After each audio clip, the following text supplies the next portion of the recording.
website. I don't know what it's called anymore. You might remember that website. There was a website that listed all the open mics. There was Comedy Bureau now. That's Bravo. Yeah, I mean, I'm just thinking. I know you have a job and everything, but I feel like you got at least like 5 to 7, or it's not. It's the hobbyist. Yeah, I agree. Hog Cafe has it every day. $5. Places everywhere. And it's good to start off, quantity over quality, and then you'll realize. 7 years. So how about you? 9 in November. 11 in February. Yeah. I don't know. I mean, it's been a long time. I don't know if there's more or less each time. Yeah, I talked to you guys about it last time. I did it for a year, like hardcore. That was when I was living out here. So I went 70. You got to do more spots. You got to want to go out and do spots. Yeah. And if you don't want that, then But the it's other going to end thing up too doing is it. also utilizing that. A lot of people come in, they get their time, they dial it in. Yeah, like every fucking spot is valuable. Yeah. And don't think it's just the material either. Sometimes it's just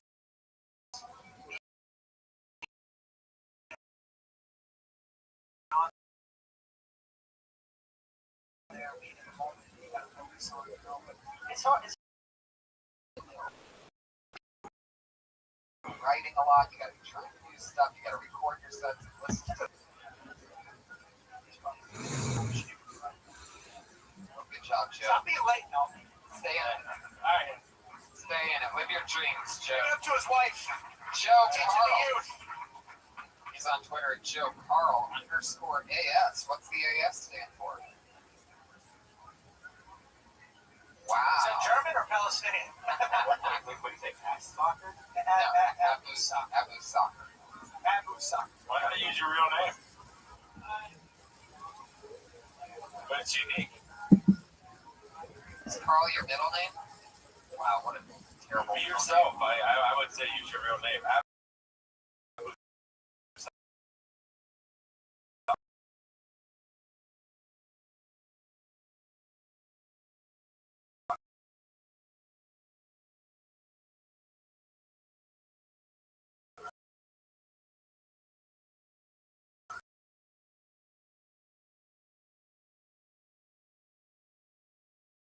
That's right there. It's the worst middle name ever, right? Yeah, movies.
Learn how to spell it.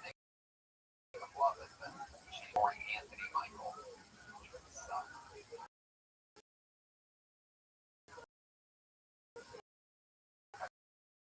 That's why my whole cause is to get that one team fucking recognized. Like Brett Butler. 2 teams.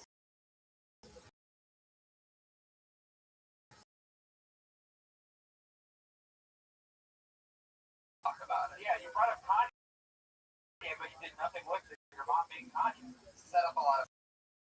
It was the code. That's so wild. Washington, Mel Gibson. He dropped a lot of names.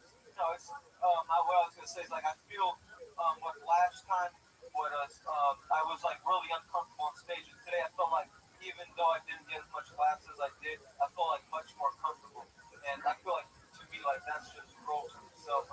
First of all, that's what I would have come with strong head of hair. Fucking like it. Some of his head looks like the bottom of my chin. Fucking strong. Yeah. When I heard you say Wendy, I wasn't thinking you were going to say Wendy Williams. I thought you were going to say you look like Wendy from Wendy's. This about the Screech from Saved by the Bell.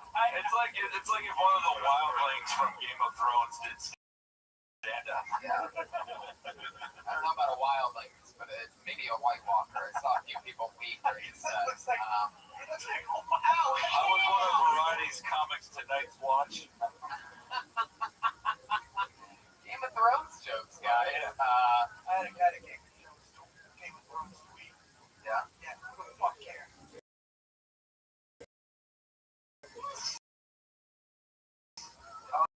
But you don't. Stupid goddamn show. Oh, you don't want it?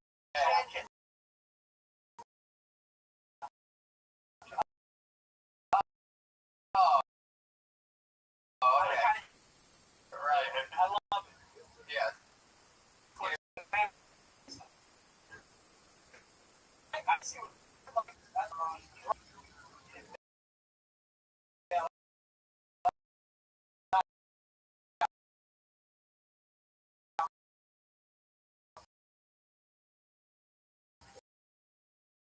I can tell maybe you were on stage.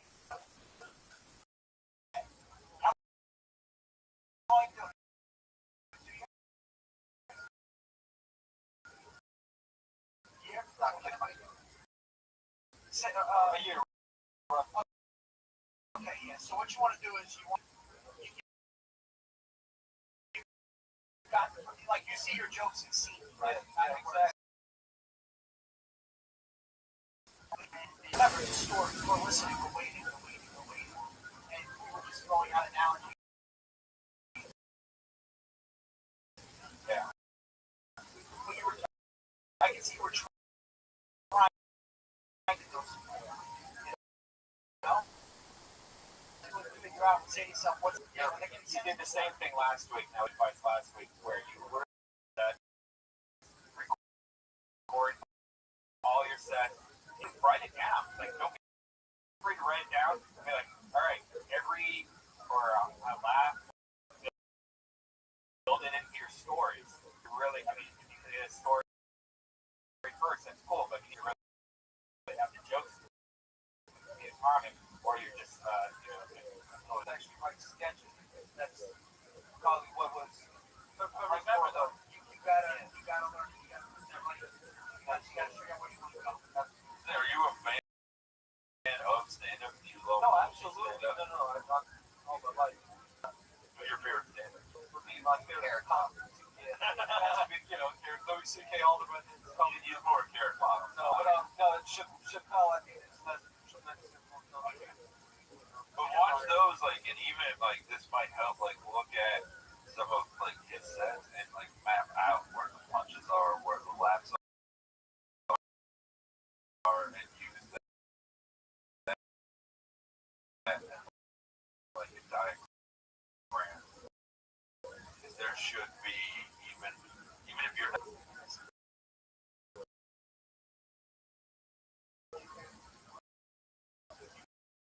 Know where you want to go.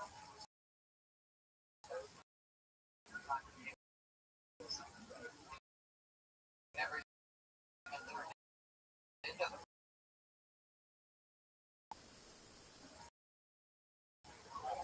how many times a week? I try to go there. Do you have any jokes for the waiting?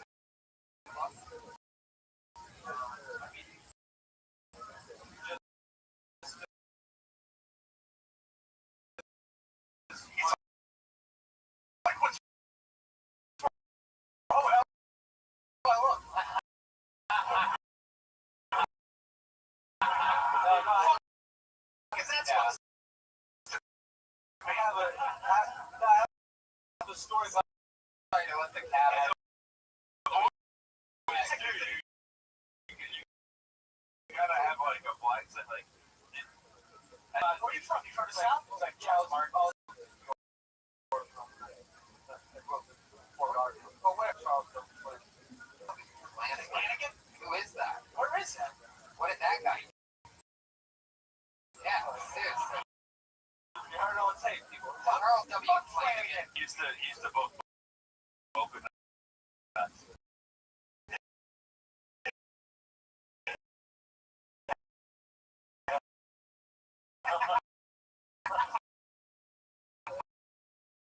It's a restaurant. Now, Flanagan jail on the beach. Trying to like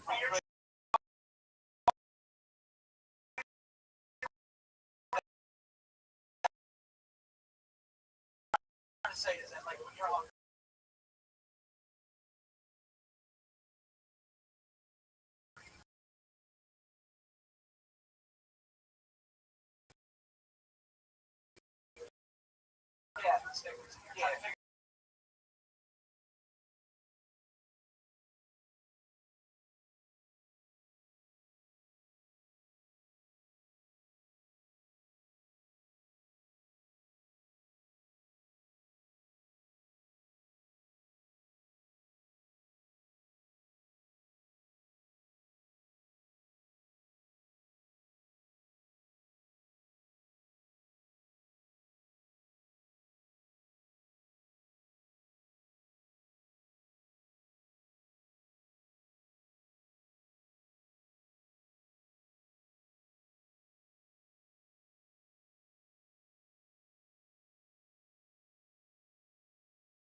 yeah. I think an over 5-year comic. I could.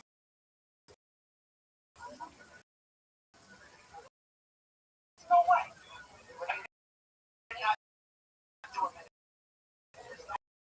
You have it. I joke that's a decent Absolutely. man. No, or you can take difficult once you're ahead. Does that make any sense? I mean, a lot of my material is like. I be doing one joke. I mean, the point isn't on the show that they're doing it set. It's not like a showcase. Well, no, I'm saying I'm on your side in the sense that the minute is more to him. Like he's trying to do more. When if you have like just that story was what? That wasn't even a minute, right? It was yeah. Yeah. That was exactly it. Yeah, we're like, It took 45 seconds. Exactly. And it take your time. You know? so much better to take your time on the show. It actually makes you sound different instead of just speak talk. What was that sign, Josh? What does that mean? Next. Huh? No, it's not. Yeah, it is. Thank you so much, Sean K. Adorable.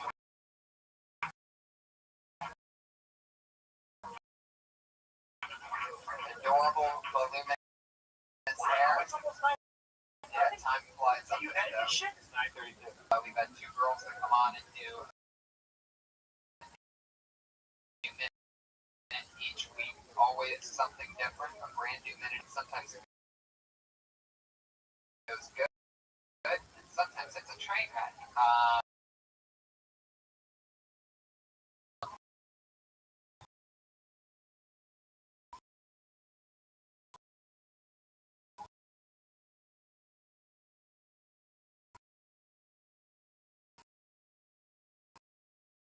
But it's always fun, and we love to watch them grow. Stand-up comedy came on.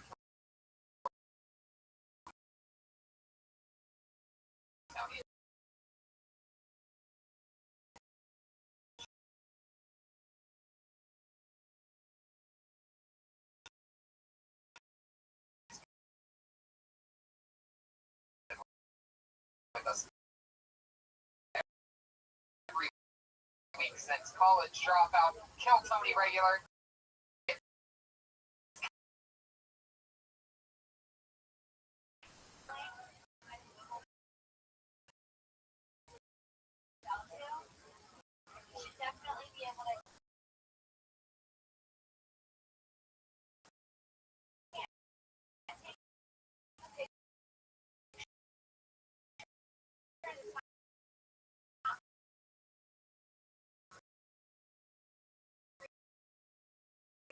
There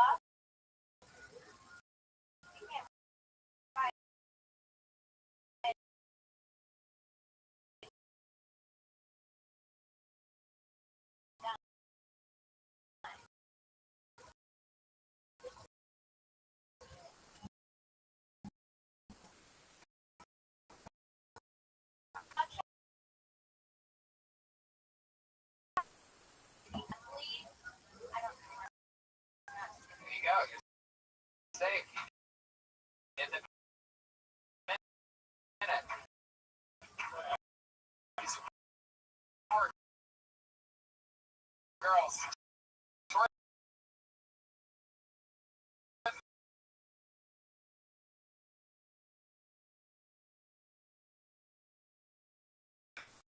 Do you agree that people mugshots look like they're terrible? I want to be like, you're the monster. Why do you look? I feel like a lot of people. Well, I've had a few. I mean, it just depends on I know what you're saying. When they're getting arrested. You know, I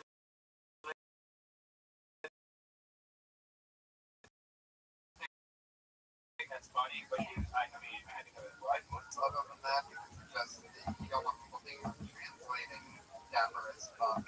Like it's like go any way you want. You know, you don't ever look at the picture of those guys and say, "Oh, I wonder if he's single." And you could go somewhere too. Yeah, exactly. Well, you want to give them the vision that you're trying to.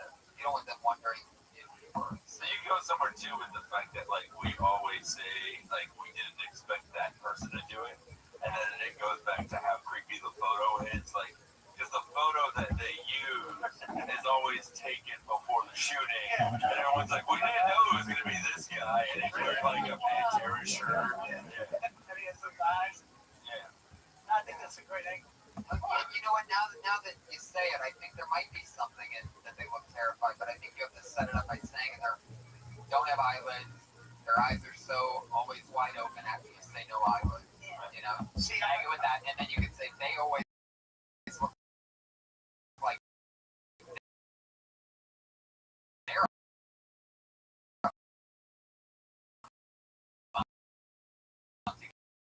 get shot. They look like they just saw themselves. But when it's a generalization, generally, they're always fucking just those types. But when you start getting the most dudes that go to jail are fucking.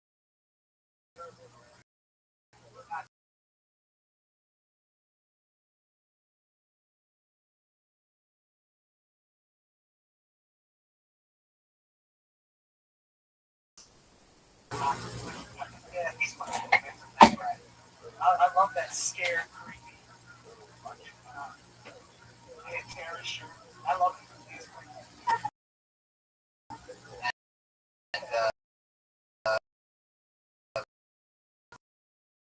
The bloodshed, very, very funny.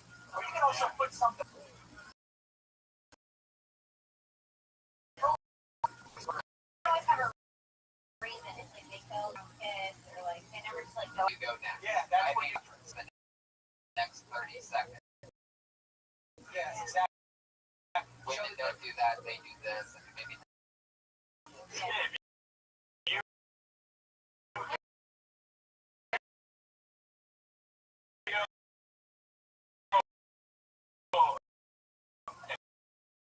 You kill other people's kids, you're an asshole.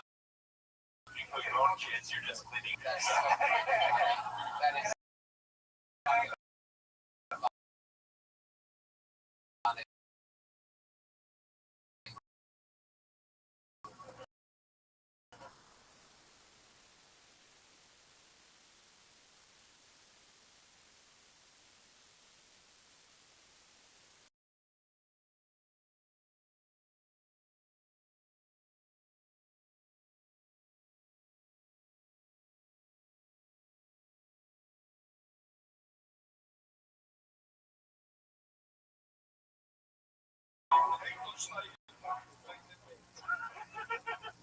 What's up? My mom's getting cookies. I was at my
I don't think they need to eat. I'm tired of that guy who always yells.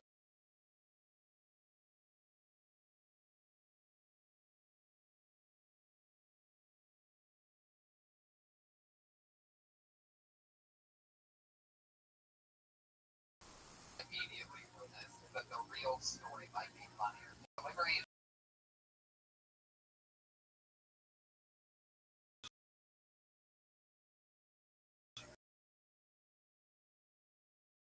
getting it to go.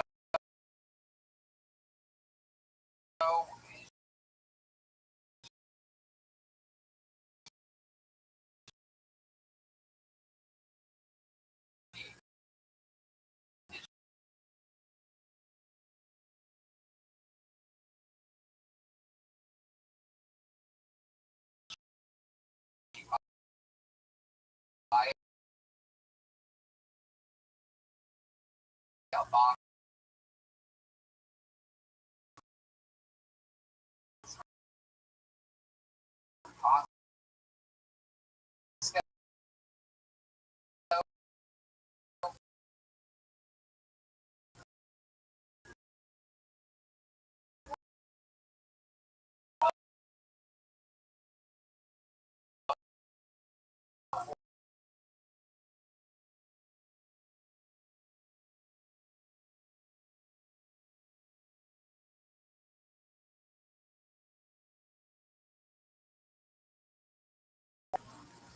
And they're contradicting each other. Yeah. Like those magnets, those inspirational magnets. And I always want to send this with some stupid ass card we got. And it was just like I was reading the magnet to read the fucking card. But you can do it with the fortune. Oh yeah. You understand what I mean? You ever seen the magnets that give the advice? All you have to do is open up a few for it to What really if be it's like you?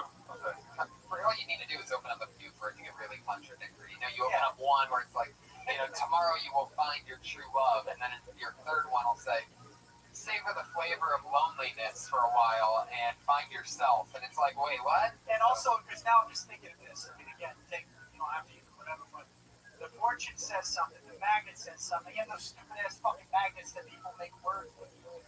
You know what I mean? And there's all this shit going on in the refrigerator. Meanwhile, your mom has more lucky numbers than anybody else in the world right now. What if the whole thing is like as bad as it is that she has all those, at least she doesn't go up to random Chinese people and ask them for advice. You know, like, at least she takes it in cookie form, but she's not like, please tell me, am I gonna die tomorrow? You know, like how much more stuff. Did your mom take advice in real life? Well, or no? No, she gives advice. Well, But I'm saying, yeah, maybe she's hacking the fortune cookie. or the fact that you can't tell her anything, she can only get advice out of her fucking cookies. I'd ask your mom more questions about this. It seems Get on the like phone. you're not very close. yeah. It's like No, the we are fortune. close. You don't care about this weird obsession that she's. There's a lot of weird things going on right now. Why do the Chinese? Why do people think Chinese people are wise? Their society's a little Because fucked they up always like that. look old. That's why. They always look so old. Or so That's young. They're the only people that when you see them feeding ducks, you think they're also talking to them. Yeah, like they're magical or something. So young is actually one of my favorite Chinese people. You make me feel so young. That's funny. Yeah, I mean, I want to know more about the real thing and maybe how you're scared that you might end up turning into that, like that you would have that in your family would really concern you. If my mom started doing that, I would ask her many questions about what she thinks this is about. I mean, it seems like you didn't do that. You're just like, oh, don't bother you? Okay, cool. Just letting your mom go completely Yeah, insane. now's the time to talk to her about Will. The Happy Meal thing didn't work, and not just because of the technical inaccuracies, but because of the fact that it's like they still, like with Chinese food, they still give you the sauces and the napkins and everything. It's not like, you know, You get a toy in the Happy Meal. Not an advice. but I agree with Happy that. Meals are for children, you know, who are 5, and Chinese food is made by children who are 5. I agree with Red Dan. I have power think now's a great time to talk with your mom about her will, find out if she'll leave you her fortune. Can I make a quick observation? No, that's funny. That's great. Exactly. Well, Sarah, thank you so much. Sarah Weinshank. Follow her on Twitter at Princess Shank. That's Kiltony55. This is at the Mike Lawrence on Twitter. Yeah, anything you guys want to promote? Do we call that one? Let's have the cookie joe crumble. I'm at the Mike Lawrence at the Mike Lawrence on Twitter and MikeLawrenceComedy.com. I'm going to be at a comic book convention in Miami, July 3rd to the 6th. Yeah. Great. When does this air? Yeah. 3 weeks? Shit. I think I'm in Austin. Awesome. I'm in Austin. I have Austin tag. Go to Writerns.com, right? Yeah, BRETERNST. Kansas City. Fucking best. At Josh Martin Comic, always helping us out. One of our favorite Patriots ever. At Pete EC on Twitter. Very, very great Twitter mind. Always funny jokes. Comic-Con in July. July 23rd, July 24th, we're going to Kill Tony, followed by Sucker Pussy. And the following day, we're doing a comedy show. There's a lot of comics that are in town for Comic-Con. That's one of these spots. It's going to be awesome. Rogan, Benson. Tickets are on sale right now at American Comic Co. We're just about that. Thank you so much to the live audience. Thank you guys for coming out and always supporting. We'll see you guys next Monday. Kill Tony!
Hi, everybody. Dreams really do come true. We're doing a Kill Tony from the Ice House in Pasadena.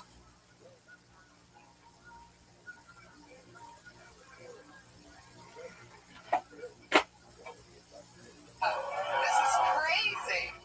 This is like going to.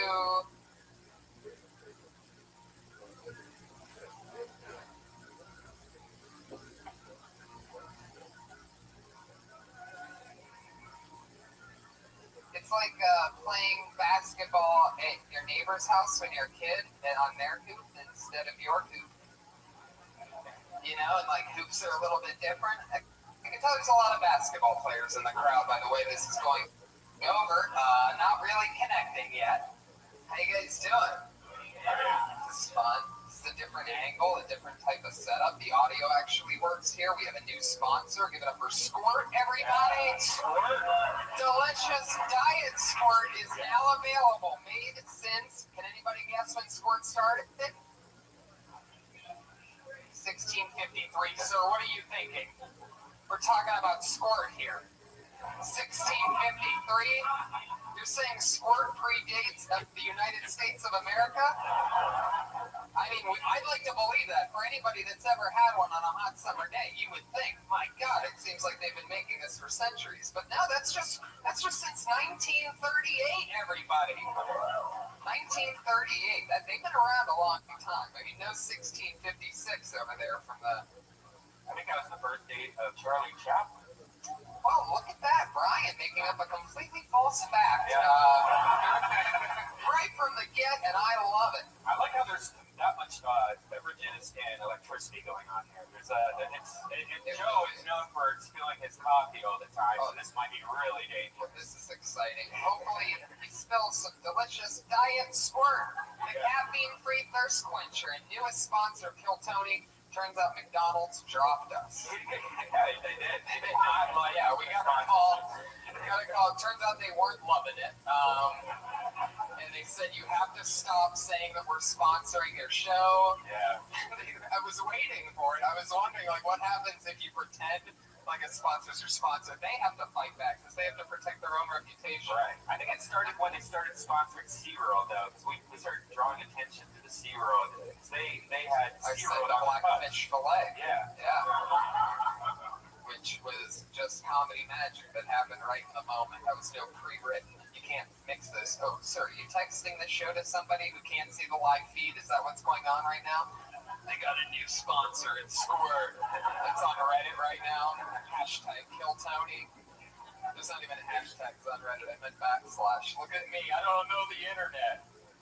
New Year doesn't take Squirt and mix it with a little bit of tequila and call it margarita. Come on. Yeah, that's as white trash as it gets right there, everybody. If you've ever wondered what white trash is for you Latinos in the room or black people, like what's true white trash?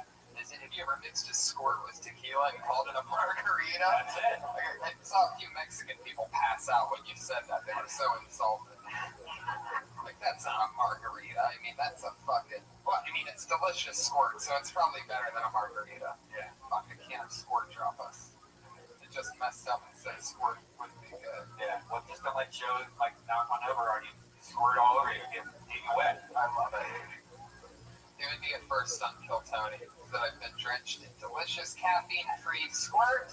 The thirst quencher is their slogan, by the way. This crowd is not into Squirt whatsoever.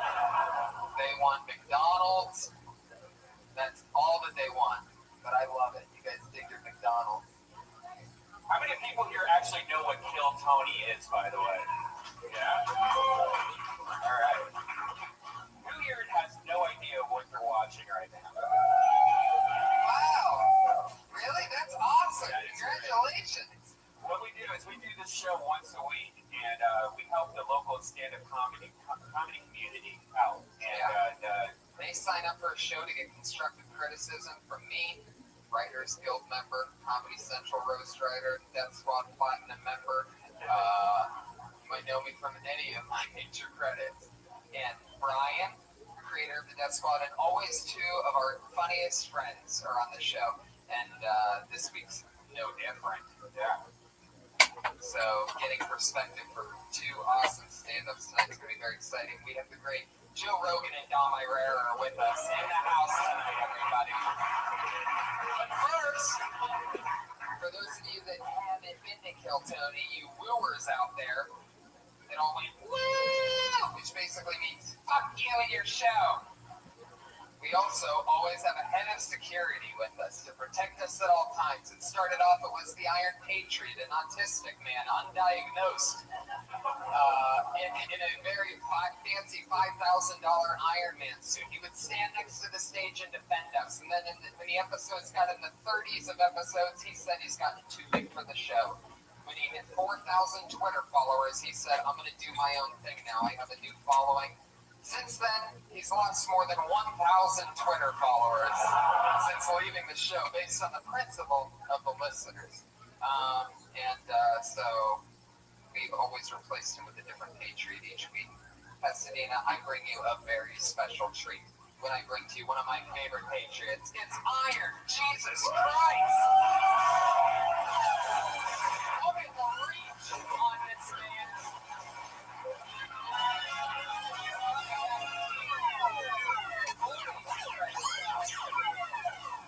Here he is, taking a long walk. There was only one set of footprints, I do believe. His walk over there. Wait, no, there's a little girl walking. That's Josh Martin, guys. Put your hands together for Josh Martin, everybody. Producer of the show, spiller of tequila, accident-prone, speech impediment-infested friend of ours, who thought he had said it on the way down when he put down tequila on the table a few weeks ago. And did go into it over my head. But he's looking over us. That's the great Josh Martin comic. And we have Kevin Lee like Jesus Christ is with us, everybody. Put your hands together for Jesus. How's it been going, man? Beautiful. Thanks. You have the wingspan of a condor. Heck yeah. Throw that in there. All right. Okay. It's going good.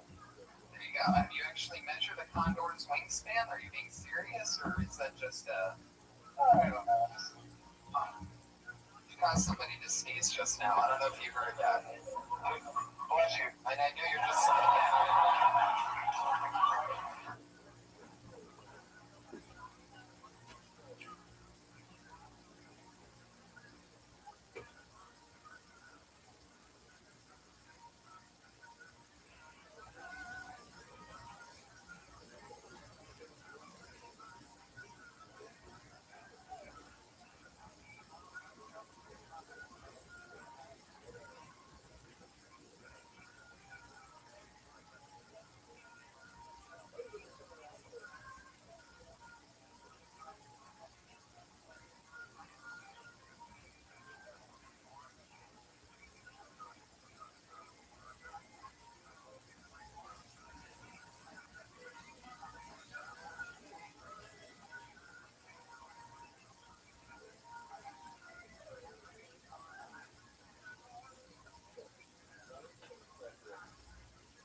thousands of years. Jesus Christ. He never loses that sense of humor.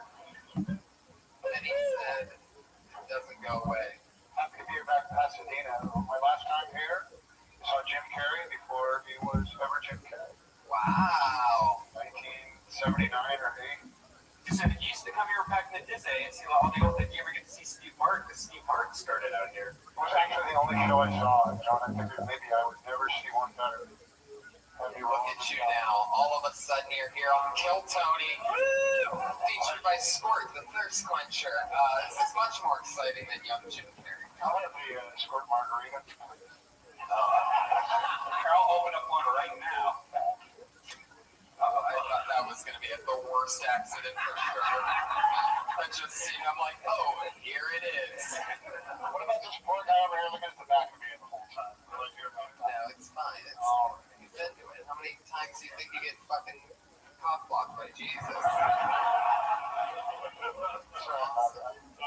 You get the best seat in the house. You're like fucking. It's a good store. There's not much to see, man. Yeah, if that is in your way, you can totally move. I'm sure one of the waitresses will find that spot because he does pass a lot of gas. He's a He does not.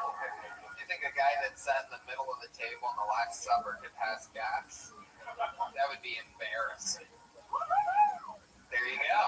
He's unbelievable.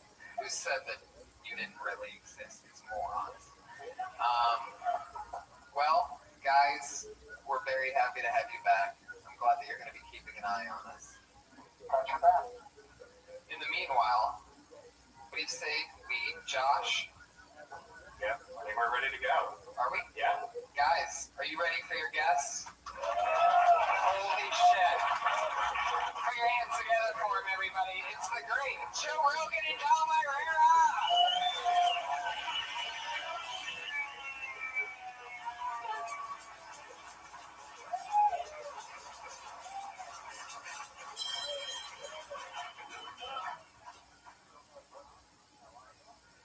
Welcome to the show, guys. We're doing it. Now, Dom, you've been on the show before, Joe. Sort of gave you an idea of what's going on. Is this real booze? Yes, we're hey. Cheers, guys. Blue. Yeah.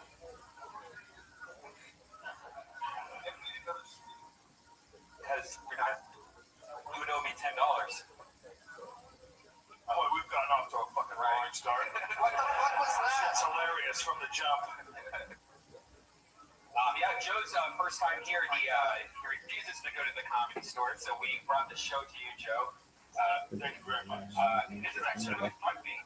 We've been looking forward for a long time to have you on the show. Well, yeah, we should be doing podcasts like live podcasts from here. Yeah. We should. It's totally fun. Yeah, it feels good in here. But I'm a little too high to be talking to people, so no eye contact, nothing crazy, nobody get out of line, no picture fests. I was just starting to relax, and then I took that shot of. You didn't warn me that it was that cinnamon stuff. The fireball. It's like a whole different thing. My mind was not prepared for that whatsoever, and now it's like fucking big red gum. Yeah, I was thinking it was probably something whiskey-like, but I like the added flavor. I mean, that's a real surprise. Surprise. Yeah. Well, you know what the fuck you just did after drinking one of those. Dude, you know what the fuck you just did. That's Mistake City. So, That's where all babies come from. That stuff. That's the fuck it, leave it in juice.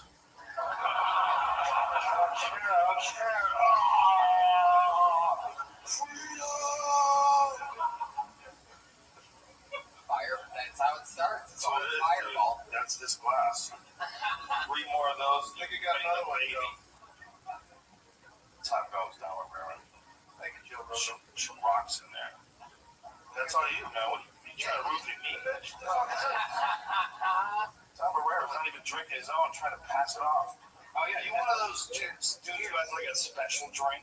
Take this. Oh, right, you want my Tanqueray. I don't have my Tanqueray. What are you kids here drinking the same thing? I'm just gonna sip on this. I got a tradition. I get fucked up a special way every time. I go to the bar, I go, bartender, you know what I like. The regular. Boom. Dom, what's your drink? It's amazing how dope doesn't affect you.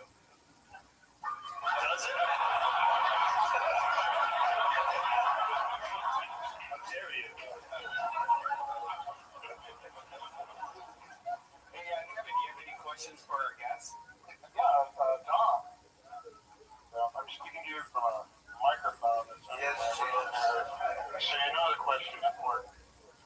You were named by Comedy Central one of the 50 greatest comics of all time.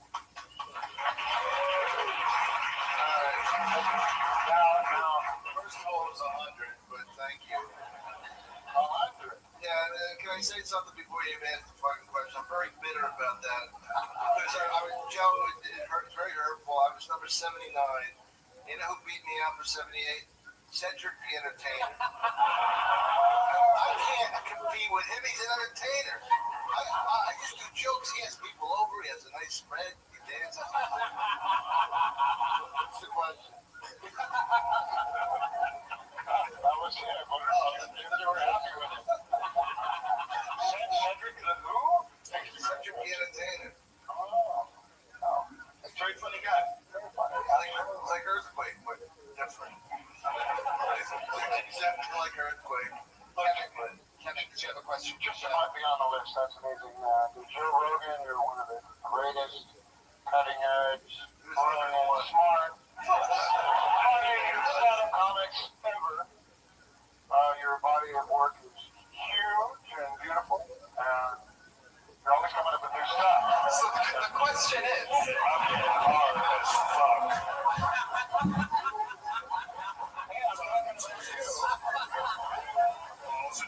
And shit. All this. Where's your favorite place to write comedy? To write it actually on airplane seats. I don't know what it is in the sky, but it's terrifying. the only way you can get higher. So much. Yeah, you can't get any higher, but it's also the act of being in a plane is somewhat terrifying, especially if you're high on edibles. It's a terrifying thing, and there's something about being terrified that makes you creative. So I come up with a lot of shit, like where I'm going, oh no. I come up with a lot of that on airplanes. I love that. Sometimes I put a whole lot of love on it in a loop. Well, thank you both. No. After a while, it becomes like a meditation after you heard it for like the 20th time. Wow. Your eyes fuck on the laptop. You have a system worked out. That was a very specific question, Jesus. And Get high and create material. I was being gang raised by these Armenian What? guys. What? I was writing like crazy. Somehow my sphincter stimulates my creativity.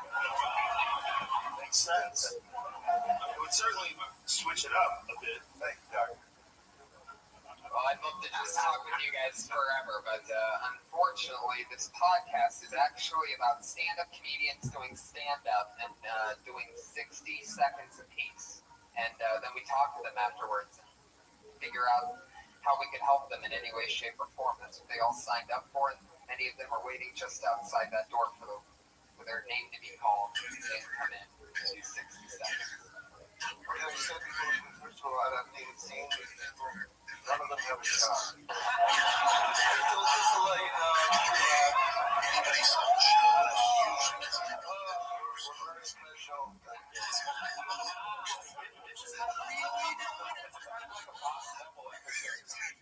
It's like for these guys that are in the room, it's we announced it just this week. It's like crazy. It really is the best of the entire Hollywood open mic that's out there right now. They're dressed better than I usually see them dressed like it's a Friday night for them. I usually only see them on Sundays and Mondays. Usually only Mondays. So it's very exciting. It is like the Yankees at the open mic. They've been open micing their whole life. Some close to bed, but it tastes like Now, many of them know, but we'll let the audience, the new people that have been here for the first time, they know that their time's up to 60 seconds when they hear the meow of a kitty. Listen to how adorable that is one more time. Now that's your 60 seconds. They know not to go any longer than that, but I was looking to bring out the Issue West Hollywood Bears.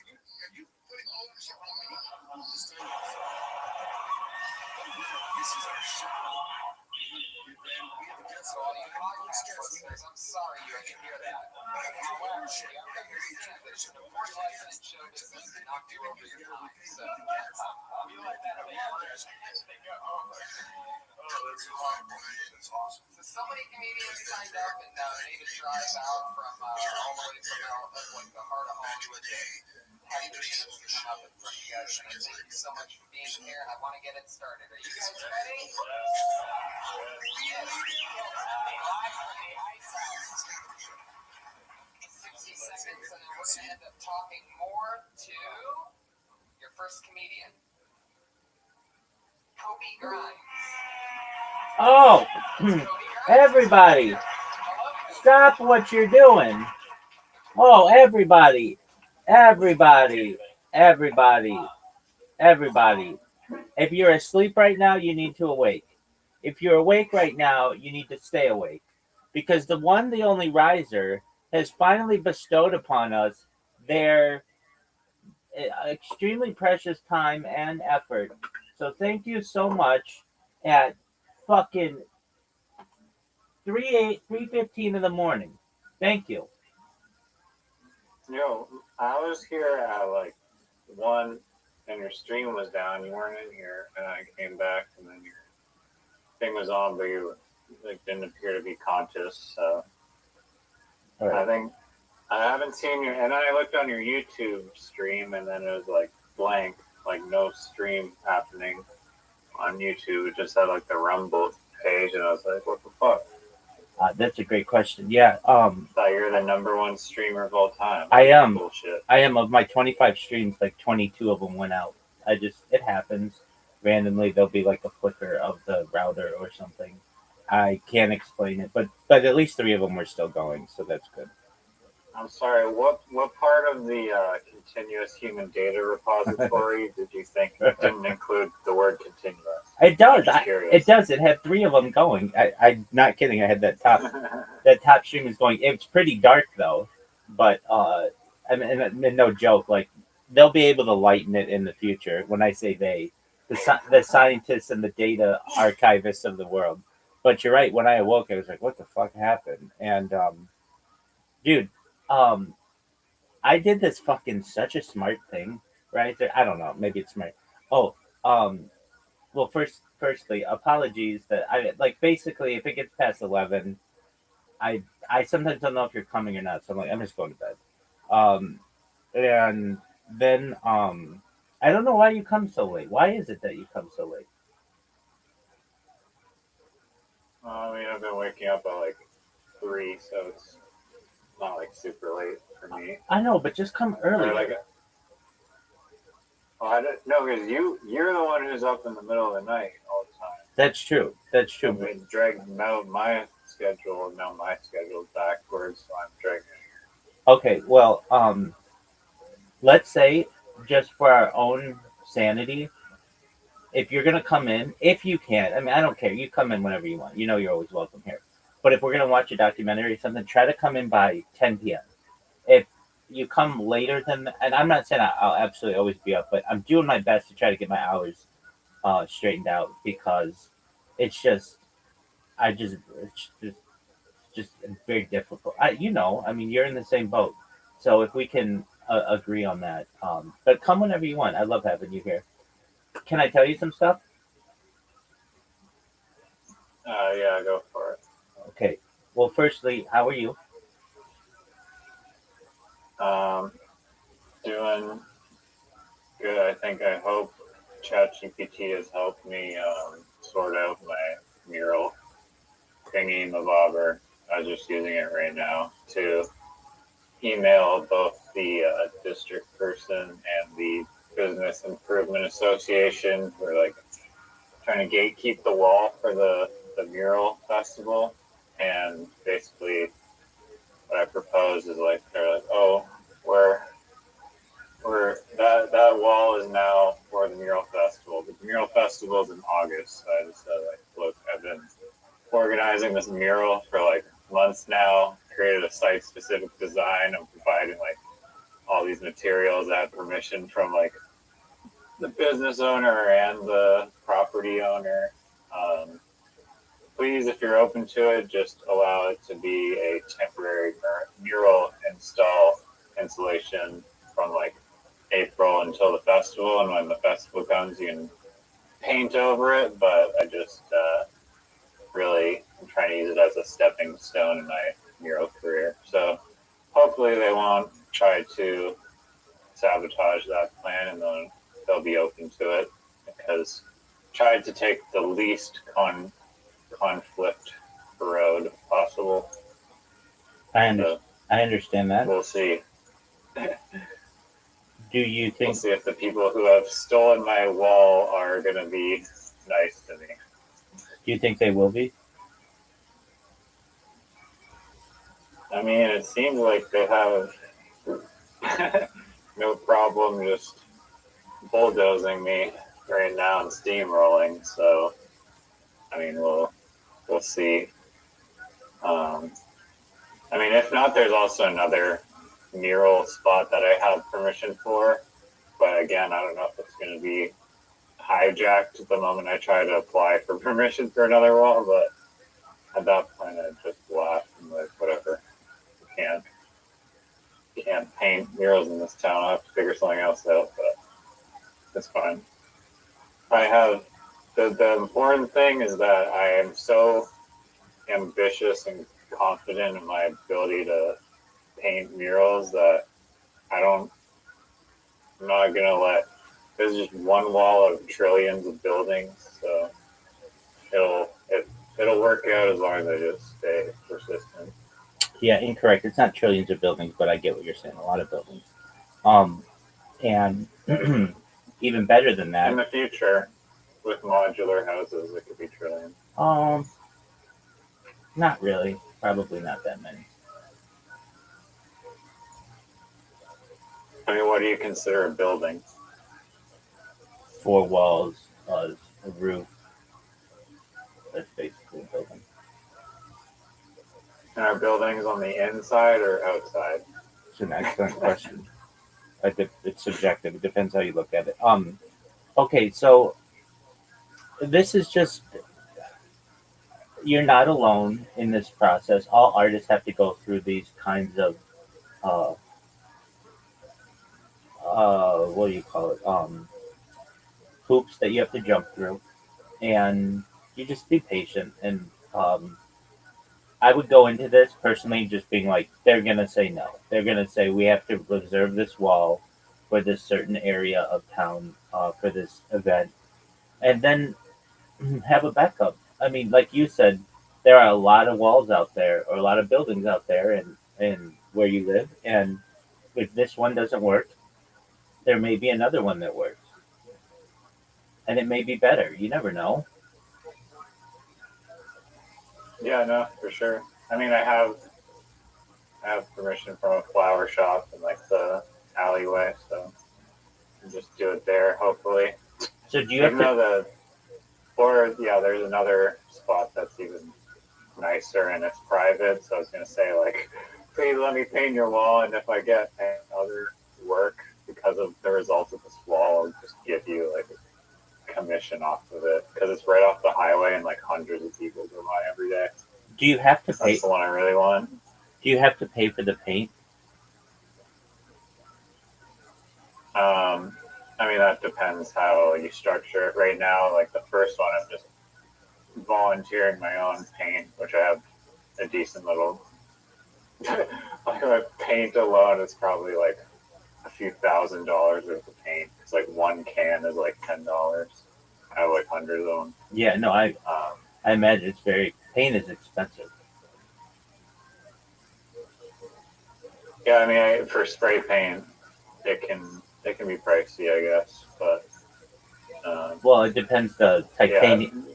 It depends the titanium solids in it that you have, and like the like if you get like low VOC, like the volatile organic carbon kind of like environmentally friendly paints that you sometimes need to use, it can get expensive pretty quickly. Yeah, I mean, spray paint, I guess, is generally kind of similar price, but even just like varnishes for like UV protecting varnishes are like hundreds of dollars depending on how much you need. But I was just watching a video today on David Cho, who I've told you about before. Yeah, you're obsessed with this dude. And he, even though he's like super rich off, unfortunately he got all his money in Facebook stock. So I don't know how he feels about the failure of the metaverse, but affecting his stock price. But he still, even with his a massive wealth, he will go to the Home Depot and just, they have like a oops section in the paint aisle of Home Depot where it's oops paint. Like Yeah, either mist tints. I don't know, someone ordered it and they screwed up the order, and then so he knows the guy that works there, and it's like the bargain bin of just paint, and you can get like I don't know how many liters or a gallon. It's probably like a gallon for like a standard paint thing. Instead of like $40, they're like $10. And then he said that he can like negotiate it down to like $2 because he knows the guy there. And he was also saying that there's like a free wood hack if you go to like the wood section where they have like the cut it yourself thing, and people you just grab free chunks of wood. And so he's still very mindful of how much he spends. Yeah, and there's almost like a game to it, I'm sure, at that point too. Like he knows that he could spend extra money for all this stuff, but there's nothing better than a good deal, especially if it's, like creating art. And then he can tell everybody like, yeah, and like this is all recycled wood, or these are all mist-tint paints that would have just been um, destroyed otherwise. So we basically made an accident into something really beautiful. That enhances the art, in my opinion. No, that's a good way to. I didn't even think of that. That was very true. I'm sure it is kind of like a game for him in a way, because he could blow whatever, but or maybe it's just like the principle of it, and because he like grew up doing that, it's just like he doesn't leave you. Maybe Ingrained in him. Yeah. I get that. Okay. Yeah, there's I think there's gotta be a Reddit called like Frugal. I think like I'm in all that shit. I'm in so many different Reddits I can't count anymore, and I love Reddit. Like, I can't believe they banned me.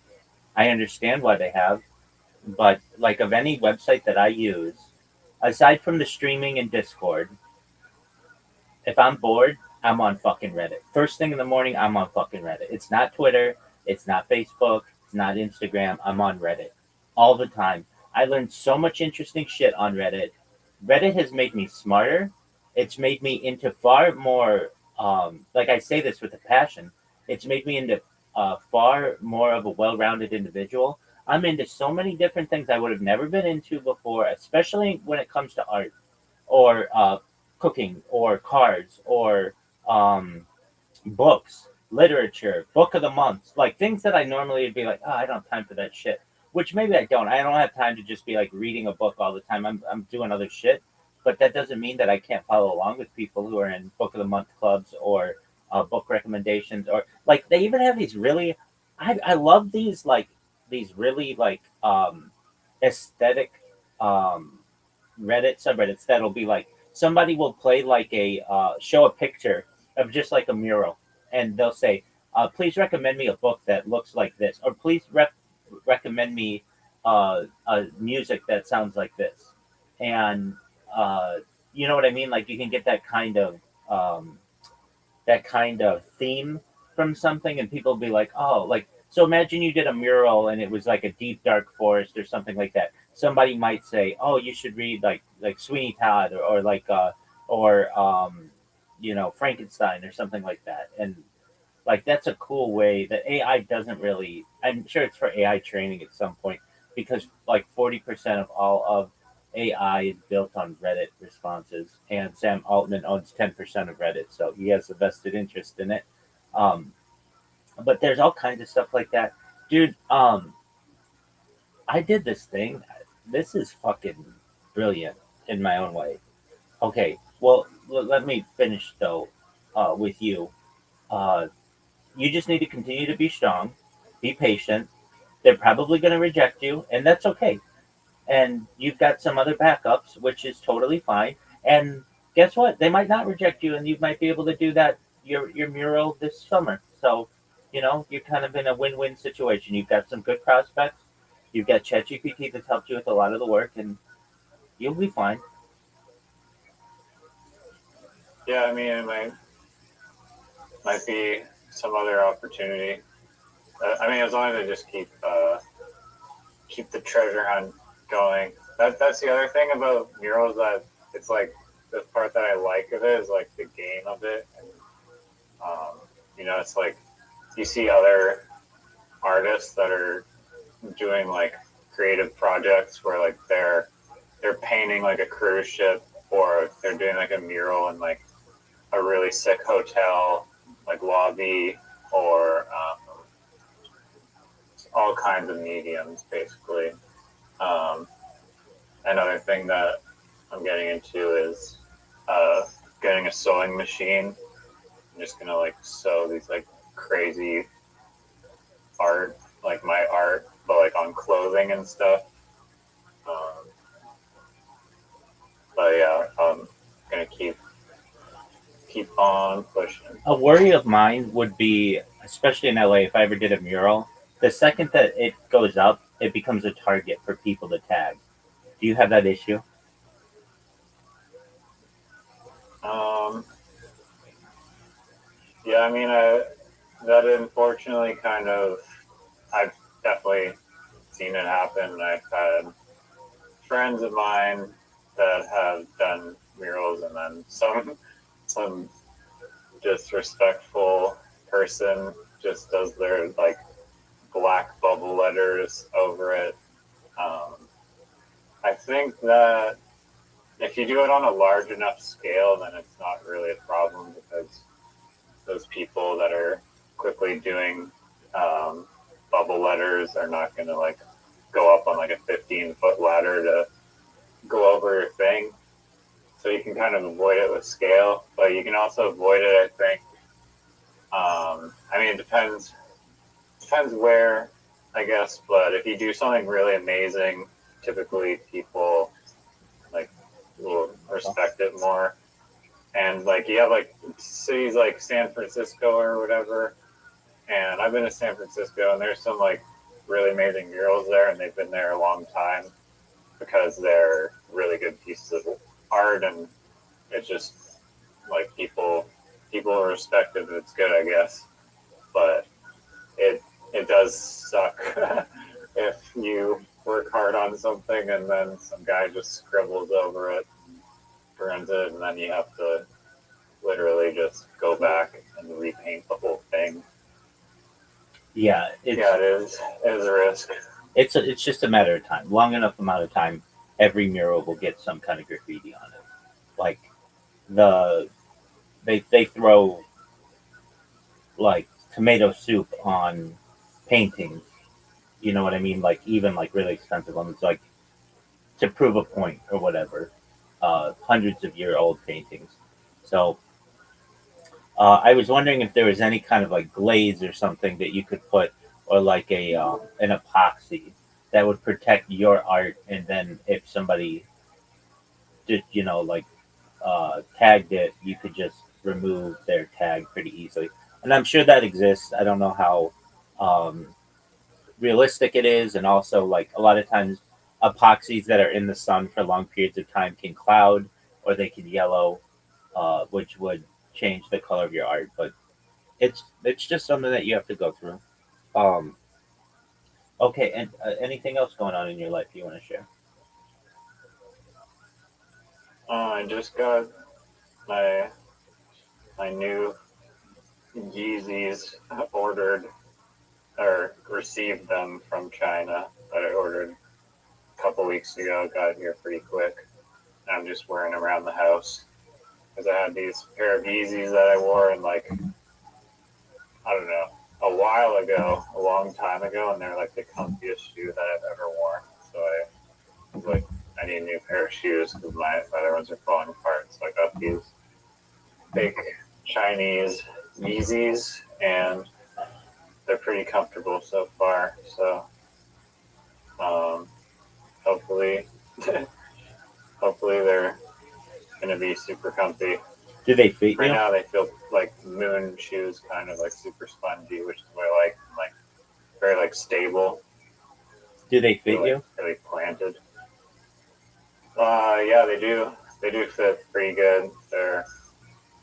I thought they were gonna be too big, but they're not. They don't appear. They feel pretty snug. What? So What? If I may ask, what size shoe are you? normally I'm a 10, but then on the internet they said to buy a size up because they're really narrow toed shoes. So I got 10.5. You're 6'4" and a 10.5. Yeah. That's small. Well, 10. Or 10. I'm 5'9" I don't and think it's. I'm 5'9" and 3/4, and I'm a 13. I'm a freak. Yeah, What? I guess. What do you want me? yes. What do you Some want? people- What do you want me to say? I'm Well, a freak. my friend is a size 14, and he said that it's like nearly impossible to find shoes, like because his feet are so big. So you're almost in that category. Exactly. I have very big hands. I have the hands of a 6'6" person. The So I one time, this is like 10, 15 years ago, or like 10 years ago. I got into AliExpress at the time was like super high. It's still like China's biggest company. Um, but they were trying to invade the United States market with cheap products. Basically, it was Temu before Temu, except I think the quality was better. Though I don't know because I don't use Temu. But so I started ordering stuff from AliExpress, and it was interesting. It was everything that Amazon was, except it just didn't come as quickly because it had to sit on a boat. And I thought, you know what, I'm gonna buy like all these shoes that I'm not a sneakerhead, but like I guess I've become one sort of. Um, at least just some having some knowledge of things.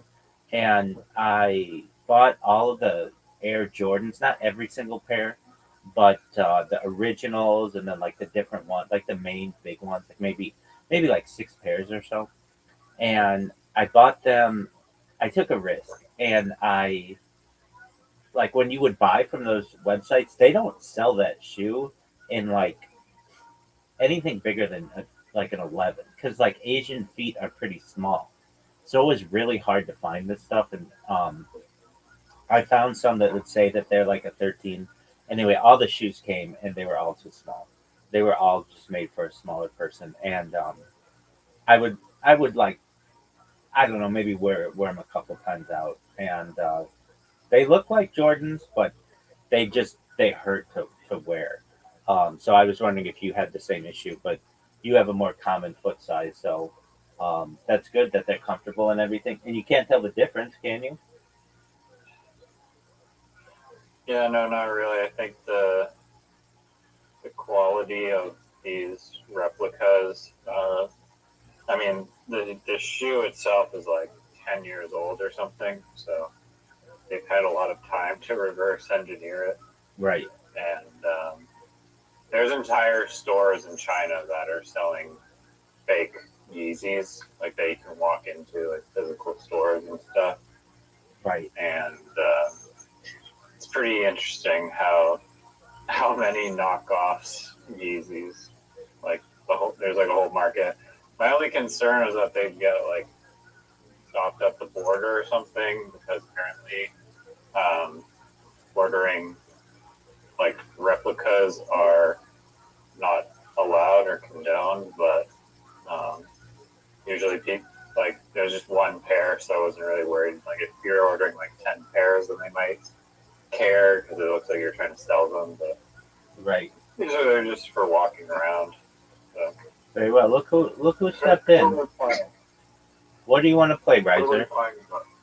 Yeah, also William Montgomery. I got an ad that William Montgomery is coming to Vancouver in a couple weeks on my Instagram, and I was like, damn, I gotta go see this guy. But he's performing a little bit far away, and I don't I mean, I could potentially drag a friend of mine out there, but I don't know if my friend is gonna like William Montgomery at all. So How much is an Uber? William Montgomery. maybe like $200. Oh, okay. Yeah. Too far. It's a long way. Too far. I gotcha. William Montgomery is the worst comedian I've ever seen. Okay. Have you ever looked in the mirror? I watched WWE. I watched the WWE kill Tony, and Montgomery was performing, and I had to turn it off. It was so bad. I heard he bombed. I didn't watch it because it's not like I love Kill Tony. I'm watching Kill Tony right now, right? Like the old ones. And I heard, at least in the forum on Reddit, that people were like, don't order this one.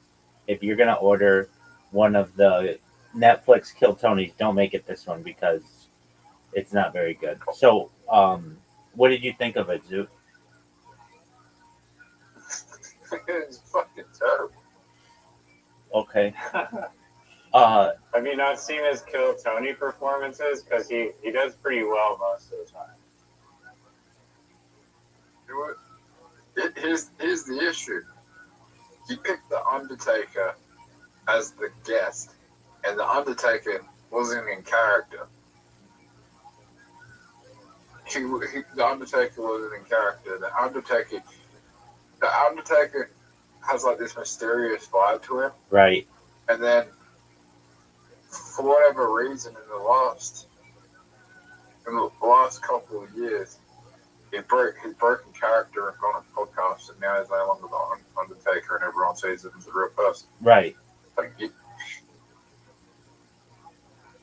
That's true. like just you made tens of millions of dollars just for like the guy that made tens of millions of dollars for saying nothing and just walking and throwing people, and then he breaks the character. Like, all he had to do was not talk, and now he talks, and now I don't know, maybe He's like super friendly and stuff. He's like, "Hi, I'm Yeah. the Undertaker." yeah, like just be weird, just be like, don't talk, just don't talk. Okay, but then he wouldn't be invited as a guest and he wouldn't be on podcasts. He's made a lot of money, but he hasn't made as much money as you may think he makes. Those guys don't make that much money. They get a lot of publicity, but WWE has for years been, for like 40, almost 50 years, been screwing its wrestlers. It will not let them unionize. They don't get health benefits. So, like, he needs to make money at a later age. He doesn't just have the ability to be. His body can't take all the endeavors of being a professional wrestler. So, and I understand he has that reputation, but I get it. It's called breaking character, and he's done that. John Cena made hundreds of millions. Yeah, he was a little different. He came about later, and he also did movies and stuff. Like the Undertaker didn't do movies. John Cena did movies. Yeah, he did. Okay, what big movie was the Undertaker in that he was like a star? But I wasn't a star. Yeah, I mean he might have like He was in The Longest Yard. That's true. But I mean, like Joey Diaz was in The Longest Yard. Like he wasn't able to retire from that kind of a paycheck. But John Cena did movies that were like where he was the star, so he made more money there. And then he also did a lot of like he sold a lot of merch as well. Not to say that the Undertaker didn't, but John Cena is arguably the biggest wrestler of the last 15 years. Now, The Undertaker would have made a lot of money from touring. They don't make that much money. Solo touring. just randomly going to different cemeteries and throwing people through tables. At the cemetery. Dude, I remember. Undertaker was a draw card. Undertaker was a draw card to WWE. He would have been one of the highest paid Last pay. Yeah, okay. I'll look up what he made. I mean, these are facts that we can find out. I remember when the Undertaker first arrived on the scene in WWE, which is long before your guys' time. He was so scary. WWF. Yeah, exactly. WWF then. How much has the Undertaker made from the WWE? Now, a lot of this money is going to be from When did he merchandise. debut? Uh, When did he debut? so okay, over 30 years, he made $17 million. That's not that good. That's less than $1 million a year. I'm not saying that's terrible money, but that's like that's not that great. Well, we probably made like way less at the start than at the end. That's true too. Dude, when he used to come out and they used to play that organ music, and he was managed by a guy named Paul Bear, uh, and like he would like face off against Hulk Hogan, and everybody would be like a Hulk Hogan maniac. Like Hulk Hogan was like one with America, like the biggest fucking deal. Like he was like the ultimate icon of the WWF at the time. And then you get uh this huge guy who they build at like 7 feet, who's really like 6'10", a really big dude, and he just wouldn't say anything. Andre the Giant. No. Andre the Giant was way bigger. No, he was like 7'3". No, he was way bigger, and the Andre the Giant was his own thing. I'm saying this is after Andre the Giant died, and they needed somebody to kind of be that big dude in the WWE, and that was the Undertaker. And he would go up there and he would roll his eyes back in their socket, so he just had white eyes. It would freak out everybody. He was just like larger than life kind of a deal. And you think those guys, when they're doing that, they're like all instant millionaires, but they are not. They have a lot of bills, and they're on the road all the time. No, not instantly, but the difference between the Undertaker is like a household name, and like everyone knows the Undertaker. That's true, but the money went to Vince McMahon. Let's be honest. Like this guy only made $500,000 a year. Vince McMahon became a billionaire because of this. Vince McMahon's not a good person. No, he's not. Anyway, the Undertaker. Yeah, Tony Hinchcliffe's obsessed with wrestling, and so he merges these two worlds. Anything that he's into, he like merges into his world. And WWE definitely was. He did a roast of WWE last year that was not televised because it was so bad. And then this year they did Kill Tony Fest or whatever. Um, it's Do you think John? Go ahead. Do you think John Cena's like? You think John Cena's like a icon of WWE now? Yeah, he's kind of like become a little bit bigger though. I mean, I know he's supposedly like the number one person all time to do make a wishes, like meeting kids who are in hospitals who are gonna die and stuff. Who's bigger, The Rock or John Cena? The Rock. The Rock is like arguably the most bankable person in Hollywood. He has like things in his contract that say he can't lose in the movie. He can't lose a fight in the movie. And if you look at the like when he's in a movie, it just basically becomes an automatic blockbuster. He isn't the top the absolute top banked actor in Hollywood, simply from the fact that I think it's Scarlett Johansson because she's like in all those Marvel movies and stuff, and those make so much money, but like she doesn't carry those movies as opposed to a movie. If The Rock's in the movie, it's like much bigger. Did either of you see the Rock, that fighter movie?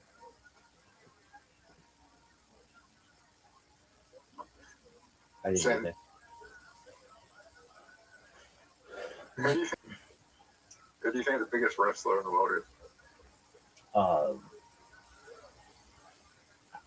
I mean, I'm biased, but it to me will always be Hulk Hogan. Hulk Hogan made the WWF a thing. Before wrestling was really unique in the United States, there wasn't one national brand. There were just regional brands, and Vince McMahon from like Connecticut basically was able to buy all the smaller, um, all of the smaller ones, the smaller but wrestling companies, and then kind of united them under the WWF, and then Oh, made um, made a lot of money on Andre the Giant, and then eventually Hulk Hogan, and then Hulk Hogan like had an entire other career with a different company, WCW, where he was huge. It was like, so when you say like who's the biggest wrestler, it was like every kid. I mean, I didn't, but like every kid basically under 13 from the years 1998 or maybe 1996 to 2000 had a New World Order shirt, having no idea what that term meant because it was wrestling related, and he was like an icon of wrestling. Another big one okay. was Stone Cold Steve Austin. That was like the peak WWE. It's called the Attitude Era, where they would like rip off women's bikinis and they'd have like painted boobs and they'd show it on TV. It was, and then they would use blood. They would hit people with chairs. They don't do that stuff anymore. No. Quick subject change.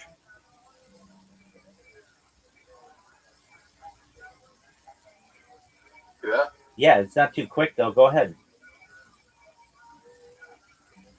David's being charged with murder officially charged with murder. Okay. I heard Yeah. Russell David Attenborough. Sorry? Russell Brand or whatever was charged with rape as well. Is that true? I get all my celebrity news from Zoot, who gets it all from Instagram. Yeah, you've got yeah. What, like he's being charged with 8 counts. It's like different accusers. Um.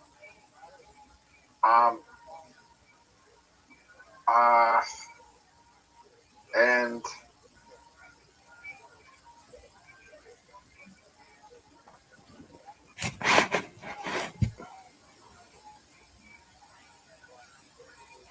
Rise, are you ready to lose? Yeah, and he's charged with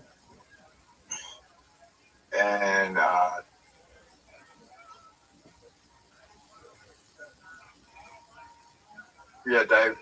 David's charged with murder, and there's a lot of people that knew about the relationship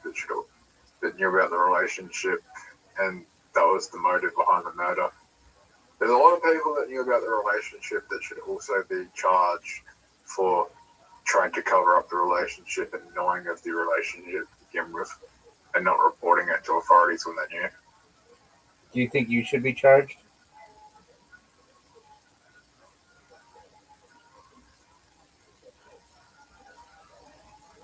I only found out about it after she was murdered, so I only found out who he was after she was murdered. Same here. I feel I'm innocent in the deal. Do you know that both of you have invitations? Riser knows. Reading on Zoot. What else is new? As per usual.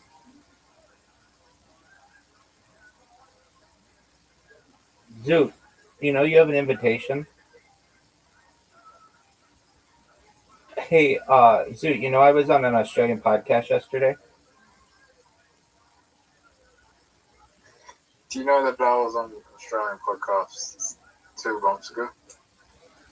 It was last month it aired. Yeah. So I had a feeling I had scheduled these things midday And I just had a feeling that this guy, I hadn't done a follow up with him. Dude, are you going to accept the invitation? I had like every time that we've done this, we've had like 4 conversations now, 2 of which have been on podcasts. We normally do follow up emails to each other, like, "Hey, looking forward to tomorrow's discussion" or whatever, just as a like friendly reminder. I haven't gotten an invite. Okay, Zoot, you've gotten like 12 invites, but that's okay. Okay, I just sent you one. Now I've got the invite. Okay, fine. And I just had a feeling. I don't know why, but I was like, you know what? I bet that if I don't send him an invite, if I don't send him a reminder, he's gonna forget it or something. I just figured. I just had a feeling, and Rabbi. dude, I'm in the middle of a fucking story, so shut the fuck up. And I figured, Your family. and, okay, and so I figured he's not gonna show up if I don't send an email, and I was right that he did not.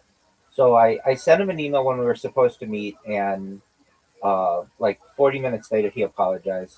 It's like 3 p.m. California time is like 8 a.m.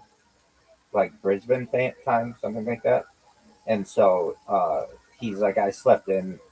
He apologized, and we did the interview, and it was good. It was on mega projects, and we talked about building a tunnel and bridge system from Southeast Asia to Australia, and we talked about um, greening the outback, basically like making it like a like suitable. And this guy's like an ultra Australian, like I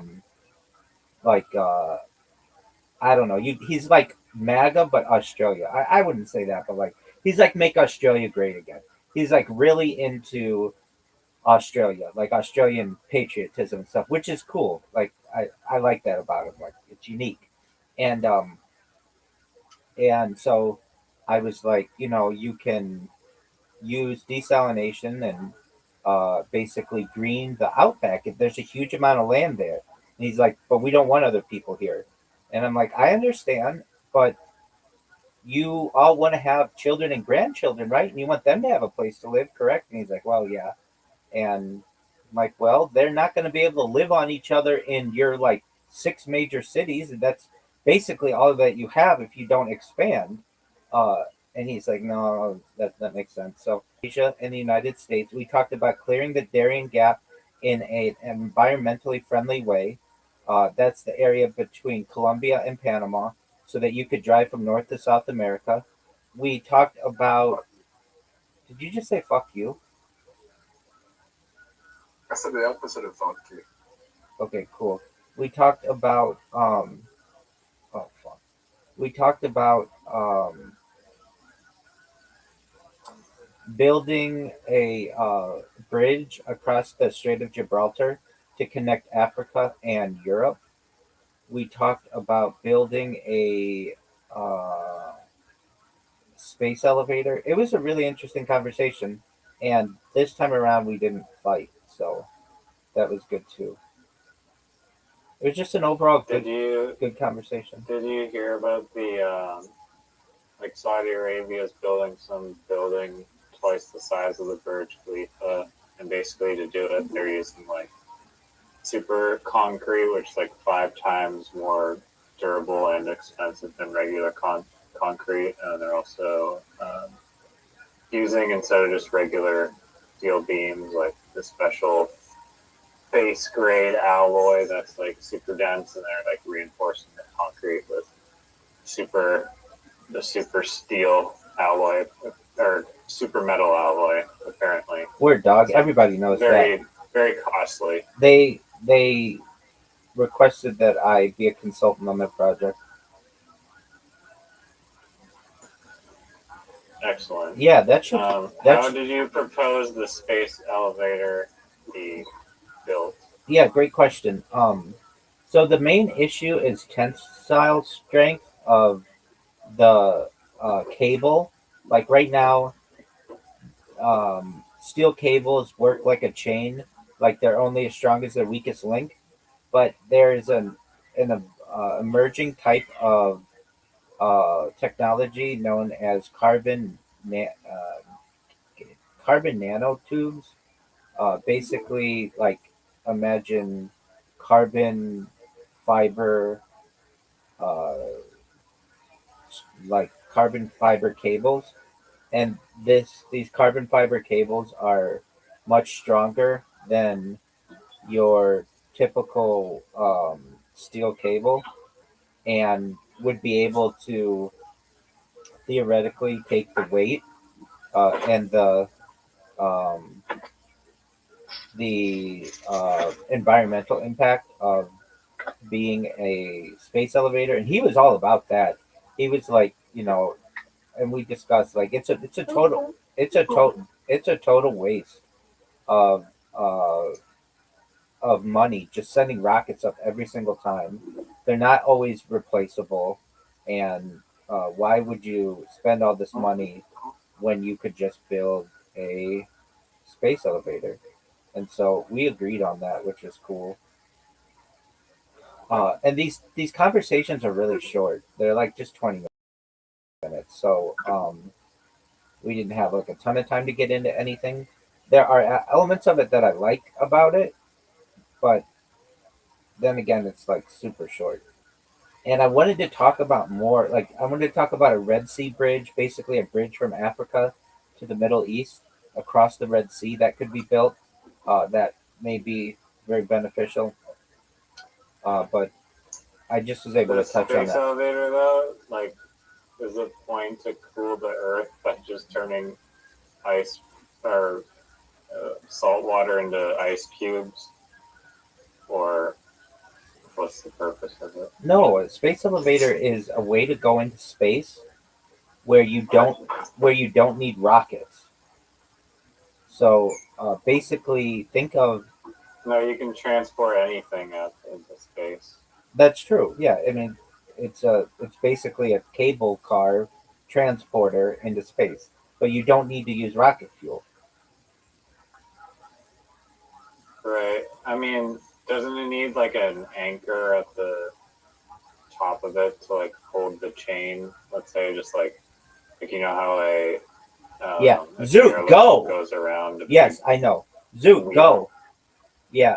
So that it needs to be in geosynchronous orbit, and once you get it in geosynchronous orbit, it stays there permanently. Well, so long, like I don't want to say permanently. It needs slight adjustments, but basically, it's like if you get a cable from the Earth to space far enough, it will stay in geosynchronous orbit naturally. Oh, so you just have to get it there and then it'll just Exactly, it stays. float. Exactly, like you know how satellites just kind of float in geosynchronous orbit. Yeah, yeah, yeah. It would be like taking a cable from one of those and bringing it to Earth. I've seen renderings Oh, of this, like really cool videos of people who have them, or who have created them. These theoretically came from Florida, but I don't think Florida would work that well. I think a place like Kuwait is like the ideal place to have it. The temperatures really consist, or the conditions are really consistent. They don't have to worry about um, monsoons, hurricanes, or cyclones or anything. They have the money to be able to do it. And not only that, about like 3 years ago, I was in a Twitter space with a guy from Kuwait, and he's like, "This is never going to happen." I'm like, "Not only is this going to happen, but in the future, the people of Kuwait are going to listen to this conversation, and they're going to want to be the ones to sponsor it." So I want it to be in yeah. Kuwait. I mean, it'd be like having like a basically like the Panama Canal kind of. If there was Exactly. only one, which there probably wouldn't only be one, but the first one it came out there'd only be one. Yeah, I mean, exactly. Just you're 100% right. But like there are, Wouldn't they need like a Kuwait space program though to justify it, or it just doesn't even matter? They have the perfect environment, so they have the other perfect environment. You can use American. international relations for that kind of stuff. And I'm an advocate for building another Panama Canal, at least one. There's a way to do it through Honduras, and it was originally proposed before the Panama one, but it's just very mountainous. And then the other thing, there's the proposed Ben Gurion Canal, which is another Suez Canal that's basically through Gaza.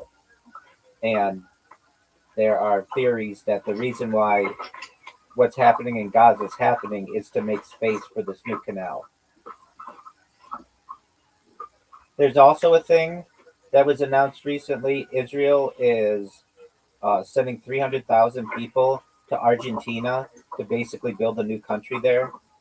A lot of shit's happening. And these are like mega projects for the coming centuries. And like people don't realize it, but the earth is evolving. Where are they sending to Argentina? I didn't hear it. 300,000 people to create like a mini colony. Hey. Go in the water. You're fucked.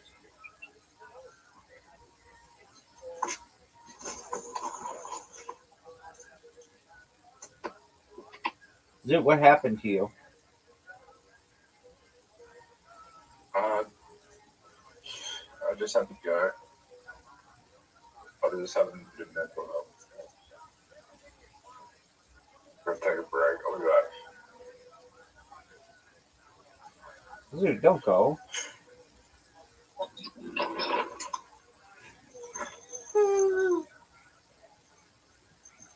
Zoot, come on, we're gonna play Cutthroat.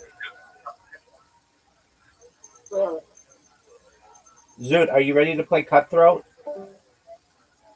Alright, I'll take that as a no. I know. Okay, before we do another game, dude, I developed the sweetest fucking bot for making memes. Oh my word, is this fucking thing great. Alright, so do you know what Getty Images are? It's like all the Hollywood pictures are taken by a company called Getty, related to J. Paul Getty, founder of Getty Oil, at one time considered perhaps one of the richest people on earth. Anyway, so it's like basically their photo company, and usually you have to pay like huge amounts of money to use these people's pictures. But I figured out a way to just bulk download many different pages of these pictures. And so what I did is I just bulk downloaded like super hot women of history, like Audrey Hepburn and like Marilyn Monroe and like Mary Tyler Moore and like all these really pretty ladies. And then I built a bot that automatically creates, just takes their picture and at the bottom just says, please type Rabbi Rothschild in YouTube and filter by live with my link tree below at linktree.com/Rabbi Rothschild.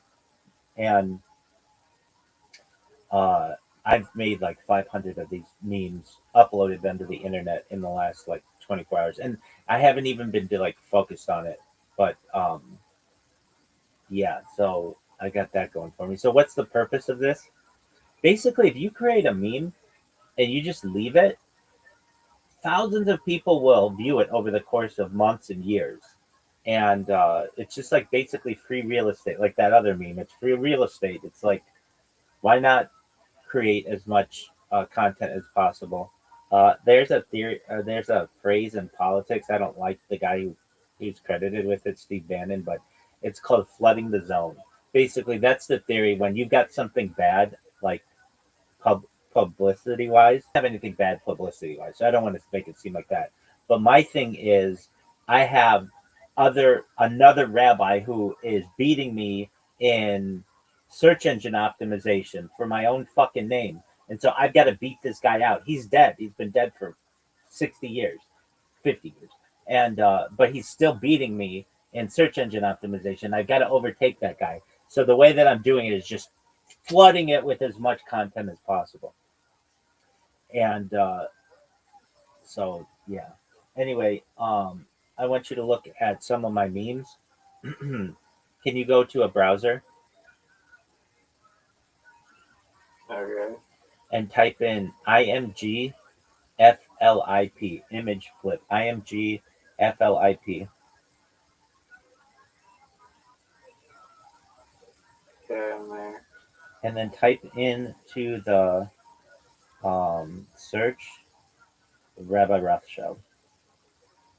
I think that should work. Now, I haven't been doing this that long, maybe like 3 days, so these images haven't necessarily populated on Google yet, but they've populated on here. And you can see I have.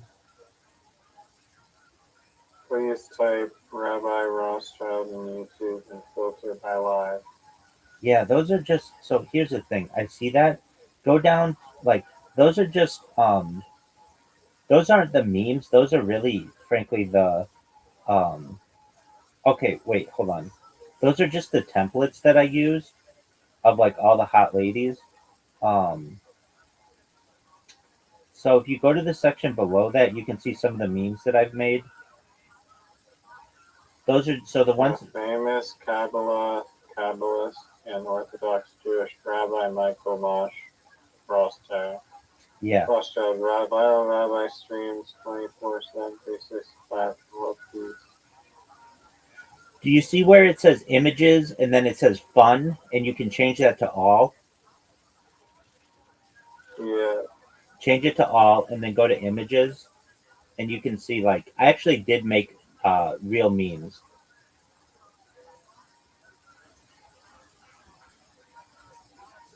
So, like, do you see the one? Do you see some of them? Like Rabbi Rothschild, hashtag Bible Rabbi is the most lovable person of all time. And then the thing. Waiting for Rabbi Rothschild to go viral. That one actually populated really well in YouTube, or on Google. So anyway, if you look at the views, like, some of them have like 34 views, 78 views, 14 views, 57 views, 16 views, 9 views, 10 views, 77 views. Like, they've only been up for like a few days, and so they do get views. And I don't think I'm going viral from doing that by any means. But when you type in Rabbi Rothschild into Google, it's just more shit of mine that populates.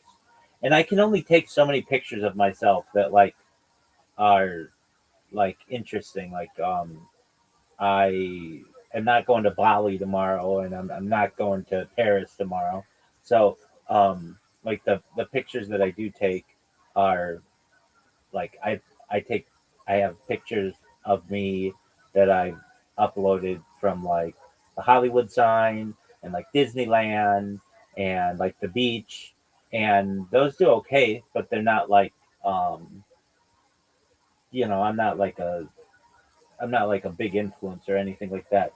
But memes do really well. So I think it's cool that I created this strategy, and we'll see how it goes. And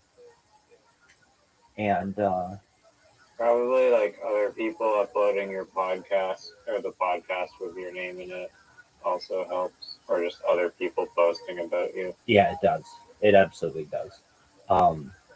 And I mean, this is all hinging on like the fact that like when people search up your name, stuff will come up about you. And I guess you have.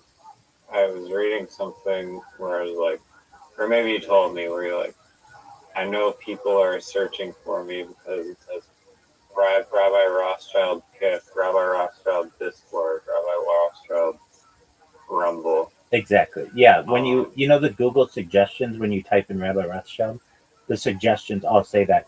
Even to the point where it says Rabbi Rothschild and puts my whole Discord address in there. So I know people are searching this. It's just Google. I get it. Google is taking a historical person and keeping them ahead of me. It's like, it would be like your name was, I don't know, Alexander the Great, and you're trying to outdo Alexander the Great. It's like, dude, it's really, really hard. This is a historical figure. It's not that difficult, but it's still difficult.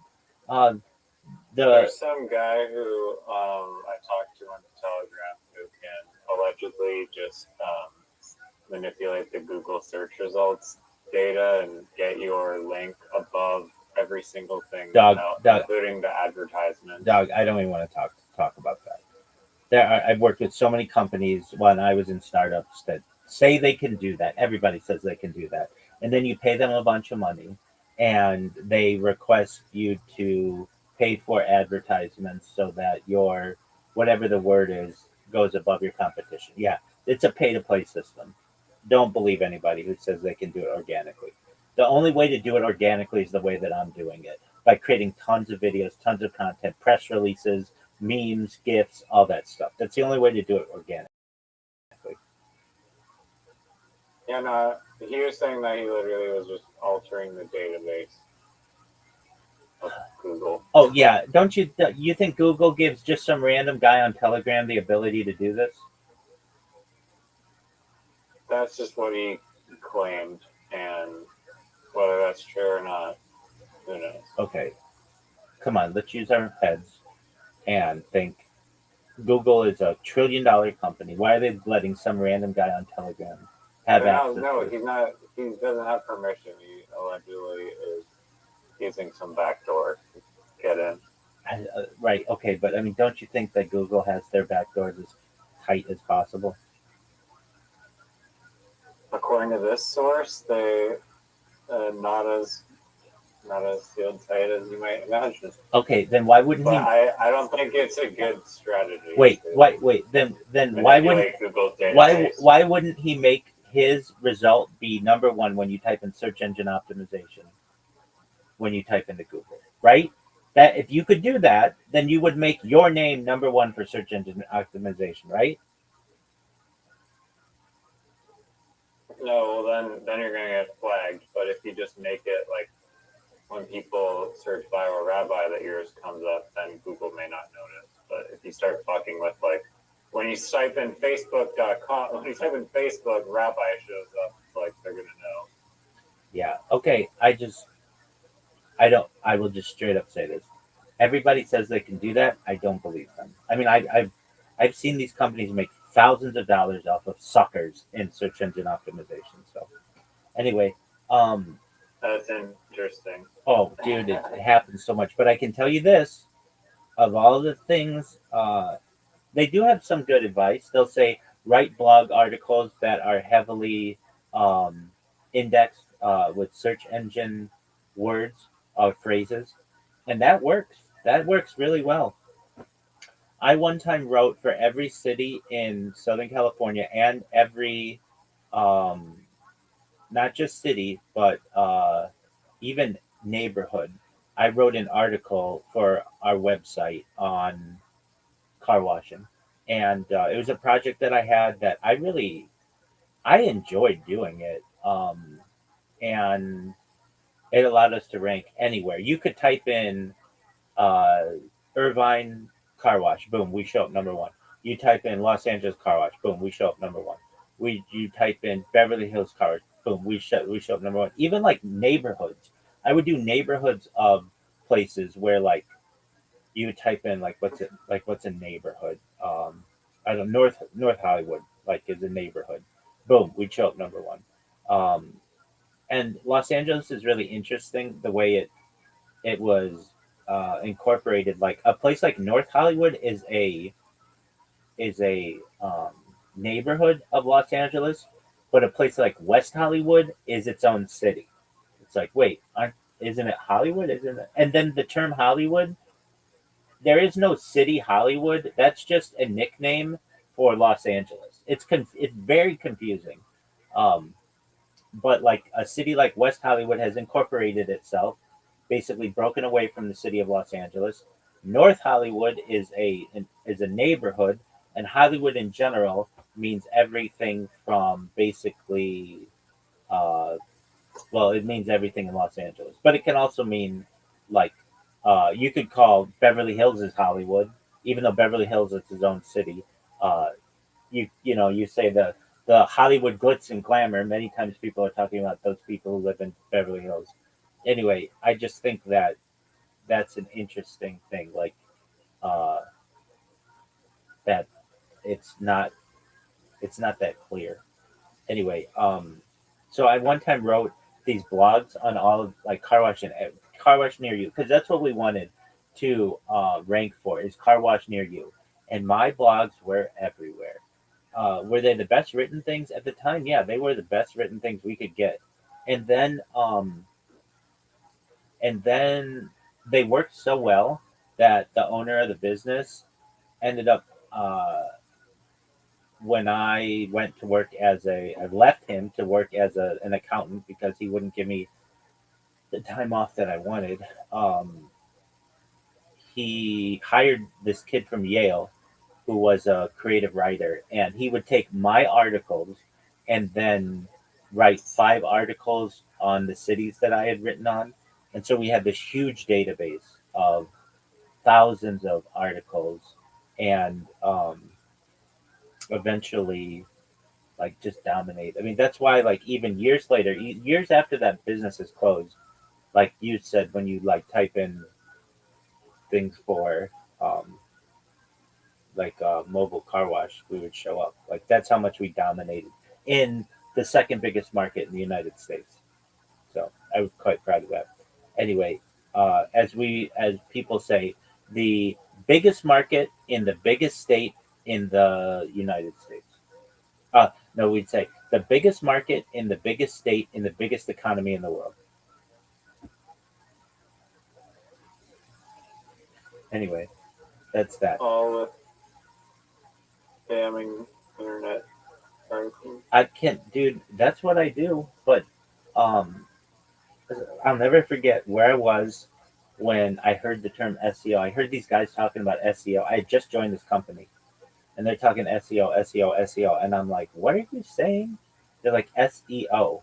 I'm like, "Okay, I just joined the company like yesterday. I don't know what that is." They're like, "It's search engine optimization. It's like the big thing on the internet. It's how you get your stuff to rank." And I'm like, "Oh, there's a science behind that?" And they're like, "Yeah, it's like a huge science. It's huge money, absolutely huge money." So we bring in these companies. We brought in a bunch of companies. We even talked with the biggest SEO podcast in the world. Um, he was very helpful, very, very uh, innovative, very nice guy. I got that arranged. Anyway, uh, the SEO team that we brought in initially, these guys come in and they're like, they're telling us like how you can rank really well, and they're like, you need blogs, you need city specific blogs that will be very helpful to you. And so we're like, okay. So I'm like, I can write those in my free time at this business. And I'll never forget, this man said to us that at the time, data was the number 2 most valuable resource on earth after water. And that triggered in my mind. Um, this was before the economists wrote about data had overtaken petroleum, but this stuck out in my mind that data was a resource and was extremely valuable, and people didn't realize it. And that was in 2017 when I heard that. And in its own way, like, I think about that all the time. I mean, I've made data my backbone, and I think that that was a big day. That was a big day. And then another interesting thing, when we had the guy from the biggest podcast on SEO in the world, uh, he said to us, this was in like 2018 or something, that video was the emerging medium for the internet, and that like Google was going to be emphasizing video much more than text in the coming years. It's come to fruition to some extent, but he also planted a seed in my head that video was where it was at. It wasn't in audio necessarily, though audio's big.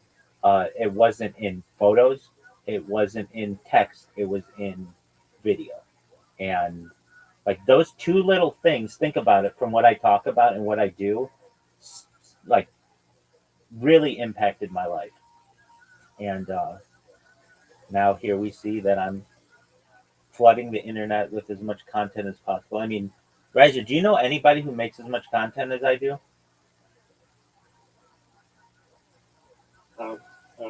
that's I don't think it's possible. Exactly. I would say this. I think I make more content myself than all your friends combined easily. You don't have 25 streamer friends, and I am live on 25 different streams, generally 24 hours a day. Sometimes they do go down when I'm asleep, but I still have some of them going, 3, 4, 5 of them going, and it's certainly on the different platforms.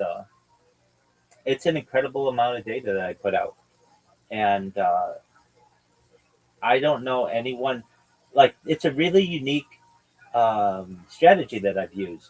That why not create as much? Why not be the person to create as much content as is absolutely possible? Nobody else thinks like that, and I think once people start to hear about it, they will. But anyway, I did this podcast yesterday. It was really good. It was on Mega Projects. It was 20 minutes. There's another podcast that I've made arrangements to do. I don't know if this is going to work. Well, I think it will. Just take time. There's this guy. He's got 49,000 followers on Twitter. He was the first Uruguayan hacker who was sent to jail or something like that. And I wanted to be on his podcast. He has a big podcast. And then also Morelight. Morelight paid like $500 to do these press releases that I wrote for him. And he submitted them. And I kept checking. I did not see. I saw them published, one of them, but they wasn't distributed anywhere, which was the big thing. That's where it was going to be in the Boston Globe and all these other places. And he got a message saying that the article that we wrote wasn't, they didn't consider it newsworthy enough. I mean, and that's a good point. I just wrote Harry Potter Obama Sonic 10 Inu is the best cryptocurrency in global history. Like, that's a hard thing to prove and whatever. So we rewrote the press releases under the guise of Harry Potter Obama Sonic 10 Inu launches a new merchandise site to celebrate my having spent 1,000 days in their Telegram or something like that, which is more newsworthy. And so they did launch their own site for merch that earns the company money or whatever, or earns the cryptocurrency money. Anyway, so I've got that going for me, which is cool. And we've got an invite. Oh, tight. That's what I like to hear. That's what I like to hear. I've got an invite. So I'm going to now go. I'm going to check my invites. And then I'm going to dominate you. Oh, you're just looking to get your ass kicked early this morning, aren't you? And you're going first? I'm sorry, are you complaining?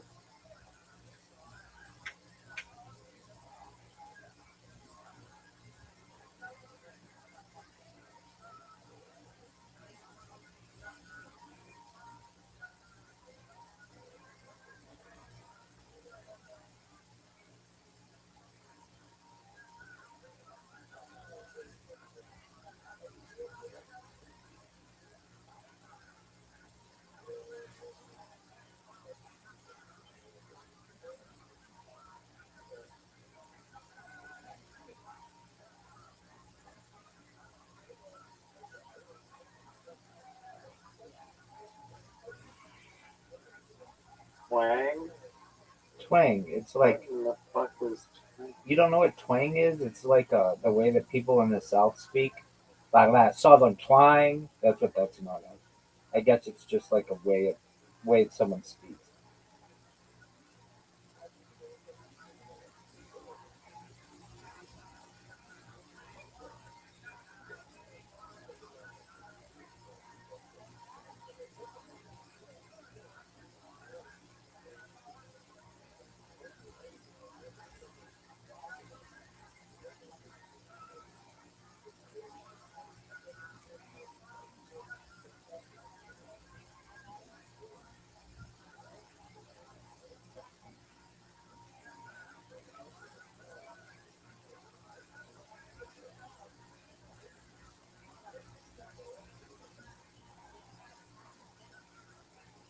Oh, what the fuck? Do you want? There's a timer now. Do you want your turn back? No, I deserve to lose that. I thought I had way more time. paying attention.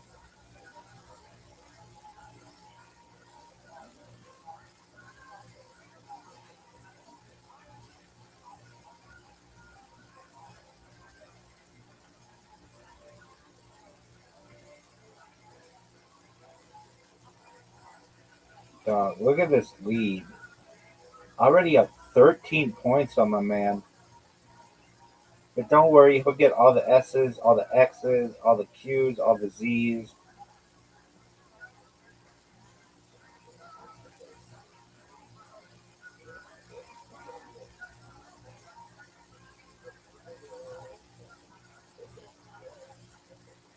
Dog, I'm gonna dominate you so badly in this game.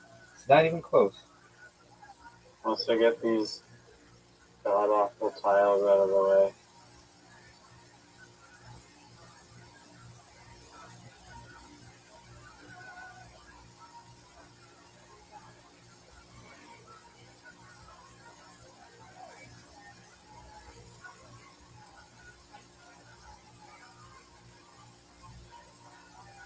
I'm up 33 points. We've played like 5 turns.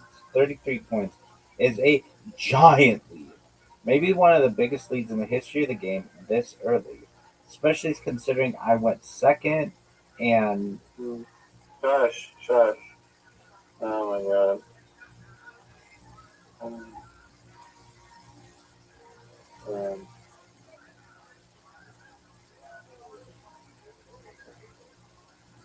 I'm just busting your balls. I've gotten really good tiles thus far. Oh, that was good, dude.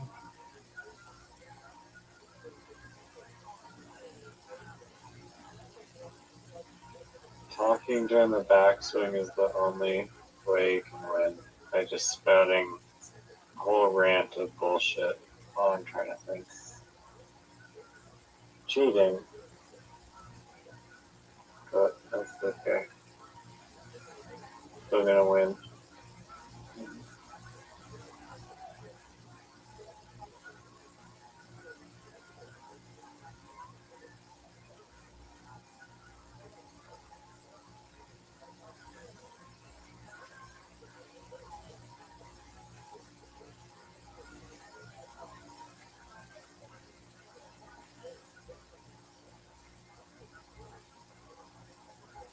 Get out of here.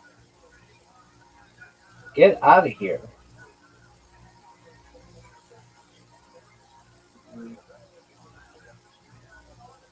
Get out of here.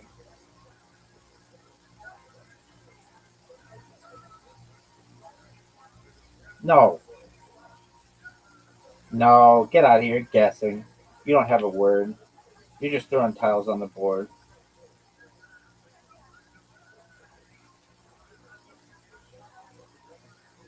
Your time's running out, big man. Oh man, that would I have wish been there was a letter I could have plopped on top of it. huge. A jar's a really good word though. Get through that stupid J.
The Rise are making a comeback.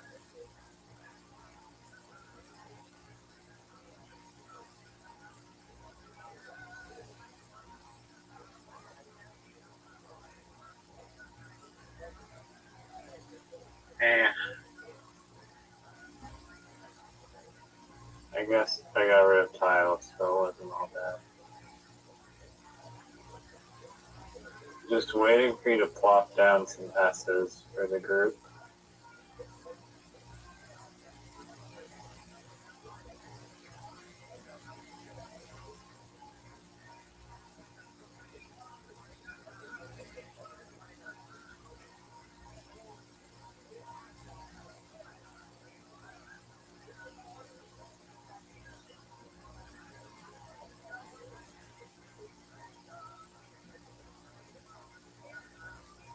What the fuck? Nice. Thank you. That was good.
Mm-hmm.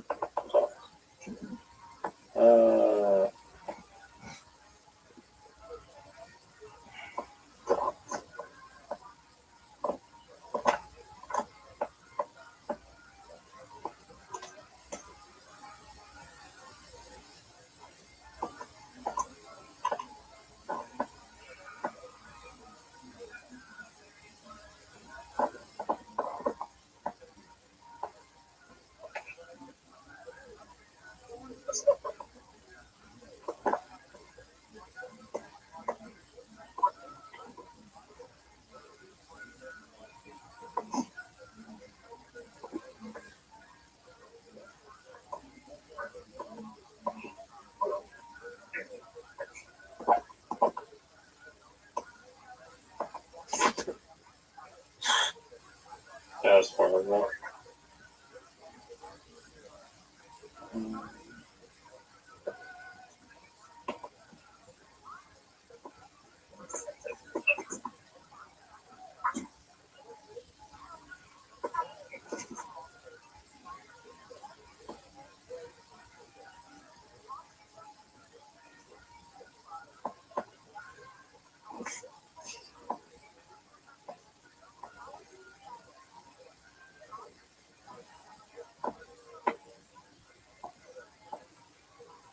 Wow, skill.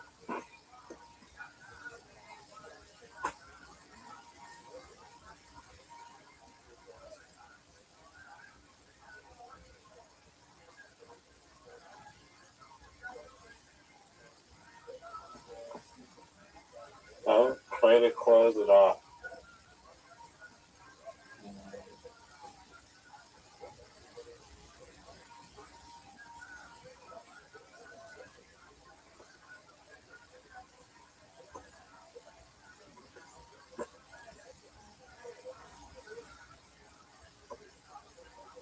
That was good.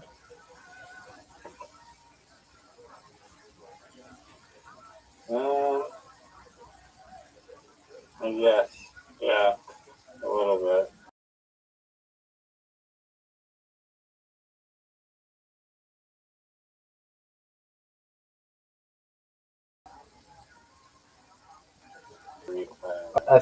It was 3 words. That's great. It was three words.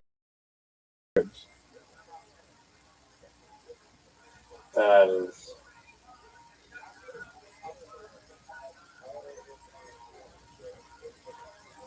There's no like bonus. There was a 3-word bonus. There is. Look at you, just wasting a cue. On fly.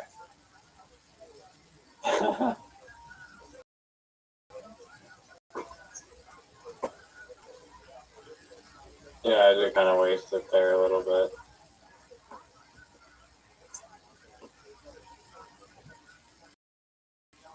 We both know you're just gonna play key anyway, so that's the only cue. Quid or quit or quill or key. Those are the only keywords I've ever seen.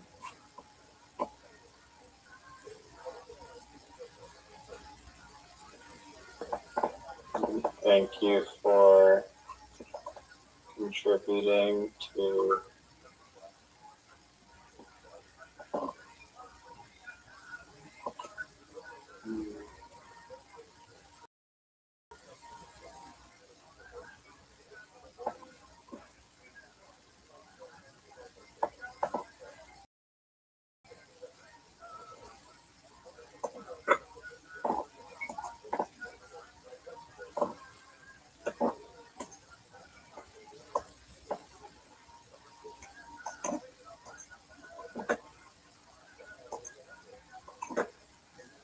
look at this.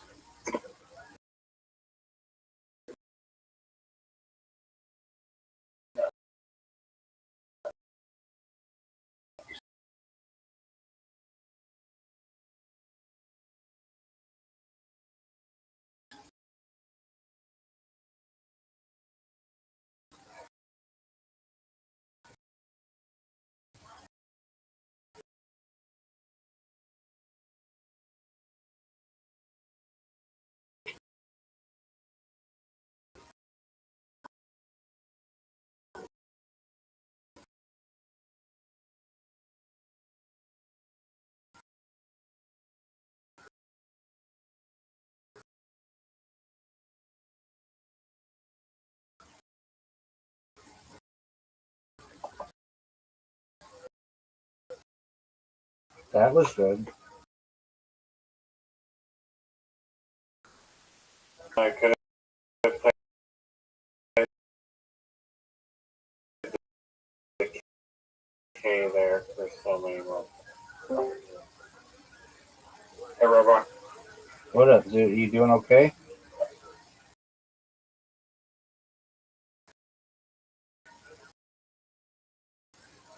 I was thinking about going on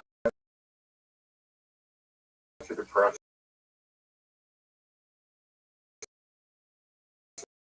But then I was thinking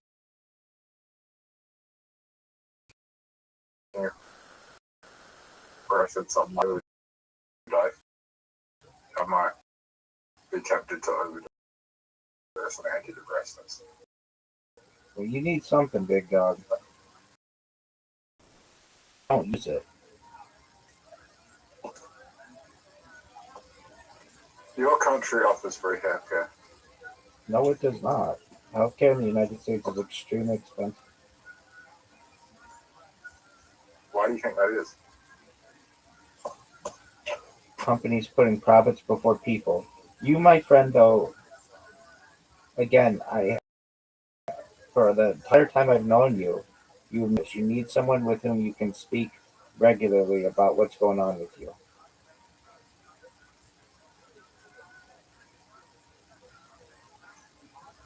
You need a therapist.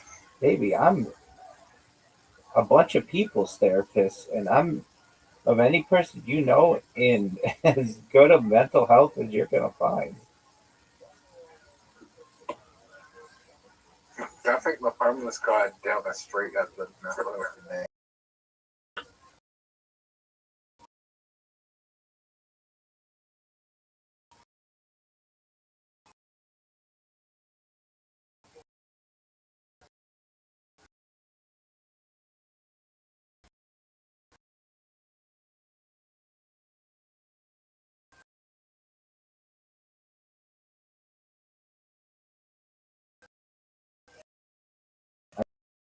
I think so too. That's why you need help, man.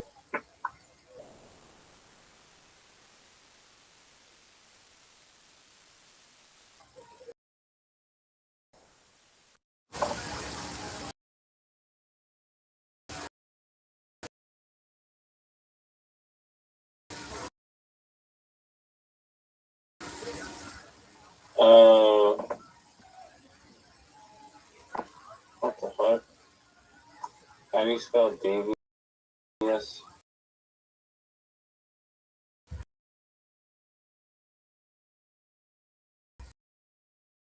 Devious.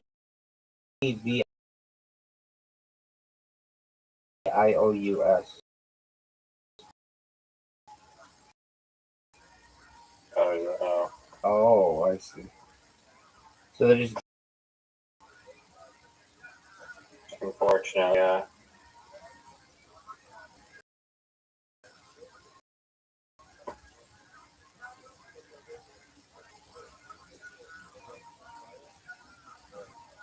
The less people who know about Ponzi, the better. about Fonzie. Yeah. You want to be early to the Ponzi.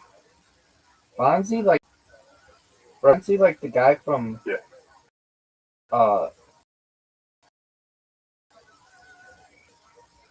The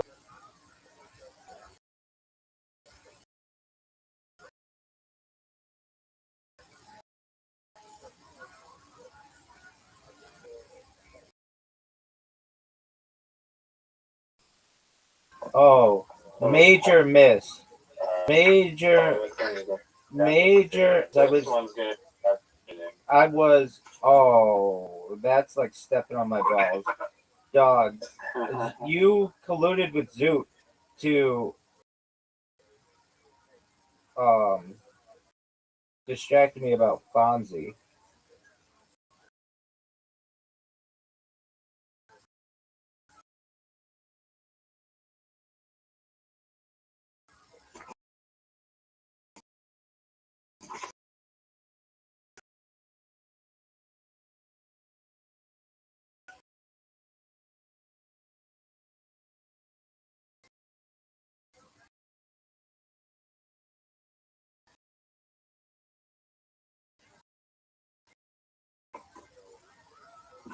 How many tiles are? Where did their money go?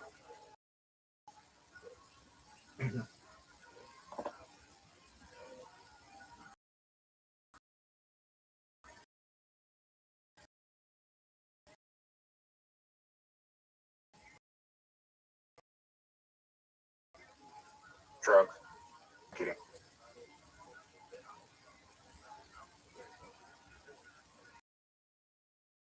What drugs did you buy, Zoot?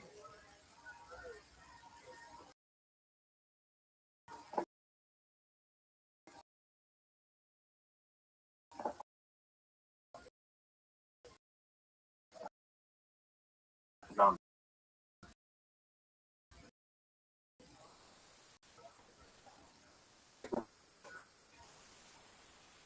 Wow. Have Zoot distract me so you could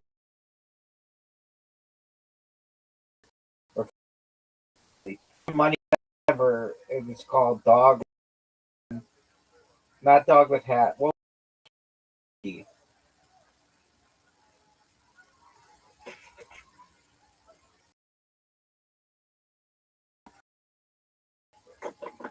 Zoot, where did all?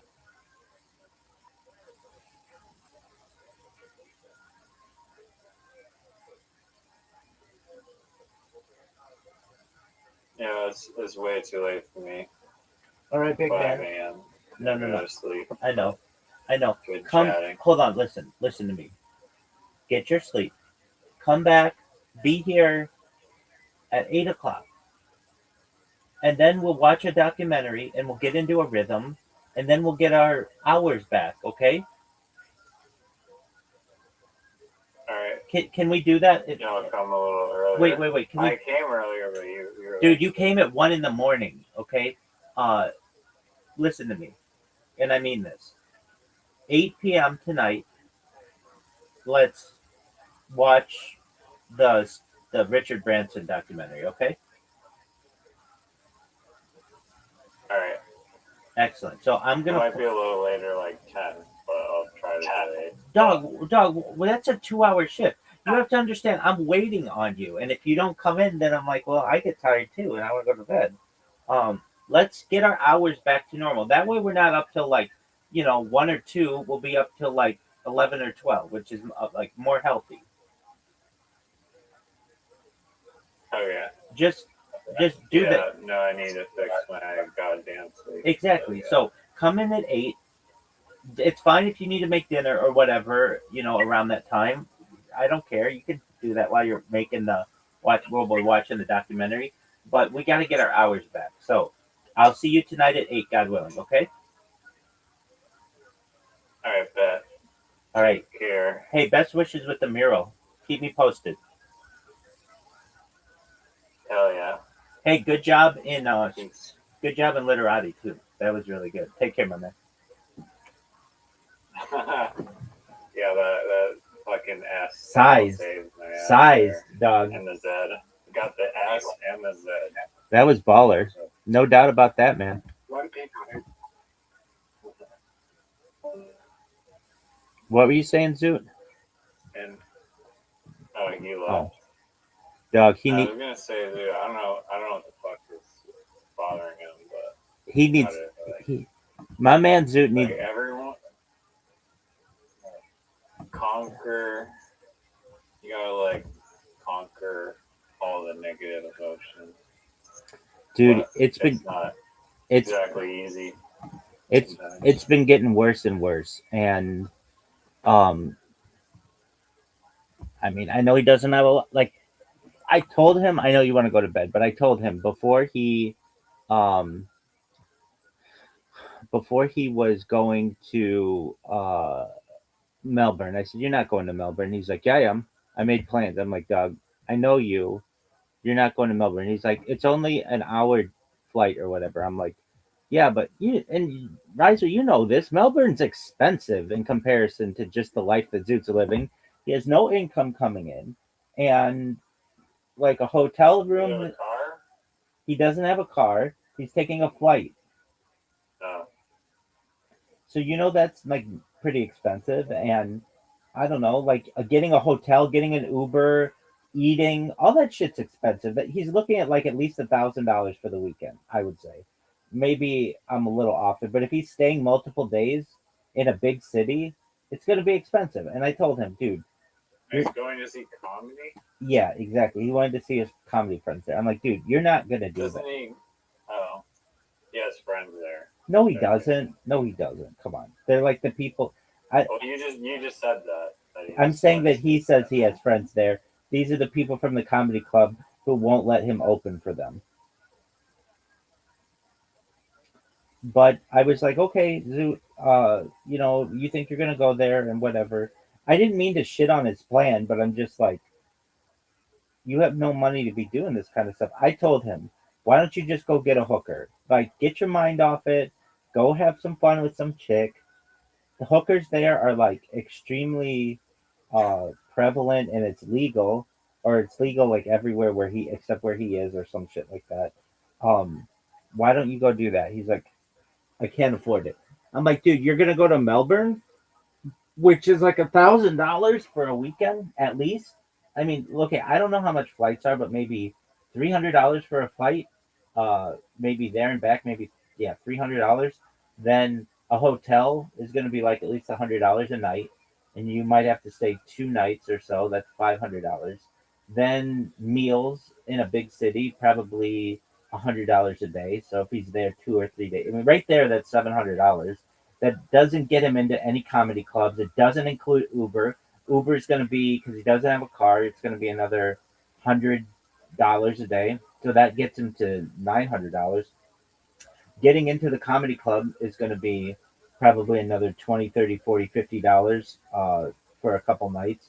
Like right there, that's $1,000. It's 950. But I mean, I'm sure that he'll get a cup of coffee or whatever. And I told him, I don't think that you're gonna go. And he's like, I'm going. I'm like, dude, I'm just telling you that I don't think that you're gonna go. Um, anyway, he's not in a good mental state. I keep telling him you need to seek professional help. I'm not a professional psychiatrist, and I don't want to be. There's a reason why I did not get into that field, though I think I could be very good at it. I don't want other people's problems. It's very negative, and I can be pastoral support to some people. The abilities that a psychiatrist has to prescribe you perhaps the medication that you need. And I have been fighting with him for over a year that he needs to go seek psychiatric evaluation, and he he instead just said that he was autistic so that he gets $1,000 from the government a month, which is fine. I don't even know what autistic means, but I do know that he has bigger issues than whatever he's saying he's getting just so he can get a stipend from the government. And he's he keeps coming in here and saying all kinds of things about SUICIDE, and uh, he called the Lifeline or whatever, and he'll just randomly say like really sad things like I'm gonna KILL, like whatever. He's gonna like do harm to himself, and I don't want that. I want Zoot to live a wonderful life, but he's just in this spiral. And if he doesn't seek medical help, like I don't know what to do with him. And he's like, I don't want to get prescription drugs for the pharmaceutical industry, all this stuff. They do some good things. There are a lot of people who use their medications and have had really good positive things from them. Not everything that comes from that industry is negative, and I just it's a bigger problem than I can control. I miss the old Zoot who would come in here. I guess when he would come in here and talk about how he's a millionaire. Do you remember that? Um, yeah, I do. Do you think the money is what made him so sad? Like, what the fuck changed?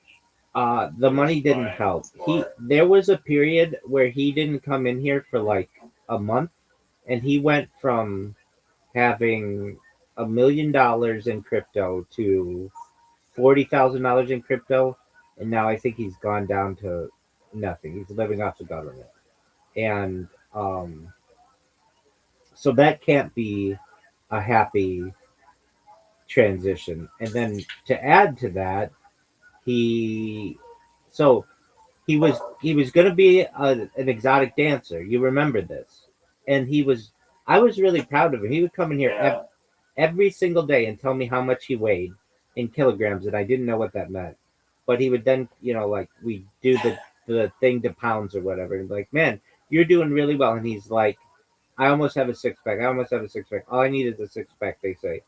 And I kind of knew in the back of my mind, if Zoot looked like a bodybuilder, he still has the personality that can be very off-putting to a bunch of really hot chicks. Like Zoot has shit in the punch bowl, uh, personality disorder. If that was the thing, where everybody could be having a good time, and then he's going to mention, uh, like the slaughtering of people. Insert random hate speech. Exactly. Exactly, Riser, 100%. And you can kind of get that vibe from him. I'm sure you can much easier in person and everything. And so the guy told him, uh, "You need a six pack." So Zoot worked really hard on a six pack, and he looked at and like I was really proud of him, and I would tell him, "I'm really proud of you." And then he went to the guy after Zoot did all this work. He would go to the gym just about every day, and the guy was like, "Yeah, we're not interested," or something like that. So Zoot put in all this work and then got rejected. And I told him, "Dude, you could, if you wanted to, just go to another male strip club. Like there are others where you live, and you could try to get hired there." And he's like, "No," and it just like it shot him down. But then he was like, "I'm gonna be a stand-up comic," and he told me, "Rabbi, I'm going to be on television in January." And I was like, with your comedy, no way. There's no fucking way. You're not funny. You're offensive. And he's like, "No, I'm going to work on it and I'm going to do it." And I was like, "Dude, we could come up with a comedy routine for you that's really good and really tight and they can show on television. But right now, your comedy, they can't show that on television." And he's like, "No, I'm doing it my way." So I said to him, "Okay." I even planned that. We even did the math. It was like in the fall. I was like, "Dude, there are approximately 16 weeks or something until you're saying this Raw Comedy Festival is or whatever.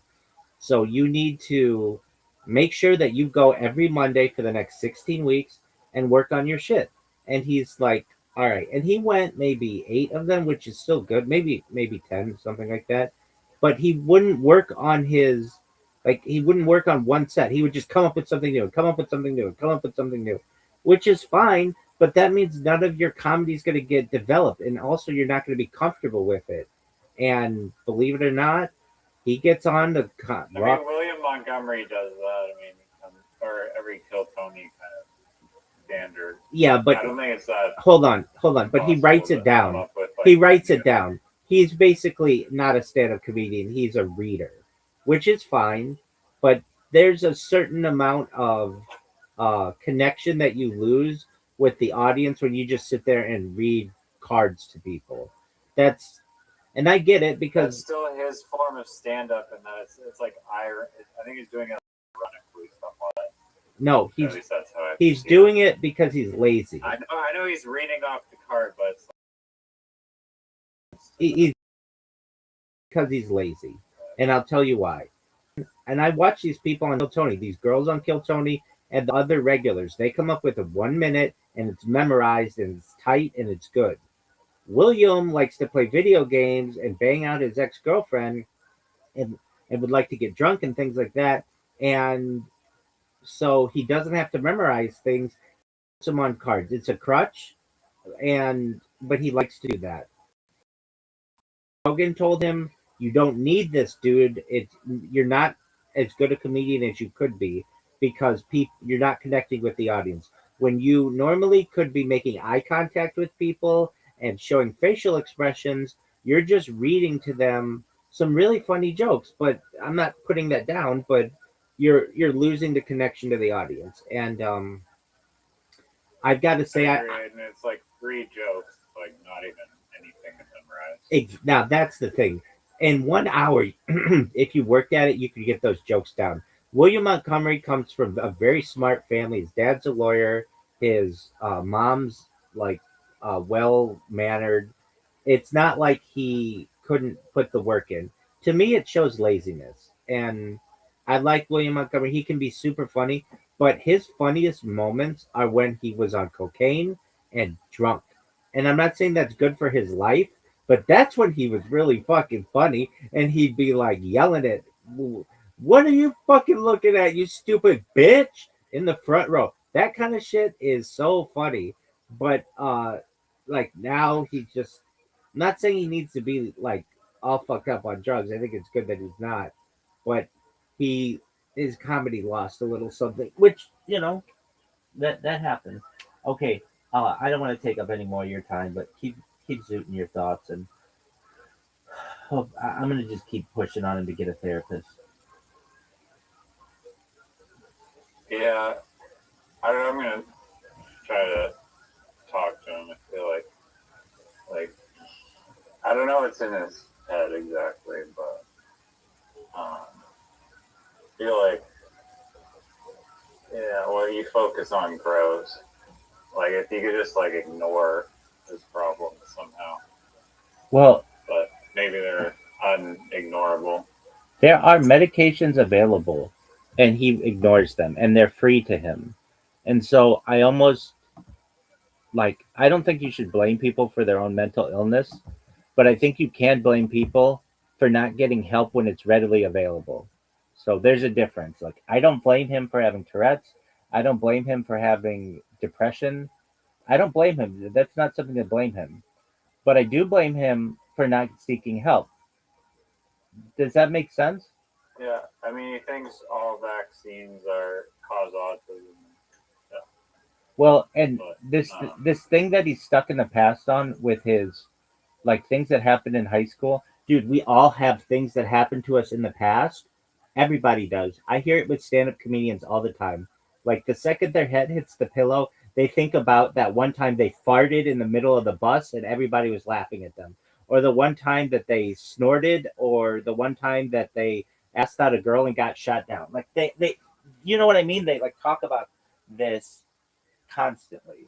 And it's kind of one of those things where um and then he'll put up these scenarios like, would you rather, I get so many would you rathers, would you rather, would you rather, would you rather, would you rather. And I feel I do a good job taking on just his questions where he doesn't know what he's going to say.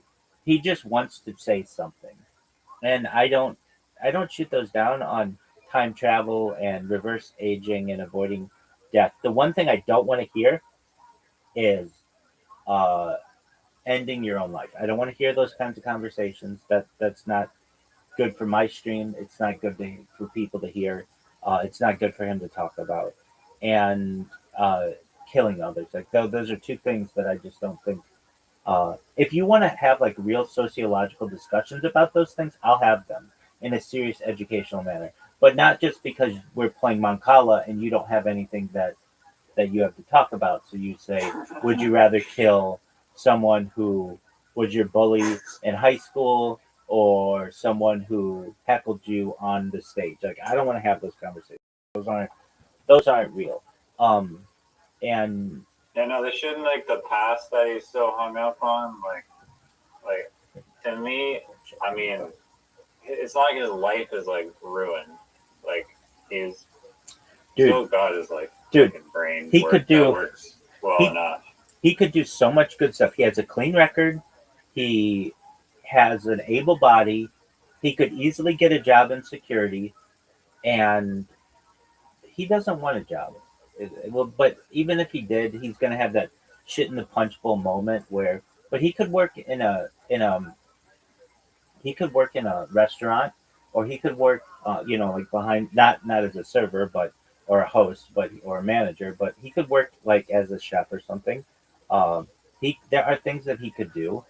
He could also, I mean, he wants he has these pipe dreams of being a trader or whatever. He wants to turn, like, maybe the worst thing that ever happened to him was buying those uh Pokemon cards, and then turning that into crypto, because he made a whole bunch of money doing it and now he keeps blowing money. I mean, it's kind of one of those things. Um he is he needs a profession. He needs some stability in his life, which would be once a month or once a week or whatever your behavior professional feels is necessary. You need to connect with someone and talk about your mental health with them and what you're feeling, and they can prescribe things to you and you can make adjustments with medication. But right now it doesn't help him to come in here and say, uh, I tried to. There was this girl who liked me when I was 15 years old, and uh, I should have asked her out, but I didn't. And then just last week, I friended her on Instagram, and she blocked me. Like that. I mean, you can shoot your shot, man. But as I told him, dude, those women are married by now. They have families. They don't want anything to do with you. You're the past. And maybe she did like you. That's cool. But that's the past. Find someone who likes you now. Um, Something happened to Zoot, I think, when he said when he was a little kid he did not have the ticks. But you know what, Riser, I have to say, for all that I say of Zoot, I feel really badly for him. His dad died when he was 1, and I that's didn't know yeah, I didn't think you did know that, and that's devastating to me as his friend. Like I don't, it makes me so sad, and it doesn't have as much of an impact on him as maybe it does, and I just don't know psychologically. But he doesn't talk about it that much. But it does have to do with his fear of death, and sometimes I'll press him on it. Zoo, why are you always so death oriented? And he's like, because my dad died when I was 1, and there's nothing I can say to that. That's like you're absolutely right. There's nothing. I'm so sorry, but that means he didn't have like a male figure to look up to when he was a little kid. Um, he doesn't have a father that we could just call up and have his support right now. It's so for all these things that like we say, Zoot, you need to get your shit together. We don't know what that kind of a loss is like, and I don't know how his dad died. I've never pressed the issue, but it's incredibly sad to know that like our friend um, lost a parent at such a young age, and uh, he's still dealing with it, and he has no memories of his father, but uh, just just really sad. And Yeah, I mean, it's almost better to lose them before you have memories, arguably. I mean, like, the kid who lost his dad on our hockey team when he was like 8 years old. I was like I just feel the weight of like our whole like hockey team like went to like the like funeral thingy or celebration of life or whatever. That was bad. yeah, I know a Yeah, kid. it really just a void that you have to deal with. Absolutely. Uh, I knew a kid who lost his dad. I'll never forget my mom. Like we got a call early in the morning before school, and these people were at our house for a party like hours before, and their dad just he was like 39 years old, very young, and he died. And this kid's actually pretty successful now. He's married. He's got a good job. He's got his own house. That's all really great, but uh, it changed him. It changed him. He became very depressed, very sad, very sad. What happened? So I understand what you're saying. Like it's almost the phrase. It's better to have loved and lost than to never have loved at all. It's almost the opposite of that. It's to some extent. It's better to have never loved at all than to have loved and lost with the loss of a parent, perhaps. Um, Almost like a child too. Like it's better to have never had the child, maybe, than to have had the child, put all this work into them, and then have their death. Does that make sense? Yeah, or my mom's like cousin, I think, or uncle or something. He was like 5 years old, and his younger brother, who was 3, they were like playing outside, and then like a drunk garbage truck like ran over his younger brother and killed him, and he like witnessed that when Oh, he was like that's 5 years old. so. This And is then this is your mom's. One of your mom's uncles died this way. yeah, Oh, that's or terrible. cousin, I'm not sure which, but yeah, someone, it was like her grandmother's, her great grandmother's son. So yeah, I guess uncle. But yeah, he witnessed that when he was like 5 years old, and then grew up just like probably with a lot of demons. Didn't yeah, That's didn't ever form like a full life, I guess. that's why I am an advocate of the development of the type of technology known as memory erasure, especially for people with post-traumatic stress disorder or just bad memories. They shouldn't be haunted by those things. There should be a way, hopefully in a private way, that they could go into just like an AI system and be like, yeah, I have these memories of, this drunk driver who killed my brother, and I want those to go away.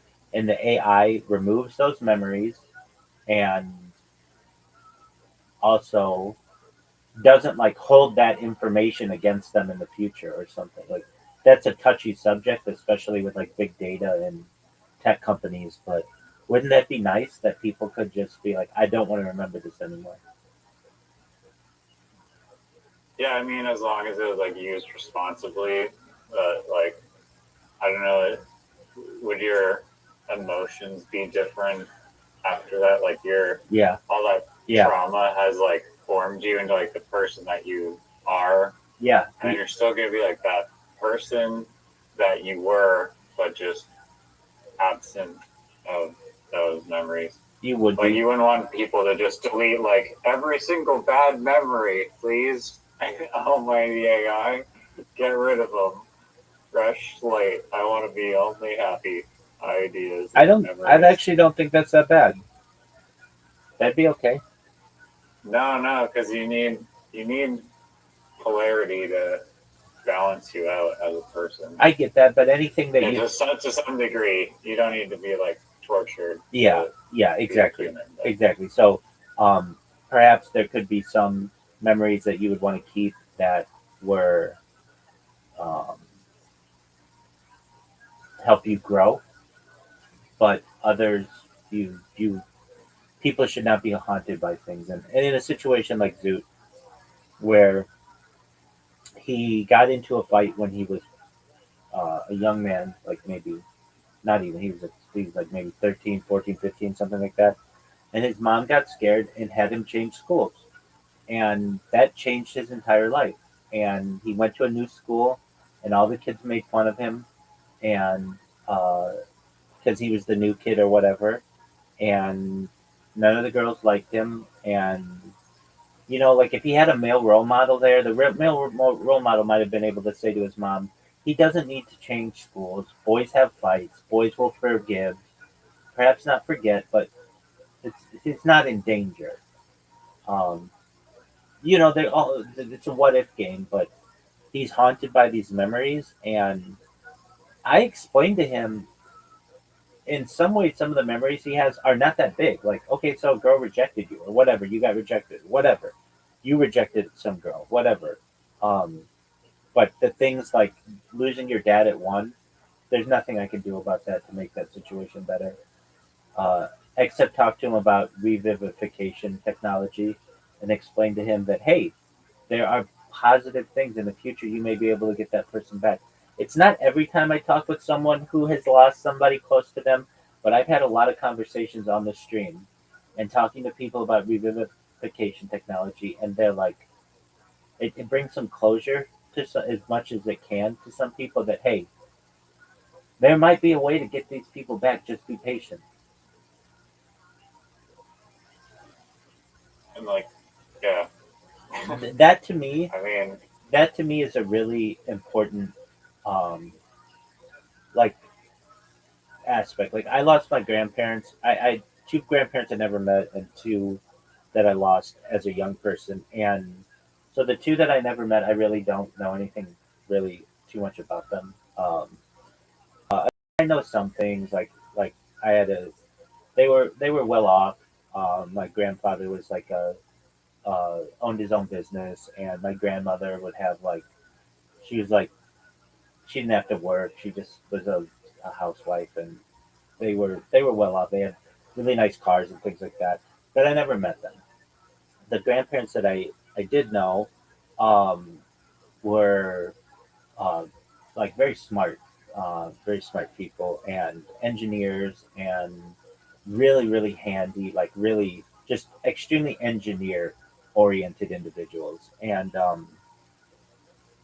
I I learned about a type of technology. Like when I lost my grandparents, especially my grandfather, I remember like I lost my best friend. I was around him all the time, and he had a major impact on my youth.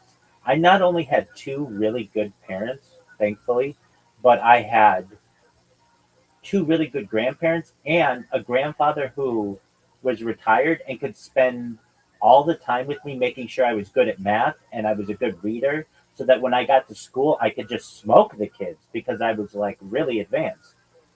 I was really fortunate. I've got to say I had an excellent, like there are a lot of kids out there who don't have good male role models. I had in my own way too many good male role models, like really good people, not just my parents, not just my family, not just grandparents or anything, but the people who my parents were around, coaches. I had just like abundance of good male role models. Like there are some kids, and I feel very badly for them, where they have no male role models, and there are those fortunate ones who I have who are good religious leaders around us, good families of people, and so I try to take that understanding and try to use it for good and to help people. In terms of my grandparents, I know about a type of technology that gives me some um, happiness, and that is so I want to revivify them, God willing. I'll be able to do that someday. It's like a goal of mine. But before I do that, there's another type of technology where like I know my family. I don't know exactly where because I don't have like direct contact with them. Though that's not.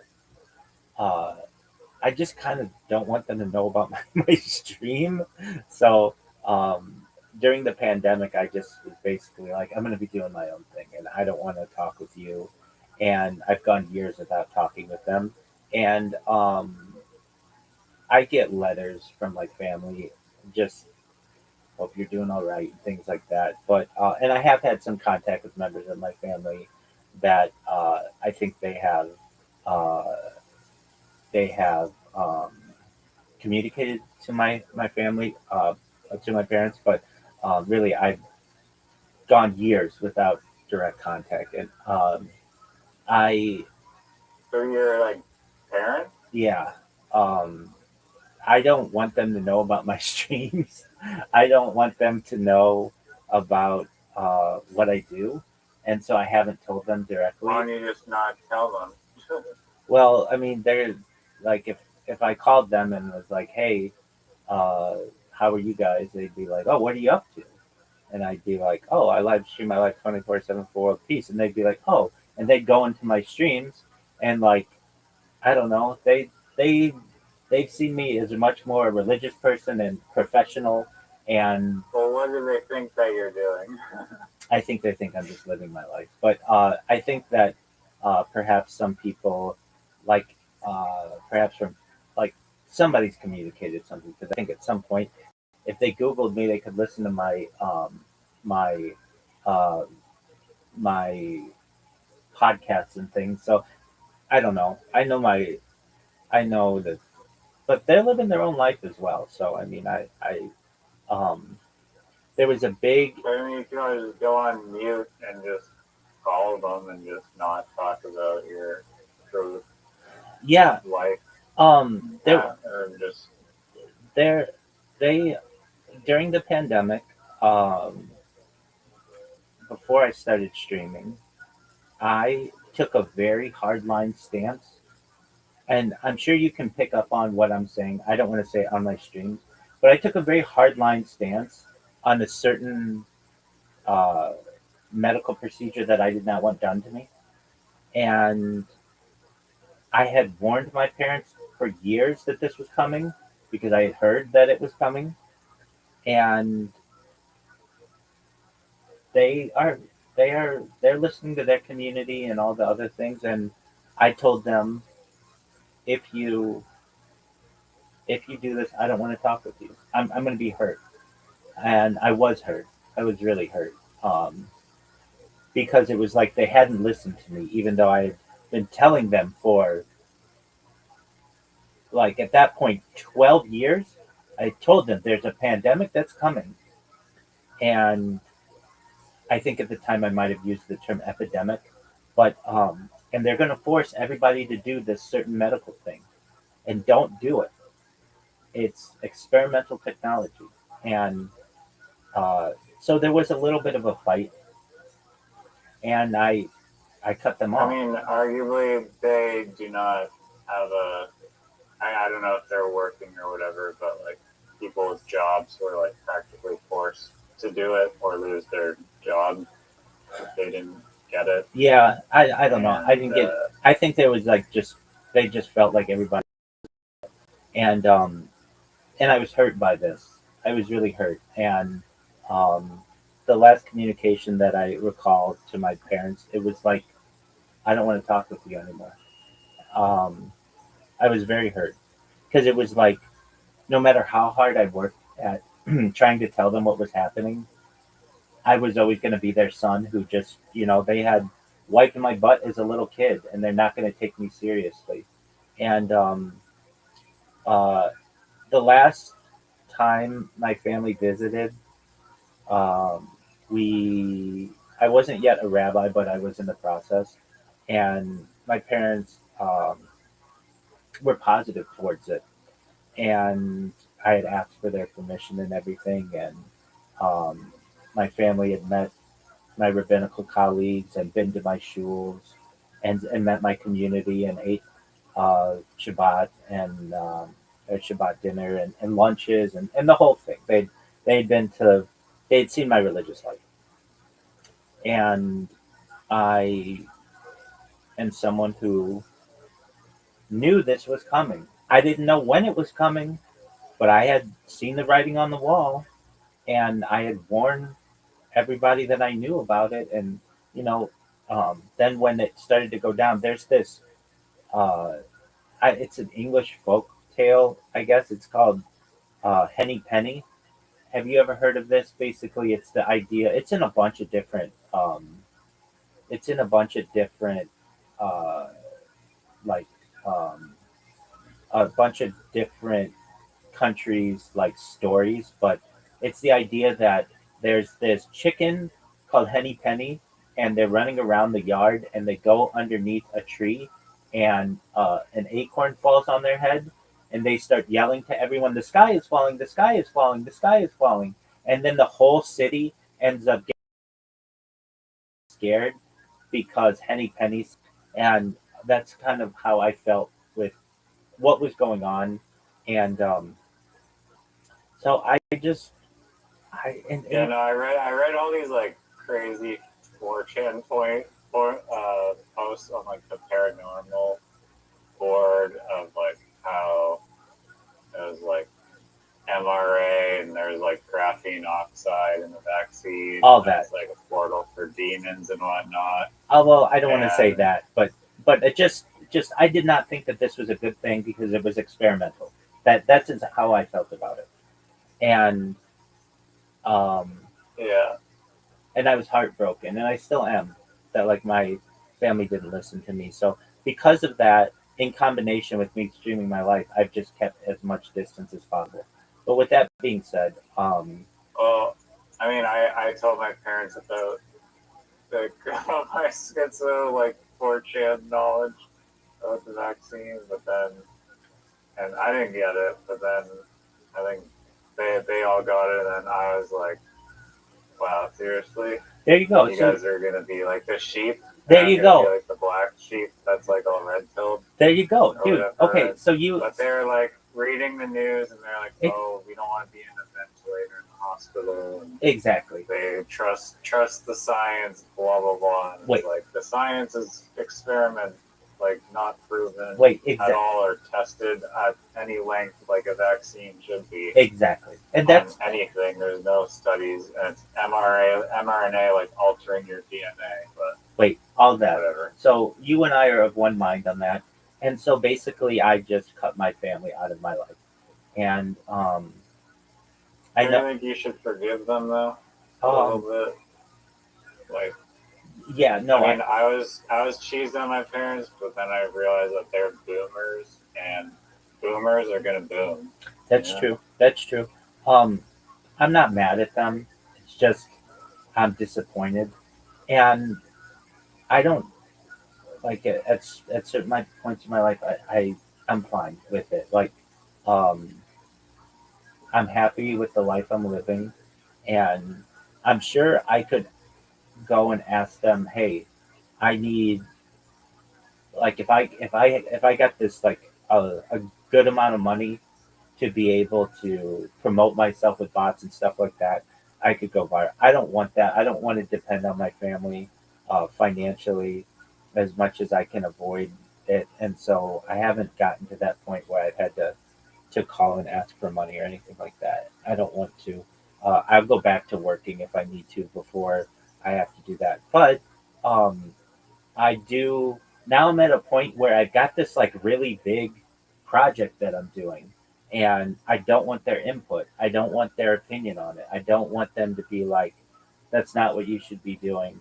You should have a normal life. You should go get married and settle down and go back to being a certified project management professional and scrum master and go back to doing that. Get this you I don't want to hear them say you've wasted your life doing this because I haven't. I feel that it's really important. I don't want the negativity that I perhaps could get. So I avoid all of that and I'm happy like just avoiding that. Um I know if they need me, they could get a hold of me if they really wanted to. If something happened, um, I'm an email away. And but yeah, so I'm not so mad at the decisions they made. I get that, but I'm glad to hear that you had the same thing. That's what started the rift, and then from there I started doing this live stream, and because of that, like I don't like it's like it's like a secret that I have. Like I love to surprise people. It's something that I've always loved to do, and I want it to be one day that all of a sudden their son has gone viral and they didn't even know it. Like that to me is really exciting. Same with my friends in my community. They know that, obviously I haven't been in shul in a long time and that I told them like I told some of them that I was gonna be streaming and everything and like we're just working on this project, but I don't uh there's like an excitement to me to be like, hey, one day this could go viral and it would be like oh uh like how do I want to describe it? Like somebody who invented something or came up with a big discovery. And it's like I don't need their help. I don't want their help. I'm just going to continue to do what I do and keep grinding it out. Anyway, the reason why I got onto this is because I was talking about being fortunate and having good role models in my life and my grandparents and wanting to bring them back. And there's a kind of technology where you can take home movies and put them into like an AI model, and it creates AI models of the people, and then you're able to have virtual discussions with them. And I dream of that. I dream of having virtual discussions with my grandparents someday after having gone viral and being like, I did it. I did it. Like, and they would know. I'd have like really interesting conversations with them about the old country, about Europe and what life was like living in Hungary and the places where they had lived. And um, I just that to me is an exciting thing. That okay, I'd love to revivify them and bring them back, absolutely, but I don't know if I'm going to be able to do that right now. So in the meantime, it'd be cool to have some kind of AI model of them. And I know it's not exactly them, but it's pretty good. I think that's a cool thing to be able to utilize. Now, for Zoot's case, uh, he may have home movies or he may have pictures or whatever, their writings or whatever. There's some record of his father. And I would love to be able to give that to him someday so that his father could say, you know what, you did the best that you could with the cards you were dealt. I think that would be very valuable to him. And then perhaps someday revivify his dad. That's the big goal. But in the meantime, he is uh, he's dealing with some really difficult subjects, and if you think there's something that you can do for him, by all means, try to help him. I do what I can to be as consistent a person for him as anyone on earth, basically. Uh, and if he wants to And talk, I sent him this video on this dude called Bashar, and he's like claims that he's channeling like some alien civilization or whatever. But I watched him when I was like kid, like 11 or something on YouTube, and like whether or not he's, I don't know. He says he's pulling the information from somewhere, and he's like a channeler, spiritual guy or something. But he just had a cool ass way of deconstructing like the human mind and um, like rearranging like the way you think about your belief system and how much like kind of like some law of attraction shit, but like in more detailed, like detailed law of attraction type stuff, and because he really emphasizes just like how much like beliefs like impact your day to day like thinking and life, and it's like really mind blowing to me, and I still appreciate everything that guy has ever said. Um, so yeah, hope Zoo figures it out, but I did too. it's way late. So I know. God willing, I'll see you tonight, okay. 8 p.m. Don't do 10. Don't do 11. Come at 8, and we'll get our hours together, okay? All right, if I'm even awake by 8 p.m.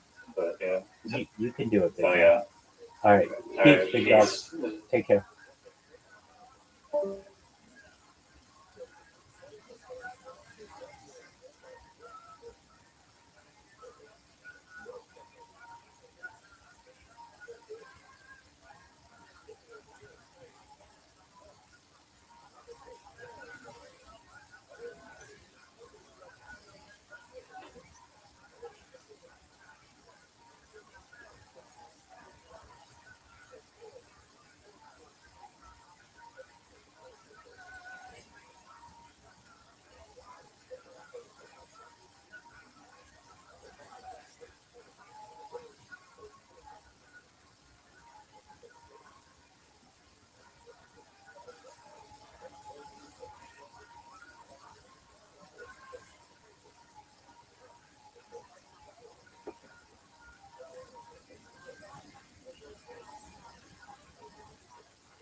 much this is in the future, especially. Sometimes I just need to talk about things. I can't always. I wish I could be more honest. They'll understand. They'd be like, I get it. I totally get it. Really? Come on.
I love this woman.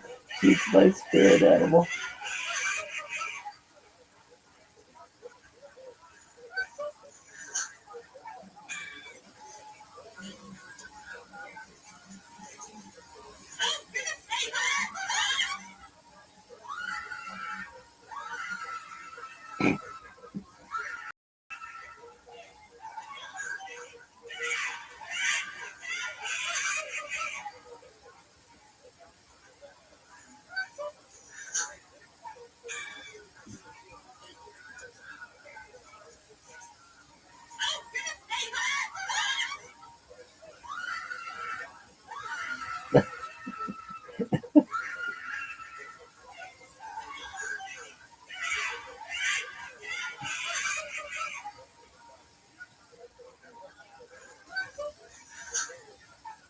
I would have fucked this with a Jim Rabbit.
Vilket hade nära henne att undersöka det kände benämningsfattigt vem var han lekte på.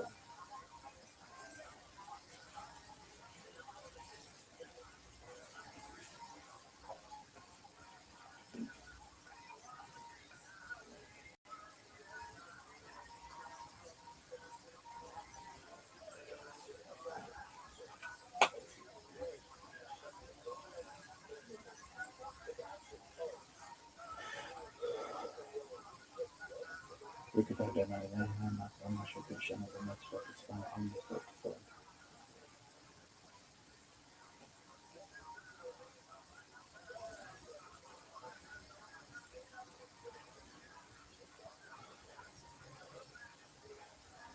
Bruksen till vad man skjuter redan där. Bruksen till vad man skjuter redan där. Smile, Israel, Adonai, Elohim, Adonai, Bruksen till vad man skjuter redan där.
What's up, baby?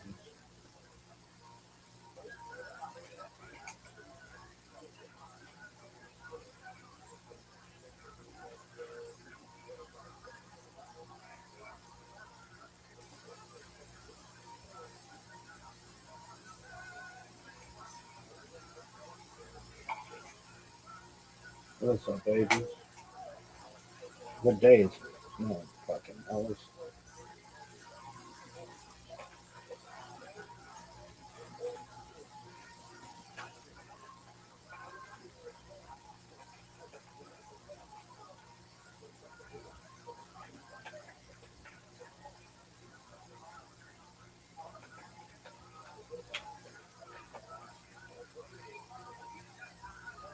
It's Coffee, Coffee. Tuesday, April 21st, 4th of the year, 5786. Tuesday, April 21st, 2026. 3761, creation of the world, birth of Adam and Eve, Chava. 3631, 130, son of Adam was born. 3526, 235, Enosh, son of Seth was born. 3436, 325, Kenan, son of Enosh was born. We have been doing this for 216 days, son.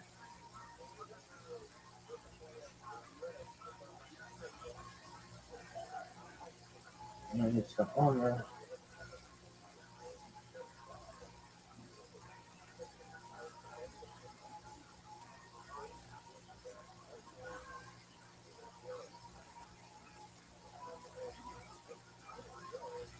Cricket in Ireland, and I'm sure the Shana of the stuff is on.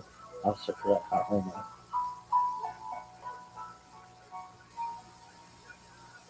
I'll just have a Tuesday night, April 21st. Cricket in Ireland, and I'm sure the Shana of the stuff is on. I'll separate at home. Plus, we wish them a king of the universe to take by us for the commandments to command us concerning the counting of the honor. Today is 20 days, which is 2 weeks and 6 days of the honor. May the merciful one restore unto us the service of the Beta Migdash in its.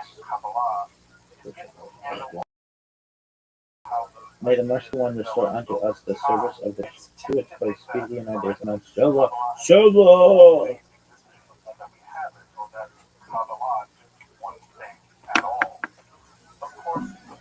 Look at this. Look at this athleticism. Look at this move. Look at this. Look at this athleticism. Look at this move. Look at this athleticism. Look at this move, dude. Just click on. Oh, chicks all over. Crazy. From the point of view of this incredibly complex development, from the prophets of ancient Israel and to the rise of modern Hasidism in the 18th century.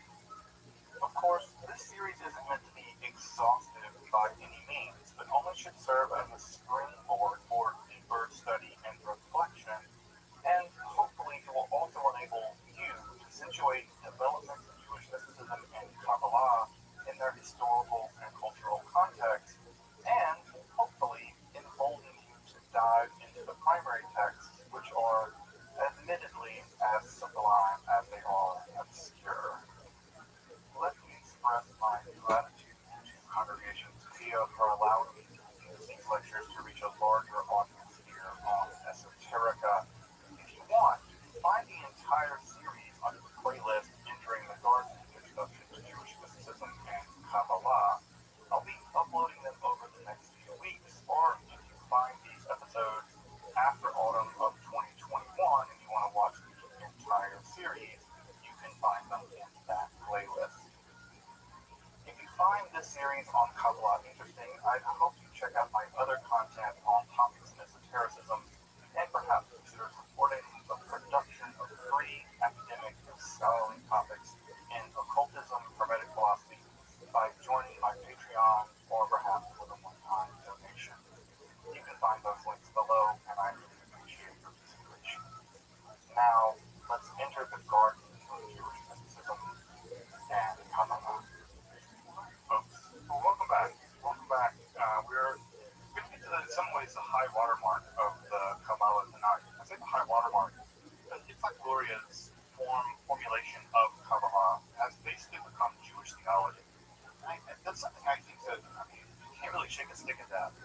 really incredible thing that fundamentally one guy, in many ways, formulated how people all over the world understand their God, understand the scriptures, understand the world that they live in.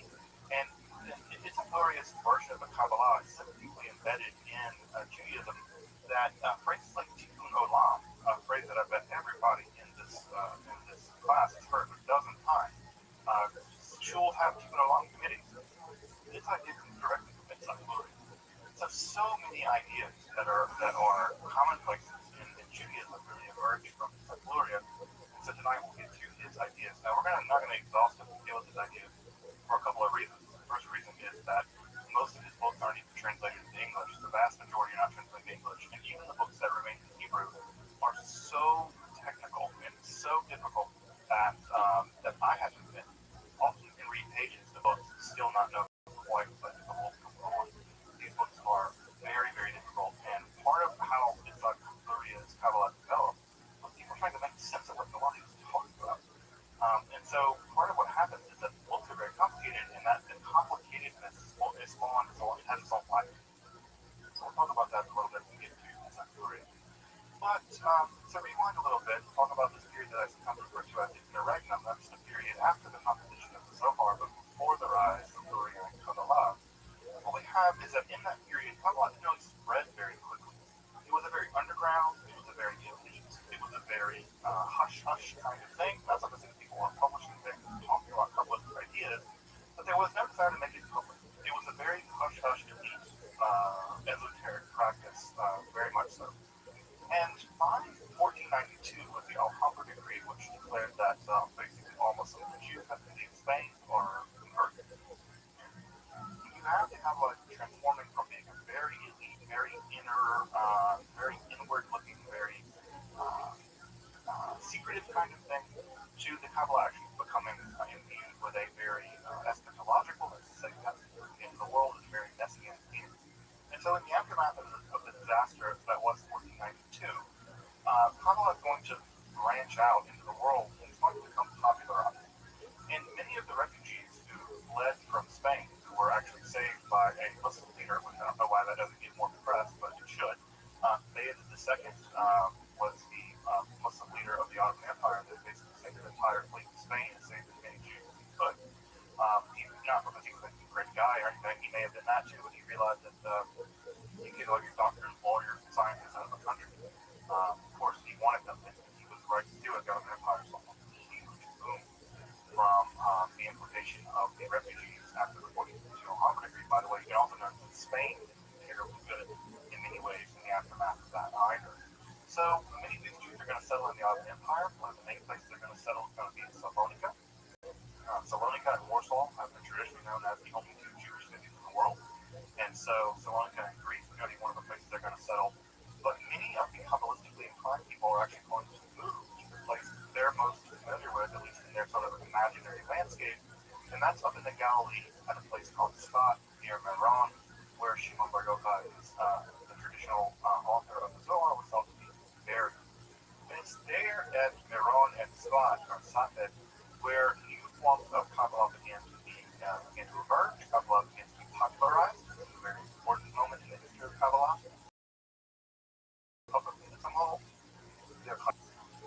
And what ends up happening is in this area that there is a rise of a new form of Kabbalah that is highly systematized, highly intellectualized, very encyclopedic, and very synthetic, which is just to say that it's organizing all kinds of Kabbalistic ideas into something like a Kabbalistic system. That system, of course, the major one is going to be Joseph Portobello. We'll talk in just a moment.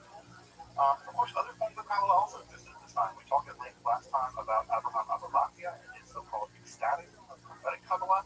This is a completely other form of Kabbalah that doesn't really care much about the Sefirot and that kind of stuff. He knows about them and he's aware of them and interested in them, but that's not part and parcel of his project. His project is a kind of intellectual communion with the divine, and that's accomplished by a wide range of things like breathing techniques and focusing in on Hebrew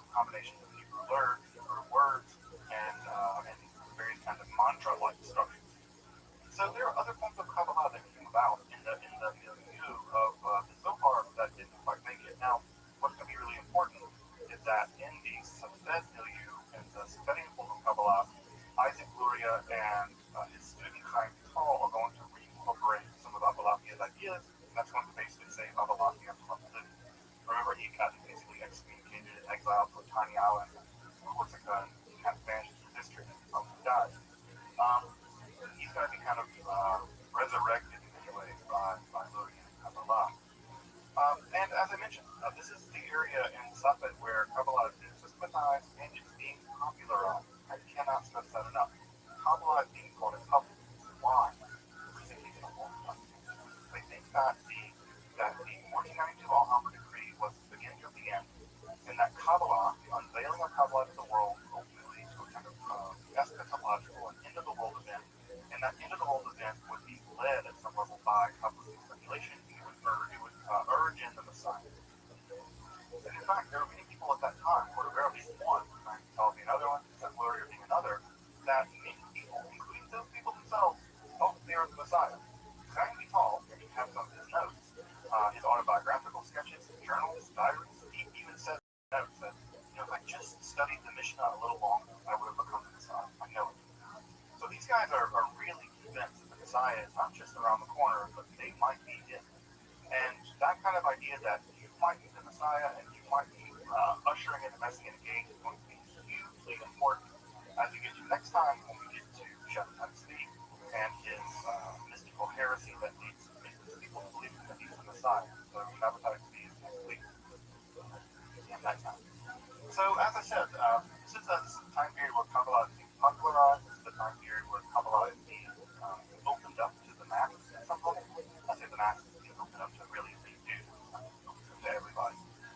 And there are new services invented. Kabbalah Shabbat is almost certainly the most popular Jewish service that exists today. Into a Jewish service, you've probably been to a Friday night Kabbalah Shabbat service. That service being developed at this time, and Shlomo Alphabet's favorite centerpiece of that text, that prayer service, come my beloved, come my bride, and that text, the classic now, all the Jews. And so that was being written by Shlomo Alphabet. Also, it's worth pointing out that not only these guys studying together, they're marrying each other's sisters and stuff.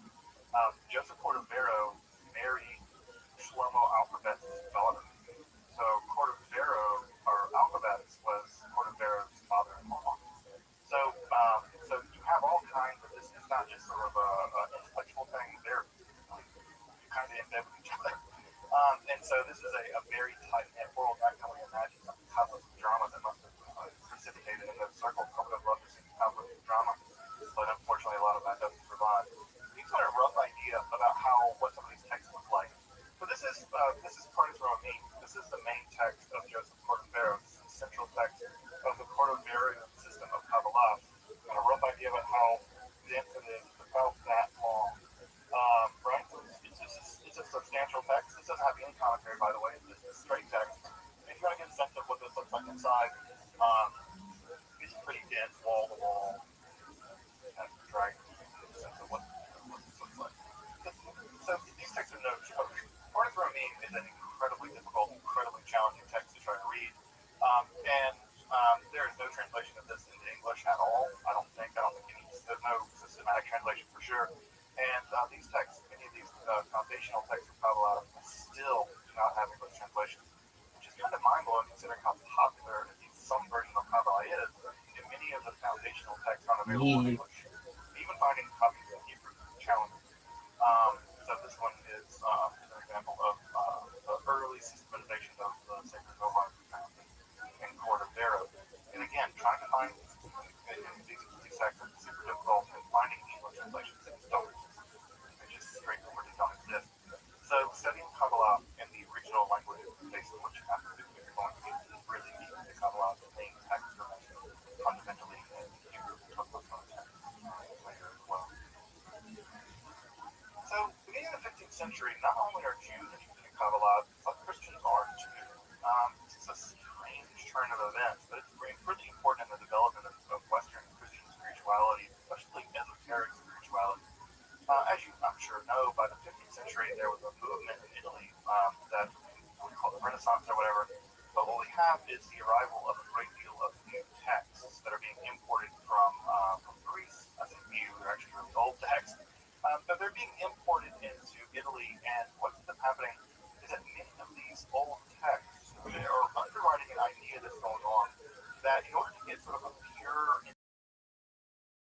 quality or a pure intellectual appreciation of what's going on, we need to go back in time and look at the original text, look at the original foundations of this literature. It's sometimes called the Ad Fontes revival, which is the source of the revival. And what you get is a massive translation project led by people like Marsilio Ficino, who are translating for the first time the entire works, for instance, of Plato. Most Christians in the Middle Ages had basically never read Plato. They had fragments of things. They had the Timaeus and they have other documents, but most pieces of Plato had never been read by a medieval Christian. It just didn't exist. And so you have an enormous influx of new, old ideas coming in from Greece in the 15th century. And there was an idea that was current at the time that primordial wisdom was somehow more reliable than what was going on in the Middle Ages. In fact, the Renaissance humanists are going to refer to that time period before them as Gothic.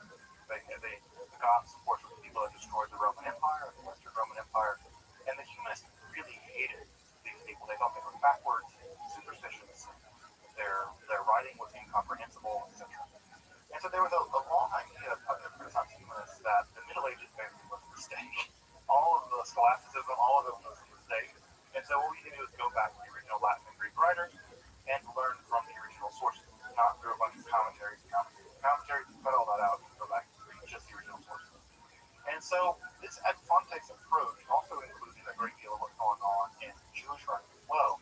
Because Christians believe that fundamental Christianity is a version of Judaism, and that there was primordial wisdom to be had by the Jews, and that primordial wisdom captured things that perhaps Christianity had not quite covered. And so Kabbalah fits that bill. That's exactly what Kabbalah claims to be. It claims to be primordial wisdom given to Moses at some level, and then transmitted to Shimon Bar Yochai, eventually transferred to the sacred Zohar. And so the idea is that the Kabbalah was one form of this primordial wisdom, along with Zoroastrianism and Plato and Hermes Tristan. I guess that's these sort of things. And so there was an idea that Kabbalah had secrets that have been preserved by the Jews, but the Jews have preserved them, but they didn't understand them. Because of course the Jews are backwards, blind people who reject the Messiah and don't understand anything. And so the idea was that the Jews held this Kabbalah, but the Jews really don't understand it. And so these Christians really begin to turn their attention to the Kabbalah, and they begin to recruit non-Jews, that is, Jews, former Jews who converted to Christianity, or Jews who are kind of amenable to this sort of humanistic project. And so we have converted Jews, converso folks like Crisius and Parmenides, and we also have just Jews who are just kind of cool with learning together, folks like Yochanan and Melon. And what ends up happening is that many of the texts of Kabbalah slowly begin to be translated from Hebrew and Aramaic into Latin. And as those texts begin to get translated into Latin, Christians begin to see that, one, there's something really, really interesting and really captivating about the Kabbalah, and two, they begin to believe that the Kabbalah actually proves the truth of Christianity. And so they use it not just as a way of accessing primordial wisdom, but also part of what is sometimes referred to as the Latin polemical tradition, where Jewish texts are marshaled against Jews in the interest of converting. And so the Kabbalah is actually mined for all kinds of Trinitarian ideas. The first three spheros are actually the Father, Son, and the Holy Spirit, and all kinds of other ideas where the basic structure is that underneath of those Kabbalah is actually a kind of mystical Christianity. The Jews just can't see it. And so what ends up happening is a lot of these texts begin to be translated from Hebrew and Aramaic into Latin. And this begins to form a time period where some of these early Christian Kabbalists are combining ideas from Plato, ideas from the Hermetic world, ideas from Hermes Tristan. They're beginning to combine ideas from Kabbalah. They're beginning to form synthetic new versions of Christianity that, as you can imagine, are pretty controversial. So Kabbalah becomes one of the admixtures by which a new kind of Christianity begins to emerge, kind of esoteric Christianity begins to emerge in the 15th century. And some of the adopters of these are some pretty famous folks, at least in the history of mysticism or cult. There's going to be folks like Giovanni Pico della Mirandola, who's a famous 900 Theses, who challenged the Pope to basically debate him about these. And basically, Ficino thought that Pico had thought that he had fundamentally synthesized all knowledge, Kabbalah, Christianity, Pythagoreanism, everything. He thought he had systematized every form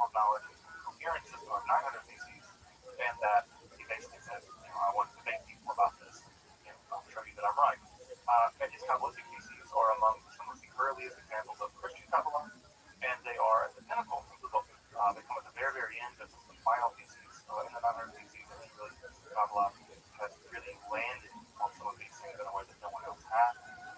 Francesco Giorgi is also a really early systematic incorporator of Hermetic and Kabbalistic ideas to Christianity. His works are really, really difficult to access, and I don't think they can translate to English. And they are some of the earliest examples of systematic analysis of Christianity using Kabbalah as a lens.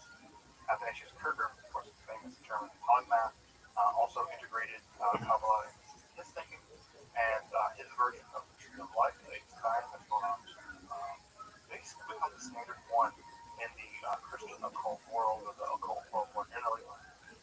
Folks who exist in places like the occult dawn or in Hermetic orders, often the form of Kabbalah they're inherited is actually traceable back to folks like Athanasius Kircher or to Johann Rothschild. Rothschild also very important scholar of Hebrew, perhaps one of the greatest scholars of Hebrew in the Renaissance. And his two works, De Verbio and De Arte Kabbalistica, are systematic presentations of both Kabbalistic ideas, but also Kabbalistic texts translated in their entirety into Hebrew. Many non-Jews whose first encounter with Kabbalah almost certainly going to be a translation of De Arte Kabbalistica, and that or another version of another text is Kabbalah de Begata, the Kabbalah Unveiled, by Christian Northern Rosenau. You see a bunch of guys, the Germans. The Germans were pretty interested in this. In fact, many people have made the argument that the Protestant Reformation has its origins in this kind of touch with Kabbalah. That Kabbalah is sort of the escape philosophy. The Protestant Reformation at some level is escape Catholicism, and that the bridge at some level away from Catholicism, the gravitational pull away from Catholicism at some level at a very early strata was Kabbalah. Now, of course, that doesn't mean that Martin was terribly interested in Kabbalah. He wasn't.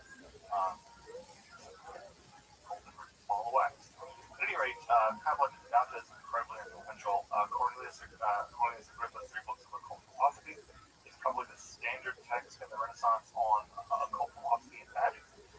Virtually all magic practitioners who operate now in the West, let's say folks for whom magic is a part of their spiritual practice, almost certainly trace all of their views back at some level to Agrippa. So Agrippa's books, 3 books, his 3 books of occult philosophy are foundational, and Agrippa integrates Kabbalah into the system seamlessly. He really is deeply connected to ideas and Kabbalah. So what I want to point out is that Christians are also interested in Kabbalah. I think I mentioned this maybe a couple times ago, that the first time that the Zohar was printed, it was printed in a single volume at Cremona at the behest of Christians. Christians wanted it printed. It wasn't Jews trying to get it printed. The Jewish version was printed in Mantua about a year later in 3 volumes, which is still standard now to print the Zohar in 3 volumes. But the Cremona 1 volume edition was basically printed at the behest of Christians, and it's extremely rare. I think I saw one at auction a couple of years ago. But at any rate, just to say that Kabbalah isn't just affecting Jews, it's also deeply affecting Christians. Christians are also really interested in the development of Kabbalah, and what's going to end up happening is that will form a trajectory by which Christians will begin to interiorize a lot of Kabbalistic ideas, and that will at some level lay the foundation for what we sometimes call Western heresy in the practice of the occult. So yeah, Kabbalah is wrapped up in that entire project. I bet if you've ever seen an example of like a magical circle or something, you'll see Hebrew words written all around the periphery or whatever. A lot of that has to do with the Kabbalah on Christianity and help Christianity's more occult side. Christian Kabbalah has its own life. It eventually comes to become a new form of Kabbalah called Hermetic Kabbalah, which is very influential in the occult circle. Let's go back to Safed, right? Let's go back to Safed. Safed's really the stage that we're stage all this is playing out. So Moshe Ben Yaakov Cordovero is going to die, as all people do, and so his death in some ways signals the end of one process, one cycle of Kabbalistic development. And I was thinking, in some sense, divide Kabbalistic history into 2 big phases. The first phase is from the early Kabbalah and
And he just kind of lives most of his days meditating out in a hut near the Nile.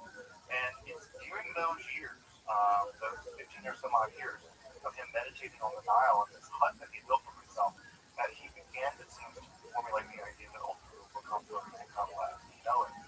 At some point, he has a kind of mystical breakthrough. I mean, even his birth was largely heralded by Elijah the prophet, and he's ultimately, which I've now grown up around Gloria, that birth, that's where he was born, that like the prophet was his father. At any rate, Gloria will make his way back to Jerusalem, and then he would eventually make his way to Safed, arriving, as I said, on the day of Corvera's death. And he would spend a couple of years there, just a couple of years, probably 2 or 3 years, and he died before he turned 40. This is one of these guys that, the flames that burn twice as bright on his burns half as long. This guy just burned out. He was just such a titanic individual, and his ideas were just shockingly original. Well, with Cordovero dead, many people, I think, did believe Cordovero was the Messiah, and when he died, it was a real big disappointment that he but when Cordovero died, there was the idea that no, there's something else coming. Cordovero is a herald, maybe kind of like Elijah for the coming Messiah. And it's like Gloria fit into that perfectly. Gloria began to teach Kabbalah basically every day. He had introductory level Kabbalah classes, to Gloria's Kabbalah Academy and learn intro Kabbalah.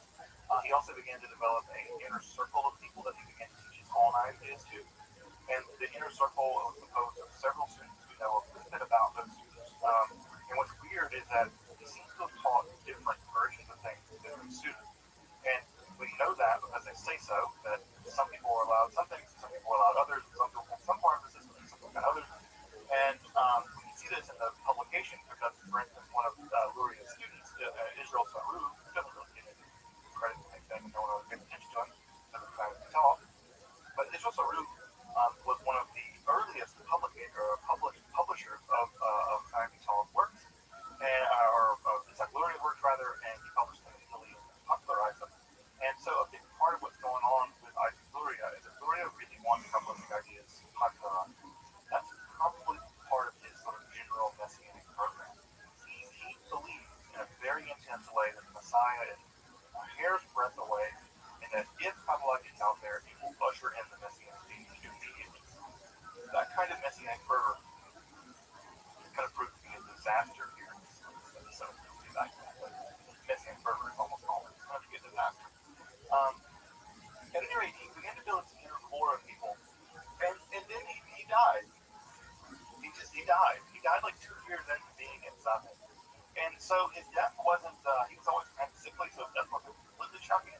But after his death, his two most important students would be Israel Saruga, I mentioned a moment ago, and the other, of course, the much more important student is historically going to be Chaim Vital. And it's going to be Chaim Vital's interpretation of the ideas of the Arizal, of Isaac Luria, that are going to become definitive. The Arizal himself, Isaac Luria basically wrote nothing. He wrote them in Aramaic poems. That's all for Shabbat. That's all he had. He didn't really write much. He taught, and his students sort of synthesized the things that he taught. It's a synthesized document that he did. There's a long tradition of this kind of thing, right? The Buddha never wrote anything down. Jesus never wrote anything down. Muhammad couldn't read or write. There's a whole long tradition of people, Socrates famously never wrote anything. There's a whole long tradition of people who don't write things down and yet go on to change the world. So if you really want to change the world, don't write books. Writing books is a surefire way that you will not change the world. You have to be a charismatic leader and don't write anything. Just talk to people. And if you talk to people and you're charismatic enough, they will do all the right for you. And, and again, it's like Gloria was only there in something for 2 or 3 years. And he managed to make this kind of decisive through his student kind of offer. So, what do we know about the system of Luria and Kabbalah? Well, I'm going to tell you right now, I'm not going to go systematically go through every part of it because it is incredibly difficult and morose in its detail. But the main thing to know about it is that whereas Cordovero was moving in a much more rationalistic, much more intellectualistic, much more systematic direction when it comes to trying to unpack the ideas of the Sacred Zohar, Luria is much more interested on the mythos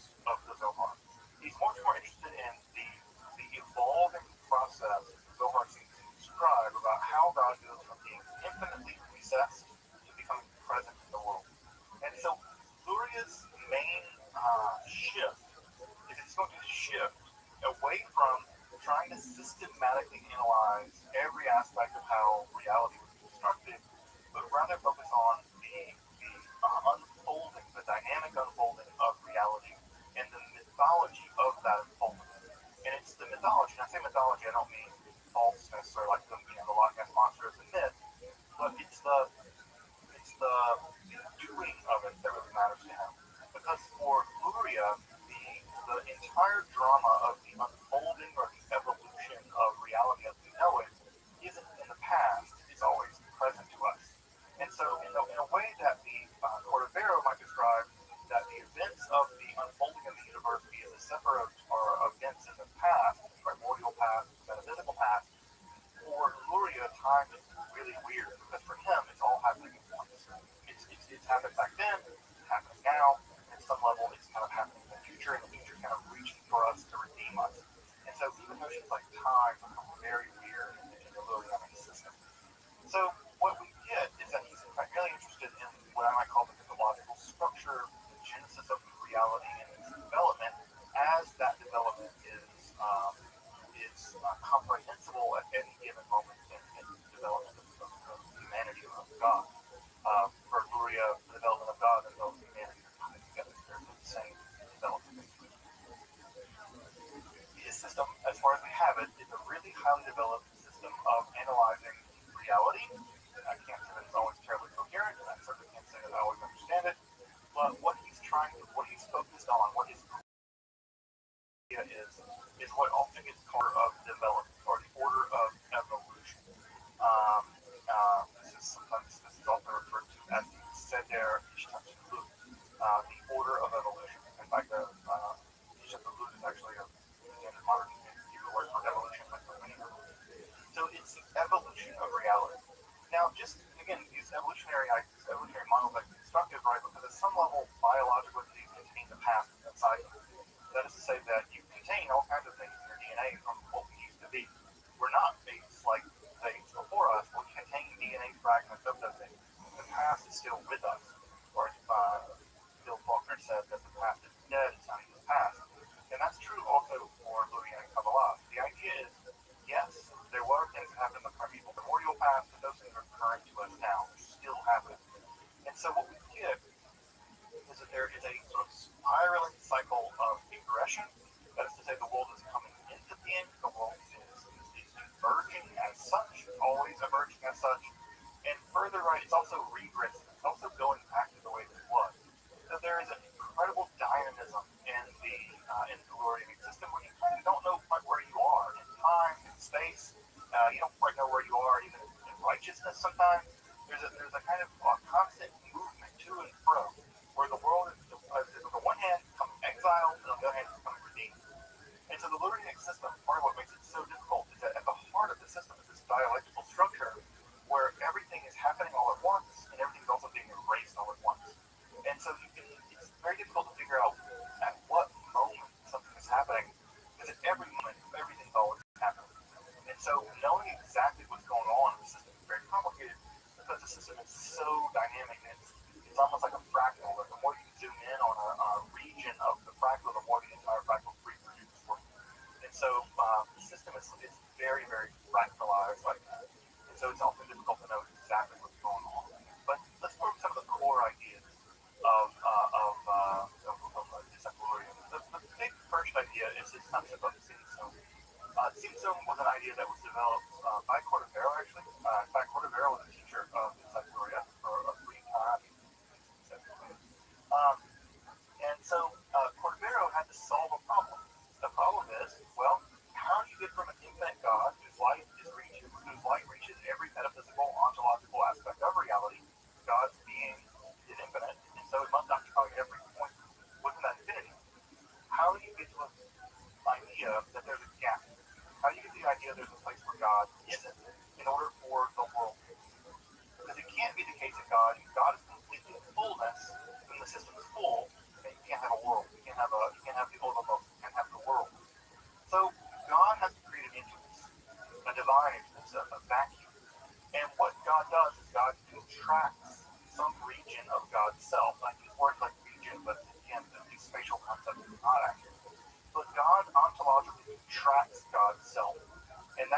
ontological contraction creates a void.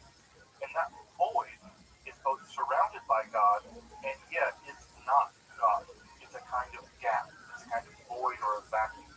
I don't know, always imagine like when you have to like, I don't know, you gain a couple pounds and you need to get in some old pants, so you like suck your belly in and tighten your belt real tight.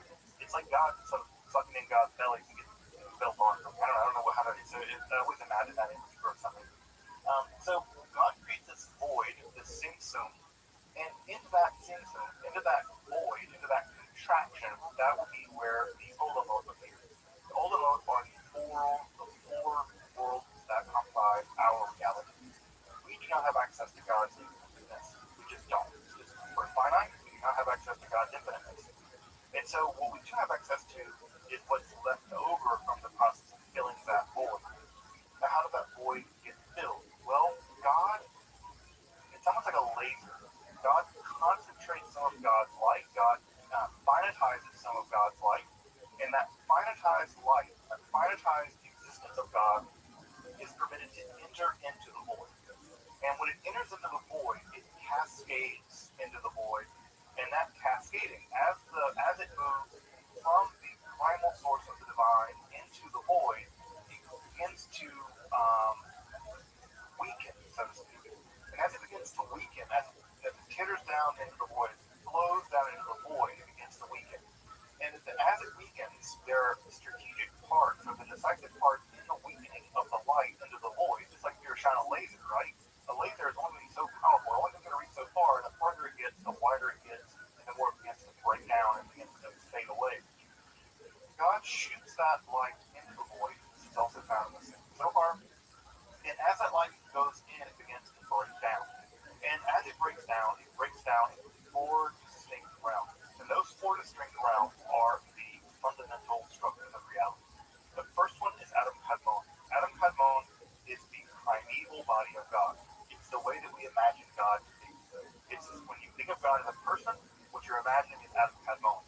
It's the first primeval glimpse of God as a being. Because before that, God is just infinite light. God is utterly unimaginable.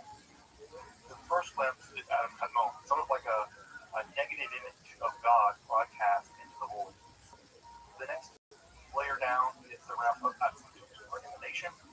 Then down further is the world of Beria, right, where God is becoming more and more concretized, not yet physical, but more and more concretized. And then we get to the world of formation, where God is recognizable.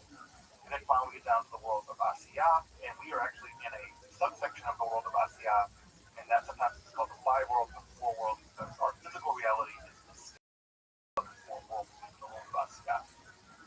So the four worlds, the Olamot, are the ontological registers of reality. And what Luria imagines, and the reason why he imagines these four worlds is that every single time there is a movement within the Godhead, an evolution in the Godhead, change in the Godhead, that change has to be understood as a logical, dialectical progression of how God is mutating, how God is changing. Because every time God interacts with something, that image of God, that aspect of God alters. And so what we get in the world of the various registers of reality is we get entirely different branches of the sphere of. Now, I might pull this up when we get to the Q&A later, that one thing that makes the organic system so mind-bogglingly complicated is that every register of reality has its own symbolic structure. And inside of every spherot is more spherot. And so there are spherot inside of spherot inside of spherot. There are spherot on the backside of Ukura, which is the Akra, the most evil. It is again, for folks who are familiar with some mathematics, it's like a fractal. That anytime you zoom in on any register of reality, you begin to see the entire system of reality reproduced over and over and over and over again. And you have these enormously complex, what are called Villanot or tree systems. And those really complex Villanot or tree systems describe the various spherot as they're interacting with each other at these various registers of reality. We can't go into the various levels of reality on time, but each one of them is distinct, and each one of them is a moment in the development of the Godhead. Now, some folks who have some background in philosophy, folks who have some background perhaps in Hegel, this is going to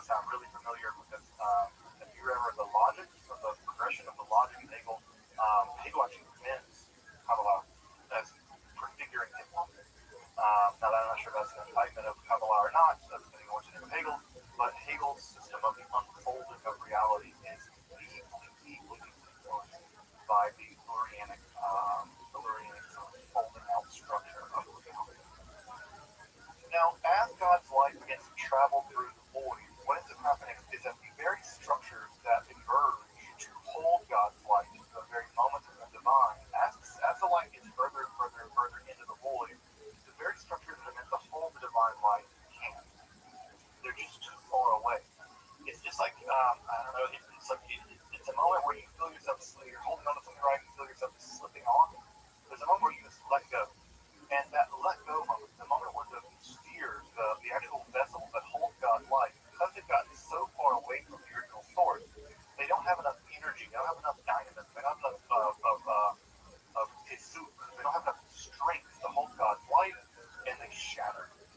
And that shattering, the shira, the shattering of the vessels, is as it pulls in, they overpower the vessels, right, and they shatter. It's like putting, folks ever seen this, right? You take a really cold glass vessel and pour really hot water into it, right? Or, I'm sure you've seen folks, right, throw hot water on a cold windshield, if people don't know any better. But imagine, right, hot water being poured into an ice cold vessel. The ice cold vessel is the vacuum, the void, the seesaw, and when you pour the lightning hot rays of God into it, the vessel just shatter. And that shattering forms what are called shards.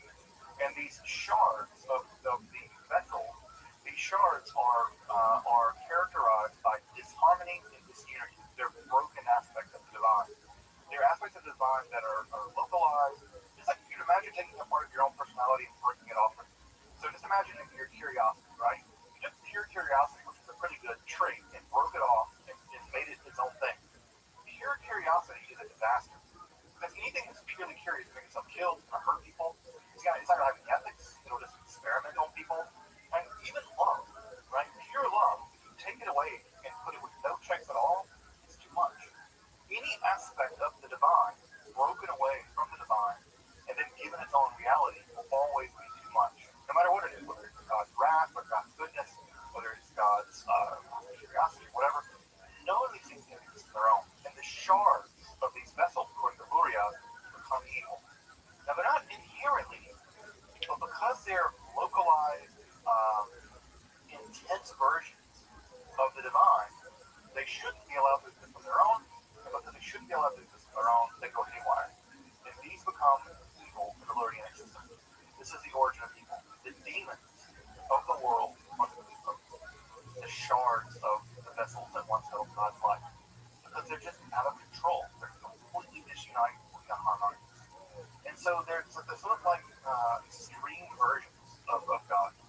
And so these demonic aspects of Lurian are these codes, and they are the object of a process called tikkun. And I bet you're already beginning to hear, right, where we're going to get to next, right, the idea of tikkun olam. Well, we are right at the very end of that system. The entire giant system of God, Sing Sum, and God pouring God light in, the entire process of the shattering of the vessel, we are at the very limit of that system. And so it's the very limit of that system, right? It's like a rubber band, right? You just stretch a rubber band out, let it go, flies all the way this way, and flies back. We are at the very end, the receiving end of all of the divine system. We are at the very bottom of the system, and we are the part of the system that begins to move back up. Right? We are the system, we are the part that moves back up. And what happens is that we recognize, Lurian and Kabbalists recognize, that the shards of the divine, the codes, can be rectified by engaging in the magic of the Torah. Again, the Tech Luria is not sort of a hippy mystic. He says, no, you repair the world, you metaphysically repair the world by engaging in the metaphysical act of engaging in following God's law. Because the divine law, the Torah, is the source code of all reality. And if you follow it, if you do it correctly, it fixes reality. Reality is broken at some level. And so the fix is, according to the Luria, the very strict following of the Jewish law, of the Halacha, and of the Torah. So by following the Torah, you repair reality. And this is where the phrase tikkun olam comes from. You are repairing the world. Now, I know that most folks hear the word tikkun olam and we think it's something like helping people or charity or something like that. But for Gloria, it's not just a fixing the world in terms of social ills or doing social justice stuff. That's, of course, part of it But by having the right kavanah, by having the right concentration, by having the right intention, by doing the Jewish law with absolute intention and purity of heart, by performing things like Shabbat, by putting the tefillin on, by observing the fast of Yom Kippur, or whatever, all of these things help to repair reality. They fix reality at the metaphysical level. They give reality a cozy. And further, you begin to build the world of the Messiah.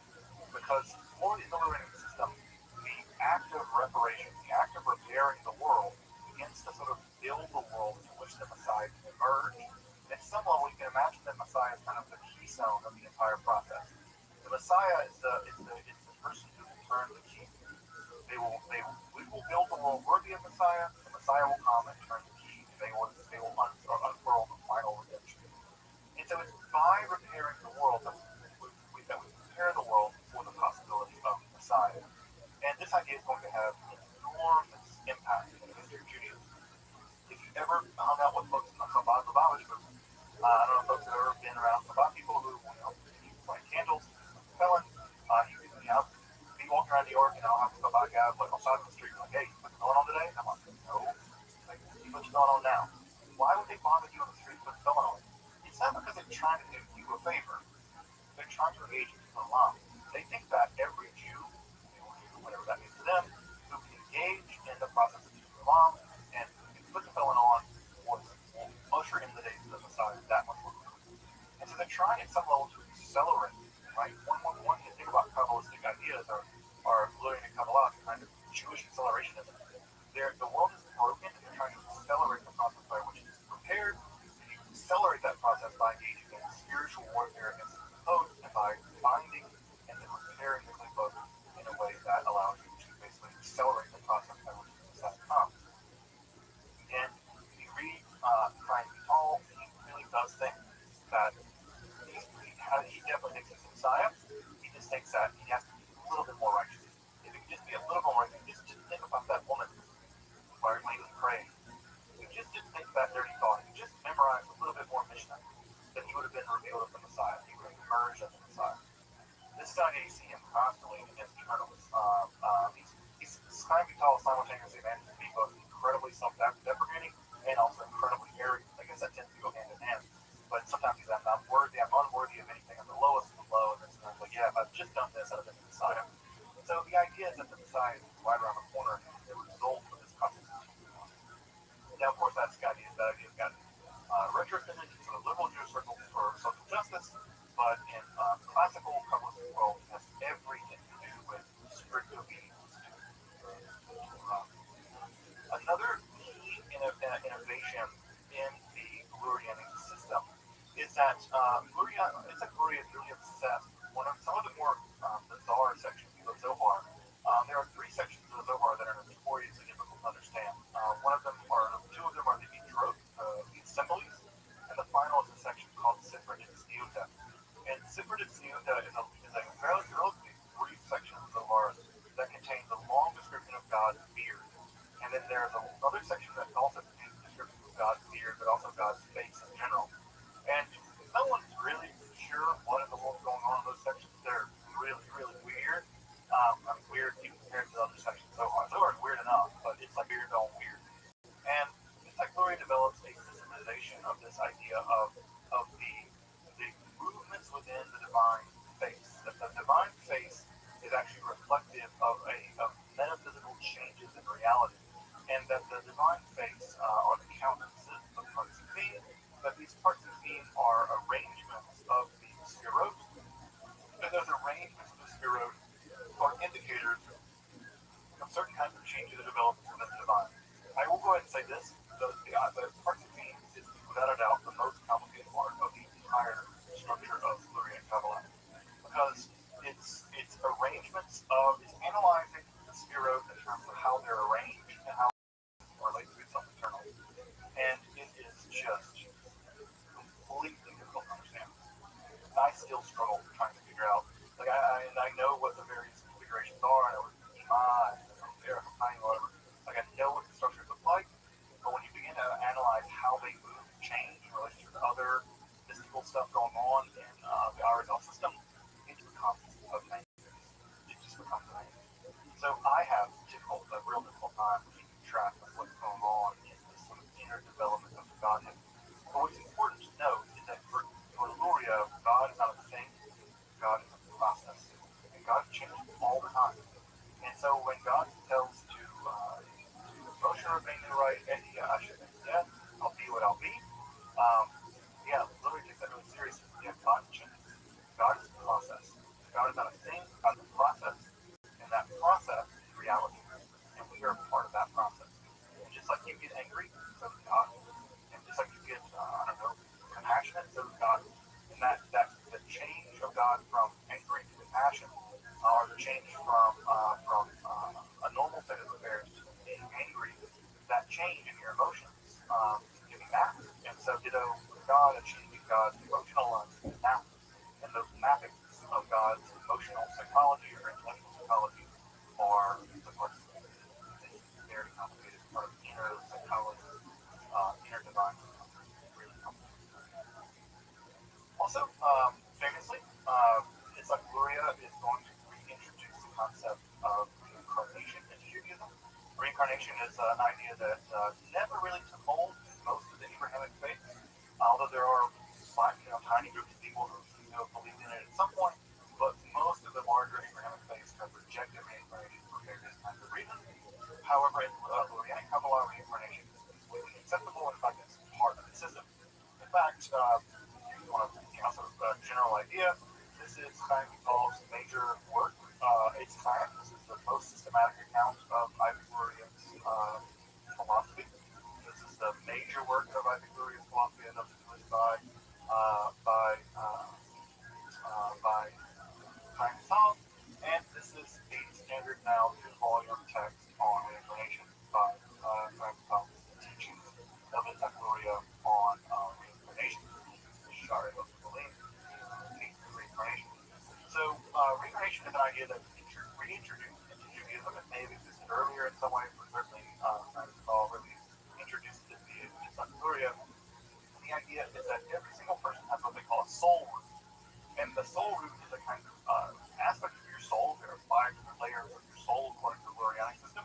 And some of those parts of your soul go all the way back to the beginning of all creation. And various people have had that soul. You are, again, a root. You are a root, and there are things growing off the root. You're one of the things growing off the root. And there are many, many people prior to you that have had the same soul as you. Now, the bad thing about that is they committed all kinds of sins that you're now responsible for fixing. Because again, remember, Luria's system is dynamic. Just because you engage in Tikkun once doesn't mean that you didn't do bad stuff before. If you did bad stuff, well, you break the Jewish law, that further damages reality. And so there have been people in the past that have really damaged reality, maybe in your past life doing something really bad. By the way, the soul root was Cain, the first murderer. And so as you can imagine, soul root was Cain had a lot to fix. It was the literal origin of murder in the world. And so he had to undergo all kinds of what are called tikkunim, reparations, and these reparations include everything from ascetic practices, reading certain parts of the Bible, to mystical practices.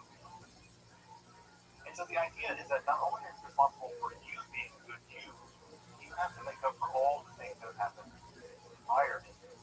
So every person that's had your soul prior to you, you are now responsible for figuring out how to fix all the bad things they did. Because all the bad things are still there. You're most apt to fix them. Now, how do you figure that out? You go to a mystic, the Kabbalists, and the Kabbalists will tell you who your soul root is, and they will tell you all the bad things that you've done, and they will give you tikkunim and how to fix them. Tikkunim could be anything from extra prayers to fasting, all kinds of tikkunim that we have. If you ever go to Sfat, if you ever go to Safed to this day, you can go to Kabbalists. I've seen signs in Safed where they will go and they will figure out who your soul root is. And they're alleged experts who know how to do this. I don't know how to do this, but I'll give it to them. All right. And they can figure out who your soul root is, and they will tell you that your soul root was Lamed, and you have to dig into this sins, and you are inheriting these sins, and these are the kinds of tikkunim that you need to do, reparations you need to do to fix the sins of your past lives. Reincarnation has entered into Judaism completely intact, and it is a completely viable way of thinking about your afterlife.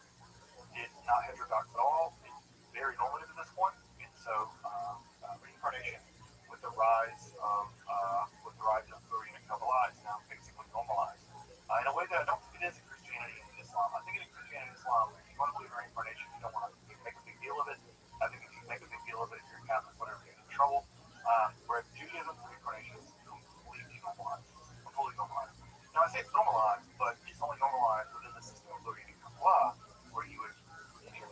find out who your reincarnations of, you need to do the work of fixing all the sins that you may shop to learn all of that in your past life. Now you do also learn the merit of the past life, but you also learn all the bad stuff too.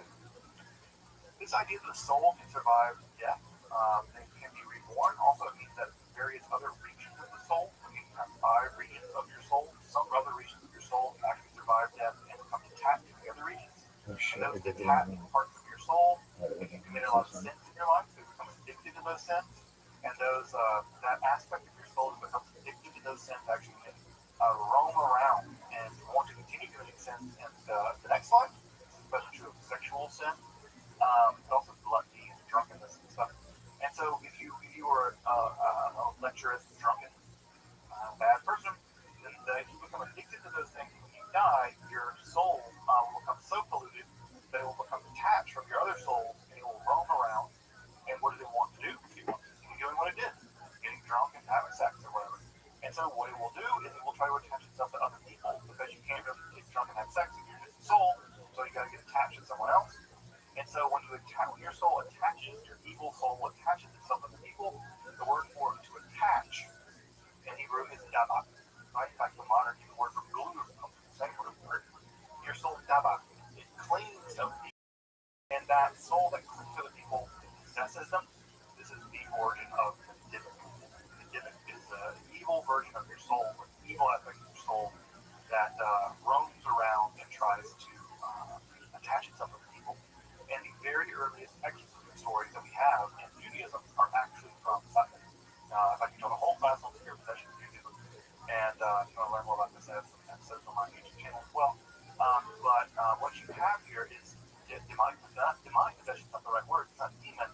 It's actually an evil, dead person doing possessing. And so Djibouti become a big deal in the Kabbalistic world as well. But the opposite is true too.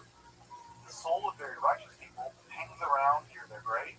And if you need to get some spiritual chizuk, some righteousness, let's say that you're traveling somewhere and you know that your old paramour is going to be there and you don't want to like hook up with them. This is a real example, by the way. You know, you want to hook up with them, get married, or whatever. You want to commit adultery. That's bad. So what do?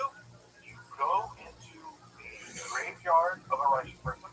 You lay on the grave of the righteous person, and you meditate on their soul and invite their soul into your soul, and they will impregnate you. It's called Gibor, and the soul of the righteous dead person will impregnate your soul with a little bit of their righteousness, and it will give you enough of a chizuk, enough of righteousness, that when you go to face a spiritual challenge or committing adultery, you won't do it.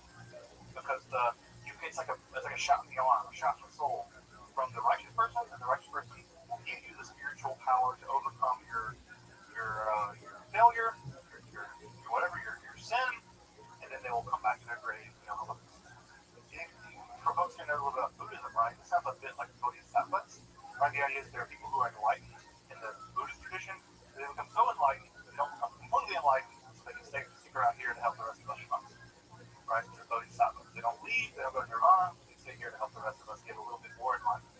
And so these tzedaki, these righteous people, you can go lay on their grave, and you can get a little bit of spiritual power from their soul. It'll go into your soul and help you. People do this today. We do this. It's a problem, actually, that people get caught sleeping in the graveyard and lying on the grave to get soul power. Soul power is a cool 70. So at any rate, so this idea of Gibor becomes a big idea as well. So Gibor, right, is evil.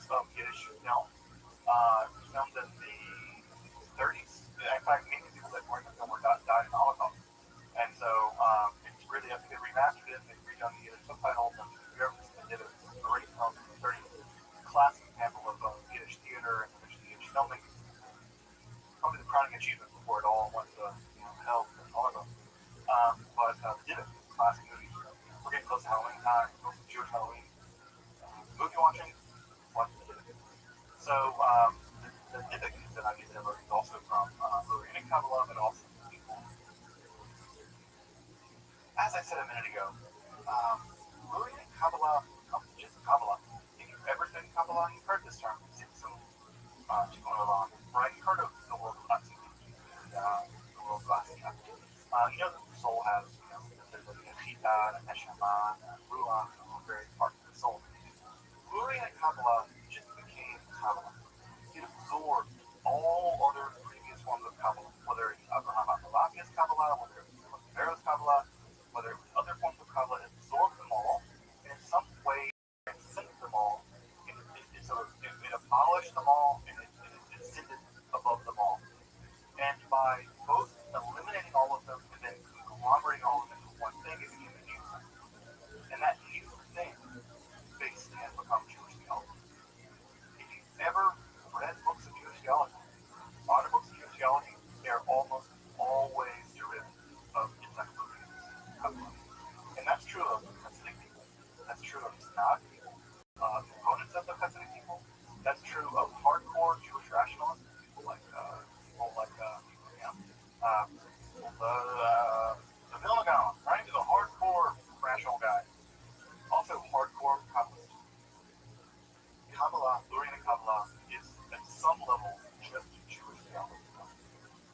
Now, what's ironic about that, we'll talk about this more as we wrap the class up in a few weeks, why aren't these texts available then? If at some level, Tikkun Olam and all these ideas are just basically now part of our theological landscape of Judaism, why is it that you just can't go buy a copy of Big Sky in English? Why is it you can't just go buy a copy of Cordovero's Artist in English? Why is it that the entire 15-volume our collected works of the Ari are not translated into English? There's a reason for that. And we'll get to that in a few weeks. There is a really important reason for why that is. It has everything to do with liberal Judaism and how liberal Judaism decanonized Kabbalah. It rejected Kabbalah. That's part of what made liberal modern Judaism is the amputation of Kabbalah. Now that's changing, but it's not changing in the right way. Because the way it's changing is not changing in the sense that Kabbalah's got to be imported. They're being imported haphazardly. The original texts are not being consulted, they're not being really translated, and so modern Jews who are interested in Kabbalah don't have access to the original texts. And that's a disaster. It's a real disaster. I mean, you can imagine if, if the works of Thomas Aquinas weren't translated into English. You have to rely on old Latin editions and stuff like that. It would be a mess. Well, that's basically what we have. It's as if Thomas Aquinas had the influence he did in the Catholic world, but no Catholics have access to his actual works, and a reliable, it's a mess. It's a real mess. So, again, this is a standard volume of Beit Zion in Hebrew.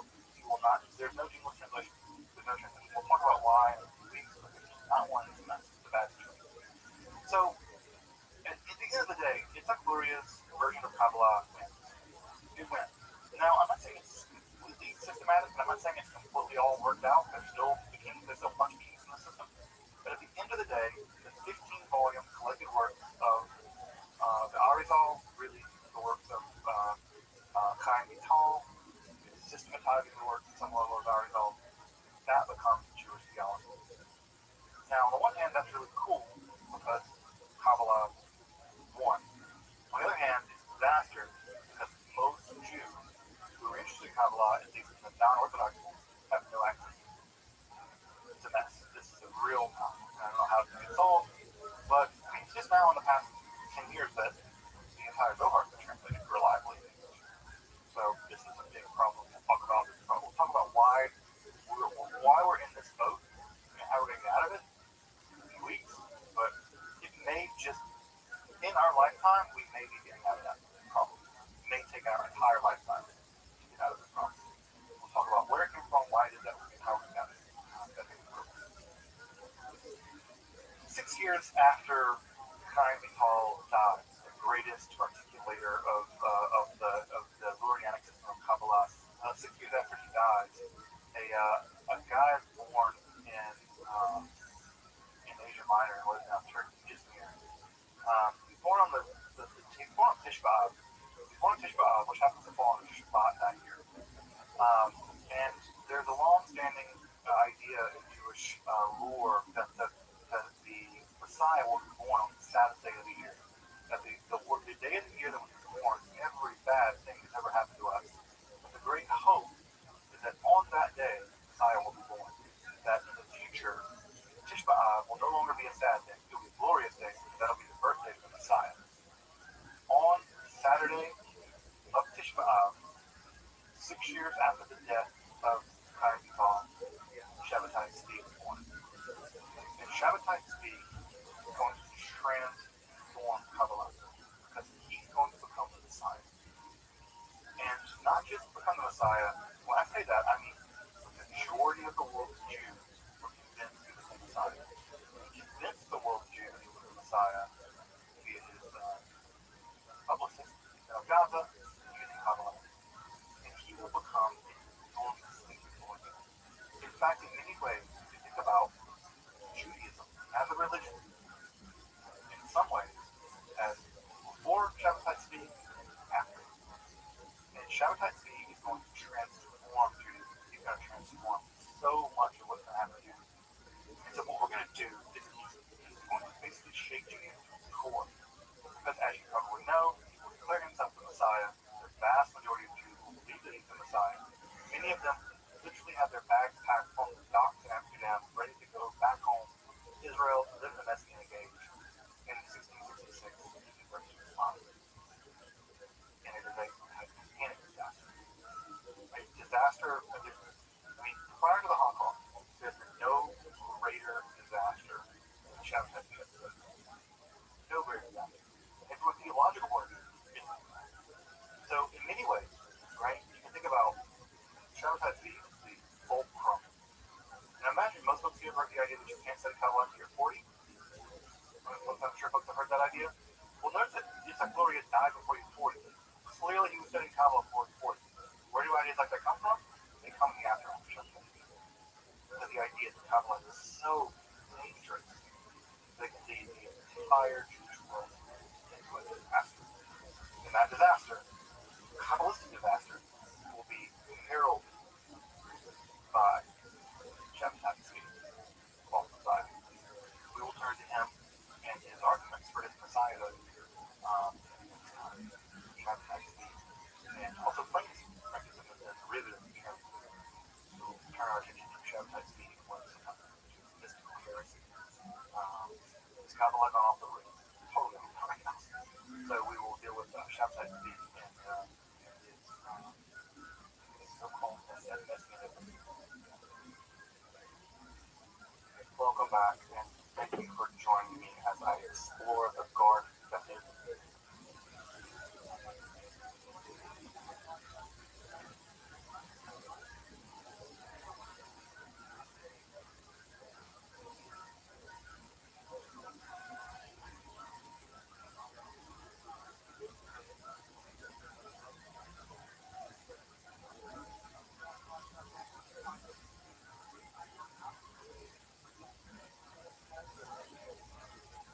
You try to go home to something.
We're doing a Kill Tony from the Ice House in Pasadena. This is crazy. This is like going to. It's like playing basketball at your neighbor's house when you're a kid and on their hoop instead of your hoop. You know, and like hoops are a little bit different. I can tell there's a lot of basketball players in the crowd by the way this is going over. Not really connecting yet. How you guys doing? This is fun. This is a different angle, a different type of setup. The audio actually works here. We have a new sponsor. Give it up for Squirt, everybody. Delicious Diet Squirt is now available. Made since, can anybody guess when Squirt started? 1653. Sir, what are you thinking? We're talking about Squirt here. 1953.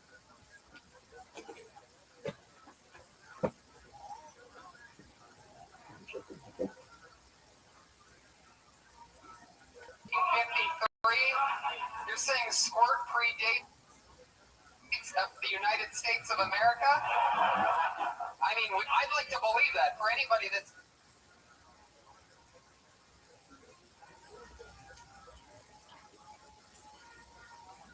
never had one on a hot summer day, you would think.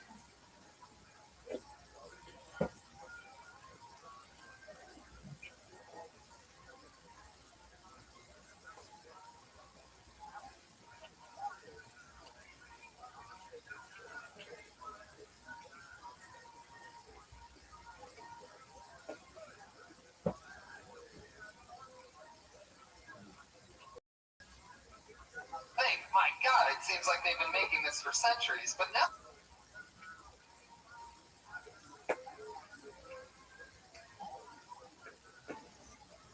That's just since 1938, everybody. 1938. They've been around a long time. I mean, no 1656 over there from the. I think that was the birth date of Charlie Chaplin. Wow, look at that, Brian, making up a completely false fact. Right from the get, and I love it. I like how there's that much beverages and electricity going on here. Joe is known for spilling his coffee all the time, so this might be really dangerous. This is exciting. Hopefully, he spills some delicious Diet Squirt, the caffeine-free thirst quencher, and newest sponsor, Kill Tony. Turns out McDonald's dropped us. Yeah, they did. They did not. Well, yeah, we got a call. Turns out they weren't loving it. And they said you have to stop saying that we're sponsoring your show. Yeah. I was waiting for it. I was wondering, like, what happens if you pretend like a sponsor's your sponsor? They have to fight back because they have to protect their own reputation. Right. I think it started when they started sponsoring SeaWorld, though, because we started drawing attention to the SeaWorld. They had SeaWorld the Blackfish fillet. Yeah. Which was just comedy magic that happened right in the moment. That was no pre-written. You can't mix those. Oh, sir, are you texting the anybody who can't see the live feed? Is that what's going on right now? It's on Reddit right now. Hashtag Kill Tony. There's not even hashtags on Reddit. I meant backslash. Look at me. I don't know the internet. New Year doesn't take Squirt and mix it with a little bit of tequila called margarita. Come on. Yeah, that's as white trash as it gets right there, everybody. If you've ever wondered what white trash is for you Latinos in the room or black people, like what's true white trash? Is it if you ever mixed a Squirt with tequila and called it a margarita? That's it. I saw a few Mexican people pass out when you said that. They were so insulted. Like, that's not a margarita. I mean, that's a fucking... Well, I mean, it's delicious Squirt, so it's probably better than a margarita. Yeah. Fucking can't Squirt drop us. It just messed up and said Squirt would be good. Yeah. Well, just don't let Joe, like, knock one over on you. Squirt all over you. Get you wet. I love it.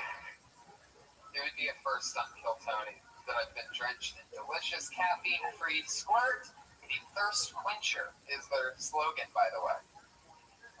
This crowd is not into Squirt whatsoever. They want McDonald's. That's all that they want. But I love it. You guys dig your McDonald's. How many people here actually know what Kill Tony is, by the way? Yeah? All right. New Year has no idea what they're watching right now. Wow. Really? That's awesome. Congratulations. What we do is we do this show once a week, and we help the local stand-up comedy community sign up for a show to get constructive criticism from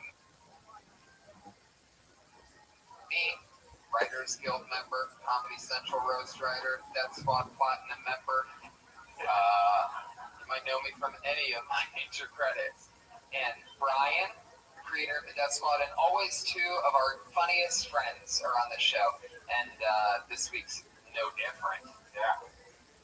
So getting perspective from two awesome stand-ups tonight is going to be very exciting. We have the great Joe Rogan and Dom Irera are with us in the house tonight, everybody.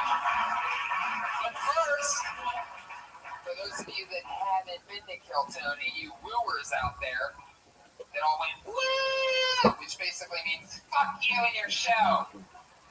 We also always have a head of security with us to protect us at all times. It started off, it was the Iron Patriot, an autistic man, undiagnosed, in a very fancy $5,000 Iron Man suit. He would stand next to the stage and defend us. And then when the episodes got in the 30s of episodes, he said he's gotten too big for the show.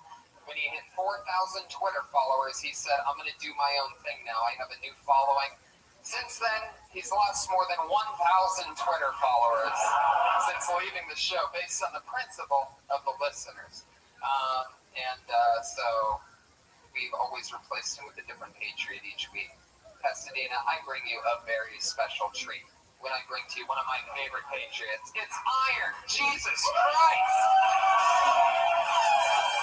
Look at the reach on this man.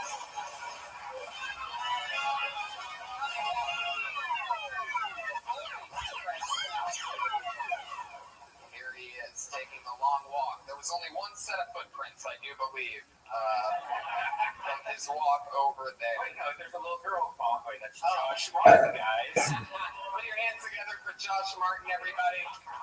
Producer of the show, spiller of tequila, accident-prone, speech impediment infested friend of ours, who thought he had said it all the way down when he put down tequila on the table a few weeks ago, and it went over my head. But he's looking over us. That's the Josh Martin comic, and we have at Heavenly Light. Jesus Christ is with us, everybody. Put your hands together for Jesus.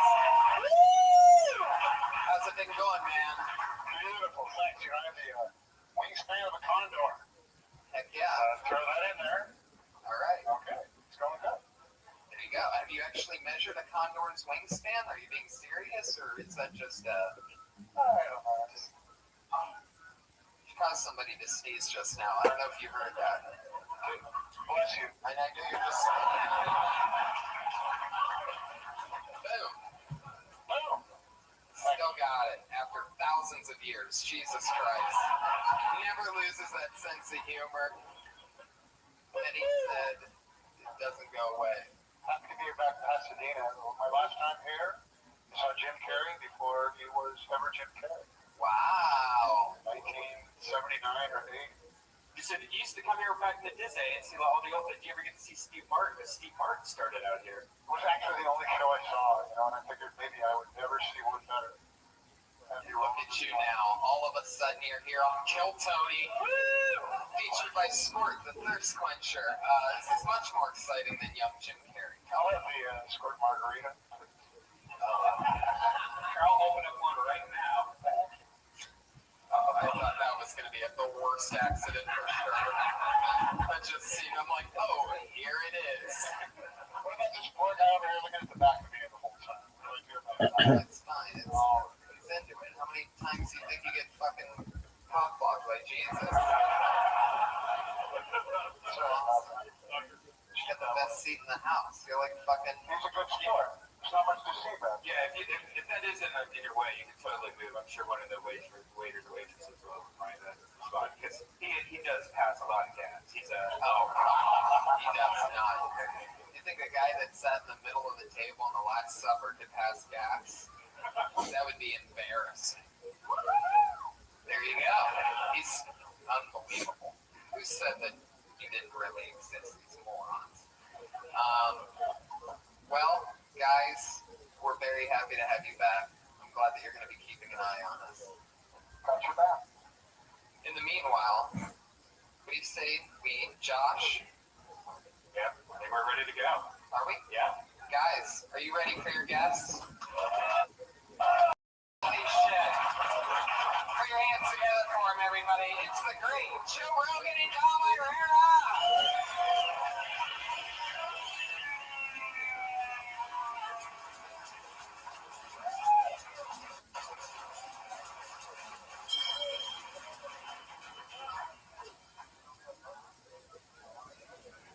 Welcome to the show, guys. We're doing it. Now, Dom, you've been on the show before, Joe. Sort of gave you an idea of what's going on. Is this real booze? Yes, we're paying. Cheers, guys. Yeah.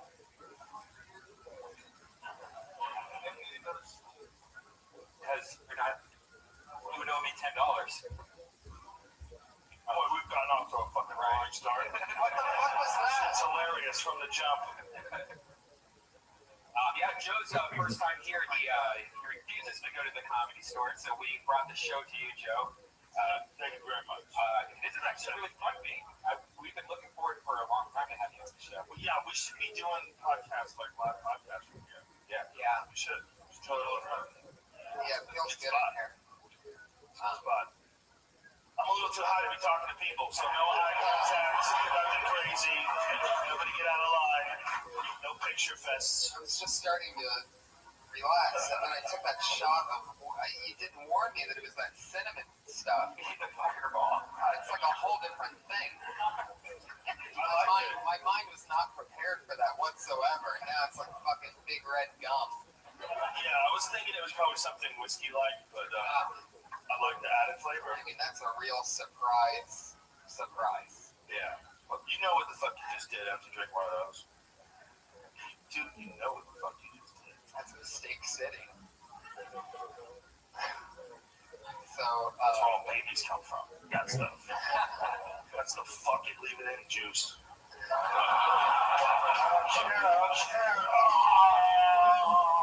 Freedom!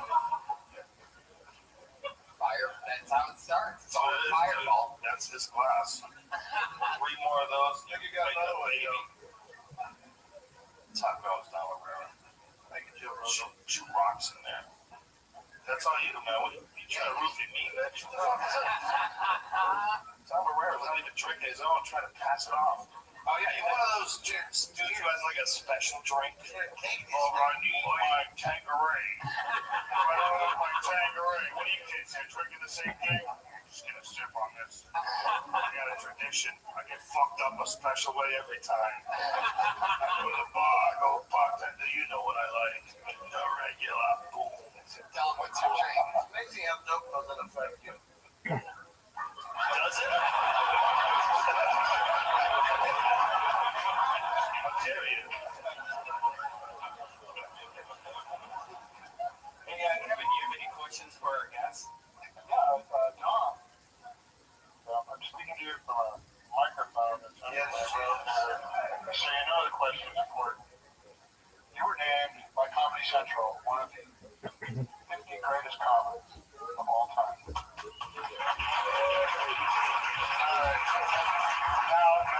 first of all, it was 100, but thank you. 100. Yeah, can I say something before you even answer the fucking question? I'm very bitter about that. Because Joe, it hurts very hurt. 79. You know who me? Cedric the Entertainer. I can't compete with him. He's an entertainer. I used to do jokes. He has people over. He has a nice spread. He dances. What's the question? That was it. They were happy with it. Cedric the who? Cedric the Entertainer. Oh. That's a very funny guy. It's like Earthquake, but different. Exactly like Earthquake. Kevin, did you have a question? Just might be on the list. That's amazing. Joe Rogan, you're one of the greatest, cutting edge, smart, funniest comics ever. Your body of work is huge and beautiful. You're always coming up with new stuff. So the question is, I'm getting hard as fuck.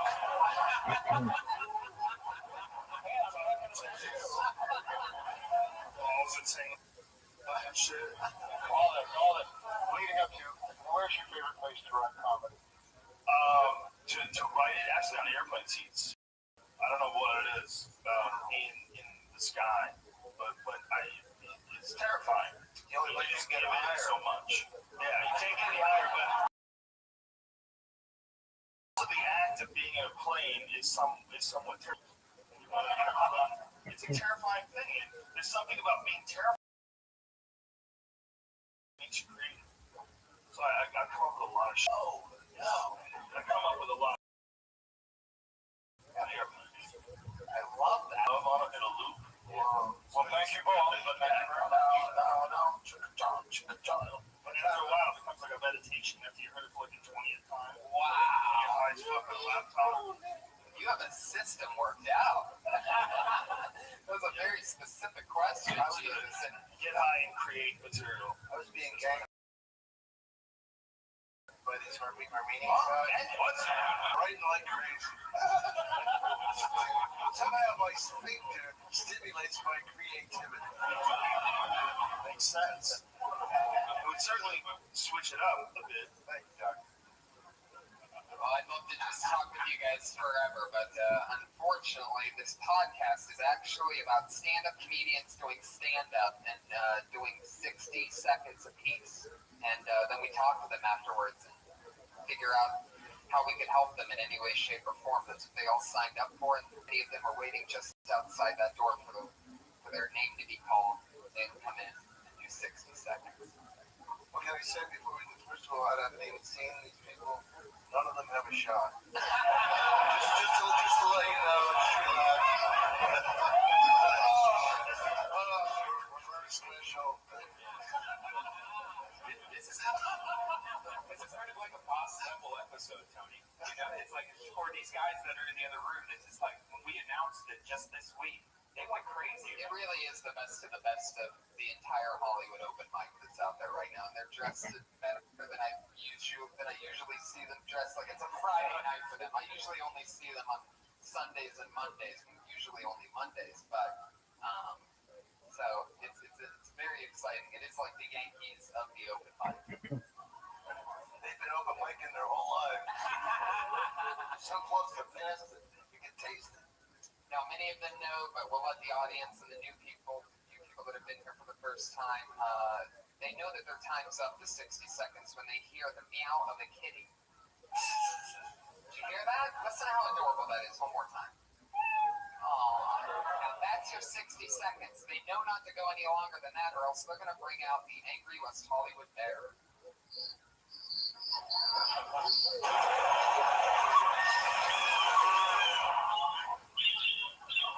So all you podcast listeners, I'm sorry you had to hear that. However, you have to understand that it's an important lesson in show business to not do over your time. So You let that thing rip and they go over. Oh, that's horrible. That's awesome. So many comedians signed up and made a drive all the way from Alabama, like the heart of Hollywood, to have the chance to come up in front of you guys. And I thank you so much for being here, and I want to get it started. Are you guys ready? Yes.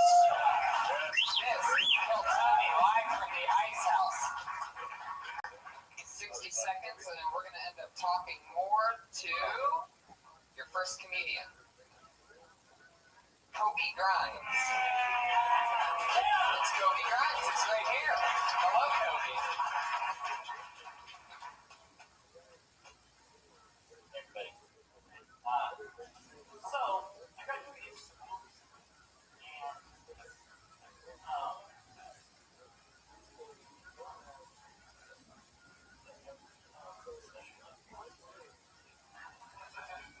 so, in my class, there was this dude that the whole class left him.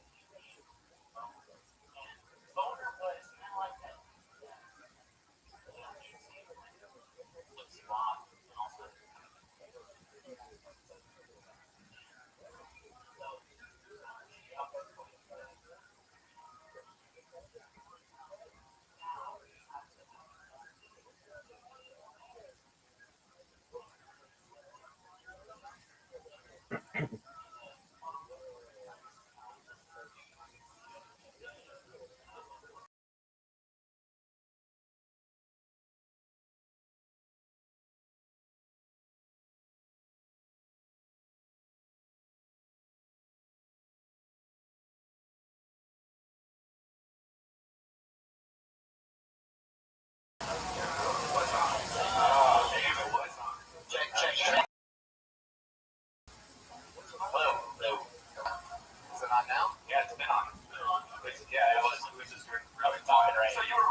destroyed for your first time. Oh, everybody eats shit on numero uno. That's like part of the program. Nobody's good at first. But I guarantee you right now, that's the first set was on the Tonight Show.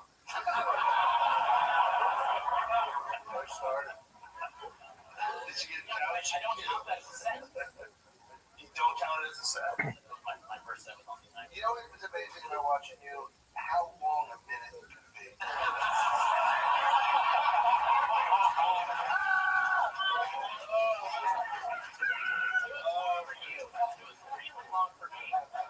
Why were you that funny during your set? Well, he wasn't relaxed. I was shitting my fucking pants. Yeah, That that's was the first name to get called. I didn't think I was going to get a first name, first time on stage. It's a very alien thing to do. It's a very alien thing. And when you do it for the first time, you'll be chasing that dragon forever. It'll never be any more alien.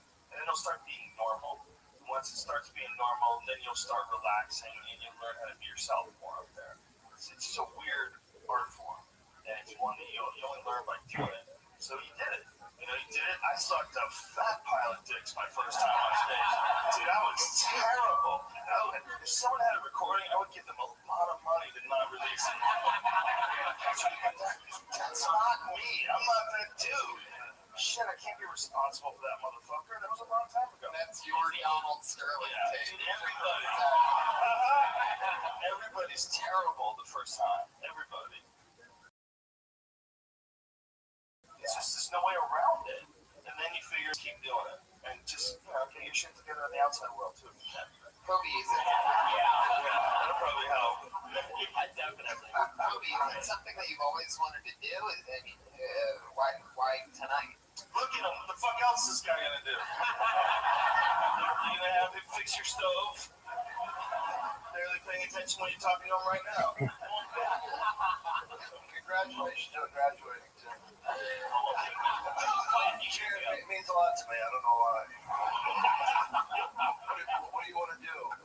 Well, I want to answer his question. Okay. Nobody remembers it. How do you remember it? Have you all? I'm fucking serious. It's getting really good. Look, second. Kid's getting loose. Heck yeah. Always needed a school shooter comedian. There's a niche for that. I can picture my manager. There's a real niche for this right now. Yeah. Hopefully I don't look that creepy. No, dude, we're just fucking with you. Look, man, you're a young man. You just try to stand up for the first time. It's very admirable. It's a difficult thing to do. You did a good job, man. For real. For your first time on stage. Very much. You will get looser, more relaxed the more you do it. But it'll probably never make you shit your pants as much as that time. What's the punchline of what he said, though? Because I was trying to follow. I had no idea what he was Dude, don't make him do it again. I'll do it. I don't give up. So what was the part? Like, what were you getting? At? What was it's ridiculous that me and this dude seem similar because this dude showed me a video of a lady that's strong who goes, I'm only starting a giant turtle for a form of tongue. Okay. Well, it's probably best we didn't hear it. That mic going out was your friend Jesus Christ over your shoulder taking care of you. Oh my god. Jesus threw an alley-oop from 4 feet away. Here you go, buddy. You're going to need this. Now audio 1. All of a sudden, the main mic is just gone, and then it comes back. Don't let this discourage you. You can still make it. Yeah. Just don't tell that joke again. That's part of the process. You're going to do a bunch that don't work at all. And you're going to beat your head against the wall until you figure it out. People told me not to tell it.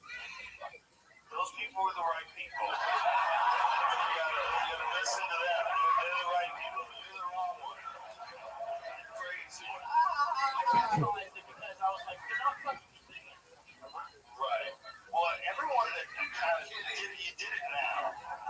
Technically, you're a comedian. I don't buy into this hierarchy bullshit where people get mad if someone did an open mic night 2 times and they call themselves a comedian. Because we all know guys that only did open mic nights, and they were probably some of the funniest guys we ever knew.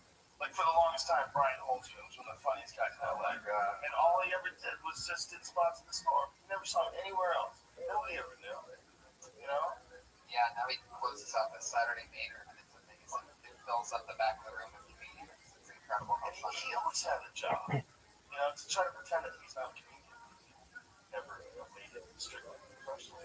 Ari Shaffir was the first person to tell me to start saying that you're a comic. He's like, dude, you do stand-up comedy. You're a comic. I would never say I was a comic before. I would just try to do stand-up comedy. Anybody tries to say you're in. Yeah, I would say so. Yeah, you might suck. You're not really a brain surgeon, but I try it once in a while. If you know, you can call yourself what's a big deal? You know, why is Doesn't mean they're a good comedian. No. It's a weird thing to freak out about. You know, I mean, if you pick up, a flute and you start fucking around with it, I think you're a flutist. You can't tell me I'm not a flutist, bitch. I'm trying. I'm working on it right now. Well, you perfect with your fucking flute shit? I'm just really sucky at the flute. But as long as I fuck with it, I'm a flutist. Joe, it's flouting. Whatever. The profit shopper French has part of that also. Never. You know what I'm saying, Tom? I kind of disagree. I mean, I remember I was in New York, and then this guy was a really mean gay guy. And I was trying to become friends with him. I said, I heard you were an actor. And he goes, and I had done a lot of plays, and so he goes, yes. So what plays have you been in? I haven't been in any plays. Yeah, but I studied with Udo Hagen. I'm thinking, well, how can you call yourself an actor? Well, I guess I'm a jet pilot then. I've never flown a plane, but, I'm just saying. It's like, My guy was a fucking liar. you stay out of it, you're done. Kobe, thank you so much, by the way. There you go. It's Kobe Grimes. His first time, everybody. Come on. Started off with a bang. Yeah. He's on Twitter at Kobe Grimes and many podcasts. I would say, Kobe, if you listen to this, after this is all over, pay attention to what everybody's saying, because you're kind of fucking crazy. Settle down, bitch. Get it all together. Do a yoga class or something. Yeah, you gotta breathe. Eat a little weed, take a breath. Don't watch it, just listen to it, and just really pay attention to it. Try to show it to your friends, and if you understand what I'm saying, I had no idea what you were saying. It was like a ramble the whole time. Yeah, I just couldn't hear it. And then every time I tried for a second, I just didn't want to hear it anymore.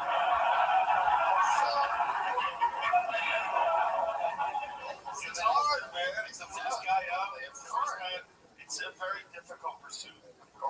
Shall we go for number 2, everybody? Let's tell me that. Your second comedian tonight. Oh, I know this guy. He's a funny guy. He gets on pretty often lately. A funny guy named Tyler Mesnares. Everybody, here he is.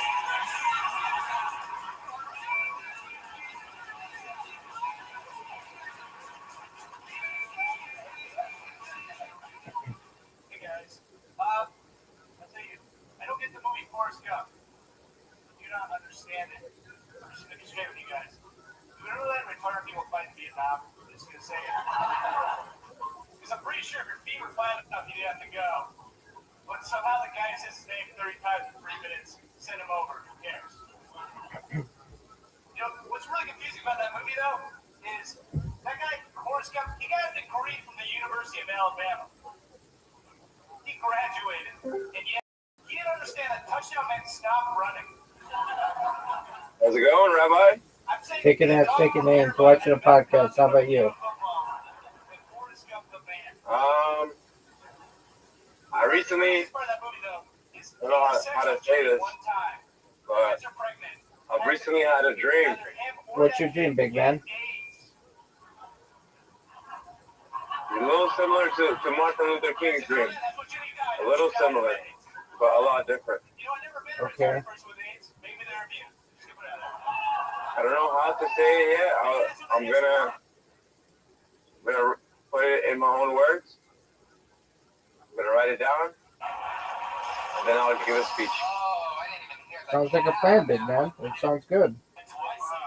Tyler, you tried to How's it going for you, Rabbi? Living the dream, dog. Up there, all the way from West Hollywood. Hey, are you Jewish, Rabbi? 100%. Say that again. 100%. 100%. Me too. How did you know that? I'm doing so. Very well. So cool. Where do you attend shul? Say that again. Where do you attend shul? So my grandma is Jewish, right? I'm not full Jewish, but my grandma is Jewish, and she passed down her and all the information, to my father, and my father passed down all the information to me. Okay. So I'm gonna keep it silent because I don't know the true word of God. I still need to learn. Yeah, no, I understand. That doesn't make you Jewish, at least from an Orthodox perspective, though. It has to come from your mom. I mean, oh, really? It has to come from the mother? Yes, sir. Not the father? That's correct. So am I still a Gentile? Yes. Thank you. Thank you for giving me the correct information. Absolutely, but you can always convert to Orthodox Judaism, and there are some sects of Judaism that may accept you just based on your Jewish lineage. So it may be important for you to investigate those. Some of them are known as Reconstructionist Judaism. The Reform movement might accept you. The Humanist Judaism might accept you. So if anything, contact your really, I mean, I would advise contacting a local Orthodox rabbi and asking them what you, local Orthodox rabbi. Okay. Yeah, local absolutely. And thank you so much, Rabbi. Absolutely, my man. You're always welcome. Okay. Keep me updated. And, I've been going through a spiritual journey, to be honest. Okay, how'd you find out about me? I met you when I was in Aiden and Rothschild's Discord. Oh, okay, great. Back in the day. Yes, sir. So I had a vivid memory of you. Absolutely. I streamed my life in there for like 16 months straight. Really? Word, dog. How was it? I spent my life for like a year in Aiden and Rothschild's Discord. Yeah. Like a year, 12 months. So you have a few more, sir. Hey, no worries. Yeah, it used to be really poppin'. It used to be really popular, but then they changed the settings on it, especially to be able to stream, and it lost like 90% of its active user base. Wait, is that why? That's 100% why. They took off the ability to stream? Yeah, that's 100% why. So they forced everybody to go into the chats, which are cool, but then when people want to go into the VC like they used to do, they were unable to, and then that caused issues because nobody wants to be. Is there a way to reform that server by any chance? I mean, you'd have to contact Aiden's team and Aiden's team. Okay. Yeah, okay. I mean, I have their contact if you're like super interested to do it. It's just I would love to do that. I would love to speak up for the people. Yeah, I mean, when you're running a server that big though, and you don't have 24-hour moderation of the VCs, people show their dicks. It gets a little hectic. Absolutely. They'll show buttholes. Right. They'll show all kinds of stuff. So I think for the safety of Aiden and his Discord, they just said, look, we're going to make it so that you can only chat and, like the... Oh, okay. So he just reformed it through his own means. Right. Pretty much. That's correct. But okay. It lost a lot of its active users. Yeah, sadly. Yeah, but whenever there's a UFC or a big boxing match, I think they generally allow just about anyone to go in there and stream, and that's when it gets popping. So a lot of times on Saturday nights, they'll have like a UFC or a big boxing match, and then everybody hops in and watches the events. Hey, Rabbi, can I ask you a question, Rabbi? Ask me whatever you'd like, my man. So I started streaming, right? Okay, great, man. I started on Twitch, but I feel like my voice isn't really heard on Twitch. 100%. Should I change platforms? No, you should multi-stream. So you should simultaneously stream on YouTube, Twitch, Rumble, and Kick all at the same time. There's a free way to do it. Twitch? Well, Can you send, maybe send me a link or something like that? Sir? I'm just going to tell it to you. It's known as you'll tell it to me. Thank you. absolutely. It's Rumble Studio. So you just type in Rumble Studio, and Rumble Studio has everything that you need. You just connect your YouTube, you connect your Kick, you connect your Twitch, and then you go live on Rumble, and it goes live on all the other places. And it has a unified chat, so that if somebody types to you on Twitch, or types to you on Kick, or types to you on Rumble, or types to you on YouTube. Really, that's so cool. Exactly. That's so cool. Exactly. Thank you so much. 100%. Also, I appreciate the help, Rabbi. I appreciate it. 100%. So this will increase your engagement about 4 times, which is really great.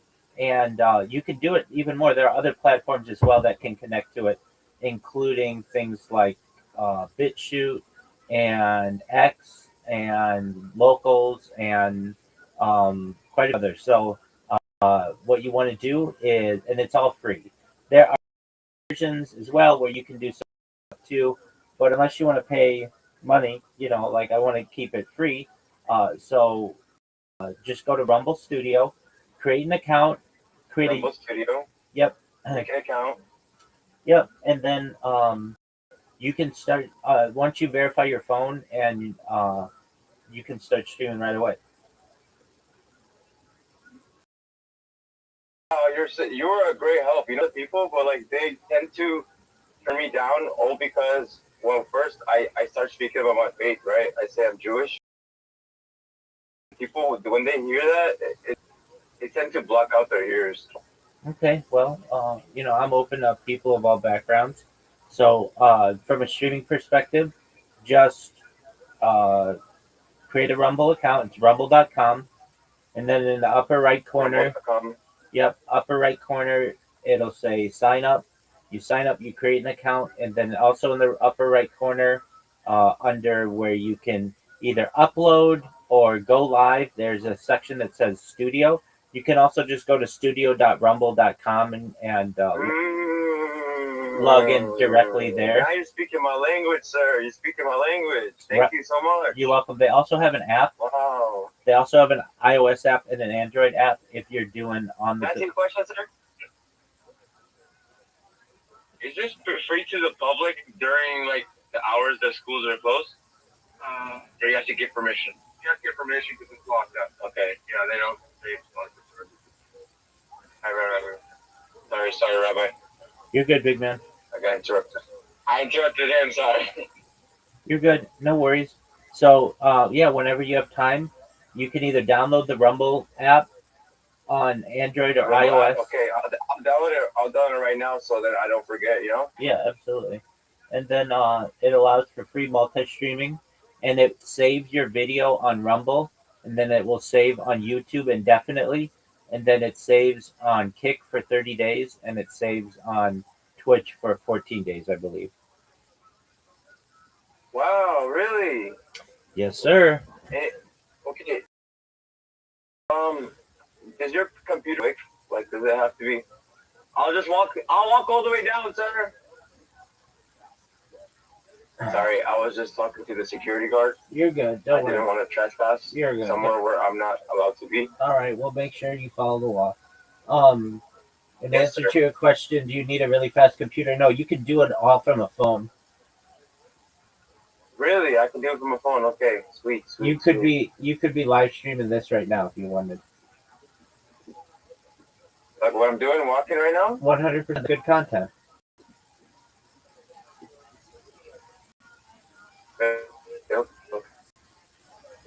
Because I am a streamer that like I want to get not just my voice out there, right? I want to get others too, so then we the people can come together as one.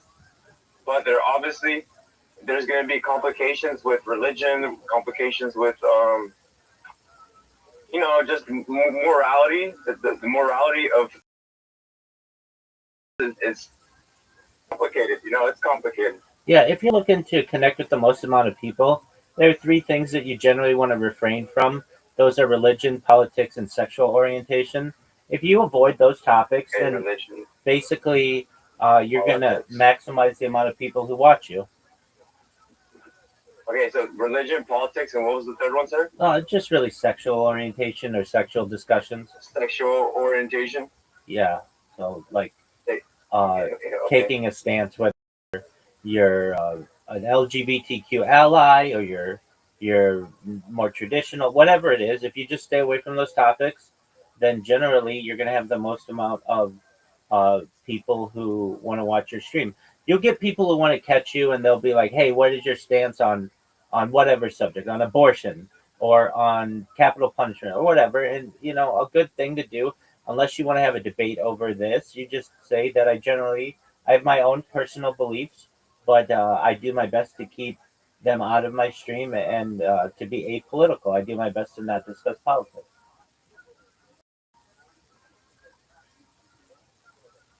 Okay, I try my best to keep them out of my stream. I might best. Yeah, you just Thank you so much. You don't even know how much you're helping me. absolutely. You just basically say This is a big. I do my best to stay out of politics. I've got my own personal beliefs, like we do, because if not, what ends up happening is, let's say, okay, let's just say, you like the color blue, and you're like, "Hey guys, I like the color blue," and somebody comes in and says, "Okay, well, what are your thoughts on red?" And you're like, well, okay, I guess red can be okay. And then a lot of people will be like, well, I like red and blue. And you'll be like, okay, well, you like red and blue. Then somebody's be like, well, what do you think of purple? And then you'll be like, well, I guess purple's okay as well. And then the people who like blue will be like, you don't really like blue. You like red and purple. You just said you like red and purple. And you're like, well, I kind of do like red and purple, but I like blue the most. And they'll be like, oh, okay. Then what are your thoughts on orange? And you'll be like, oh, orange is okay color, I guess. And people will be like, oh, you don't really like blue, and you don't really like red, and you don't really like purple. You like orange. You just said you like orange, and it's like you can't win if you have a large group of people to whom you are broadcasting. If you take a stance on any one of these, you're not going to please them all. There's an old phrase, an adage, basically that is, you can please some of the people all the time and all of the people some of the time, but you can't please all of the people all of the time.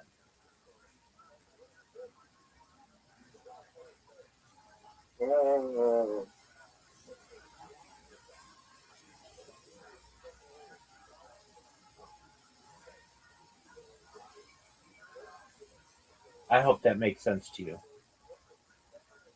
Yeah.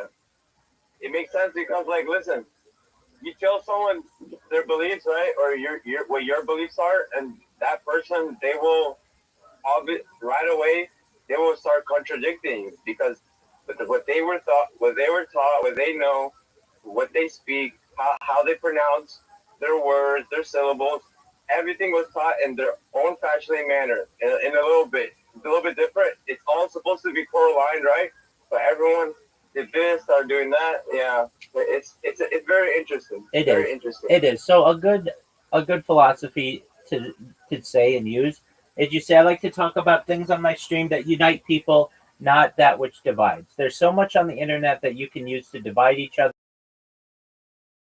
If that's what you're into, divisive discussion, go to those. That's not what I do. I do my best to unite people. I want people to respect each other. I want people to treat others with kindness and love. That's what my stream's about. I'm about spreading positivity. I don't want to create a platform where people argue all the time and debate. That doesn't always get us anywhere. Not saying that it can't be important, but there's a time and a place for everything, and right now is not the time and the place for it. Right now is the time and the place for us to talk about love and unity and music and art and creativity and whatever else it is that interests you.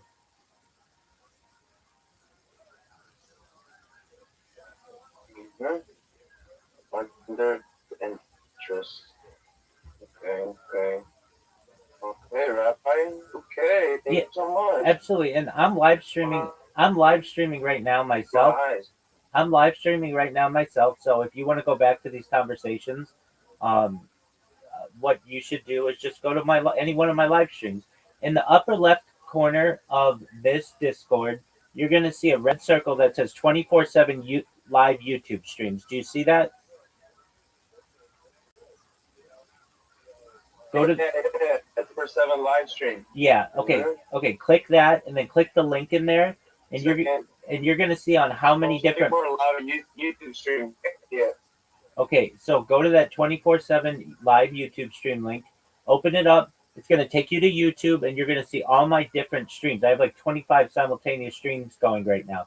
I've been live streaming my life 24/7, 365 for more than 4 years. Really? I have more data archived on the internet than any person ever. I'm the biggest content creator in global history.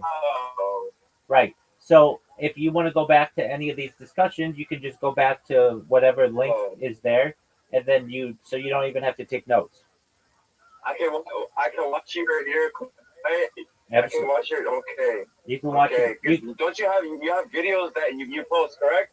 I have videos I post. I have podcasts I'm on. Do you post? I have videos that I post. Okay, I'm nice. on podcasts. I was on a podcast yesterday. I was on 2 podcasts last week. I'm on another podcast next week. So like I do a lot. I create memes. I created over 500 memes yesterday. I am live. What? Really? Word. Really? Absolutely.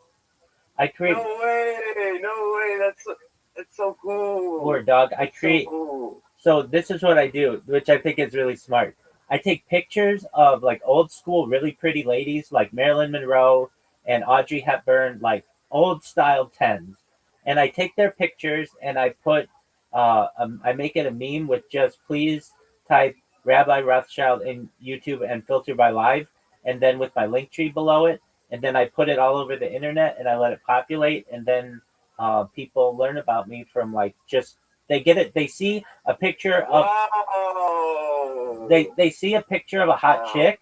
And so they click on it. And then right below it is all my information on how to join my Discord and see my YouTubes. Dude, Rabbi, did anyone tell you you're an amazing guy? Thank you, my friend. I get told that often, but I never get sick of hearing it. Thank you.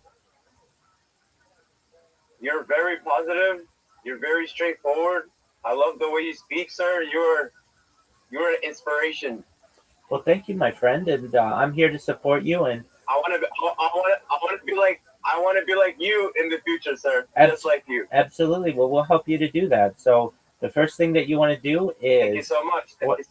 100%. I'll help you. Mm-hmm. The first thing that you want to do is when you have time, get your well, frankly, I think this is really important. You want to get your logo and your brand together. So what's your brand? Like, what do you do?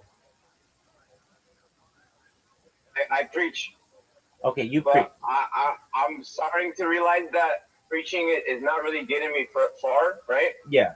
Because people tend to still shut their ears. Because when you preach about fear, right? When you preach about fear, all it does is just scare the human to and he'll start contradicting himself, right? He'll start arguing with you. He'll start. It's pointless. Like it's kind of pointless in my perspective. I understand. And that word preach is a charged word. It's a religious word, generally. But religious word. Yeah. So you want maybe something more neutral. So you say, "I spread positivity." That's the same thing that spread positivity. That's what you're doing when you say you preach. But people are much more. Oh, absolutely. I mean, that's what you're trying to do. Is you're trying to get the word out to people of what you feel and what you believe and like the good things that are going on in your life and how you want to help others, right? Yeah, yes sir. All right, so then what you want to do is just perhaps tailor your message instead of saying I preach, because generally people want that from a religious figure. I speak. Exactly correct. Yeah, so you can say I speak, you can say I spread positivity. I spread positivity.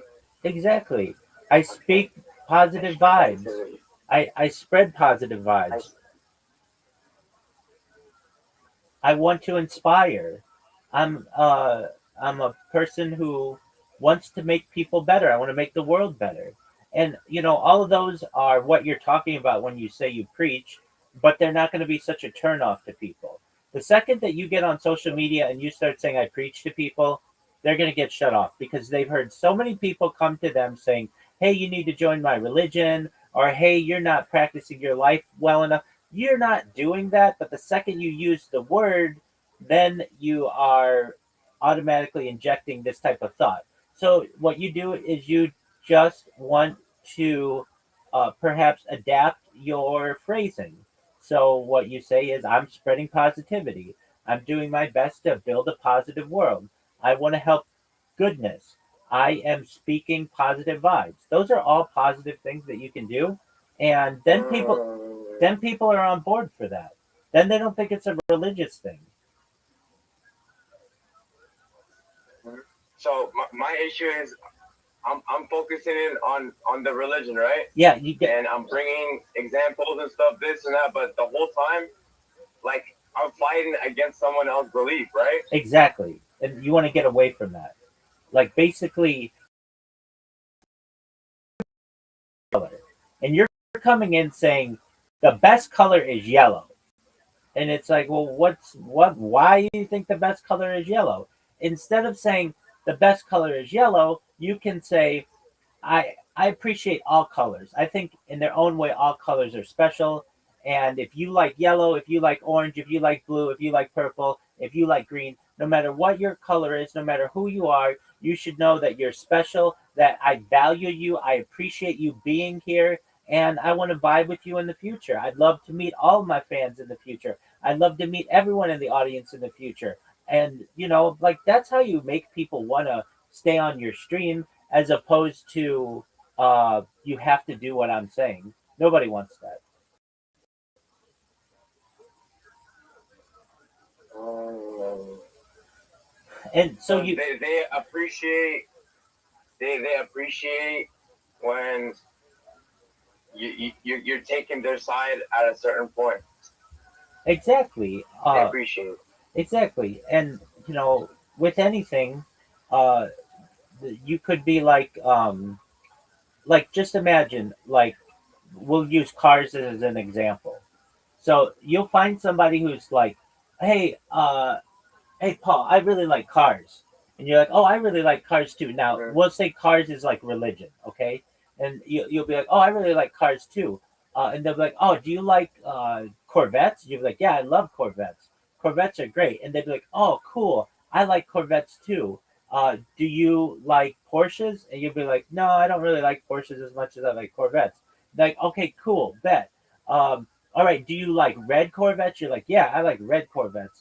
The other person's like, yeah, I like red Corvettes too. So they're thinking that you're vibing on all these different levels. And then they'll say to you, do you like vintage Corvettes? And you'll be like, oh, well, I mean, vintage are cool, but I really like the newer Corvettes. And they're like, oh, no, I like vintage Corvettes. You agreed on that you like cars. You agree.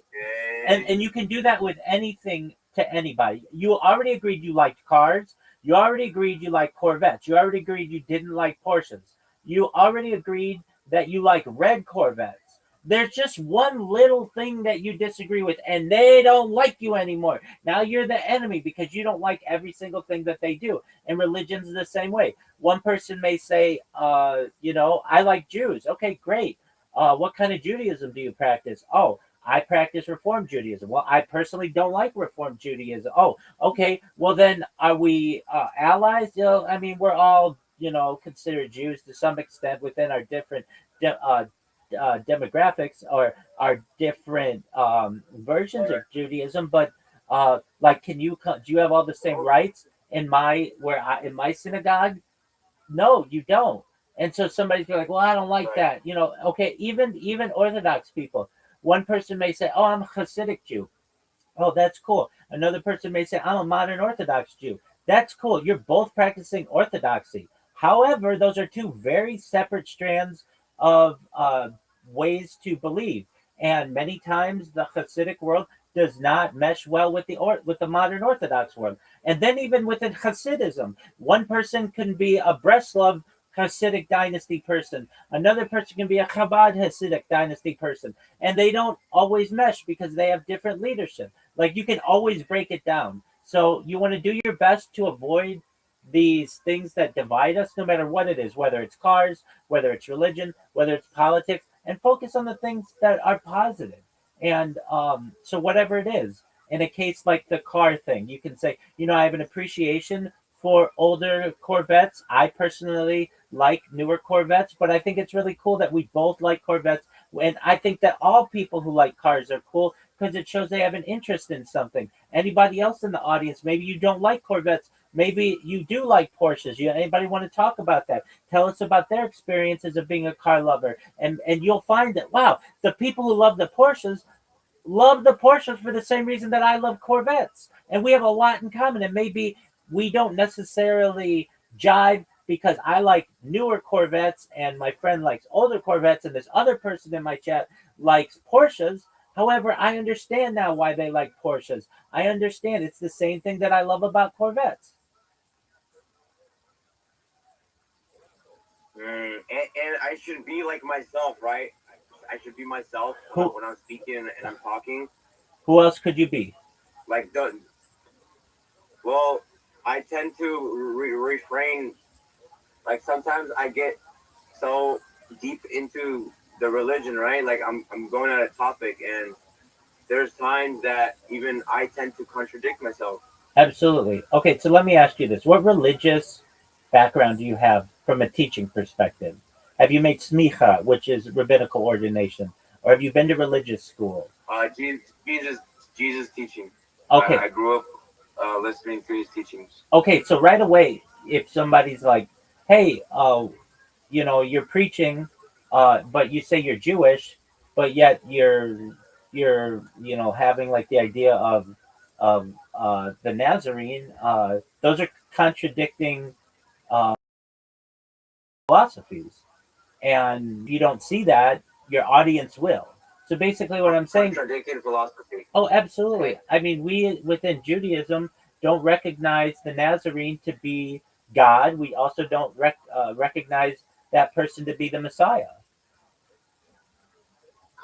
Contradicting theologies, basically. Narrative. It's really theologies, but narratives works as well. Oh, theology. Exactly. Theology. So you're. Okay, I'm gonna look into that. Absolutely. So basically, if somebody's watching your stream, they can already see that you don't know what you're talking about. You don't have the education or the knowledge or the experience to be able to talk on these issues. So they're going to move on to the next person. So you want to avoid that. Even though it's fun for you to talk about, you can use general terms. So are there some things that within perhaps different religions that may be positive, like loving your neighbor or caring about others or feeding the sick and taking care of the poor? Are those all good things? Yeah, absolutely. Just don't frame it from a religious standpoint. Mm-hmm. Now, that doesn't mean that that someday you can't become educated and you can't build up your knowledge base and be able to talk on things from a religious perspective.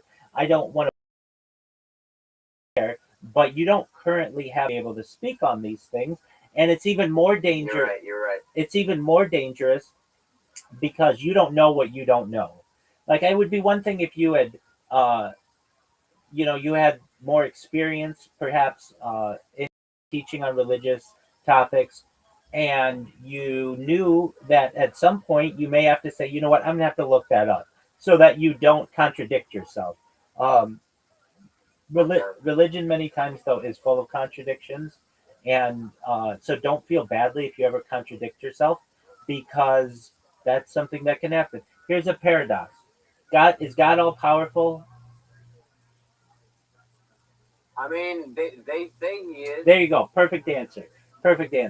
Okay, so if God's all powerful, can God create a rock so large that not even God can lift it? Right. It's a paradox. It can't be both. So if God's all powerful, then God can create any rock of any size. He can do whatever he wants. God can do whatever they want. Okay, can they make one so big that not even they could lift it? It's paradoxical. Oh, so you're mixing it. You're mixing in your kind of your religion, your belief with like evidence. With not just evidence, but like kind of like the theory of like you bring it into your own into your own perspective at first, and then you see the other perspectives of others, and you try to not contradict yourself because once you start contradicting yourself, right? Like people will start saying this, saying that, saying that. Like when you want to speak, so pretty much what you're trying to tell me is when you gotta speak, you gotta speak um, for the people, not against the people. Well, in this particular case, I'm But giving. not to the very point where it becomes a protest. Not to that point. I'm not necessarily saying that. I'm saying on this particular point, there are some paradoxical Oh, parts sorry. of religion where you will end up contradicting yourself, because someone may say, Okay. "Hey, Paul." What is the paradox? What does that mean, sir? That's a great question. A paradox is something that is logically inconsistent. So, Logically inconsistent. exactly. Okay. So we're going to get the exact definition right now.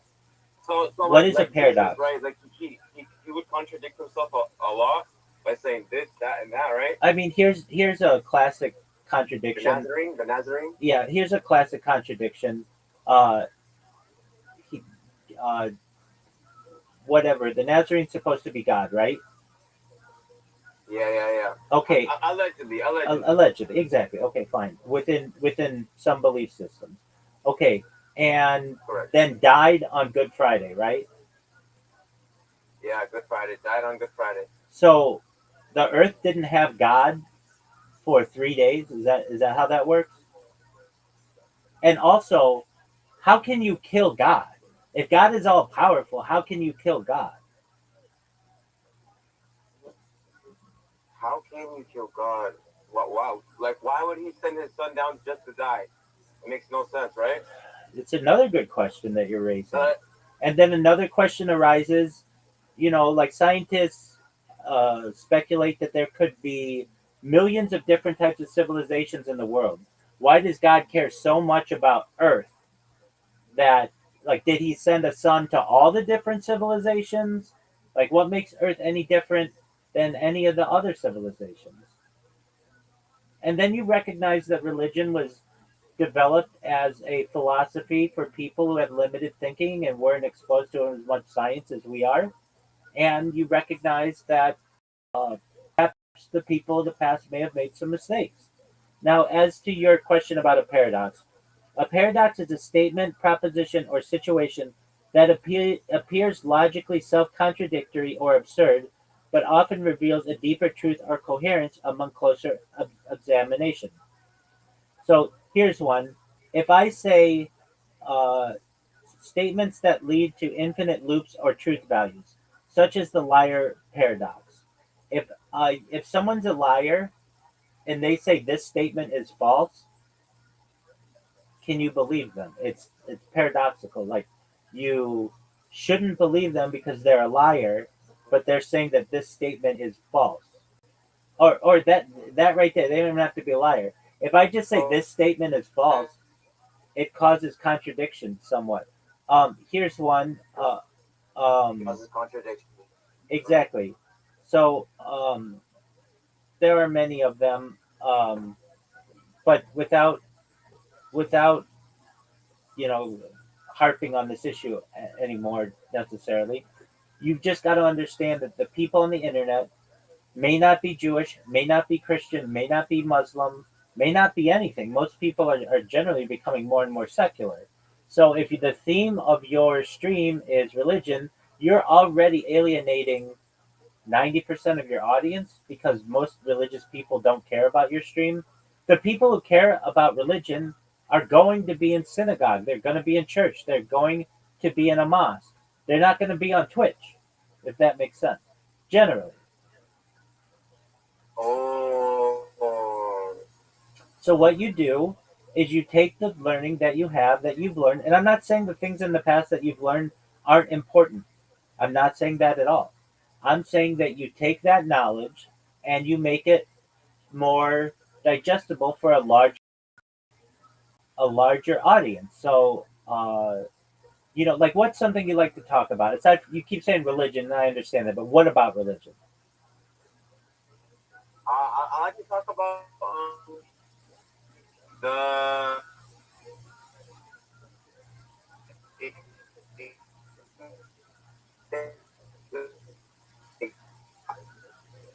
economy. Big Dog, you're cutting out. Can you? You're cutting out. Warming. We can talk about. You're cutting out. I can't hear you. I like. Well, okay. I mean, I like to talk about my perspective through that I see through my eyes, right? Okay. And when I talk, now I realize like I can't be just looking and talking in my perspective because I understand because I have my own mind and my own. But there will be people who will relate. They will relate because they have their own traumas, their own way of thinking, their own opinion. Exactly. You don't want to alienate them. They're frankly just as important as your opinion. Opinion is quite frankly equal. And so you don't want to alienate them. You don't want them to feel like, hey, this person's putting their opinion on a pedestal because they are not necessarily taking what I have into account. Now, if they are there because they're specifically there because they like, let's say you get big and you get popular and they want to hear what you want to say, then you don't have as many issues as you do. But when you're starting out, you want to be as neutral as possible. You want to be as please as many people as possible because it's going to be the difference between you getting one or two consistent viewers per stream and you having 0 people watching you. Once you get to the point where you have 50, 100, 200, 300, 1,000 people watching you at once, then they may want to hear more about what you do. But right when you're starting out, you can't be super divisive because nobody's going to want to watch you.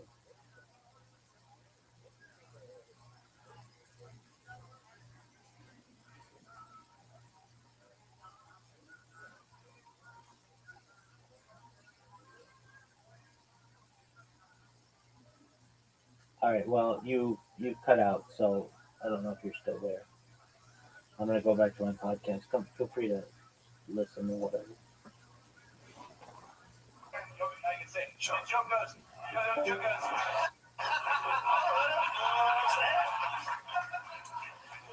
up the bear. The bear doesn't have rationale.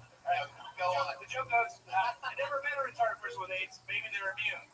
Maybe that's what that extra chromosome does. It fights AIDS, guys. That's a Again, destiny is stopping you guys from your worst parts. Turn the mic off for Kobe. He made the bear come out before that. If that was your first time on stage, that would have been super impressive. But 6 years, 6 years you suck. Due to the weather. What'd you say, Big Dog? Can you hear me, Rabbi? I can hear you. What's up, my man? I said my internet, my service is cutting out a little bit. So I heard pretty much everything that you said. Thank you so much. You were a great there. Absolutely. I'm gonna try to. I'm gonna try to use you 5 minutes more, and I'm gonna try to hear the people out more than pushing my opinion. It's like, we'll do it on this one. Okay, you're cutting out again. Listen, you're cutting out again. Get to where you have Wi-Fi. Get to where you can get to a computer or whatever, and then come back in here and we'll talk.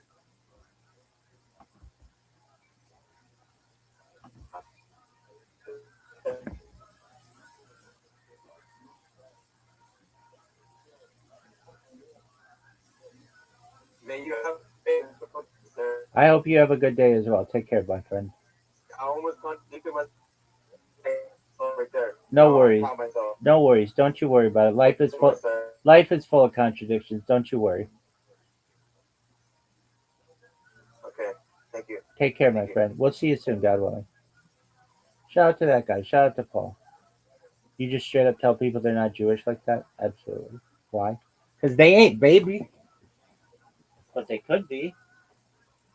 What about the other movements? No, that's not a thing. There's my way and the highway. Some Rabbit that's gonna do that. Like that motherfucker in the Olympics. So what's happening today?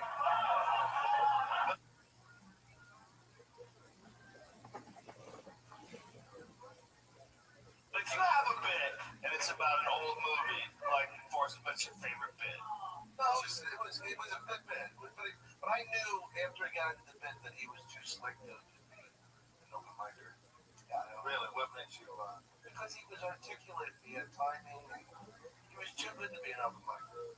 You know, cheating motherfucker. Well, that's one of the cool things about the show. Is quite often, there's some people that like to, are in their early starting out time, but there is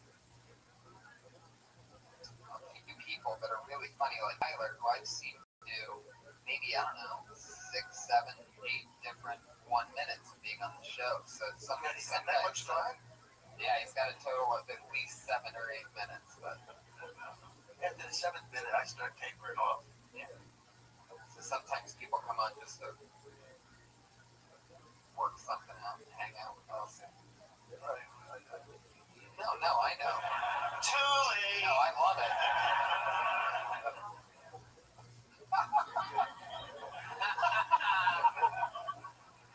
Great job, Knicks fan.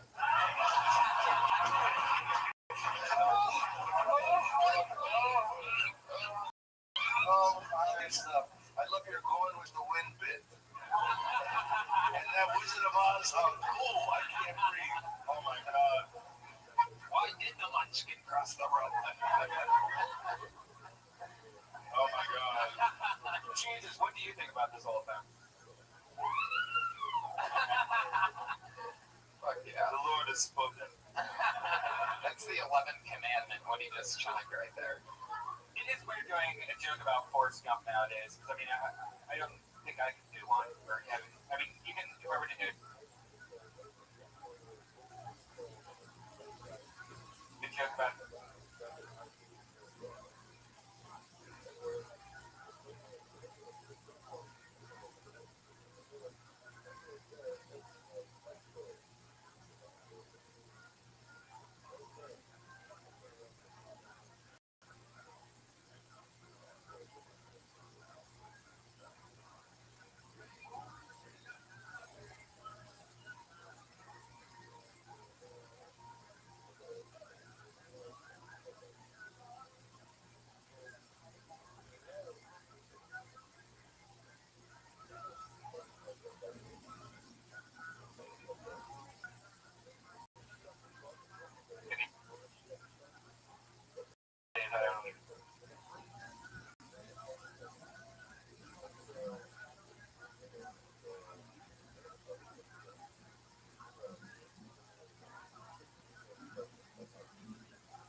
whatever you would do without drinking.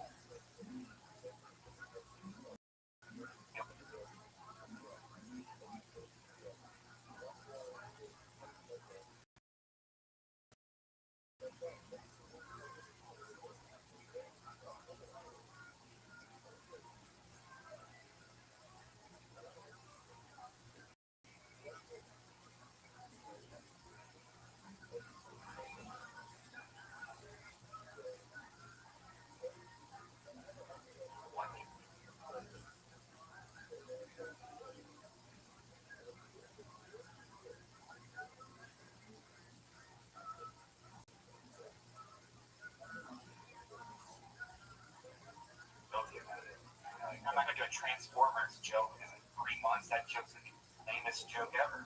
If I never was any good at the beginning. But Forrest Gump, that's hard to do. Fuck, are you rambling about? Forrest Gump's hard.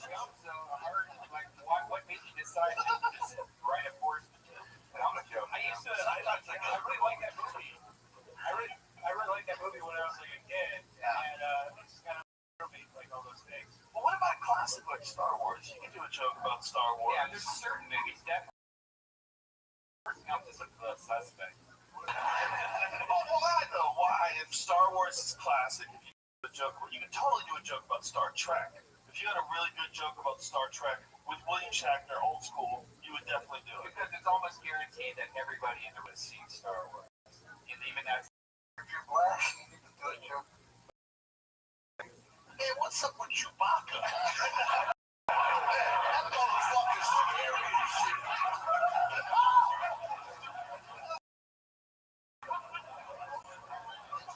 Princess Leia, yeah, I'll lay the bitch. Oh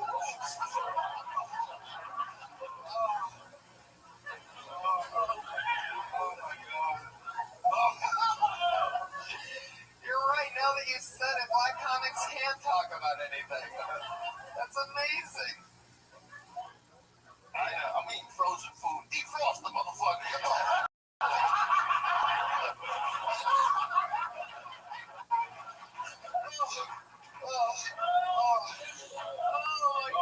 My brain hurts. I'll be here next week with Joey Diaz, everybody.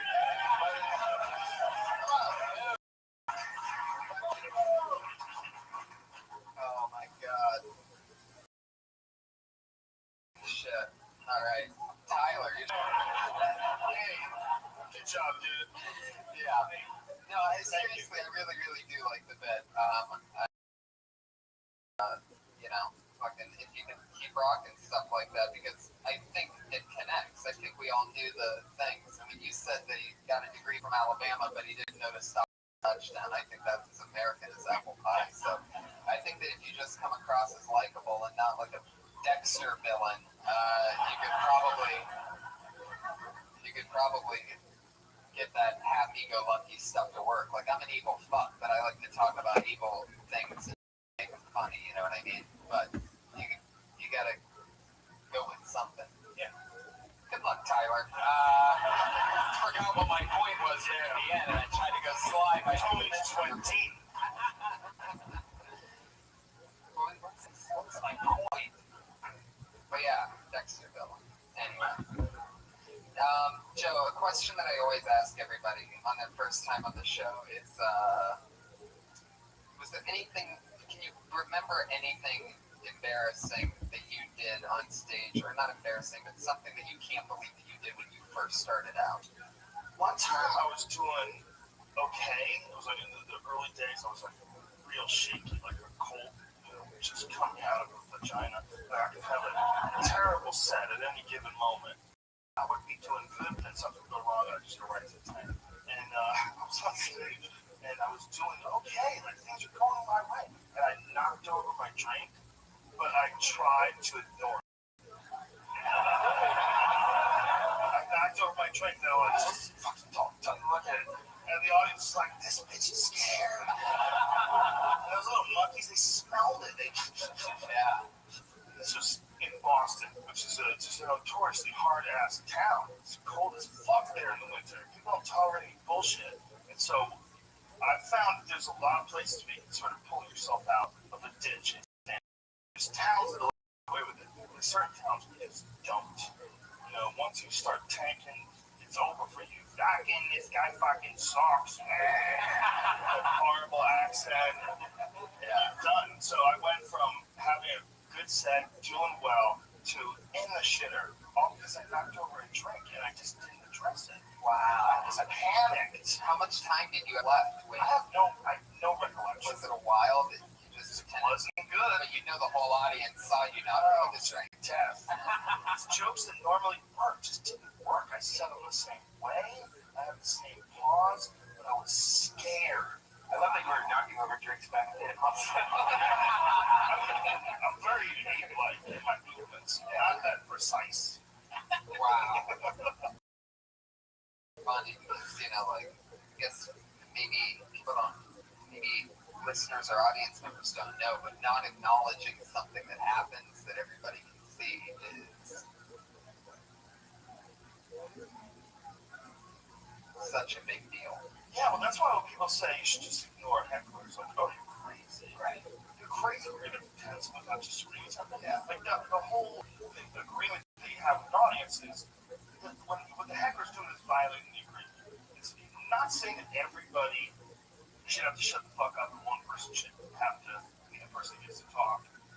do stand up. That's the only way it works. And the only time it can, like, any banter can be possible at all, the audience is super cool. And then it makes for a fun time. And it's not just like a heckler, it's you having a conversation with people. But when someone yells something out and disrupts, you have to address it. It's unfortunate. It's like a violation of the little agreement. The agreement is we try to write as much shit as we can, try to come up with crazy ideas, try to figure out a way that pieces together to make you see what we're seeing. And when someone throws their bullshit at it, it fucks up what you're trying to create for everybody else in the room. And it just gets weird. Even if I don't hear what a heckler says exactly, but I know that the rest of the audience heard it, like you make a judgment call in your head, I'll go, what? But normally I'll hear what they say, but I'll even bring it back up. If I hear a heckler like sort of chime, then I'm like, oh, this, what are we doing here? We going for it? Yeah. Because if I was quiet at the time, it would have been a pure heckle that I would have been able to hear, but only I didn't hear it. One of the cool things about being Joe compared to a regular comedian is not only is he witty, but he can beat the fuck out of anybody. I'm always around people that can beat the fuck out of me. My other job, constantly around dudes who can fuck me anytime they want. It's always surrounded by trained killers. Yeah. Wow. Yeah, even shape is just trying to maintain as long as possible. Being raped. In a worst case scenario type situation. I'm thinking about something else. I'm more defensive than offensive is what I'm trying to say. I don't think any comedian can beat you in a fight. I think you can probably beat me in a fight. I love you. I love you too much.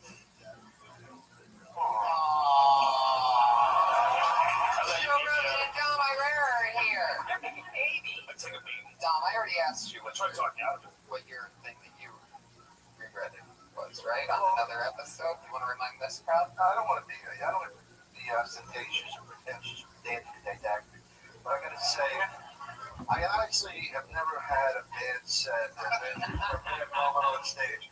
What I would consider bombing, most comedians would consider killing.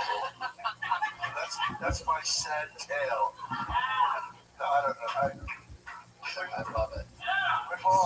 I had one time my cousin Johnny, and this is not a bit. He was like, I was doing a thing, charity. My mom worked at a hospital, and this guy wasn't laughing, and Johnny wanted to fight him for not laughing.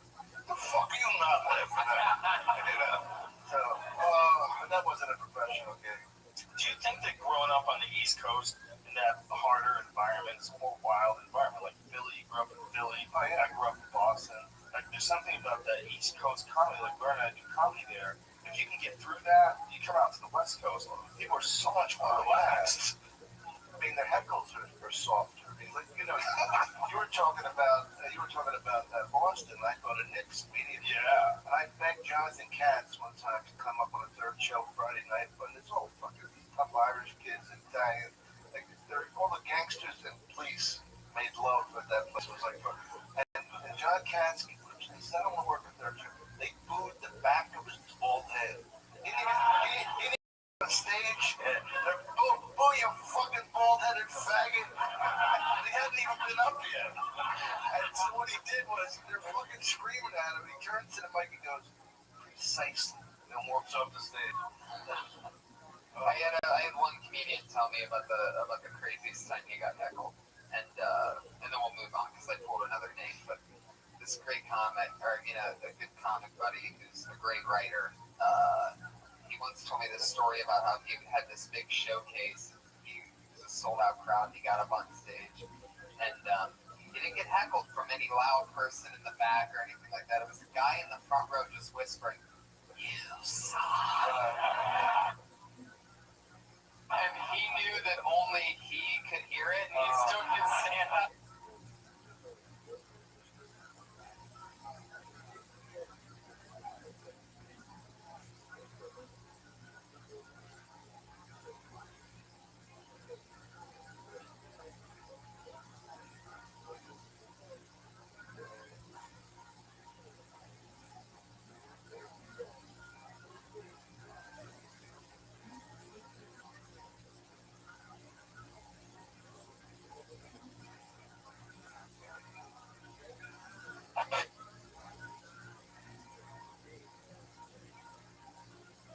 I mean, the guy's literally in the front row. Every time he would breathe, Because you just have to inhale as a comedian. You would just hear, "You're terrible," and he would just change it up and do all these different things. And he's like, it was a 7-minute showcase set for something big, say the Tonight Show or whatever. And he goes, I'm just doing it every time, and I'm 2 minutes in and I'm ignoring them, and I'm 3 minutes in and I'm ignoring them, and I know nobody else can hear it, and I'm having a good set, but I'm having such a good set that 5 minutes in, I take a breath in, and he goes, "No, seriously, you're the worst." And that's when I go, "You son of a bitch! Why are you whispering to me?" And the rest of the crowd's like, "Who the fuck are you talking to?" And then all of a sudden he's getting heckled by everybody. Didn't get the thing because he acknowledged the whisper. It's if everybody else hears it that it's a real fucking thing. But it's psychological warfare. The guy in the front is, "You're never gonna get it." I had a guy clutching his chest at a gig. These women, they have the stars, the dot, and the saris. I don't know if they're Pakistani or Indian. But I said to the guy who booked me, "You sure you'll make me do my act? It's just what you did on HBO." Like, "No, I'll change it. I'll make it clean it." He said, "Nah, fuck it." And the guy, I had women crying, like not laughing, crying. And the guy goes up, "You done?" I said something about a cow, and I forgot the cow was sacred. It was not fucking cow. He goes, "You done took that way in front of my people?" And they're all fucking screaming and shit. Because you said fat fucking cow. Yeah, but I mean, I told the guys, I don't think they want to see my act. I never had people dressed like this in an audience. And I remember everything like it was like You were at the Berkeley. everything went in slow motion. I just remember like fucking peeling off the stage, and the guy handed me $2,500 like it was a baton. And then Kim, I was going out, Kim, and I jumped in the fucking car and we got away. Wow. And that's why I don't do stand-up anymore. No, but it was so just saying fat fucking cow. But I forgot the cow was sacred. Wow. Yeah, I like talking about your God. That's incredible. All right. Guys, your next comedian is ready to go, and her name It's an is... incredible reaction. I'm sorry. It's just that's an incredible reaction. Yeah. They freaked out about you saying something like that. Just a cow. Well, the cow's like their thing, right? Where were you again? But I was thinking it out. Don't say that they look like it's breathing. I feel like you have to hold his heart. I mean, it is weird for the religion to revolve around an animal. I mean, even if It's dumb as fuck. like I mean, it's an animal. So dumb, right? It's one of the craziest ideas ever. When would we let that go? People starving and they won't eat the fucking thing. What if it was a frog? What if it was a frog? What if they worshipped a frog? Would we think they were fucked then? If they were really into frogs, they worshipped a frog, you'd be like, whoa. But a cow, you're like, oh, that's their thing. Well, you can get high off the frog, so you get high off your God and be way more interesting. You get high from frogs too, dude. That's what I said. Or you get high from the cow too, because cow shit, that's where the mushrooms grow. Yeah. They believe it. That's the connection. The reason why they think that cows are sacred. Well, it's Is it mushrooms? Yes, absolutely. Because of psilocybin. Well, in that case, I sort of believe in that shit. High and fat. That's what it's supposed to be. The whole reason why they cattle worshipped and chocolate, whatever the fuck it is one of the oldest known civilizations, and they were all cattle worshippers. And they were all in this area where psilocybin mushrooms grew. Wow, mushrooms are the root of that. That's like degrees of Kevin Bacon, but the mushroom cow is sacred. We can't eat the cow, but the cow poop is a nice Yeah, thing. by the way, what I said, like facts and specifics might not be accurate at all. I just wanted you to know. Guys, we gotta get your next As I comedian heard up it here. once said, at a marijuana smoking party. Up next is 60 Seconds for comedy stylings of Melanie Baldonado.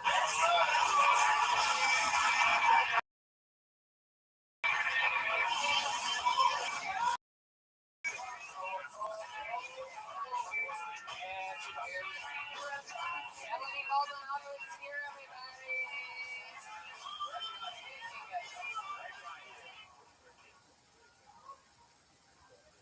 You know you hate your job when you're always barely late. You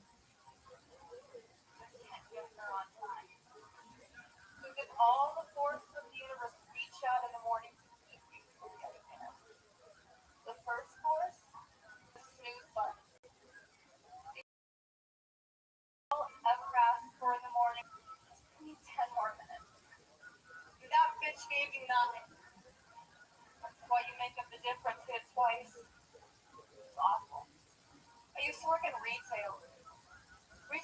only job where you get all dressed up because you have someone to get, but it doesn't pay you enough to go anywhere.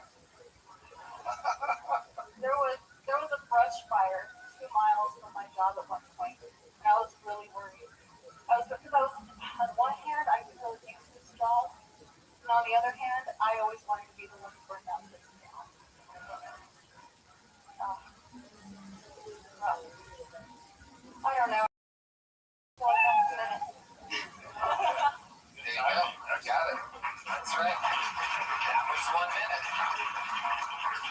Where'd you used to work in retail?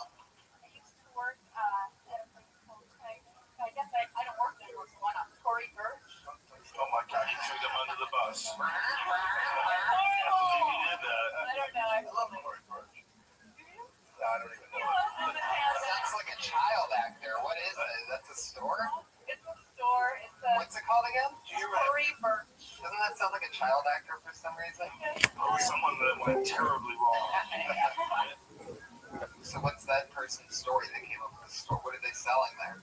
She sells overpriced handbags, shoes, tunics that look like they're from India. I mean, they're like nice things, but at the same time, it's like, oh, I really did $100 How you living, pimp? People buy that stuff. What do those people like? Listen to a podcast. How about you?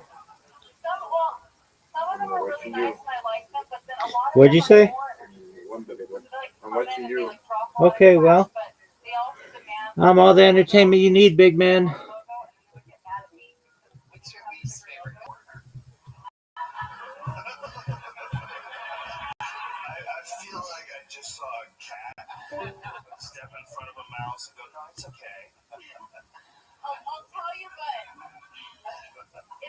it's just my encounter, okay, and it's not the whole entire race. Okay, Filipinos from Manila. Wait a second. From Manila. That's the greatest disclaimer I've ever heard. Can you repeat that again? Did you say you're speaking for everybody when you say blank? No, I'm just saying. No, I love it. Specifically, in my experience, Filipinos from Manila. Whoa. You alienating an entire gigantic city in the South Pacific? That's like the craziest shit I've ever heard. What kind of a database are you drawing from? I mean, I would think you need to meet a lot of fucking Filipinos before you make such a snap judgment. I would say like millions of them. Like there's a lot of them. You gotta be fucking sure. What's their downfall? What is it about the exact city of Manila, right? Well,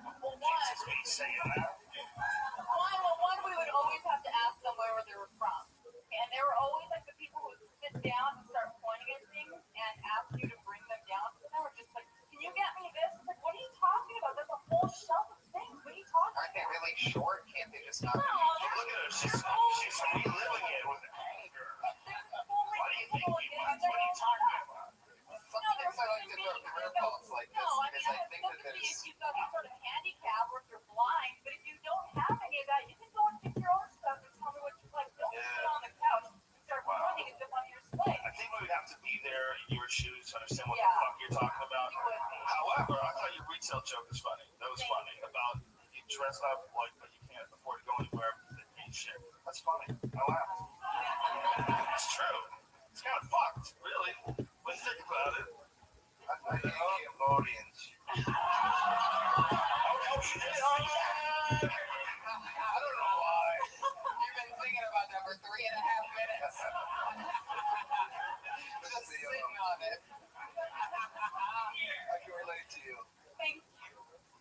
Well, see, that's what I was going to say. Is I asked a few questions there, and one thing that did come up that I think is interesting that you could add to your retail things. I noticed you changed directions pretty quickly after that. Is you could talk about that retail place that you were just telling us about. You can say that, well, I mean, the thing that you said where you prefaced about the race thing, in my opinion, is one of my favorite. It's one of the funniest things I've heard all night. Where you go, I mean, I can't remember how you worded it. Luckily, this is a podcast, so you'll be able to listen back on it. But you said something like, I I mean, just something I've noticed and you had an answer right away. So you're very passionate about your dislike for Filipinos from Manila. I mean, it was so dead on. It hit me harder than the 60 seconds was good, but that hit me like something that you have a real opinion about.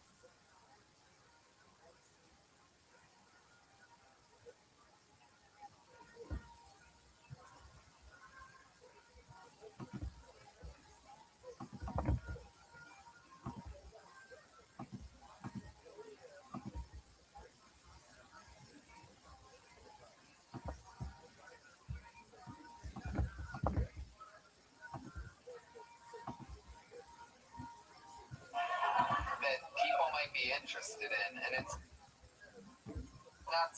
not like it's a hate speech if you go into funny stuff afterwards, you know? Does that make sense? Am I crazy? No, totally. It makes sense. You should be allowed to say it. Yeah. You have a lot of passion behind it. If I was Filipino, I'd be mad as fuck. But what if you're not from Manila? Because Extremely proud. That's what I'm saying. But if you're a Filipino and not from Manila, you're like, yeah, fuck them. This is.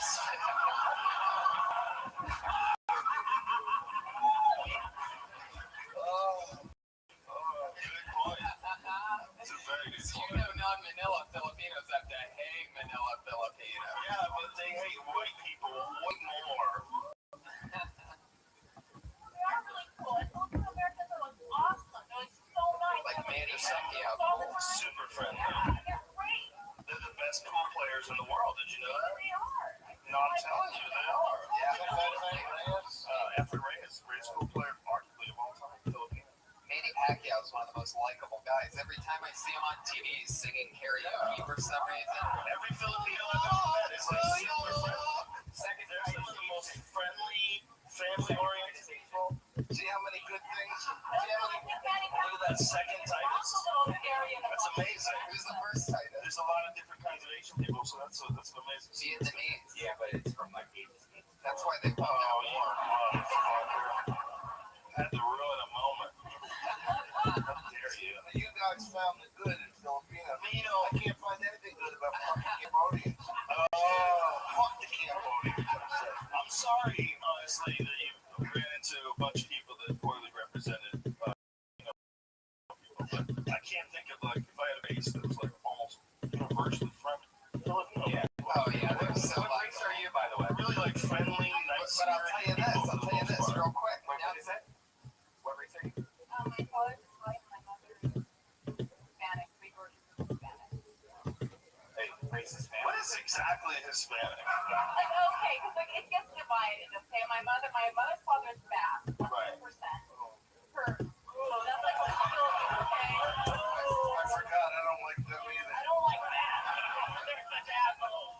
No, Forget who I So, like, a but bunch then my of mom different is Latin Spanish, right? countries. Well, there was only a few for me. Spanish and Mexican on the mom's side, and Basque, which is like all Hispanics want to fight against each other. I don't know why, but that's just fact. I saw a dude on a t-shirt and said, I'm not Hispanic, I'm Mexican. And I got confused as fuck. I was like, are we micromanaging this shit? We do. On There's like people. Latin title, there's Hispanic, and I'm under the umbrella of Hispanic. It's not 100% Latin. Like I'm not 100% South American. Because my grandfather's Basque, so I have to be Hispanic. Or someone will correct me, and they'll let me know that I'm not Latin. Oh, wow, that's so crazy. What else I are don't you? know the rules. My dad's Italian. Oh. How many times have you... Is that what that question was for you to go A and B? That part's fucking with me, trust me. Italian. Yeah, that part. Look at this guy, he's very aggressive. Yeah. That's just less willing. It's Italians, they're crazy people. Yeah. They come from a mad monkey people who live on a rock somewhere. That's what they are. I've never been with an Italian girl. It's my people. Yeah. I got rid of those when I was young. I cut that off at an early age. I was like, one of these things is not like the other. I remember that show. They're too hairy for me. Yeah, they just swing at you and shit. They what? Fucking swing at you. Oh, yeah, exactly. Not all of them. I'm not generalizing. Right. It's the ones who were willing to fuck me at the time. Oh, yeah. We're all They are swinging at me too.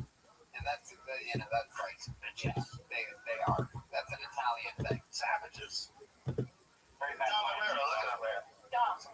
The Italian people.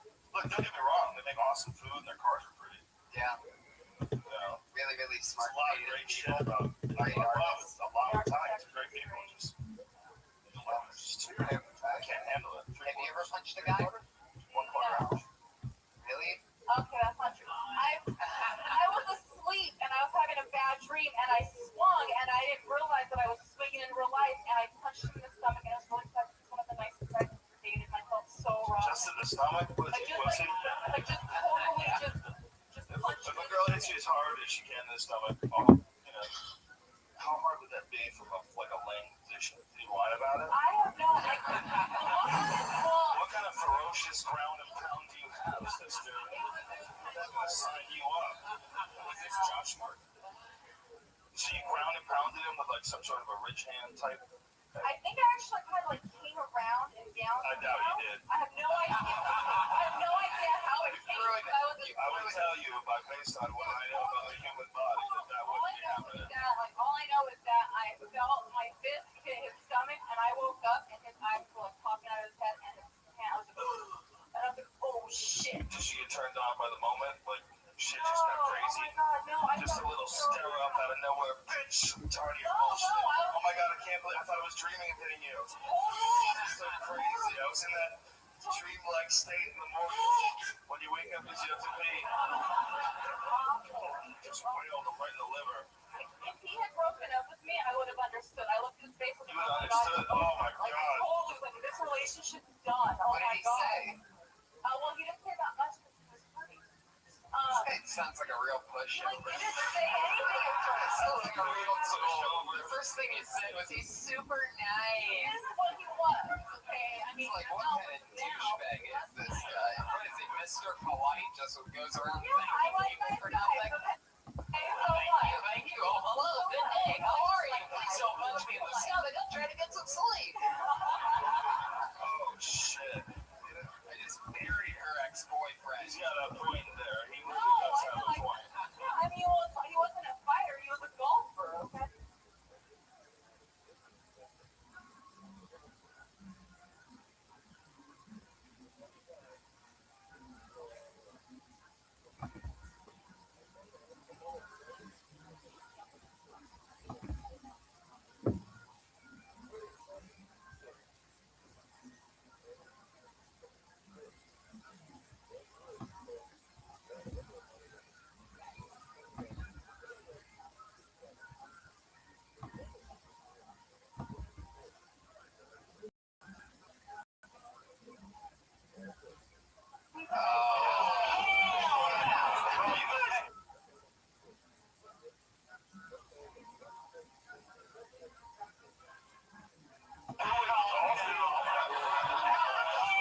Holy miniature! Miniature enough that you take it serious? Fuck you! Out there chasing your score, you fucking asshole. I'm under par. Super nice. That translates to small. Freckle cock.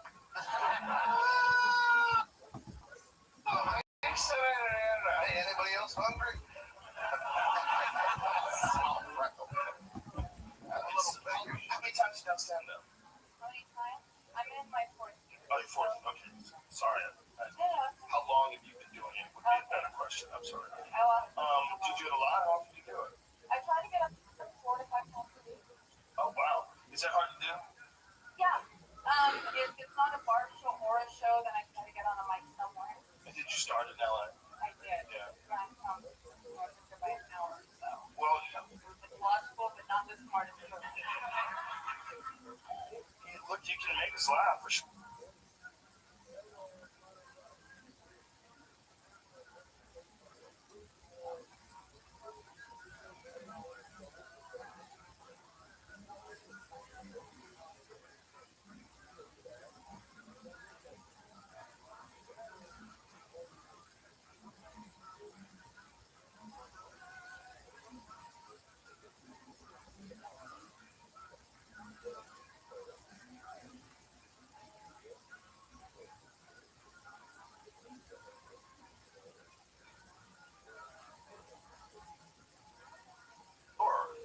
get better at it. Just do you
Mr. Fuller right there. Yes, Yeah, it's but really the fight of the kid. Happy Monday.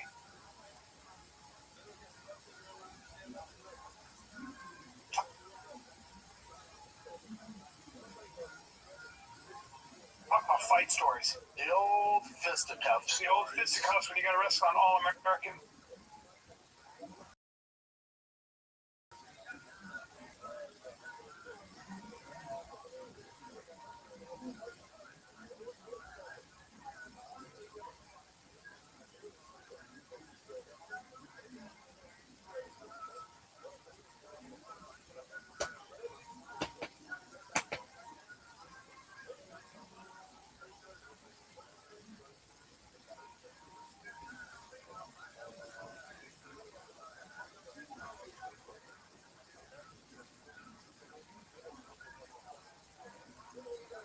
Wrestler on the national team. That would make me very nervous. Not for you guys, right? No, that hand scar is gnarly. Not for dude. And I remember when I got the surgery done, I go, how'd it go? The doctor goes, did my best. I was like, oh, it's like that. So you can tell it's like an earthworm, basically. It's like an earthworm on my fucking thumb now. Yeah, it doesn't. But how's your you have fine movement? Oh yeah, I'm good. I mean, it goes down when it's cold out. Those water caterpillars when you're poor and in your apartment. Yeah. It looks terrible. How'd you get that? So just I knocked them out. Did you punch him wrong? No. How many times? I knocked out this guy Johnny Curtis. I forget the name of the league. They told you he was a high school wrestler. You got set up. Yep, got set up. But when I knocked him out, I go to finish him. Finish him. I go like this. Like this. Hit like the tip of his chin. Oh, that hurt. Is it sharp? Just the way it just went. Yeah, just fun. And you oh, dude, you can go to the fight. I was a big kid too. But what did you play? Dude, 2000. Shit, man. It's so weird. 2000. Why are you so mad? Like this. No, you didn't have a lot of stand-up. UWEC. I'm a big stand-up guy. Pure wrestling.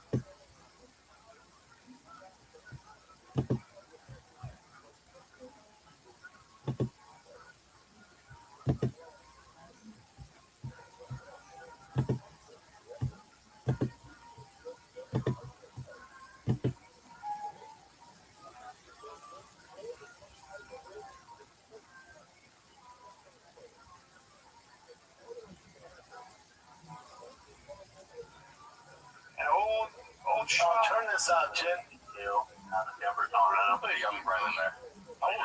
Trevor Whitman, Christian Allen. You know what? It's a fight. So I'm ready for anything. I think that's a big asset is for to go anywhere, wherever Johnny wants to take it. If he wants to keep on his feet, that's definitely in my favor. Let's go to the ground. That's fine too. When I come for you on Saturday night, you'll be saying, "Wow, he's the next big heavyweight." I love that kind of confidence. And this is a confidence that's 25 years old. Yeah. Like a lot of matures. That's sort of been the theme tonight here for these 25-year-olds. 25-year-olds spoken. Very large, I might add, 6'6", and already 6'6", and just 25 years old, fighting out of Aurora. Stats, man. Well-rounded, fights out of good school. Aspect of his game he's supposed to work. Yeah.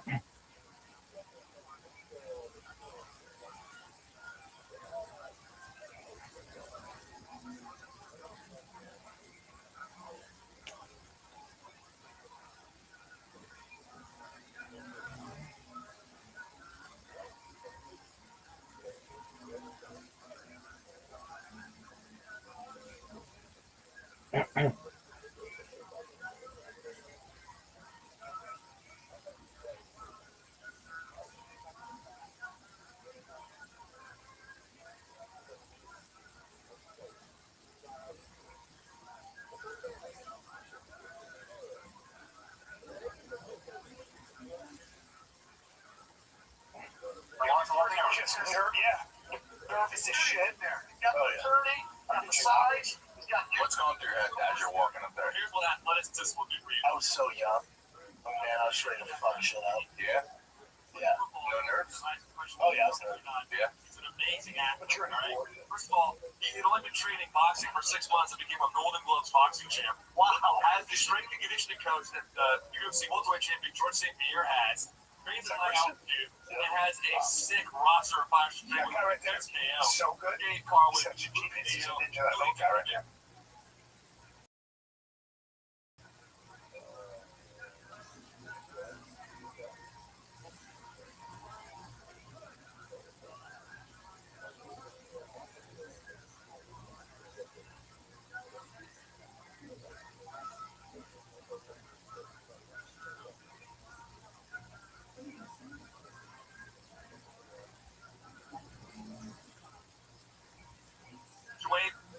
One on the right. This goes on. Yeah, this guy is green, no doubt about it, but man, he's got all the tools and the proper handling to go very far. By the way, bald guy in the back of there is Elliot Marshall, who is on this season on The Ultimate Fighter. Wow. I am Johnny Hurtis. I'm fighting with One Spear Martial Arts. That's a big dude. The strategy, I'm certainly going to come out with my hands up and chin down and throw some on the feet and eventually try to get to the ground.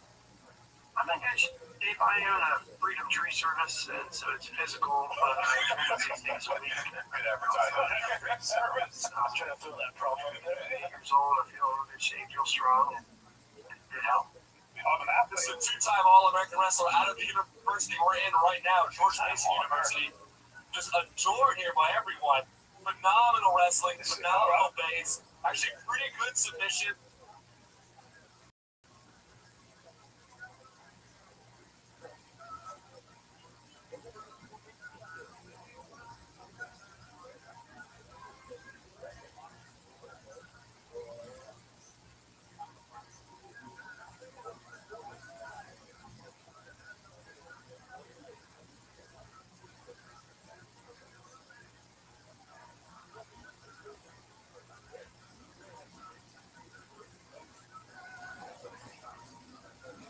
It's still a play.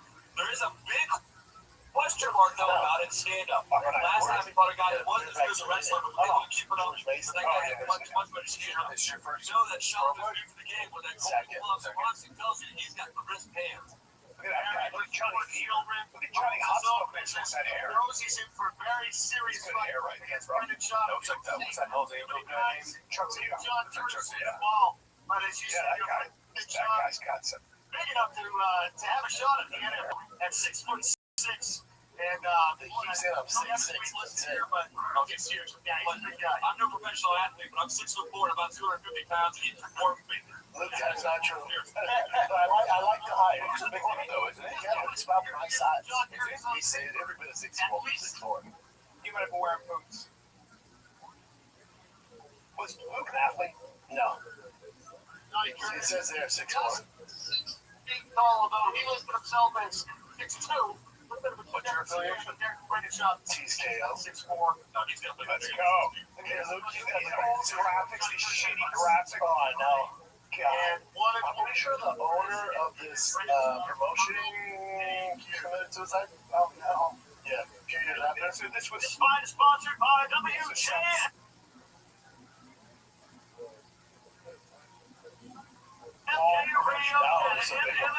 That's a big one. That's a ghost. Oh, boy. Hands up, let him fly.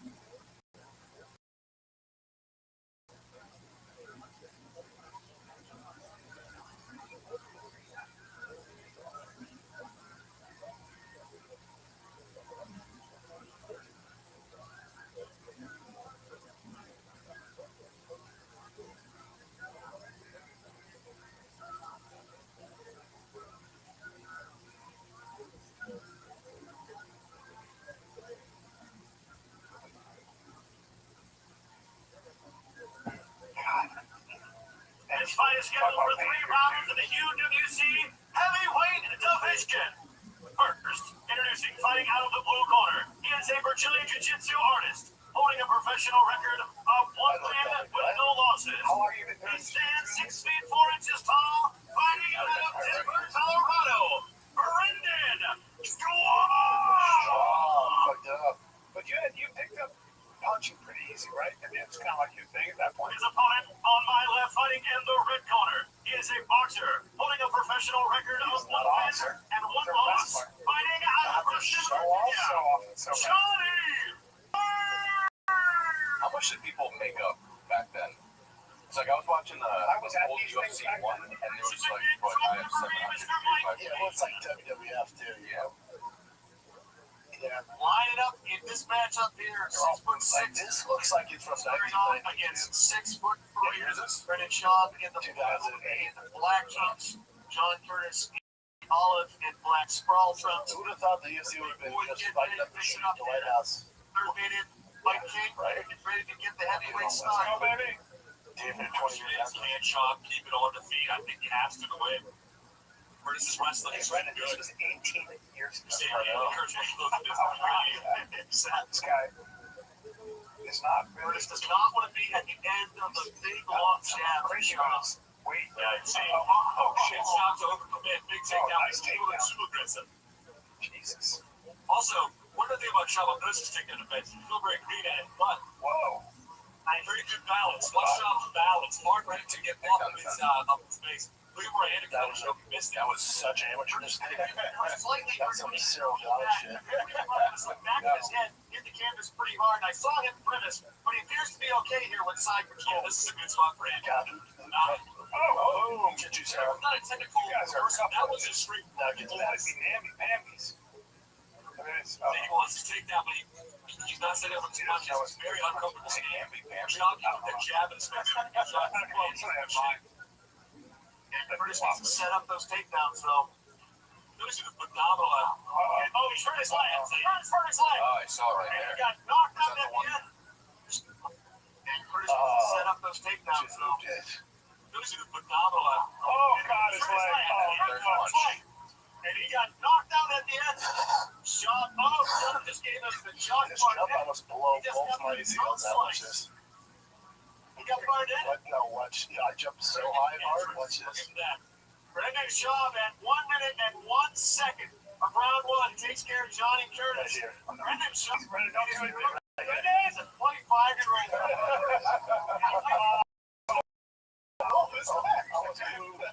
For my ACLs. Yeah. Oh, that's kind of hurt. Stop it, Jim.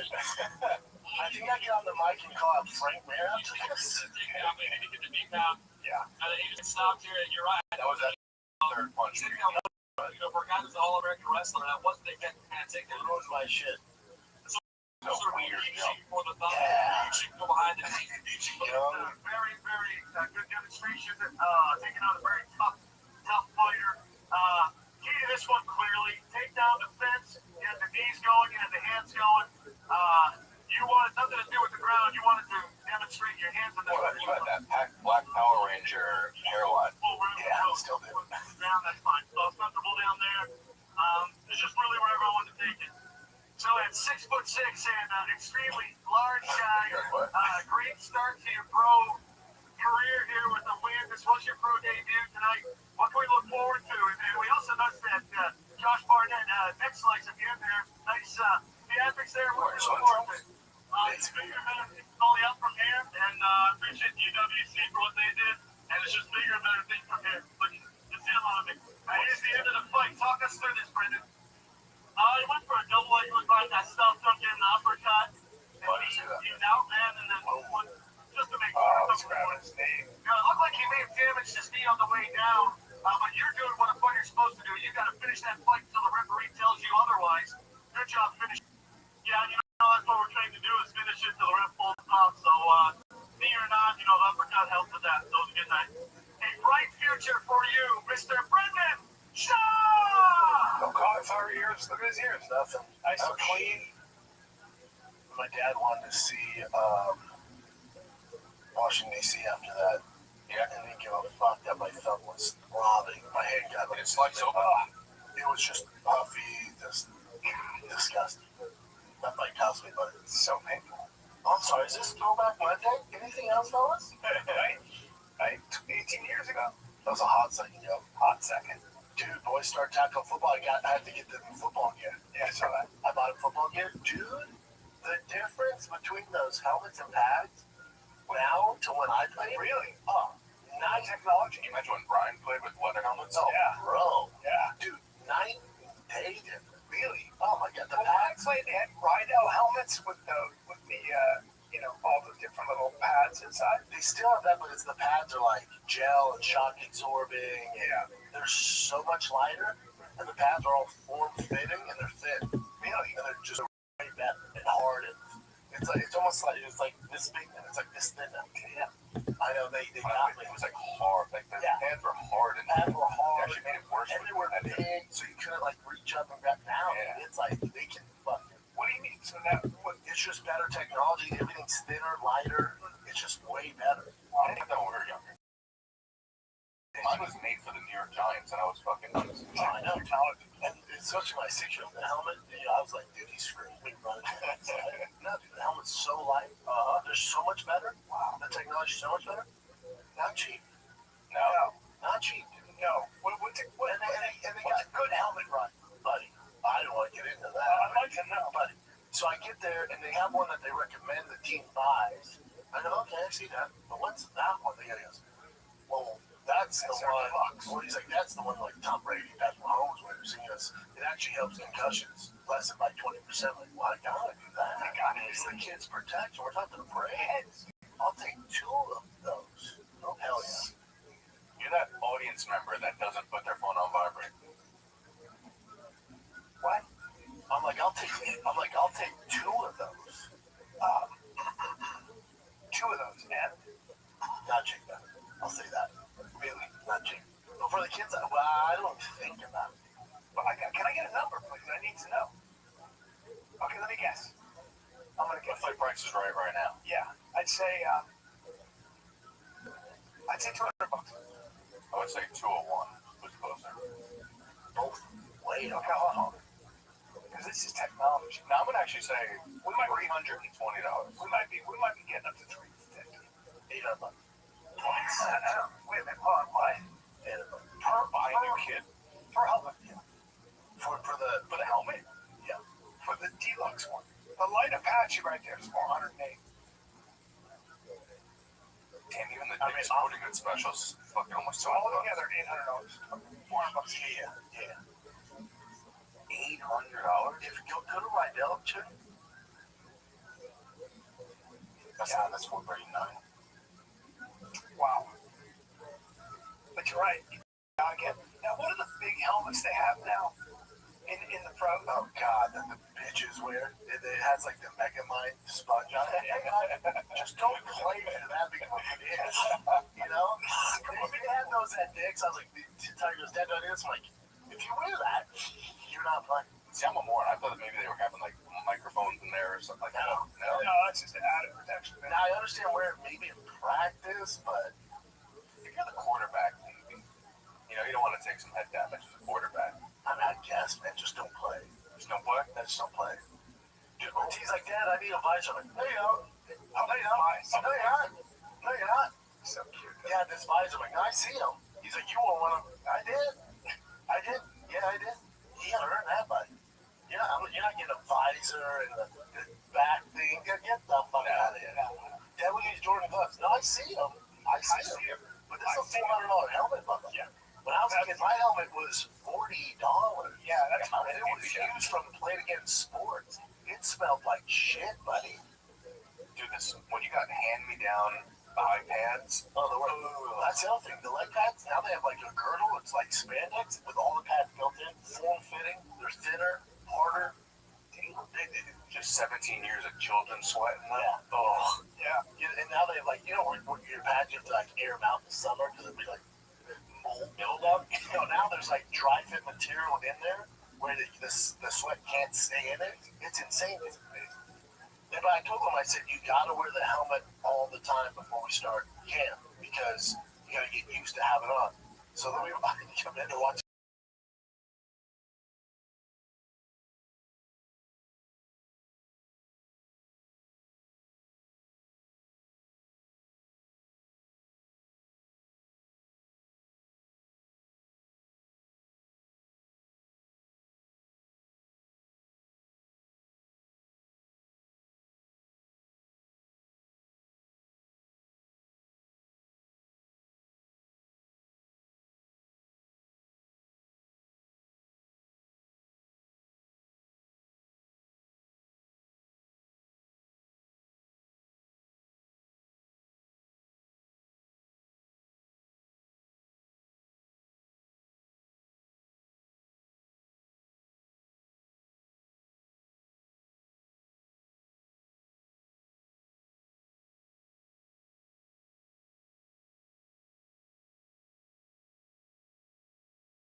party.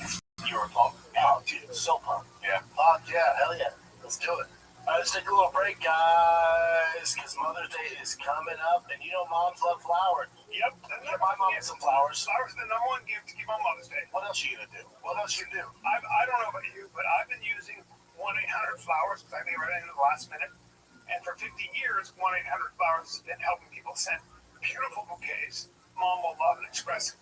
And all the gratitude, you know. Dude, this is what I'm going to do. And right now, listen to this. Listen to this. When you order 1 dozen roses from 1-800-Flowers, the double that. So you're actually sending 2 dozen for free.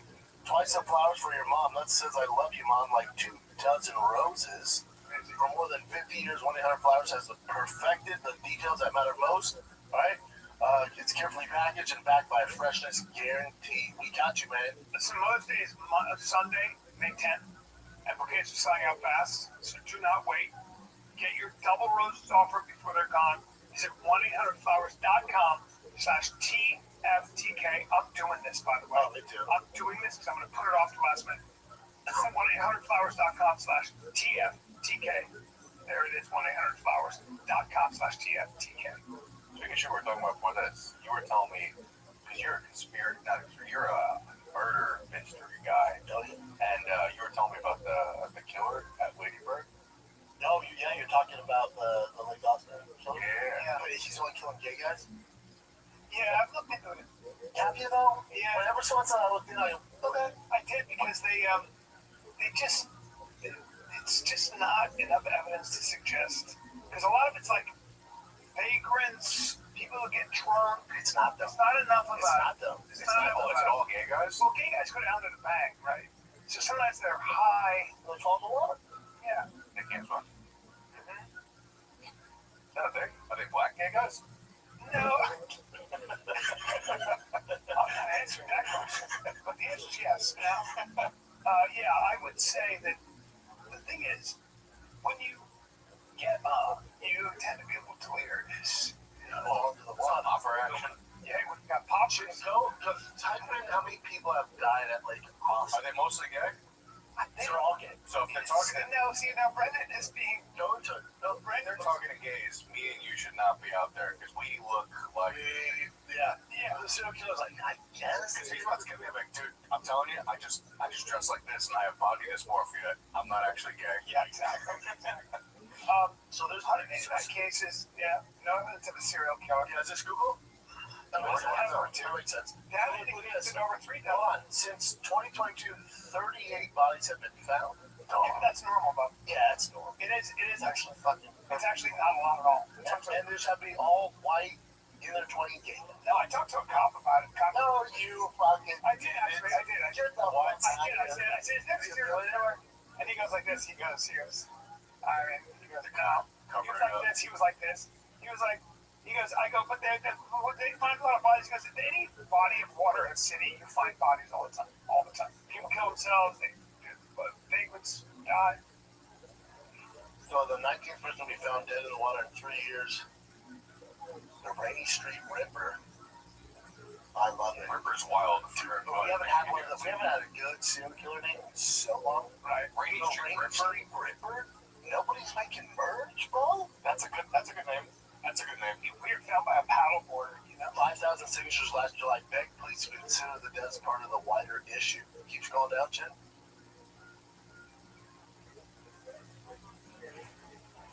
It was told Austin Police Department. They said that the Austin drownings may not be accidents. Maybe not, but. What do you think? I don't know. I think you have a lot to worry about if you walk down that block at nighttime. I do. You think I've seen your act. Because I'm victim weight. You're victim weight. Yeah. Questionably gay. If one can hold you down, it's just to fuck you. Yeah. Now, I'm just out there looking around, guys. I'm fishing. How many active serial killers are actually... Is that still a thing? You're reading anything about that? It's like 53 currently, I think. Really? Yeah, an all time. But again, serial killers will lose term, right? 3 or more feel the same way. Yeah. So I could just be one guy who saw 3 people banging his girl. What'd you type into? How many of them were gay? No. Type in how many current active serial killers in North America. The big one's in Yosemite. How many people go missing in fucking Yosemite? Wild. What do you mean? You ever looked at how many people go missing in national parks? National parks are kind of crazy. It's fucking wild. Is that that theory that there's aliens or some shit like that? I don't know about that one. I don't get down the alien shit. I just think people get eaten by bears and get lost and shit. And if you are a serial killer, dude, you're just camping out, killing. Yeah. That does happen in Appalachia. Appalachian people go. So look, FBI estimates there are between 25 to 50 active serial killers in the U.S. at any given time. Here he is. This number's likely higher on a worldwide scale. No shit. Jen, go to how many people go missing at national parks. This is, I don't know. Is there a connection? I don't know what I'm doing. Penis touching. Is there a connection? It's weird. Picking up these cold case investigators. Yeah, but what are you gonna do? You know what? Here's how I know that this could possibly just be people disappearing. Have you ever seen Brian trying to find his car? At the end of the night? Every day. You know, Brian cannot go into a national park. I was a half hour late. I looked for my fucking car. I've never been with you. Don't lose your car. I looked for my car 40 minutes. Remember when I came on Monday? Yeah, it's wild. I usually don't believe it either. And I get it. Dude, I don't know how this isn't a thing. It said, it said 600,000 people go missing in the United States. Hold on. Every year. And y'all worried about COVID. No, not every are these missing people are recovered annually. Both dead and alive. Dead and alive. So let's say it's 30%. That's fucking bananas. Just like 10% of 600,000, 60,000. Yes. I remember they're probably right. They're probably like animals that eat you.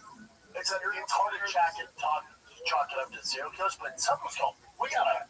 That's crazy. We gotta solve cameras or something. 600,000, and we're just like, yeah, it's every year. It's like, what? Wait, how many national parks do we have? A ton. A lot. A lot of. But is there one where it's like this is where it happens the most? They're massive. Hold on. So we were reading. So the headline is how many people have disappeared in America's national parks, but then it goes, NamUs has said that more than 600,000 persons go missing in the United States every year in all circumstances. So they're just saying the total of people getting missing every year. And then if we go down here, that's a city. That's a city. National Park Service says it has 424 national park sites and 63 national parks. And then as it goes on, they can't give a number. Let's go here. It is a massive. 12.9 million visitors, and 34 go missing. 34. That's all they're I was in the Great Smoky Mountains National Park, and wait on 1,100 missing persons report date back to 2018. I thought it was more than that. That's terrible. It's not good. That's actually a healthy number. That's pretty standard. yeah, 3 out of 12.9 million. 600,000 will be fucking. I was like, we gotta do something. So, Grand Canyon National Park had 4.7 million visitors, with at least 56 people reported missing. Yeah, hey, you know what? I'm already poor. Not a big deal.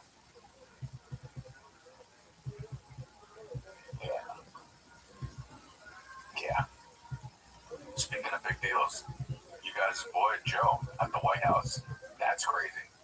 Well, I became shit. But I don't. But whatever. It's so weird to see your friend. So strange. My brother sent me, and I was like, "Yo, when was that? Last week?" He's like, "Today, dumbass." I'm like, "He's there now." I was just talking to him. He's there now. But my thing is like, it's to save veterans. You know, it's a good cause. So no matter what side you're on, left or right, saving veterans isn't a political thing. No. And thank God Joe has a relationship with Trump where he can text him and he responds and goes, "Oh yeah, I'll look into this," and got it done. But I don't understand. Again, anti-Trump, pro-Kamala, whatever the fuck side you're on. Veterans, it's a good thing. Saving lives, it's fucking awesome. It's amazing. I became shit. It's an unbelievable track record. Like I was shocked. So let me watch this because it makes this is actually pretty funny. So let me refresh it. Oh, cracks me up. So funny. First term, for 28 years, drug prices went up, and I got it down 1/4 or 1/8 of a I was so proud of myself. It's the only one that in 28 years got her down. When I had a news conference to explain how great I was, I said I'm the greatest there ever was. I got it down 1/8 of a percent. I was very proud because it only went up for 28 years. It went up. Now I got it down a little bit. And my first. It's a terrible like cotton candy. What's that? It sure looks like cotton candy, doesn't it? That's how you know there's no hope if you're losing hair. Yeah, it's all the money in the world, all the resources. There's just not much. You know my favorite thing about That's from Lone Survivor. That's what's his name, Marcus Luttrell, right? You know my favorite thing about Joe being there is he's wearing the same outfit he would be wearing if he just got knocked out in the UFC. Oh yeah. Yeah, there's no. Is he in the closet of just those black shirts? I'm sure. But yeah, people that got upset about Joe hate, it's like, hold on, this isn't a political thing. This is good for veterans. I don't understand. He's throwing hate. You out of your mind? He's making like such a difference. Yeah, I've seen some people. Well, they're so dumb. He's literally going there to like use everything he can to get people to have health. To save lives. Opioid addiction is such a major problem. I've lost a lot of friends. Yeah, Ibogaine is actually a lifesaver, apparently. I had no idea, but I know he had Governor Perry, that guy on, who is, I guess, a soldier. I don't know, but... and what is it? It's a hallucinogen? Yes, I think it's... So Marcus Luttrell, who had major pain from... That's Lone Survivor. Yeah, and he had major pain from all of his stuff, and he had to go through, I think Ibogaine helped him, so... So it's for more than just that. It's also like, what, PTSD as well? Oh, yeah. Big time. Yeah, the Ibogaine, it's Psychoactive for Newport. It's amazing, man. PTSD, brain trauma. You know, thank God Rogan has that relationship to get it fucking done, man. Who gives a fuck? Because Rogan would have done this if Biden was office, and Kamala, no one wouldn't give a shit. He's not about that. Complain like, oh, Joe said he's politically homeless, and now he's fine. But it's like, it's a very politically homeless move to go, hey, I want to help out everybody. People that's are that's not a party line to be like, I want to save veterans who are dying of overdose. Yeah, how can you be upset at this? He's not doing this. It's boring. People are so compromised. They're on teams. Who gives a fuck what team you're on with this, man? It's weird to think like if my team is not the one saving people, then you're against it. It's so dumb. It's so dumb. Yeah, especially for this. This is not political. This is helping people who are addicted to opiates. Trump's here is a disaster. President Trump, some information. We have a gigantic opiate problem in this country, obviously. In 2024, more than 80,000 people died of overdoses. It's a horrible number. And there's more than 5 million people that are addicted to opiates right now in this country. With one dose of Ibogaine, more than 80% of people are free of that addiction. With 2 doses, it's more than 90%. I sent in that information. The text message that came back sounds great. Do you want FDA approval? Let's do it. Literally that quick. These drugs are illegal not because they're harmful. They're illegal because of the 1970 Controlled Substances Act that was passed by the Richard Nixon administration. They did it to target the civil rights movement and the anti-war movement. It's not because these drugs harm people. And for 56 years, we've lived under those terrible conditions. We're free of that now. Thanks to all these people that we see next to me, and thanks to President Trump. That's legitimately the coolest thing Joe's done. That's so fucking cool. Probably the most powerful thing he's done. Yeah, I agree. Let's take a little break here, boys, because the NBA playoffs are here. My Nuggets are doing the damn thing. They're the Achilles heel, they're the kryptonite to the Minnesota Timberwolves and New York. DraftKings Sportsbook, an official sports betting partner of the NBA, boosts every game day, the whole postseason. When the lights get the brightest, the best players in the world show you exactly who they are. Like my boy Jokic, playoff stars turn it up round by round, and DraftKings turns it up too, with the profit boost available every single day, from the first round all the way to the finals. New sportsbook customers, yes, this is good. Bet just $5, and if your bet wins, you get 300 bonus bets instantly.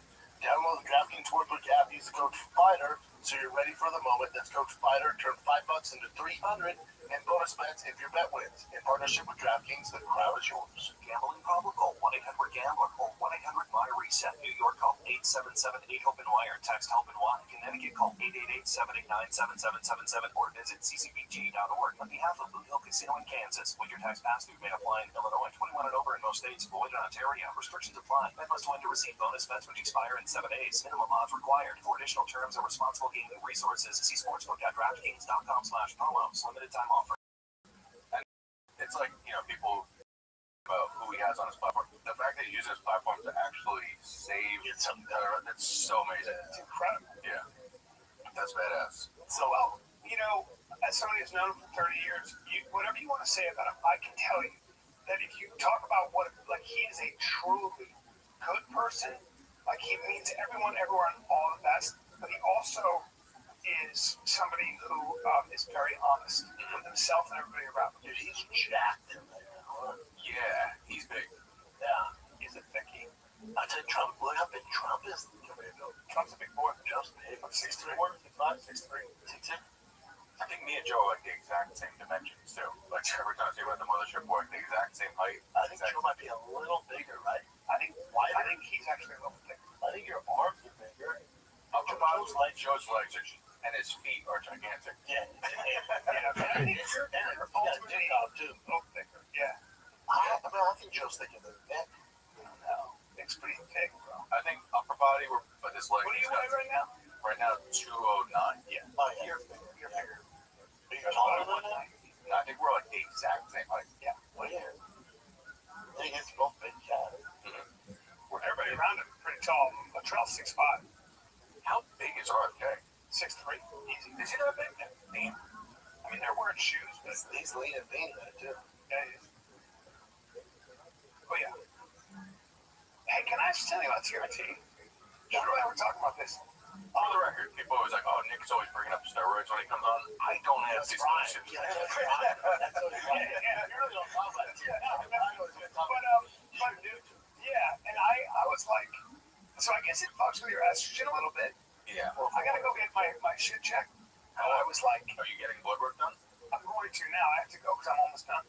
But I was like crying over everything that I saw. Yeah. Bro, for real. Like, I'm not an emotional guy. You're like I told you Dude, about Fight Club. Bro, I've been sick. I've been like, but I'm watching YouTube, and I would see something, and I'm like, and then I'd be listening to something. I told you the story about me, right? So back in the day, back before there was like TRT clinics and stuff like that, you would just meet some guy who was jacked in the gym. So I got, and he had me on like 500 milligrams of a test. And 500 milligrams of equipoise. Oh my God. And this is back in the day. And then I came off EQ, which EQ kind of helps with your estrogen. And so I'm just on 500 milligrams test. So my estrogen must have been going through the roof, right? No one told us anything about it. So I remember one day in my apartment watching America's Got Talent, and someone got the golden buzzer, and I just started crying so hard. And I called the guy, and he goes, "Oh, we're gonna get your estrogen checked, dude. This is a problem." Yeah. My estrogen must have, I was crying. That was your body's golden estrogen. It's so weird. Yeah, there's stuff you take. I can't believe they didn't. Well, I'm just new to it. I'm doing a low dose, but every other day it's apparently not that low. So estrogen's good for, you don't want low estrogen. No, you don't. If low estrogen, you feel dried out, you feel tired, you feel weak, and then it's also bad. Like having a healthy amount of estrogen is also good for your immune system. Yeah. Right? But you also don't want too high, because that's when you're going to start getting symptoms like you're getting Kids. That's the craziest one. I know. Yeah. I know your face starts. Oh, I wish you would get Gavin. You want to get kind of. I would stop right away. I'd stop right away. Now with the kids. I'd be like, what the fuck? Dude, I remember this one kid at my gym back in the day, because he was taking like a gram of tests a week, which is like, it's a lot. And he ended up getting legit, not bad acne. I remember he was like, dude, feel my nipples. And I was like, what do you mean? He goes, feel them. And it was an actual golf ball behind his nipple, like an actual golf ball. And that's what happened one day. He was on bench, and he was addicted to people all the time. So disgusting. While some kid was benching his max, he squeezed his nipple out, and brown milk all over the dude's face. Fucking mind. There's nothing more disgusting. It was brown. Also, don't do that much. It was so crazy. Then you have to get that taken out, right? He never did. He still has a nice healthy Tom. He has a nice Yeah, and he's has such a sick physique, but then you look at it, it's just like a lady tit. Yeah. As a pack. But It's gross. Yeah, you can't have that. No. but you just think that's smart. Well, like it's crazy. The sound, like, because back in the day, you go on bodybuilding.com and just trust some guy who is on a forum. Now you have actual doctors helping you out like that. Yeah, there's no reason for it now. Yeah, back in the day, like 500 milligrams steps was like the base. That's what you would take. But you haven't been out long enough where you get like crazy side effects. No, You get blood checked, it'll be a blood checks. diagnosis. Good shit. Okay. Do I have to take something else? Just a No, pill. you would take Arimidex or Yeah, a Natural. pill that just lowers your estrogen. And I mean, I'm surprised at 80 milligrams of test that you're getting. Maybe you're just hypersensitive. Or you could just be an older and being a bitch. I might just be Because usually you don't get that until you're like I might just be a girly boy. I think you were crying before this, though, yeah? A little bit. No? The only time I was crying was when I was taking that Propecia and I got they go, your estrogen levels are raised because of that shit. And I was like, and I stopped and I went right back to being dead behind the eyes. Now I'm taking tests and I'm like, Well, I might be an emotional guy. Yeah, maybe when you're getting older. no, fuck you guys, okay?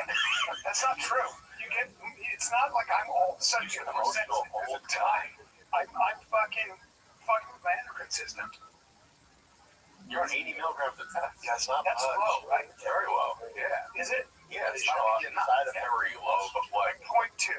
yeah. Yeah. Like, honestly, you should. It's that much. When you start crossing like 200 milligrams of test a week, then sure. Maybe I've just been a little sicky. I think you're just sensitive too. Jim, bring up the show, Day in My Body. A Day in My Body. Yeah, on You think your TLC. brain is sharper? I do. Yeah. I think I have more energy, man.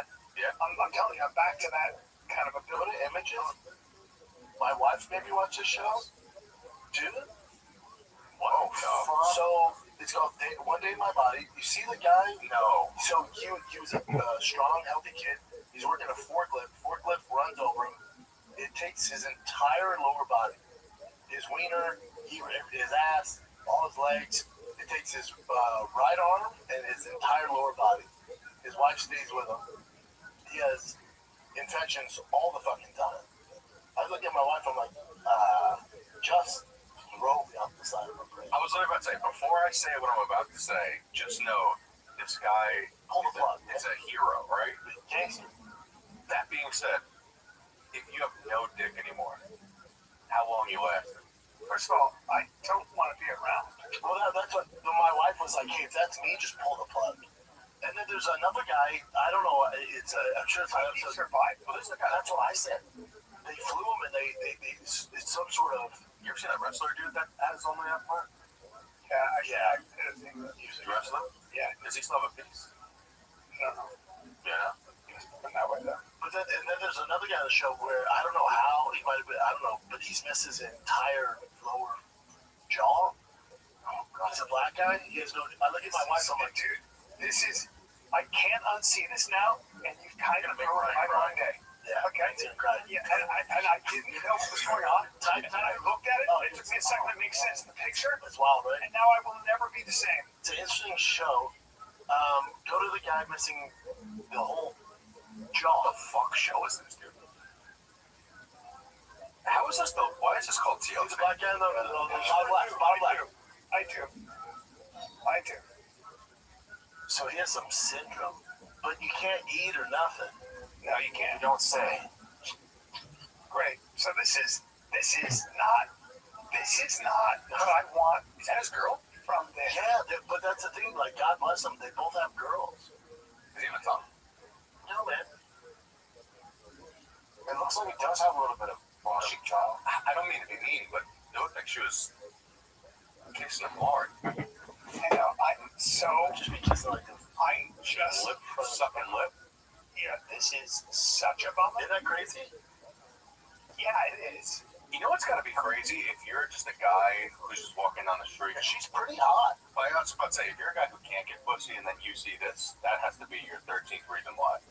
There are some women that adopt dogs with 3 legs, and so they just can't help it. No, I don't know if that's this, Brian. I hear you, but a lot of them were with him before this happened. Like, the couple that with the guy who missed the lower body, they were together way before that. That's great. I Yeah, but you're like, there's some women, this is their kink. You're discrediting. Not that they're quick. Some women just, they're caregivers and they just want to take care of Or they're good people, and their fucking husband lost his jaw and they stick it out and take care of him. He was born with it. That way. I don't know if he was. He was born without a jaw. And, Yes, this born. so what happened was, Well, she knows she's not going to talk to other she women. met him, right? And she said, I like the way that mustache sits. I don't know. And I'm just telling you what happened. Okay, I'm not.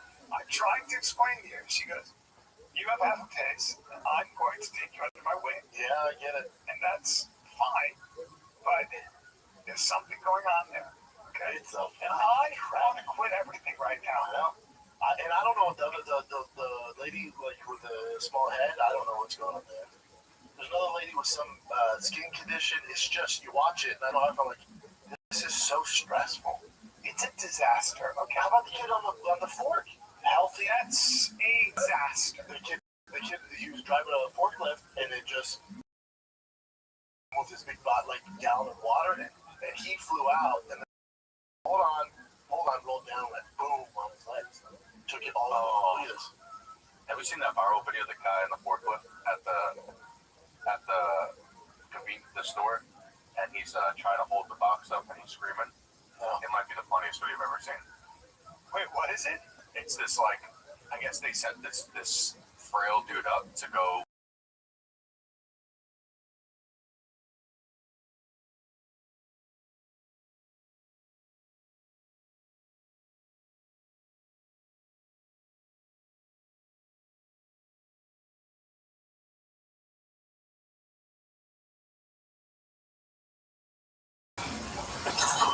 Oh.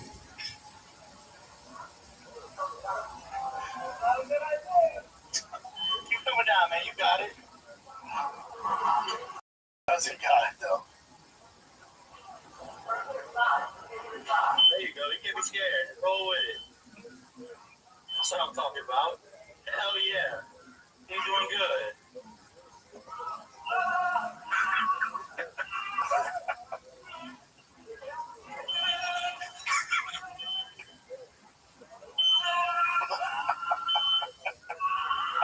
Is it crushing you? He's being a little dramatic.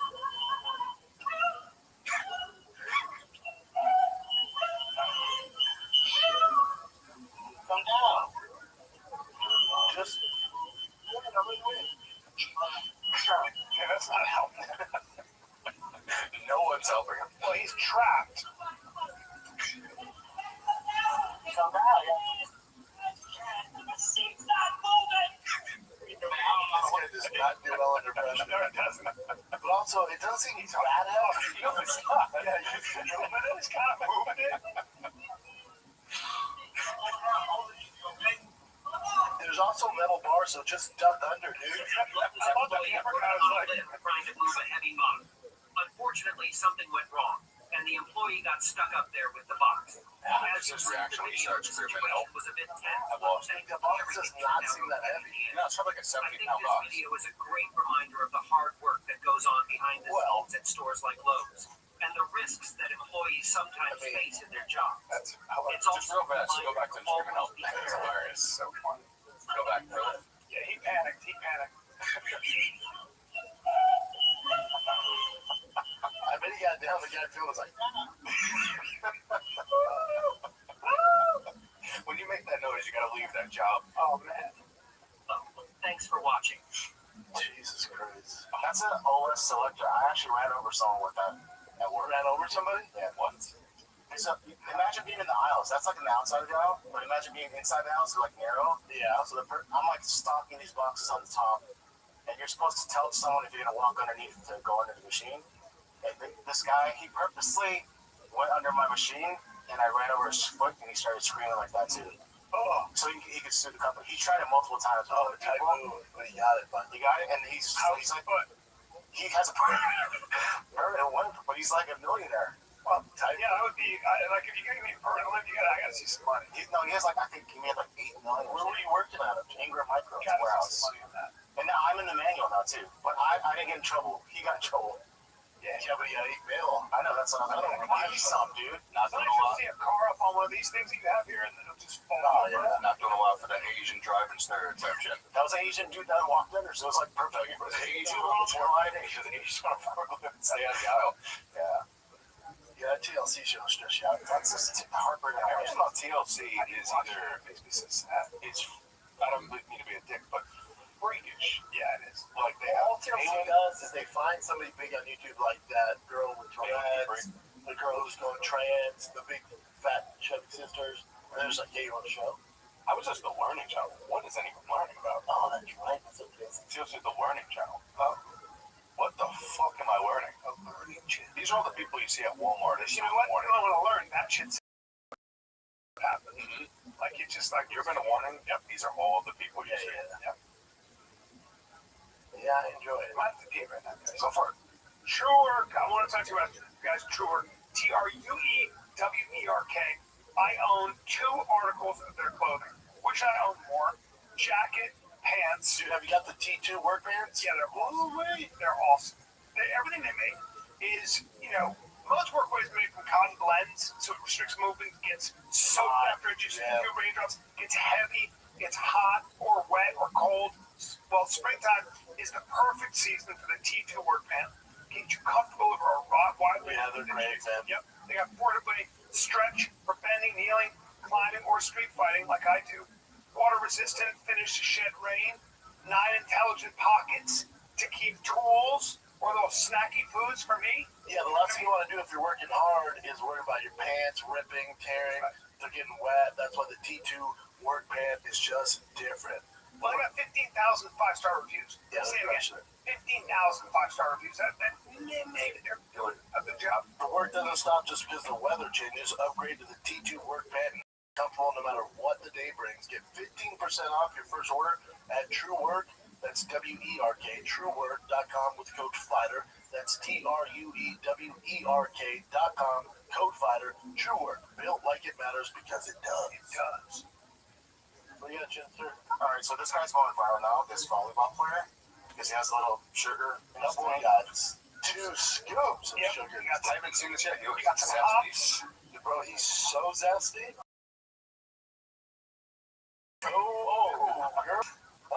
Turn. Do you think his teammates tone it down on him? Have you heard of the Ladybird Killer? Kid's an athlete, I'll tell you that much. No, apparently he's really good. Yeah. Intense. Gay.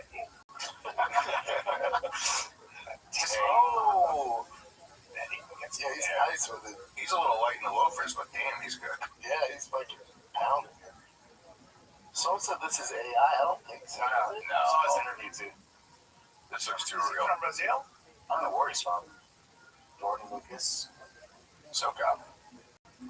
Yeah, that kid's Hispanic. Fucking pot. Come on, baby. Let's hear it. Let me hear him talk. You have so many tabs open.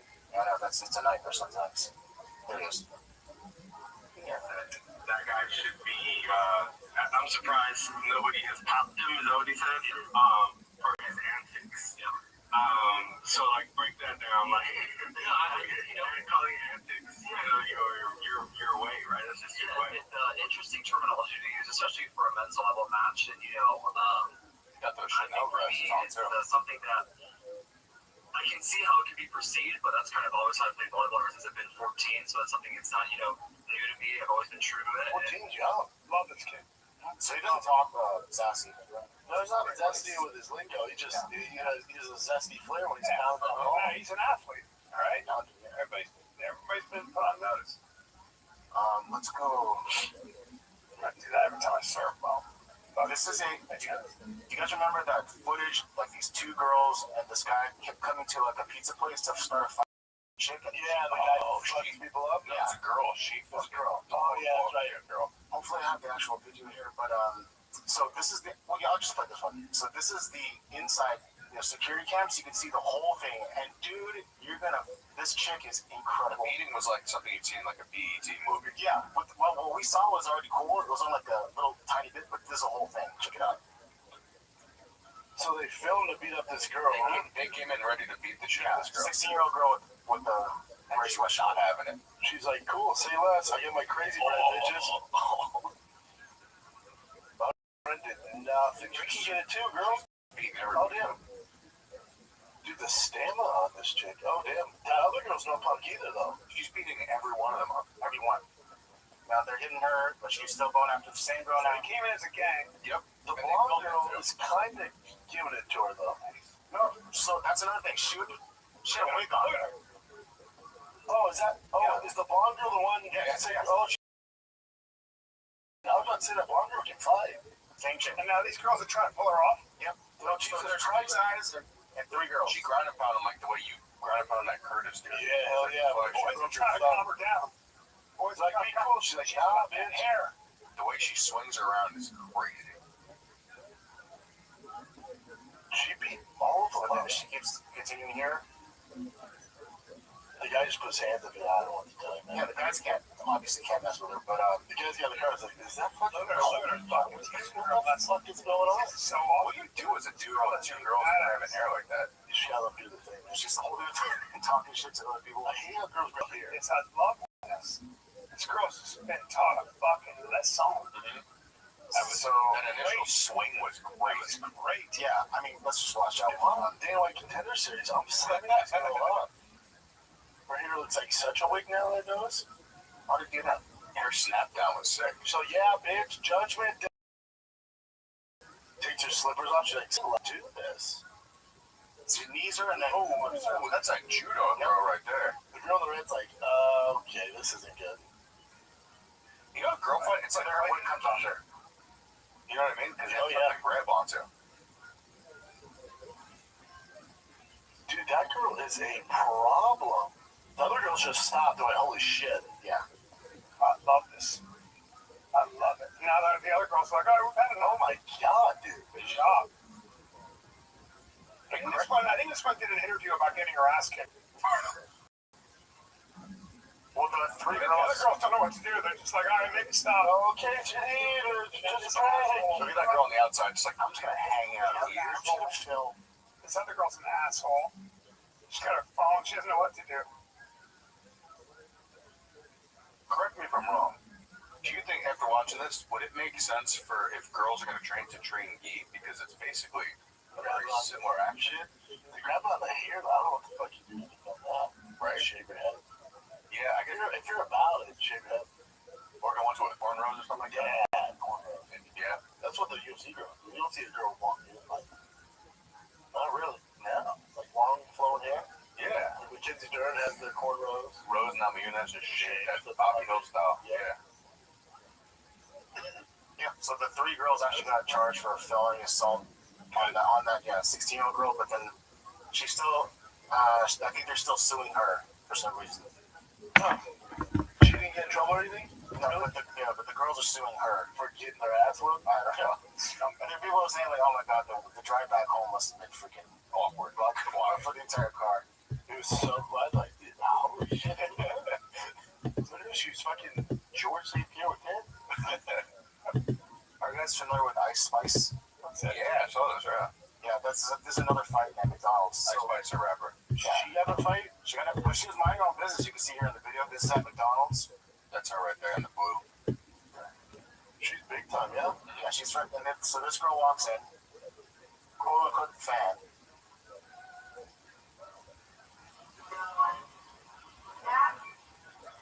Tries to sit next to them.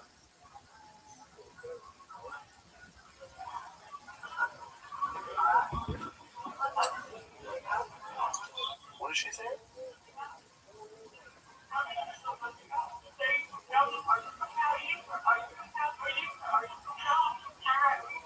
She's a big girl. I'm from Chirac. Where are you from?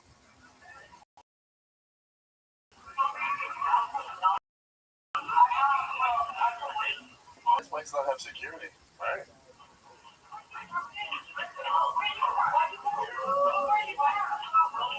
She was a fan? I don't think that's a real fan. I think that was just someone trying to check her. No, her friend got. The boyfriend's like, what the fuck are you doing? The white girl got shoved so hard. I've had enough of this. She's like, I'm not about this life. Yeah, not an exciting fight. They did fight outside. Such assholes. I didn't see an outside fight. Girl's such an asshole. So she tries to find her outside. How about that? If you're ice spiced, then it's like, all right, it's over. I spiced the one except that looks like she has mosaic Down syndrome, right?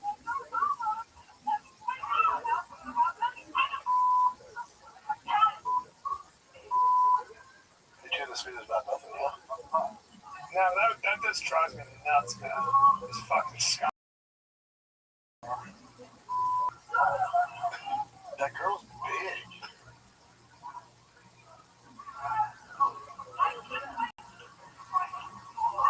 Who fell? Oh, man. So long story short, the girl said that she came up to them to be, to say that she's a fan and she likes them and all that stuff, and they're just like, we don't go away. We don't. She's trying to sit at their table. Like, Yeah. oh, what are you doing? Obviously, this is her take. This is She's that an girl. asshole. Yeah, she dude, has a mustache. Oh, yeah, but she also has the Mexican mustache. And we came from the beach earlier that night, and we decided to go walk around Hollywood or whatever. But before we did that, we decided to stop by McDonald's because we all had to use the bathroom.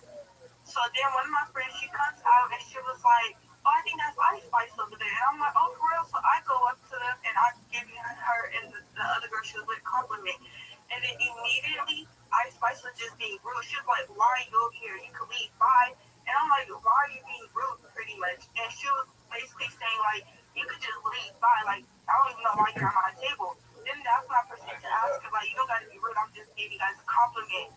And I'm like, you know what? Where are you from? She said, I'm from New York. So I said, let me tell you something. I don't care where you're from. I'm like, you in LA, you in my city now. You can't be out here disrespecting people. Like, if you wanted us to leave, you could have just politely said, oh, I'm not in the mood or something, right?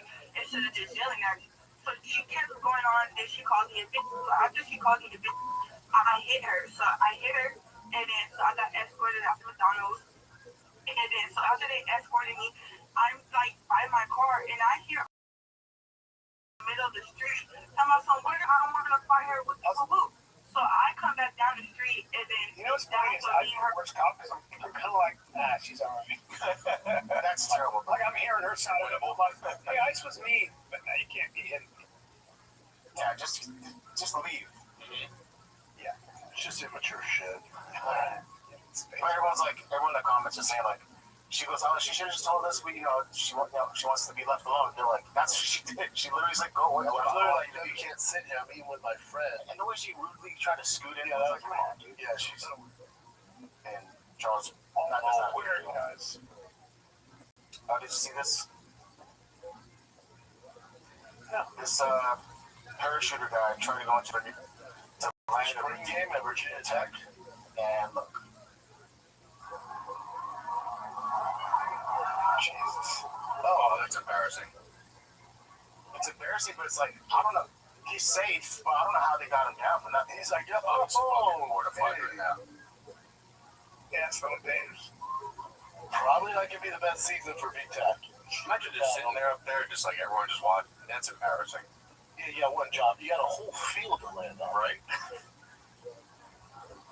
Well, you better hope that parachute doesn't fall down. People have been doing this a lot too at games. It's rarely like good. It's always some sort of like crazy fall. Doesn't Broncos do it? I don't know. I'm pretty sure Broncos do it. Yeah. And you have an entire field to land on. Maybe the wind picked up. Let's go to synopsis credit. You guys remember the principal that tackled out the shooter? He was now at the homecoming dance. He was because he got out of the hospital. He just shoved the leg. He's now the homecoming king there, so that's what they're honoring him.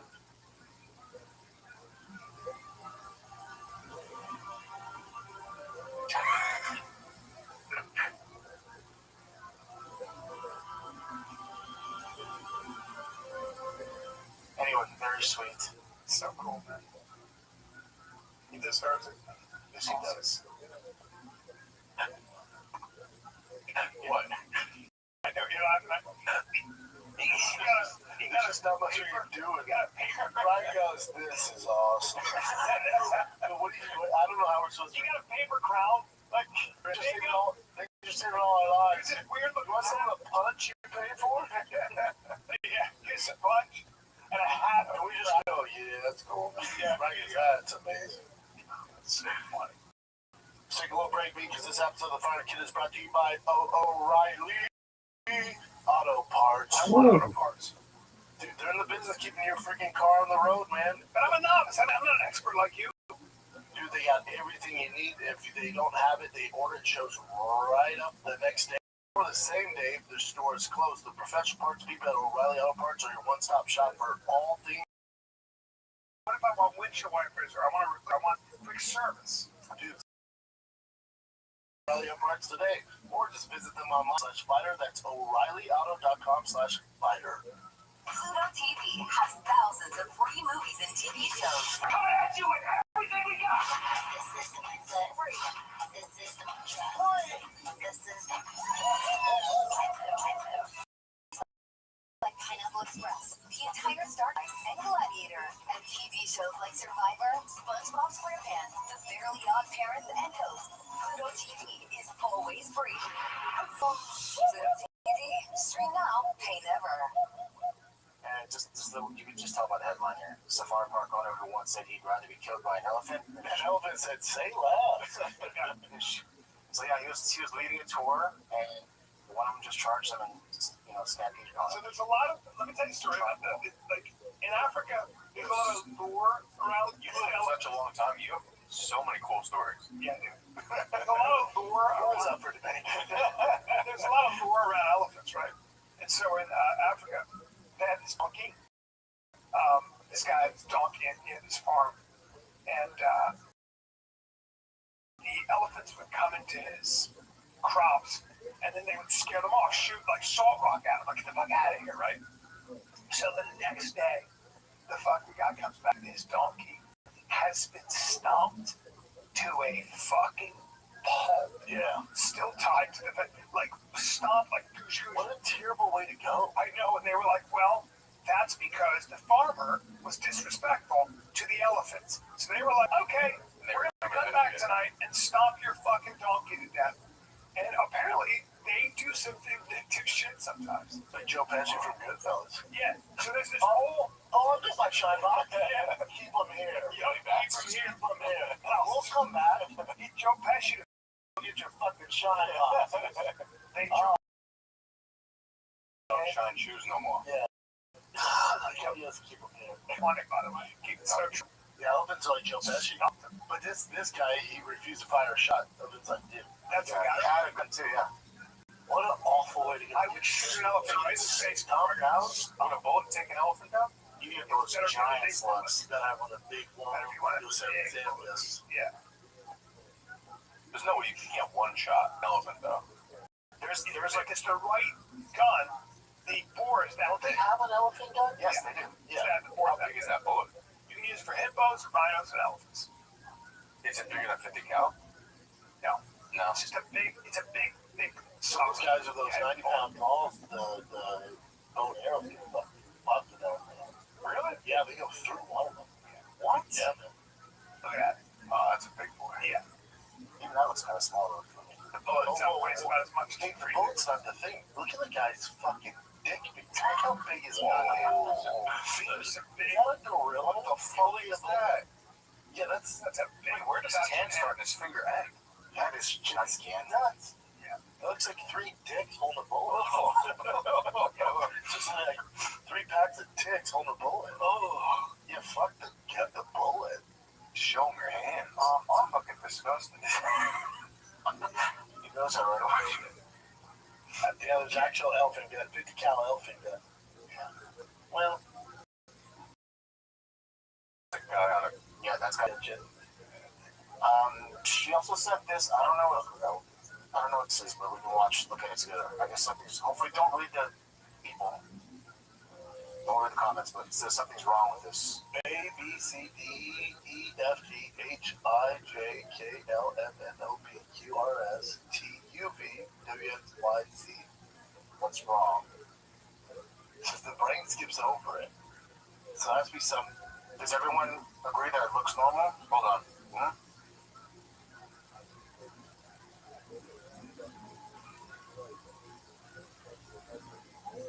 What is it, Jim? It's gonna be something stupid. I don't know. We're doing this together, so let's see. What's wrong? The calmer you are, the easier it is to find the mistake. Take a breath.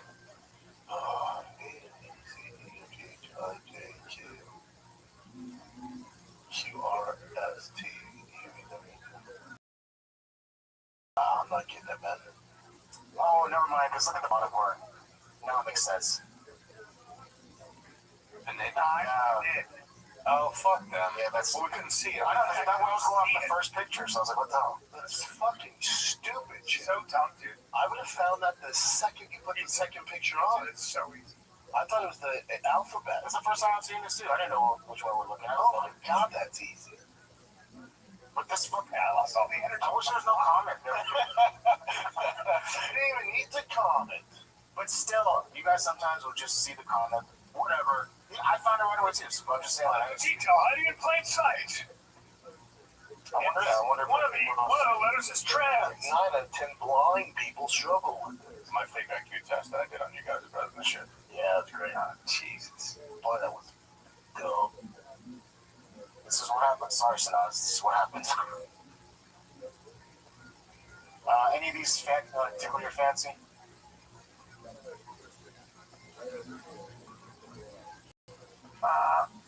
That one's not. When you go at the restaurant, how they're banning phones. I was at this restaurant. I wouldn't call the restaurant. It was one of my favorites.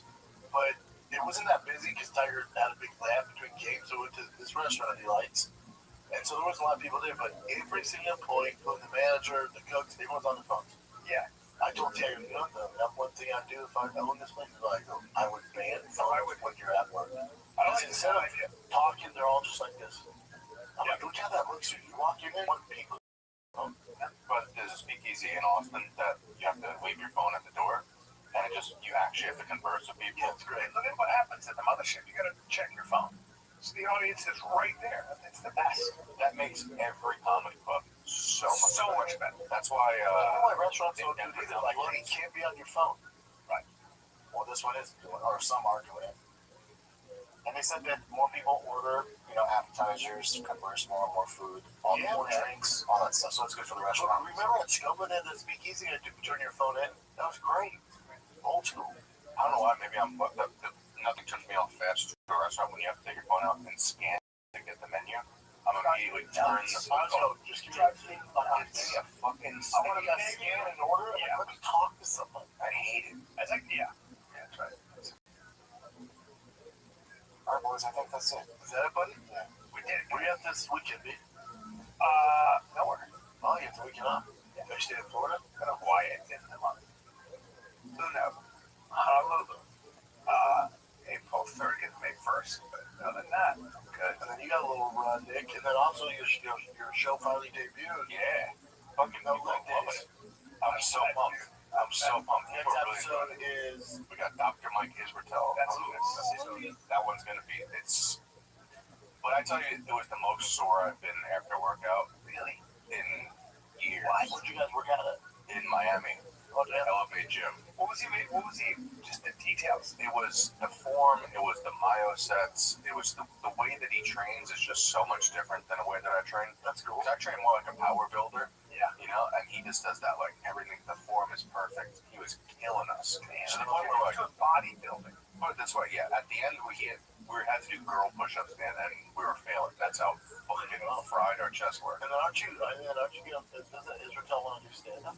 Yeah, Israel's gonna come do stand-up. How about that? That's gonna be fun. That's gonna be fun. He already showed us. Have you met him? Right? No. He's great. He showed us some of the stuff that he wrote, and I gotta give it to him. The guy is a funny guy. But he even said, he goes, I don't care if I crash and burn. I just want to do it. And was it his idea? Was he like, I want to try stand-up? Kind of. We were like going back and forth about what other content we could do, and then now I've gone back and talked to some guests, like big guests that we've had, and it shows like Mike Israel has no ego, because like some of these other guys are too. Because they're like, I respect what you do, and they're like, I don't want to. I'm not ready to bomb. Because like some of those people are such that type of personality. They don't want to put themselves in an environment to fail. It's hard because you're gonna fail the first time you do it. You could like maybe give them. You figure out a way. Like you could write for them a little bit. Well, that's what we've been doing some writing with them, like showing them like and we're gonna do that on the episode where we like show them like the ins and outs on like how to write a joke. Yeah, what it's like. It's to watch, Mike. Yes, at Sunset Strip. It's gonna be Saturday? 25th. Yeah, I'll be there. I'm not gonna come through. Yeah, come do some I'm time. doing a podcast with them on the 24th, so. And go watch No Leg Days available now on No Leg Days. Let's go. Yeah, We got some big guests coming up, dude. we got some real. You're on the road a bunch, huh, buddy? Just a little bit this week, and then at the New York Comedy Club in Stamford, Connecticut, which doesn't make sense, but and then I'm at Atlantic City Comedy Club Thursday, 8 p.m. Then I go to Edmonton, which I've never been to Canada before. Love it. Yeah, Yes. Oh, it's in August, so you'll be fine. No snow. Begin in August. All right, kids, that's it. This is Fun Kid. We're out.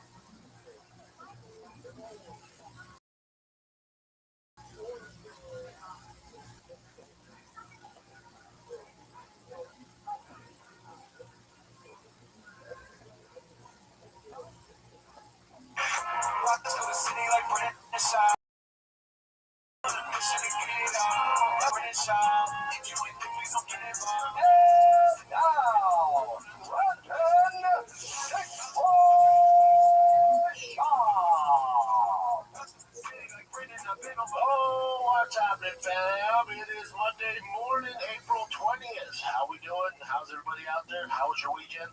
A lot of rain here in Texas, kids. A lot of rain. Kiddos playing some rain with baseball. They start tackling football in July, straight up tackle. Bosty's going to be playing as well. We'll see how that goes. I bought the new equipment. These crazy bastards woke up at 4 a.m. this morning. They woke me up, and they were tackling each other with their new gear on. So, not mad at it. Hey, get your work in, dudes. Get your work in, but boy, you're going to be exhausted today. They fucked around. They're about to find out how tiring waking up at 4 a.m. is, especially when you're 6 and 10 years old. They're screwed. They're screwed. They're screwed. In the fight world, man, fight night was, it was solid. It was solid, especially with some of the younger contenders, which we're doing like Contender Series. You had some burst on the scene making their debuts, basically. Charles Jourdain fight Kyler Phillips. Mike Malott, did you know his older brother was a professional hockey player? Yeah, who also fights. He's like in. Yeah, perfect. That family's a bunch of stuff. Coach, and then he's like, yeah, I should probably start trying this. And now, Gilbert Burns is kind of that guy. I hate this term, but he's like the gatekeeper to get into the top 8, top 10. Like you beat Gilbert, even though he's a little weathered. You beat Gilbert. That's a big win. That's a big feather in the cap. Dude, this is how long I've been in the game. I met Gilbert at Black House in LA, and they introduced him as the jiu-jitsu coach only. He had no fights at the time, nothing. He was just the jiu-jitsu coach to help the pro fight team out.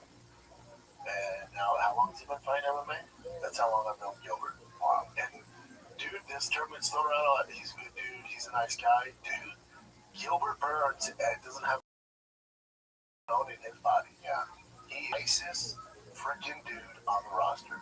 It's like him, Wonderboy, first team, all friendly. And he just burst onto the scene, dude. Yeah, his profile was 2012. Yeah, first fight 2012. And you know what, man? He's just a jiu-jitsu guy. But what you said, how everyone says he's the nicest, the sweetest guy. Everyone supports him big time. Dude, remember his fight against Hamzat? Yeah, which he did pretty good. Bro, he did the best out of anyone. Like, obviously, little inexperienced Hamzat. This is, 4 years ago? Little inexperienced Hamzat, for whatever reason, decided to just go Mexican-style boxing, go toe-to-toe with Gilbert, who hits like a Mack truck. You're like, oh, shit. Yeah, and he couldn't really get Gilbert down either. Like, Gilbert, people forget, man. People sleep on Gilbert. He was a monster. I think he dropped Hamzat or wobbled him back. Definitely connected. Yeah, now he's lost. He's lost 5 out of his last 7. That's, what was that, 5 in a row? Yeah. 5 in a row. And he retired. That's the right thing to do. And here's the thing, I'm sure the UFC should still do it, but when you spontaneously go, I'm throwing it at the UFC, like, oh, we don't have any package, we don't have a package. So hopefully they bring him back to one of the big cards and give him that whole video tribute and all that. Jordan's done a lot for the UFC, man. A lot. Like, he's been around, bought some biggest names, beat some names like Jorge, Neil Magny, Wonder Boy, Woodley, Damian Maya, Gunnar Nelson. I mean, he's beat some tough dudes, man. Tough dudes. Really tough dudes. And just one of the nicest. That guy deserves a proper send-off. You don't give the UFC a heads up. You know? Alright? Alright, man. Mike, Malott looked good, though. Yeah, really good. But again, this is how it goes. You're a contender for a lot of years, and then, coming off 4 losses in a row, but you still got a name. You're a tough guy. You get the term gatekeeper. Mike Malott's coming up. Itachi, the young wolf, and his brother just happens to be an enforcer, I think, for the LA Kings. Those motherfuckers are tough, too. You said Kings like it was a foreign term, Jim. That was from, is this the LA Kings or no? I think, it's a different era, honestly. Mike Malott.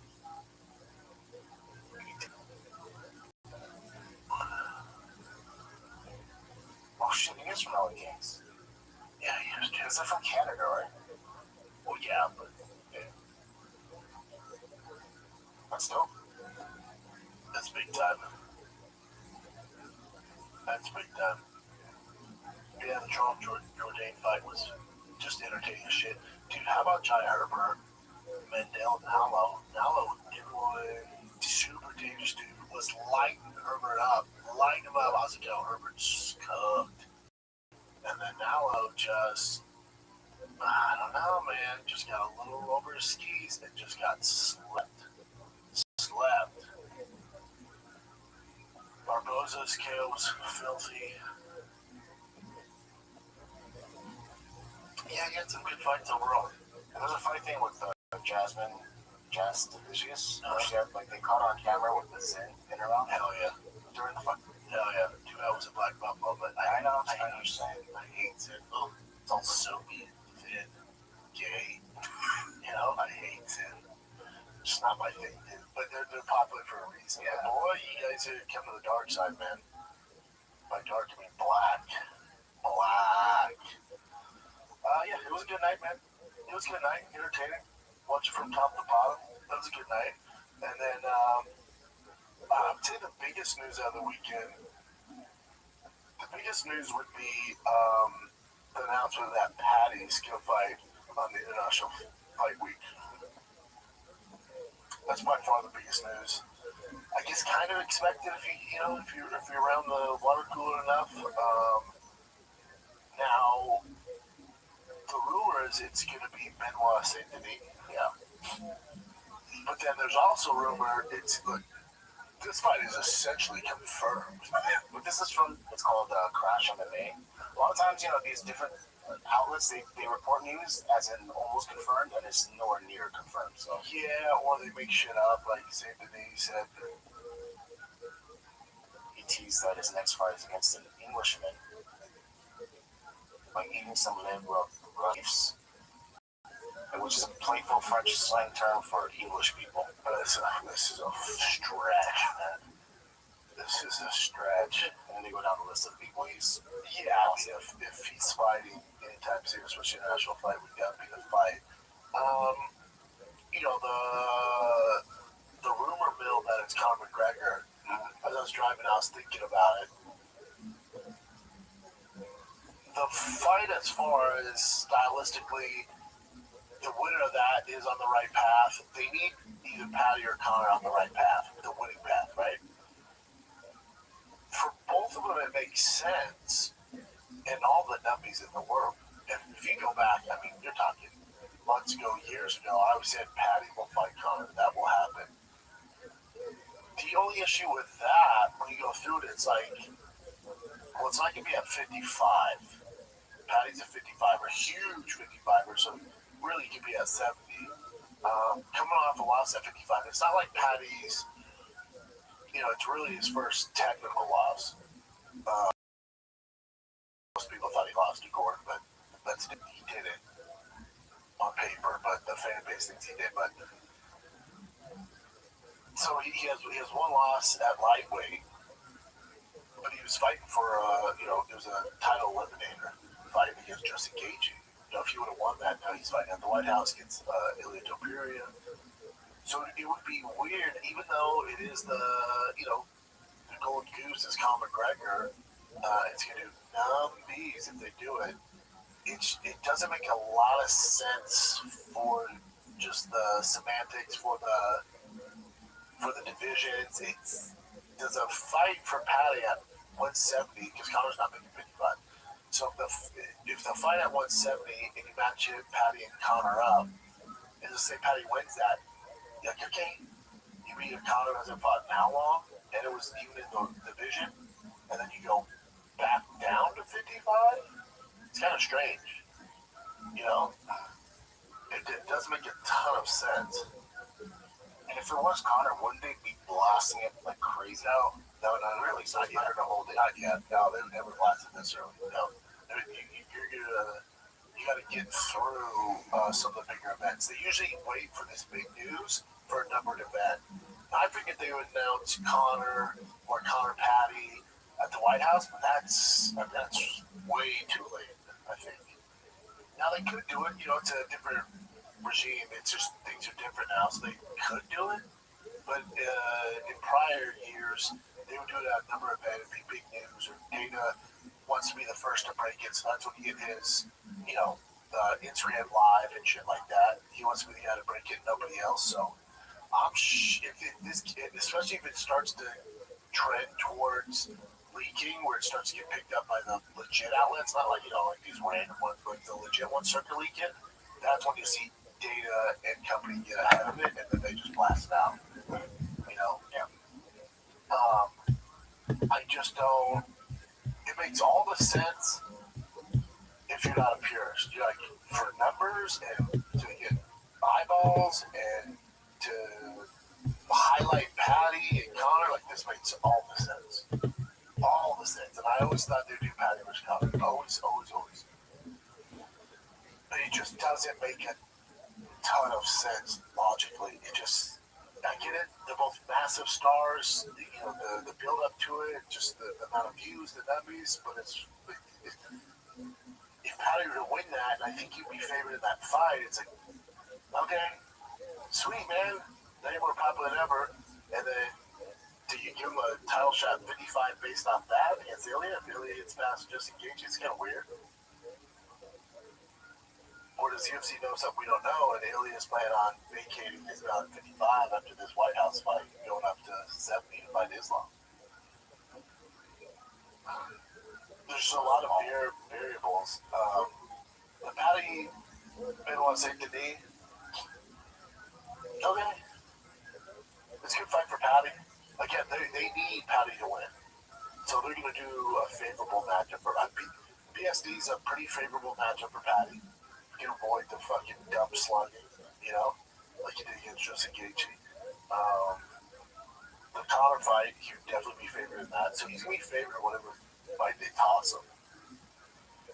I just, what does it do to the 55-pound division if he beats Conor at 170? I don't know where you go from there. The UFC can just it's just a one-off. Yeah, and it's two huge names. It's one of the biggest fights of all time, especially for European combat sports. That's why we're doing it. I get it. It's like, does Patty win that and then fight Armin? There's just a lot of random shit, A lot. Or they just build a Patty star because Armin built his star. And he's built his massively. I'm looking to lose him just fucking skyrocketing Uriah Faber into the crowd. But nobody's done more for the brand than Sarukian. I mean, as of late, 100%. Yeah, the past 6 months since he got suspended, nobody's done more for the brand. He's massive now. So he said they're probably going to give him a title shot next. So then he fights the winner at Ilya. So they want Patty to work on his star. It's just a whole jumbled up. Patty just becomes this even bigger, crazier than if he fights Connor. And would you like say Patty has like an overwhelming chance of beating Connor?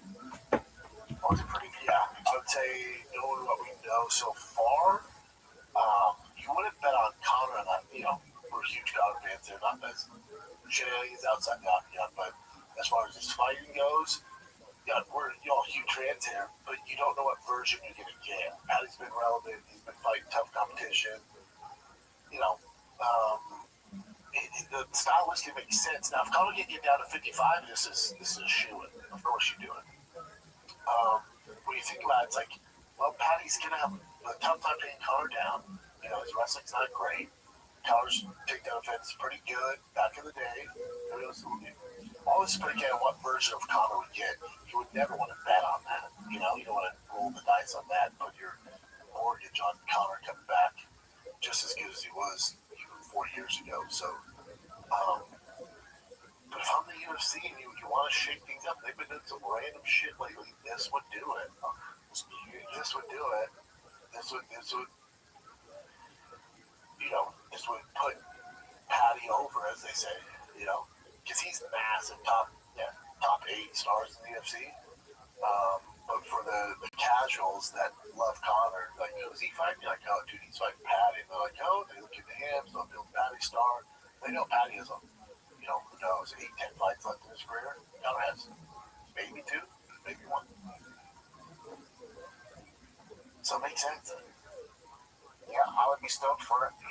I'm sure everyone would. I've been asking for it for a hot second. What else you got, brother? All right. Well, you mentioned already, but Surican wrestling, Uriah Faber, and basically throwing, like, this is a cheating move, right? But basically throwing him out of whatever that's called, that platform for wrestling. Yeah, they're up on a platform. If you just listen, if you've seen RAF, so they're on like a lifted platform. It's a wrestling mat, so everybody's eye level with the wrestling mat. So it's probably, I don't know, 4 foot, at least 4 feet, right? Let me see. Well, there's one angles.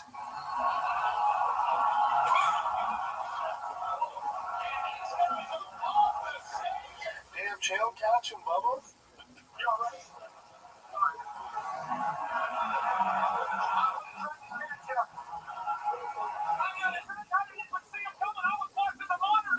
Did Armin say like my bad or sorry or anything like that? You're Armin. Yeah, man, I don't know. He's a wild boy, man.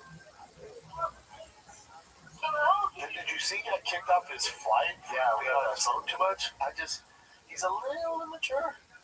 Honestly, he's kind of a douche, man, to be honest. He's kind of a douche, but it's like, it's great for, being popular and famous. Yeah, the phone stuff. And he just gets on a private plane. Yeah. Like, it's hard, even, I'm an Armin fan, but just like, you gotta grow up a tad. Yeah, dude. I mean, we can look at that plane stuff here. So this is like just quick footage of, there's not much here, but you can see him talking to the staff. And then they walk him out here. But then there's footage of him talking to the flight attendants. Is he being nasty? Well, you'll see right now.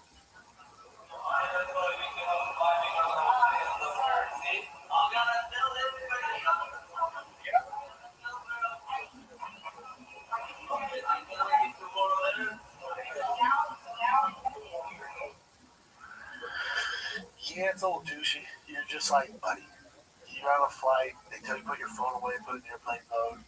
You can get Wi-Fi as soon as you get to fucking 10,000 feet. Let me have him explain exactly what happened here. That's the airplane. What did happen that they escorted you out? So I had the team here, 11 of us, we just getting in the plane. It was like 3 empty seats. I asked the lady, because my seat was next to my friend and he's lower B. Maybe there's an empty seat. So I asked the lady, can I sit here? She doesn't say yes, no. She said, where's your seat? I said, 29A, go there. I said, like, why you rude? Like, and then I sit like 30 38 because it was empty. And then someone called to my friend. He picked up the phone, and the other my friend, he had to open his table, and she came and said, "Close your table." And he said like, "Okay, like I'll do that." And Pucho, someone called Pucho. He took the phone, and then all three of us we kicked out from the plane. And the other seven they flew, and then we got the jet, and they said, "Bro, why didn't tell me you flying jet?" After that, we would like to get out too. Yeah, it's just like plain etiquette. Yeah, it's basic rules. Yeah. Yeah, it's simple shit, man. Can you imagine 11 of them, their team, just doing that shit? Like, and he keeps moving seats. They're kind of like, that'd be tough, man. Yeah, I'm on the airline office. Yeah, it's like shit. I get it. It's annoying, especially they have a job to do, like the American Airlines. So it's just tough, man. You know, it's like you can't be on your phone. You gotta sit in your seat. You know, that's how we track people. Usually, especially if you're an ice mine, like once you're in the air, if there's open seat, you can ask to move to it. They usually do it. But if you're just randomly be like, "No, I'm sitting here," like, "No, you're not." Yeah. Like there's etiquette, dude. It's just grow up a little. I bet everything he's doing, it's all been great. This one also don't film it. Yeah, don't film it. You know. This also shows you, like, this is the side of him where you can kind of tell he grew up pretty spoiled, like, got away with. Yeah. You know, where you can be like, "Wow, I'm sitting here." It's like, no, it doesn't work. I can get a seat. No one's in it. Just, like, and I get everyone, you know, like, Bilal will be like, "Fire," and everyone will be like, "Dude," you know, and Armin Airlines, American Airlines, no, it's like, yeah, I get it, but it's, you know, I love Armin as much as the next guy, but it's like, don't do that, yeah, dude. You be a good dude, like you've been doing. Don't be the guy, like those people, their jobs suck. It's tough, dude. He's just plain etiquette. You know, it sucks. They're delaying the plane, and like people have shit to get, connecting flights. Like, this ain't the way to go. And everyone's like, "Yeah, just fly your private jets." Like, that's a weird flex, dude. If that's just during takeoff, imagine how much of a headache they might be during the flight. So they have to be like, "Guys, you gotta balance that." And the other 10, what do you say, 11 total? Yeah. The other 10 you fly with, they like, yeah, you Armin Saruki, why are you acting like that? Even Armin should be acting like that, but those other guys, what are you doing? Yeah. What are you doing? This one's pretty entourage. Are you basically undefeated? Your one loss is to just Islam? Are you that guy? You're not? Shut the fucking patrol line, yeah. Why are you acting like this? And even if you're associated with Armin, what are you doing? We all pay the same fucking money here to be on these flights. Why you guys think you're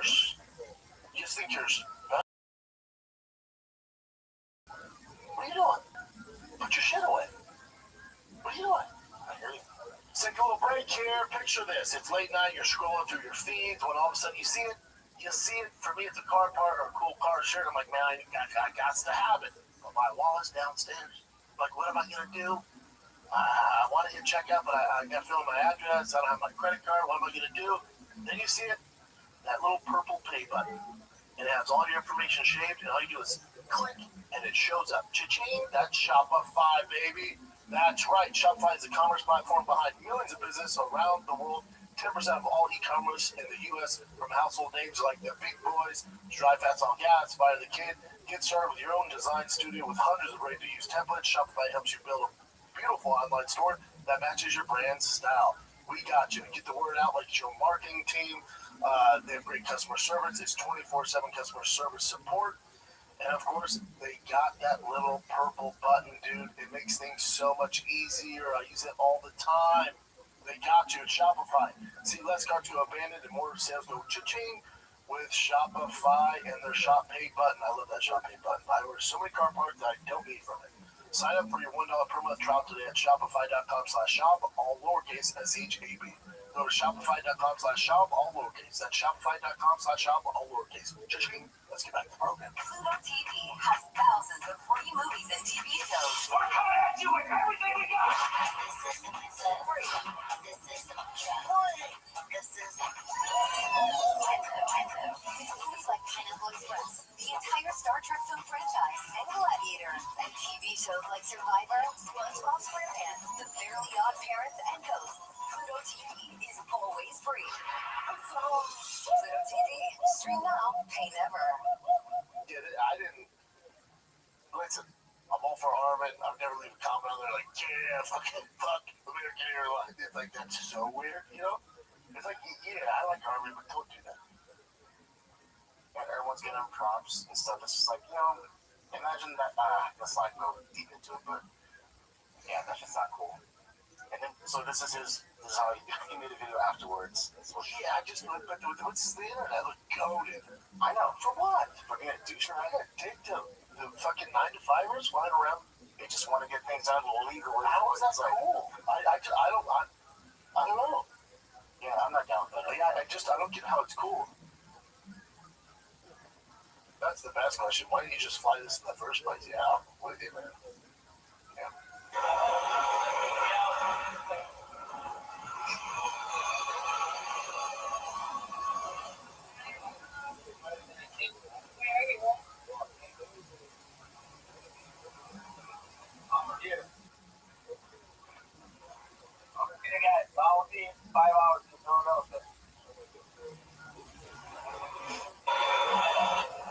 Yeah, cool, man. What do you think about that move, though? Like, even though it went viral and everything, him throwing your favorite out of that platform. What do you think, in your mind, what do you think? A discipline issue. But that's really fucked up. Yeah, discipline issue. Yeah, so. Yeah, it's a discipline. Again, I like Armin. He's a wild boy, so it's a reason why a lot of us like him, but it's like that stuff. And you're such a big favorite. Your eye's a legend, dude. He's older, you know? Usually on board with Armin, I'm still a fan. Tossing your eye onto the concrete and then doing this to American Airlines, like, this ain't it, Bubba. But again, you're not going to bat 1,000. You know, he's trying, he's screaming, you're not going to bat 1,000. I don't think he's a bad guy or anything like that. But a lot of times when you're getting all this feedback and all this intel and, you're crushing this, sometimes it's a thing. You can get your head, it's an ego thing, and then it's, hey, man. Don't toss your eye on the ground. Oh, but it's a dope highlight. No, I know, but he's older, dude. Like, you should dominate him. Like, he enough, thank God Armin took the fight too, but the rest of the match was also like, and you're older, he's a legend, like, show respect him. I'll drive him to the cement. Yeah, but he got views. No, I know. What the fuck am I doing, dude? Don't pile drive your own favor in the cement. That's a discipline issue. Don't take down the fucking drink tray under a takeout. Sit in your seat. All this is discipline. All this is discipline. And as good as he is, amazing. He's amazing. As good as he is, and I'm not saying this for a fact, but when you have discipline issues outside of training, you can't be crazy disciplined in your sport and then just crazy undisciplined outside the sport, and then it all works out. It usually seeps in, and he's so talented, so good. He works really hard, but if you're, again, who knows? This could just be a weekend thing. I don't know. But I'm just saying, if you see a guy who's doing undisciplined things online, there's no way he's checking all the boxes with his regular pickup. There's just none. None. Doesn't work that way. You can't turn that on and off. I mean, you can either do things the right way, or sometimes you do things the right way, and sometimes you don't. Then there's some people that shoot things the wrong way all the time. What was I saying? Just even in professional, like he was doing this stare off with Dan Hooker and fucking headbutting him in the nose. Like you can't. That's where it seeps into his professional life. And all these people like cheering him on for doing this kind of shit. It's kind of like, where do you draw the line? Yeah, it's almost like you need different friends. But again, if he's the cash cow, so I'm sure with his entourage, like he's paying for everybody. He's doing so. They're not going to question the guy who's leading the charge. I'm just doing along with them. Yeah, but if you don't have the friends like, hold on, dude, just sit in your seat. Just sit in your seat. Let's get there, and then when we're in the air, let's ask nice, and let's see if she'll let us move. If not the end of the world. So your friend's bigger, Barbara, you're just tiny. It's not like you dudes sit next to each other. You know what I'm saying? It's not like me and Jelly Roll sit next to each other. Both big dudes. Yeah, how are you? Tiny, buddy. Those seats are big enough for you. If I can fit next to a big guy, you can fit. Guarantee it. That's what you signed up for. Just do things the right way, man. But again, online, oh yeah, fuck American Airlines. Get it, bro. Dude, I wish he spiked your eye harder. Okay.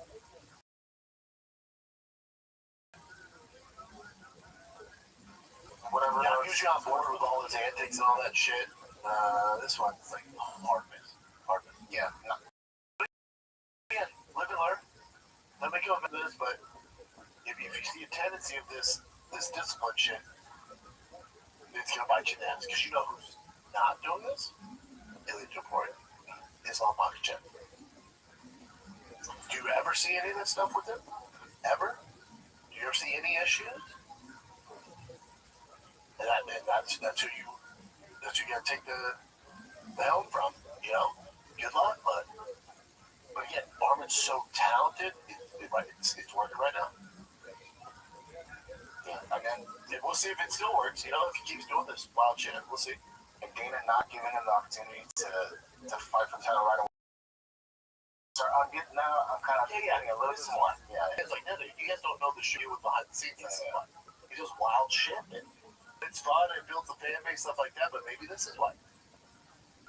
Yeah. Thoughts on this? Conor Ben getting another. Well, he signed now a multi-year deal with Superboxing. Yeah, the whole thing's weird. It's just like, if you watch his fight, you would be like, oh my god, I gotta see the guy fight again. I think you're talking about Conor Ben versus Ryan Garcia. Yeah, he said that's. My only thing is, did he sign his multi-year deal? So did he do just sign a five fight deal? Is that $15 million? I highly doubt it. Well, you're not going to go from $15 million to $1 billion. Maybe that's like the bonus because he signed with Zufut, so it's like, boom, here's a whole bunch of money right now, but then if you want to be with us, we'll give you this much afterwards. But go through it. Think about how much more he has paid than any fighter in the UFC. But yeah, even the champs. Because you're not one fight for $15 million. That's not a bonus. He fought that fight on Netflix. Let's say you cut that to, well, what, dude? Let's say it's $10 million. Okay. They say supposedly that's why that Botox in it. $10 million per fight, yeah. How about the guy who's about to be a fucking Conor Ben? Make it make fucking sense. You tell me this dude brings more eyeballs, he's more valuable than Volkanovski, Ilya, Islam, make more money than them. Tom Aspinall. Do you think he's doubling down on the whole, like, the Eddie Hearn thing? Like, hey, this is what I'm doing for your boy, I'm paying him this much more, blah, blah. Because he has the funds through that Turkey sheet, I'm sure, to do this. Yeah, that's where boxing's at. But just to show off even more. Even if he's not thinking Conor Ben's like this incredible star. But I think Eddie's like, okay, he'll pay for it. That's just bad business. You know, you heard that's Anthony Joshua, who seems to be very, very loyal, so. But it's also, Conor Ben's good. He's good. Yeah, he's good. He's not fucking $15 million good. He's not, there's no way you're making your money off this guy. Yeah, that's what I'm thinking. Where's the fucking return? Again, I know it's a different sport, but the rest of them, it's like, what the fuck? This guy kind of hit on the nose. He knows David is not boxing that well because he believes Ben is one of the best today when he's only a UK domestic level star. He is.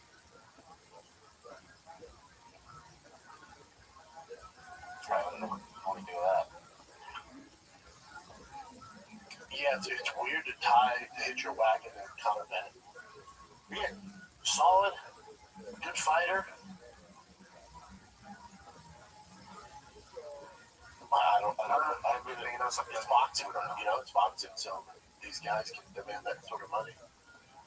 But again, when the face of your company is paying this basic mid-level star boxer, and you got champs who haven't get much, nobody says anything. I mean, people, not the fans, the fighters are upset, obviously. Which ones? UFC fighters. Yeah, I know. And what they do? Of course, nothing. There's not much. That's crazy, but I understand. It's like nobody's saying shit. Get in line. It is what it is. Good for Conor, man. I'm not asking him for money. It's more of just grinding the UFC stars. So it was confirmed that Carlos Oliver has an ACL injury, and it's going to take 9 to 12 months or something like that. He's out for housing. Yeah, and this is what Dana White says on his future. What did you do at 205? I mean, it's going to be a while. Yeah. So one of the good things about it is that he was at Power Slap last night, and I was talking to him, and he's going to stay in Vegas. So he got the surgery. He's going to start working at the PI.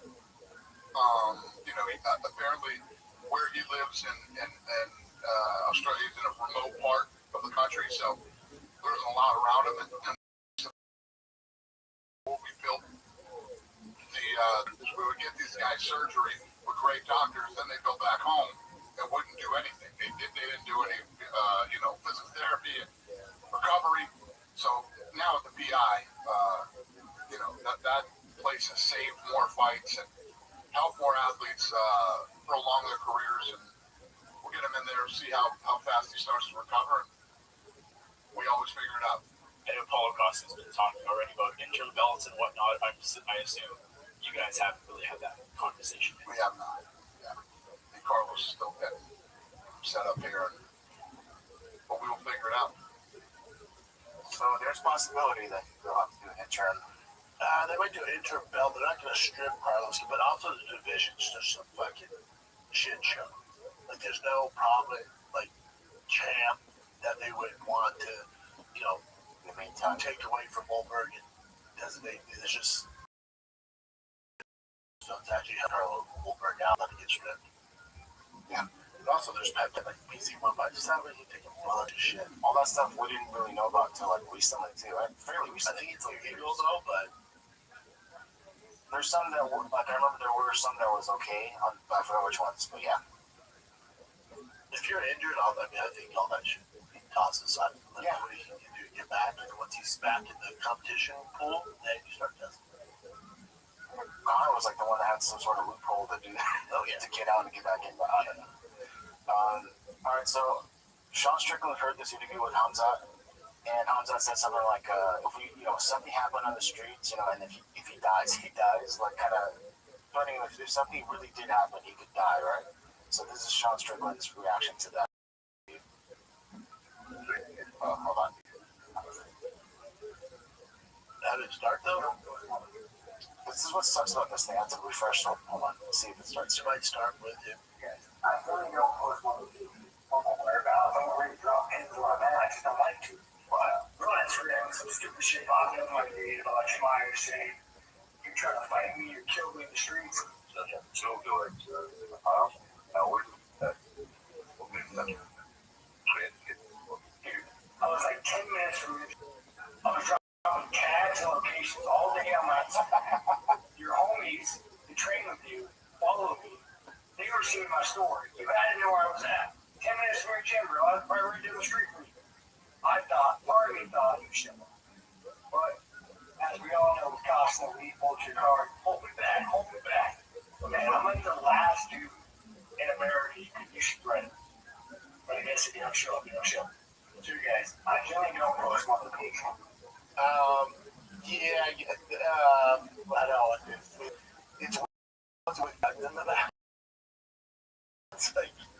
wait, what's happening? Yeah, I'm the last dude. Are you gonna shoot him?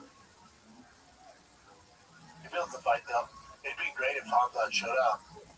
Dude, I cannot wait for this fight, dude. That's such a good fucking fight. It's on sight if they see each other. That's why I love the fact that Dana was like, no, we're not putting them together on a pre-fight. They're not having something, especially during the press conference. But It's just crazy, dude. This fight's so fucking good. Yeah. Yes, and this is the reaction to it, which is not. This is how you know, dude. Before he plays that song snip, this is how you know Dana got paid and he's checked out. But if jiu-jitsu league, boxing, kickboxing, when Dana, this is 15 years ago, when he's coming up, would try to poach any UFC names, he'd fucking put his knee on their throat, dude. There was not a chance. He'd either just make him go out of business, or he'd just fucking take him. And they asked him, he goes, yeah, cool. Yeah, wow. Was I? Yeah. Just, a couple hours ago, Real Freestyle Wrestling announced that they had signed Hamza Chimaev to a deal. I'm just wondering if you knew about that, or if you have... Who signed him to a deal? RAF, the wrestling promotion. Oh, cool. Oh, yeah, okay. Signed Chimaev deal. Okay. I'm just wondering if you have any thoughts on that, and just kind of RAF, you know, what they've done over the past few months, and, you know, they've been putting on a lot of events with UFC talent. Yeah. Just what do you think of that? How's it going, Rabbi? Kicking ass, taking names. How you living, Tim? Oh, I saw that. That's it. Cool. Yes, sir. What's good, son? That compared to back in the day, just when you don't want to. Thankful for what you told me, sir. Absolutely. All right. So, did you create a Rumble account? I'm on that right now, sir. All right. I'm gonna walk you through. I'm gonna hold your hand like you're a toddler, and we're gonna watch you grow before our very eyes on my stream. Sound like a plan? Sounds good, sir. Excellent. All right. So, let me know when you've created the Rumble account. Okay. Okay, thank you. You're welcome, my friend.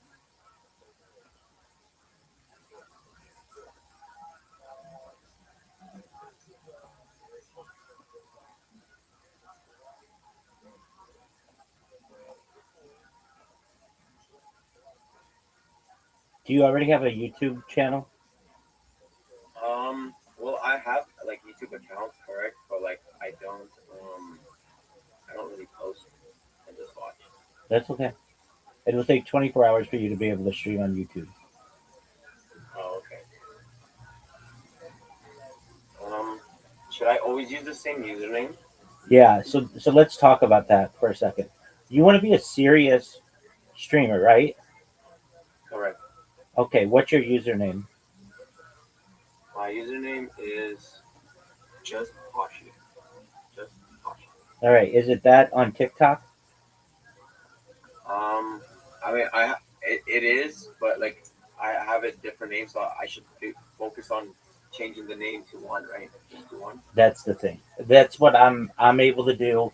That's what Aiden Ross is able to do. Hey, go to Aiden Ross on Kick, on YouTube, on Instagram. We're all the same thing. I'm Rabbi Rothschild everywhere. That's what you want for yourself. Okay, sounds good. So, the first thing that I would do, even before making your Rumble account, is so do you have Just Pashi on Instagram? I'm pretty sure I do. I have everything on my computer already. So All right. Well, let me check that take out. your time. Check it out.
Hey, should I also should I always be authenticating all my work So then no one can access it Uh, through like authenticating apps. Like you know how like Doug, that becomes such a pain in the ass.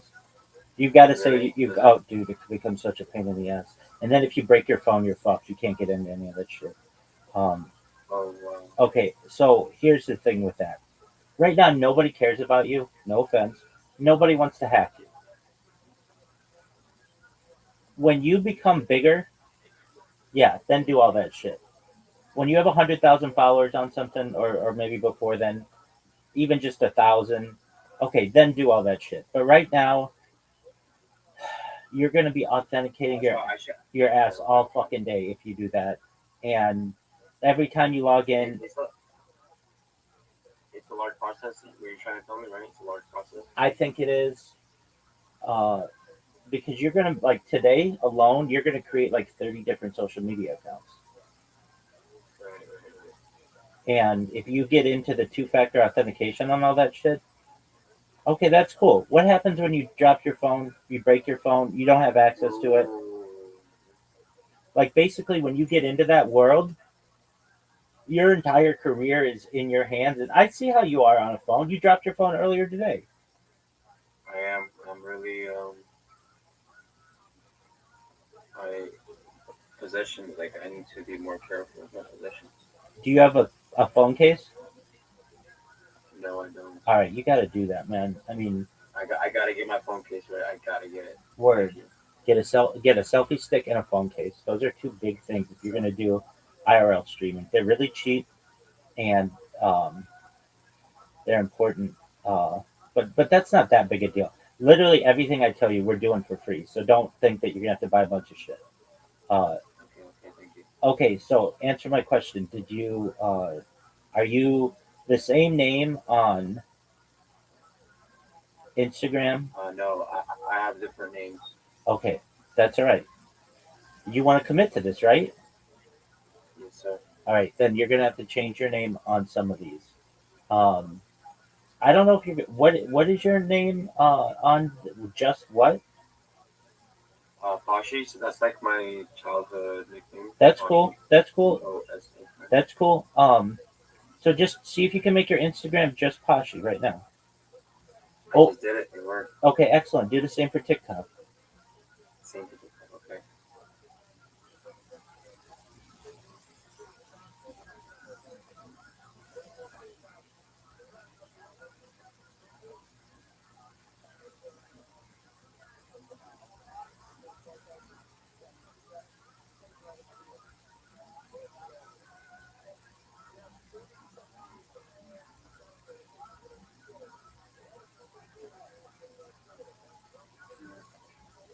Yeah, I can't do it on TikTok because it's only lowercase. Oh, okay, let me just read that then. You're good. I do that shit all the time.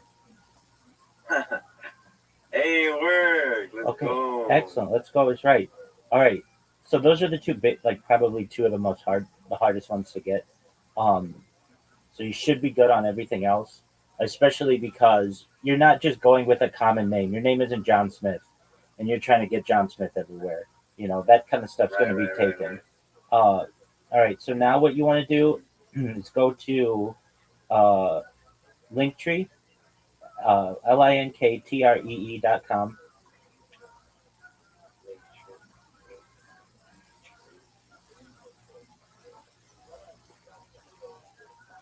Linktree.com.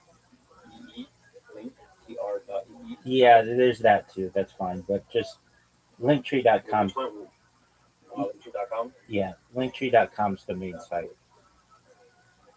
Okay. Get started for free. Yes, sir. And you're gonna sign up for free.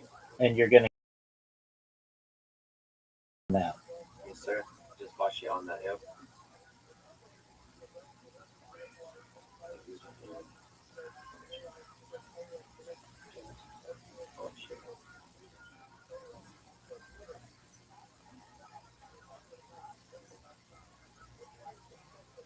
Free 7-day pro trial. No. Scroll down. It's like free for life or whatever.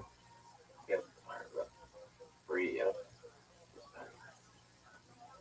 I'm building my link in bio. I'm here to discover content creators. I want to grow my audience. Excellent. And again, everything I tell you is free, so um, Oh, I'm don't building my link in bio. Okay, so that's my first step right now, right? we're gonna build. Building my link. Yeah, we're gonna build out your profiles. Thanks with theme.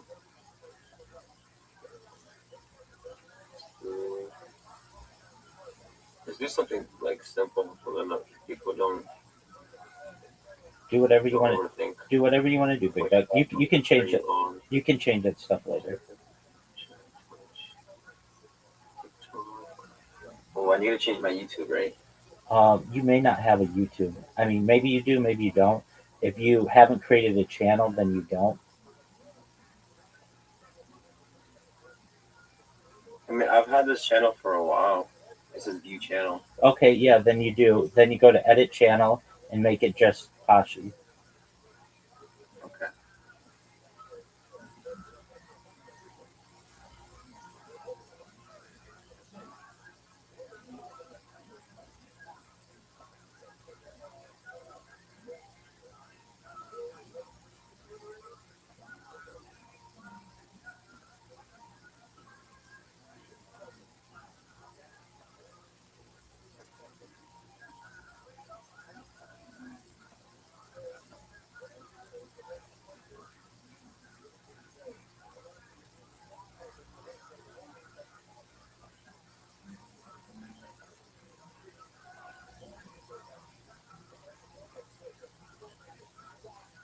Are you able to change it to just Pashi?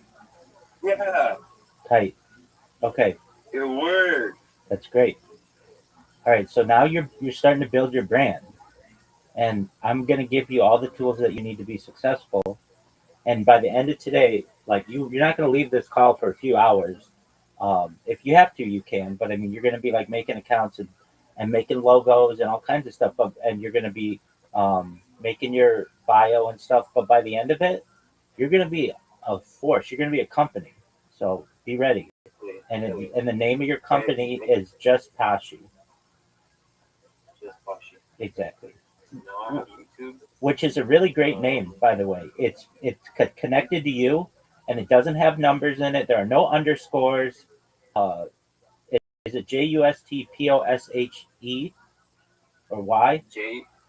JUSTPOSHI. Oh, perfect. Okay, great. So it is kind of just how it's spelled. There's nothing like IE or anything like that. Like it's pretty easy to pronounce. It's not easy to make fun of. The worst somebody's gonna say is just pussy. That's so what? Whatever. Like you know what I mean? I'm looking at. I'm looking. Too harsh. Yeah, exactly. I'm looking at all the stuff used to make fun of you online and all that stuff, and you're pretty solid at that name. Okay. Did you create your link tree and make it / just Pashi? I am currently also. So I see that there is different.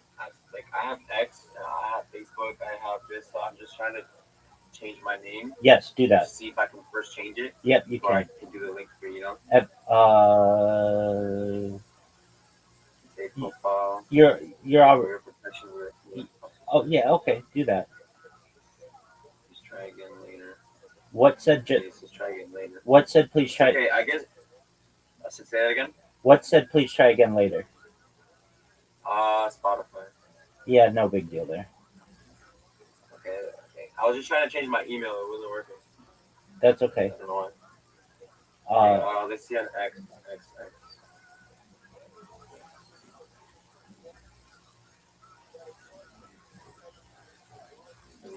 That's like for people to find you, right? The link tree. It's the thing. It's the link that you put in your bio so that people are able to connect with you on all your social media. Yeah, to find you. So like, if somebody's like, Rabbi, where can I find your stuff? Like, keep in mind, I've been doing this live 24/7 for more than 4 years. Like, that's a huge amount of time. Really. It's more content than any person's ever created on the internet in global history. Okay, so we're talking like giant amounts of data. Giant amount of research and data. Right. And I have a lot of accounts. I have more accounts than any person on earth. I have over 100 YouTube accounts, 200 Instagram accounts, 500 Twitch accounts, 1,000 TikTok accounts, 2,000 Twitter accounts, 5,000 Blue. 5,000 Blue Sky accounts, and over 10,000 Kick accounts. I'm the most archived individual in global history. Let's go. X word. Okay, I got my name, but I need to change the username. Okay. Or should I keep my Twitch, my X private or no? Should you keep your X private? No, everything's going public, Doug. You're now. Now, have you done anything in the past? Just join Face Clan. No, just I deleted all my posts. I deleted. Good. Yes, I did. Good. I did say some contradictory stuff. Doug, shit happens. No big deal. No big deal. No big deal. Just so long as it's clean now. Yeah, now it's clean. Now it's clean. Excellent. Okay. So you got your X. Do Facebook. That's a big one. Facebook. Yes, sir. Do you use AI by any chance or no? Doug, I use it dozens of times a day. Dozens of times. Oh, really? Dude, I've been using AI since before large language models were available to the public. On camera, I was an early adopter of ChatGPT in November of 2022. I was a user when it launched on November 30th, 2022. My stream covers all that. I've been streaming live 24/7 since 2021. So like I have the whole story of AI and its connection with humanity live on my archived on my stream. Wow, I'm gonna check that out, sir. I'm gonna check that out. That sounds so cool. Because I did get into AI myself a little bit. I started learning how to do that, but it was more of a like a want than a need, you know. Well, it's becoming a need. But it's becoming a need. It's becoming a need. That's right. Which may I ask, what AI do you use now? All of them. I use Claude. I use ChatGPT. I use Gemini. I use Are they all a little bit different? Or how does that work? They're all basically the same. But what I like to do is like I'll write blog posts and I will take one of them, like ChatGPT, I'll write the blog post. Then I'll take it and put it against Gemini and say, Gemini, make sure this is 10 out of 10 logical soundness, or evaluate this article for logical soundness out of 10. And it'll be like 9.8.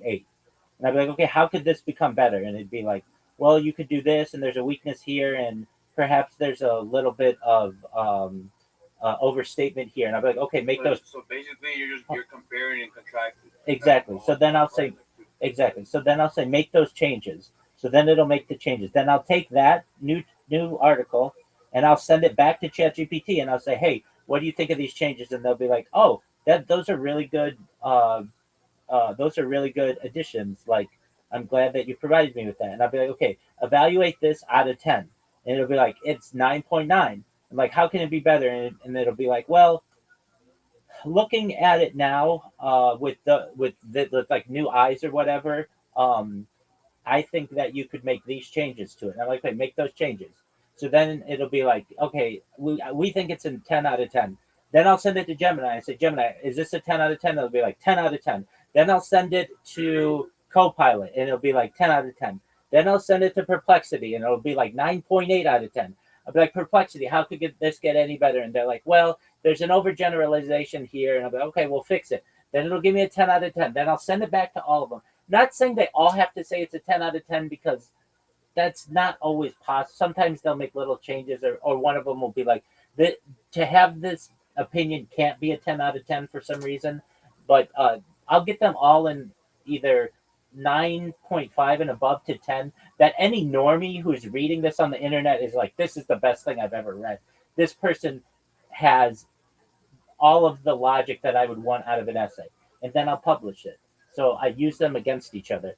Additionally, I'll make pictures with it. You're going to make pictures with it in not too long, like very soon. And for your logo. And I'll say, make my picture XYZ.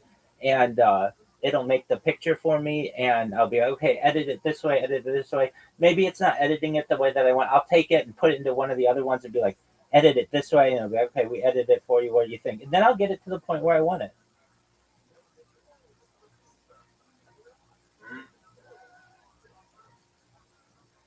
using it to your own benefit, but not to a certain degree that you're doing like people, they have their own opinion on AI, but like AI it helps us. Like I don't see why we can't use it. That's my opinion. That's my opinion. Sure, dog. Thank you so much, bro. Every information that you tell me, you don't even know, bro. Straight on, bam, bam, bam, bam, Absolutely. bam.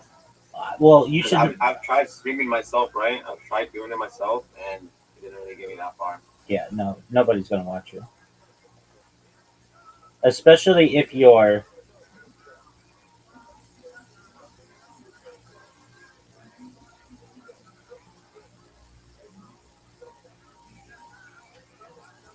Especially if you are, not. If like you just create your account and you don't have a biography and you don't have a logo, nobody's gonna take you seriously. Yeah, if you're just saying, just to say things, like no one's gonna take you serious. You know?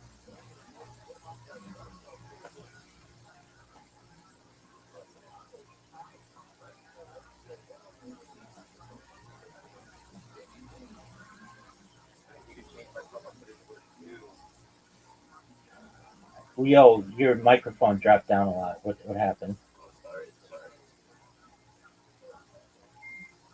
Is that a lot better right there when I'm speaking like this? Yep. Okay, because I actually on the voice isolation.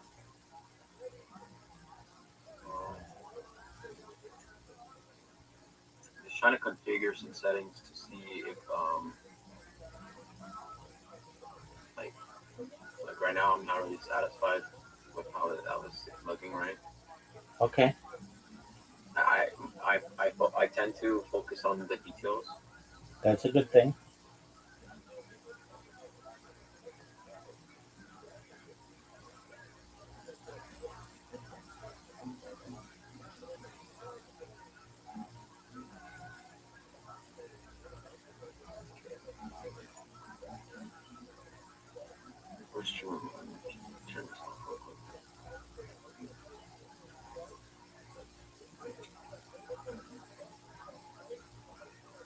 What's a good pronoun to use?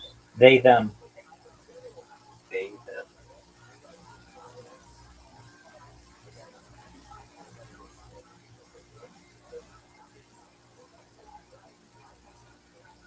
The reason why is it's just easier. If you refer to people as they, them, as opposed to he, she, you don't have to think about it, and you'll always be right. Unless you get somebody who's like, you have to call me Z, Zay, or something like really weird, which like that never happens. Like nobody's gonna correct you if you're like, if you call someone who's transgender they, them, they will appreciate it. Really? Okay. 100%, as opposed to misgendering them. 100%. You don't want to make somebody feel badly. So, Right.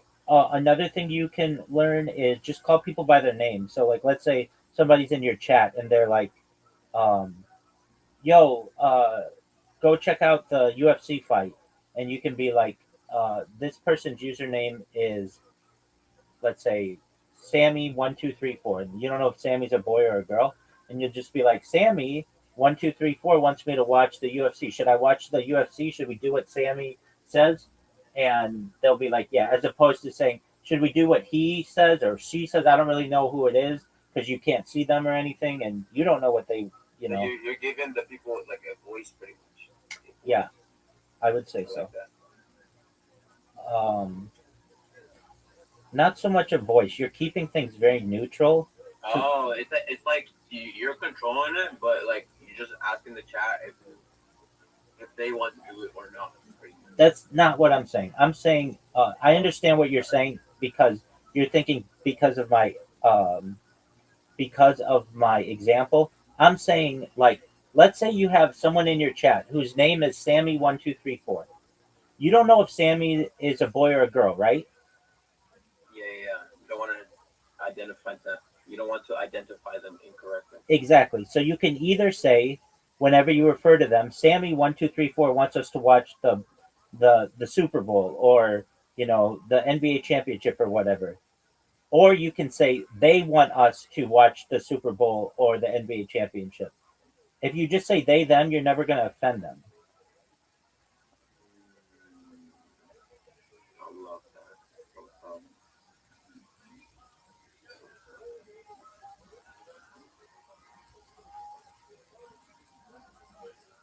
What do you think about the server tag Aiden's Planet? Is that a good one or a bad one?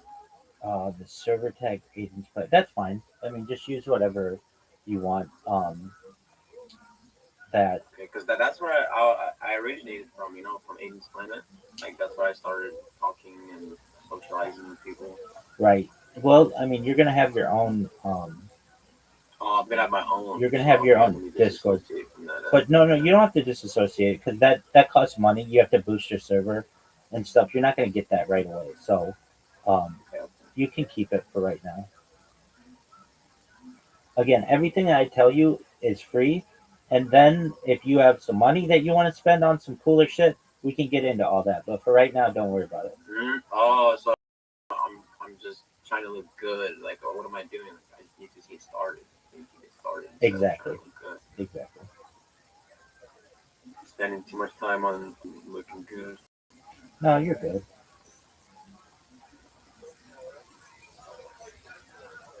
Because then in the future, you can always get, you can always get plus, and with Nitro Plus, you can, there's a lot more, there's a lot more categories. You can update this, update that. You can use this, there, use that. There's more features. That's correct.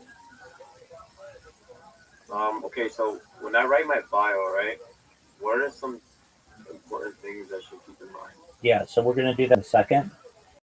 Are you ready to write your bio? Let me get to that link. I'm sorry, I'm getting ahead of myself. Yeah. Did you change your Facebook yet? Change the.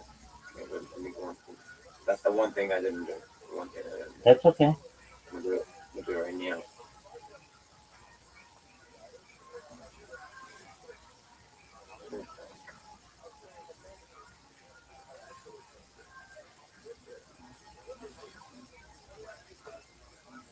Oh wow, my profile is so empty. Yeah, it's gonna be for the time being. Yeah, it's okay. Let's see. Edit profile. Where's the edit name?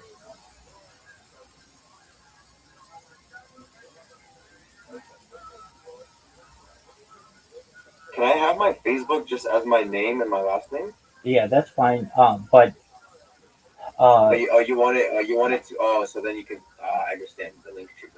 yeah, the username is different than your name, your first name and your last name. So you want to make the username just Kashi or whatever. Okay. Edit your profile.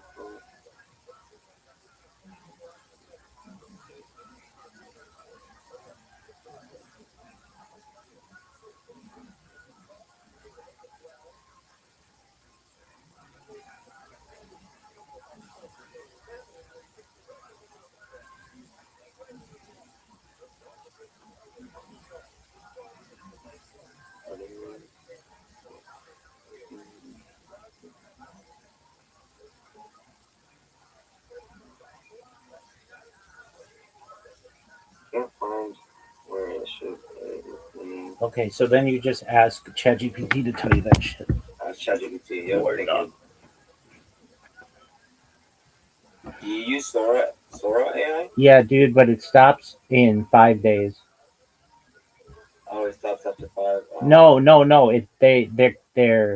They're stopping it. Oh, it's really? They actually are? Word dog, and it was amazing. I used it all the time.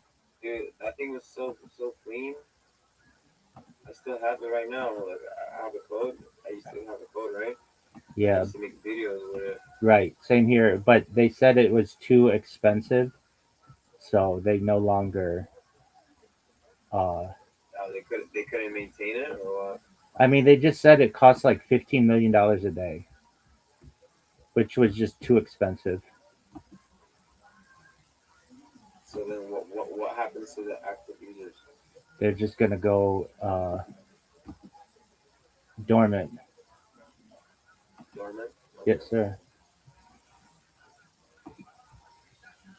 Is that what happens when the company shut down? Like, stuff they The usually company's put not dormant? shutting down. The company's worth like going to be worth trillions of dollars. It's going to be one of the biggest companies. It's already a giant company. But that project, Sora, was started by ChatGPT, and it's too expensive for them to run. Oh, that makes so much sense. That makes so much sense. Thank you so much. That's what I'm here for, big dog. Okay, I'm gonna sign up with ChatGPT. After, I'll do that in a bit. But my main focus is the Facebook. The Facebook.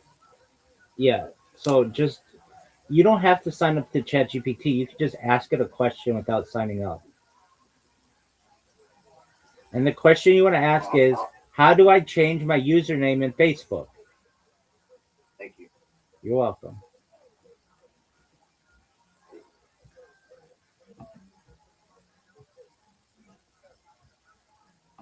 So is that how you got started streaming? You just started using the AI to help you?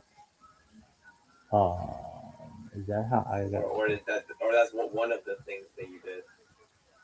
Now I was streaming before AI was a thing. Oh, really? Yeah, How was dog. that? How was streaming before AI? It made shit a lot harder because you had to like hand type everything and like hashtags and all that shit and biographies.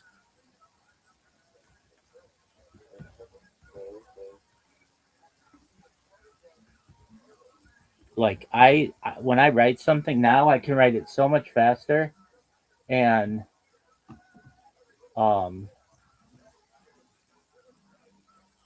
I can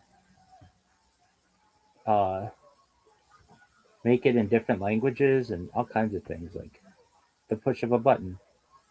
It makes me like 1,000 times more. I don't want to say 1,000, but like 10 times more efficient, I would say.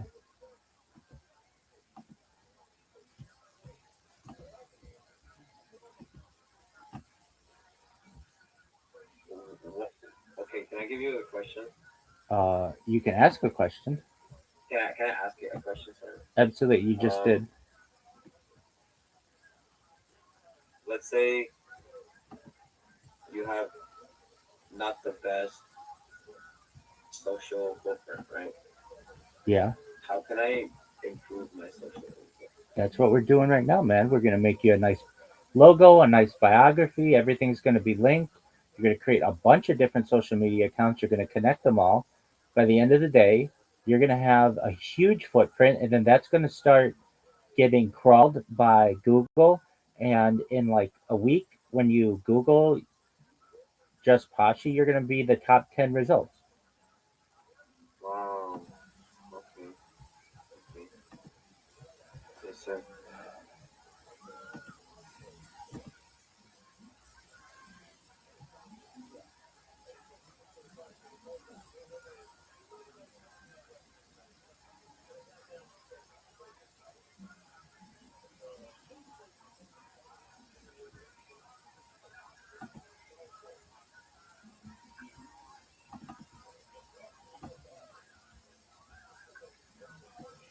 Okay, I figured that out. Okay. So change the name, change the profile. Okay, cool. What's my next step? That's done. Apple Music, do I have? I don't think I did that for now. Facebook, I have. Website, I don't have. That's not. Like WhatsApp. Should I do WhatsApp or that's not important for now? Yeah, you want to do all that stuff. Here, I'll send you the list.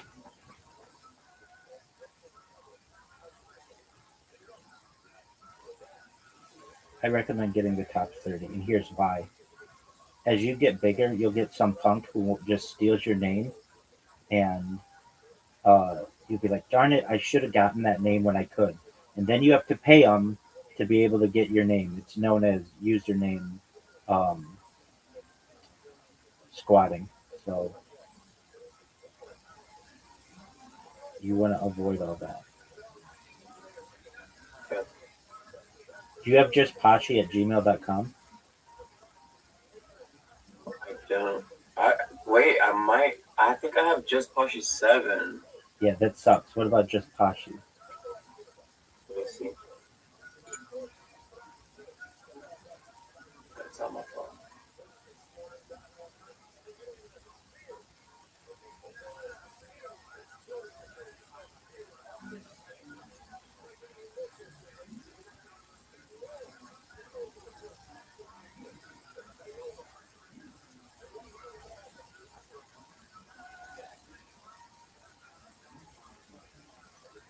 Yeah, it's just Poshy 7. So should I try changing that first? No, just try to get a new one with just Pashi.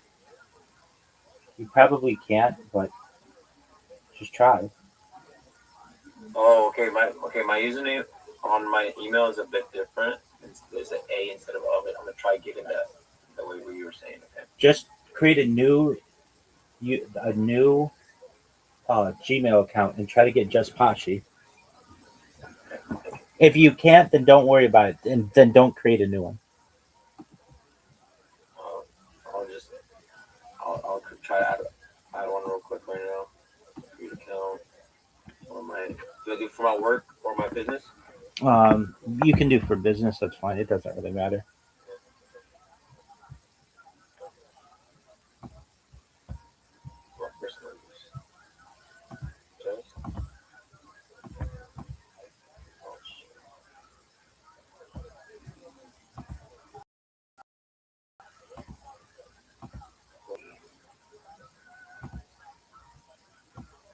May I ask, where were you born, sir? United States. Nice. I'm based out of Irvine, California. What about you, big dog? Well, I was born in Russia originally, in a small little city called Road. But I moved when I was 3 years old to the States, to Portland, Oregon. Baller.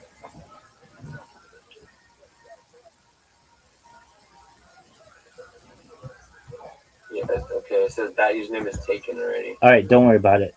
Go check check your Discord messages.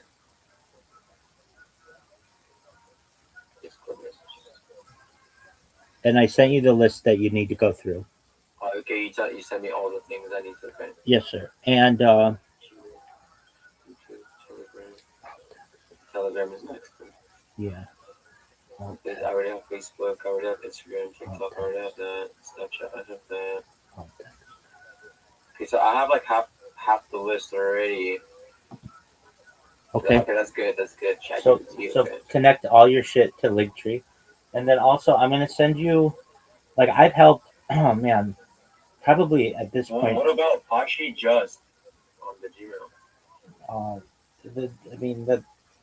That's no big deal. You've got just Pashi 7 for right now. Okay, so the next thing I'm gonna do, I'm gonna send you somebody else who I helped, and I'll send you a couple of them. It's whatever you want, but take a look at it. You're gonna want to make your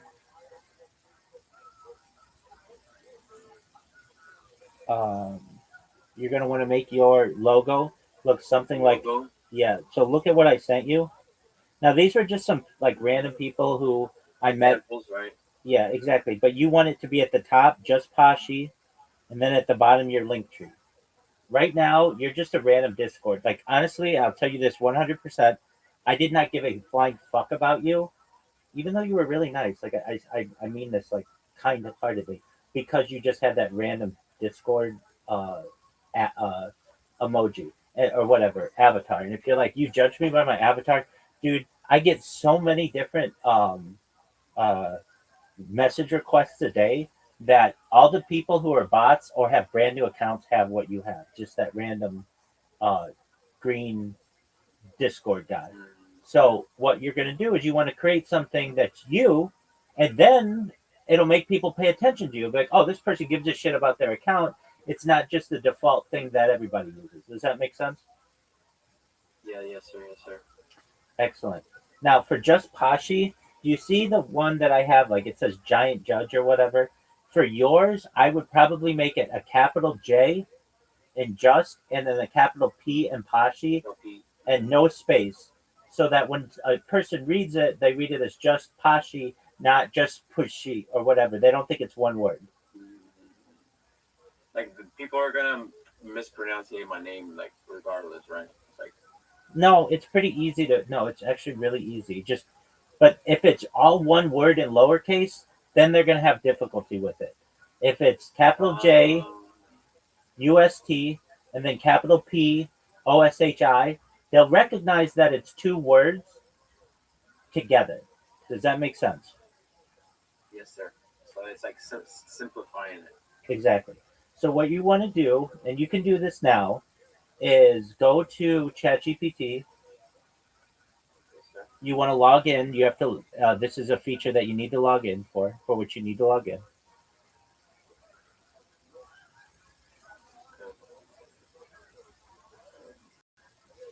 I have an account already, but should I change my profile and stuff, right? My name, all that. You want everything.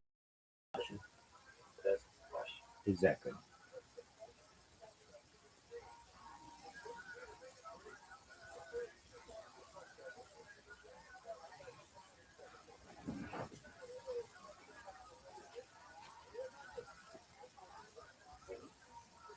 Okay, I did that. There. Okay, profile. Settings. No. Yeah, I got the right. I mean, you change this email to security.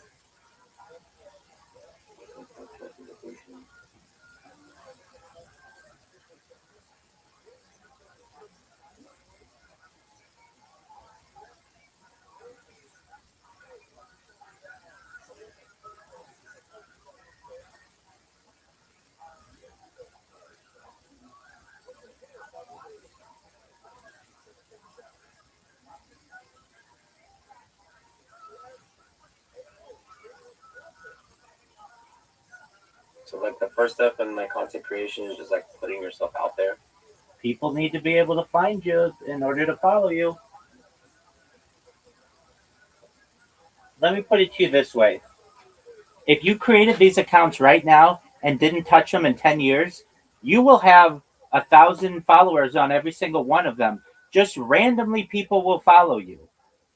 If you don't have the accounts created in 10 years, you will have zero followers. Algorithm, huh? The algorithm? Exactly. You're a very intellectual man. Word, dog.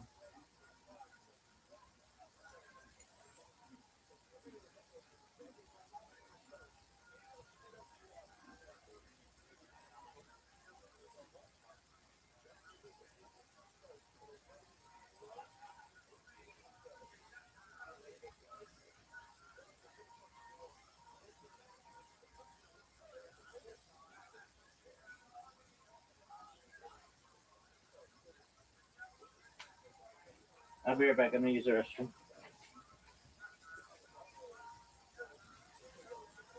Okay, sounds good.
What's good?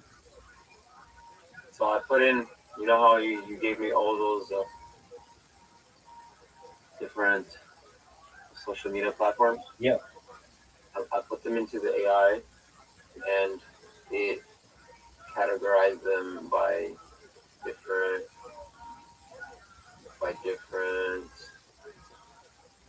like where like media, audio, microblogging, communication, social media. It separated them a little bit. Right, I got you. So if you're trying to go to Linktree in a personal page, Doug, but you don't want to do that, right? I mean, that's fine, but okay, what you want to do now? Oh, it overwhelms people. Okay. What? No, it doesn't overwhelm people. No, that's what you want. No, that's what the AI is telling me. You want to overwhelm people. You don't have a social media footprint right now. Yes, sir. You want all your shit in Linktree so that if somebody's using, I don't know, they like to use Snapchat and they know you're on Snapchat, they're going to connect with you there. If they like, you have to go to where the people are. You can't force the people to go to where you are. Right. Okay, moreover, if you meet with somebody, like I met with somebody the other day, we did a podcast together last week. They're in England, and they're like, hey, will you me if I follow you? Absolutely, after we did the podcast. And guess what? I didn't have to be like, oh, well, I don't have one of those accounts. I had every account. They were able to connect with me on everything. You got to think of it like this. If you don't have the account, nobody can follow you. If you have the account, people will follow you. They'll organically look you up.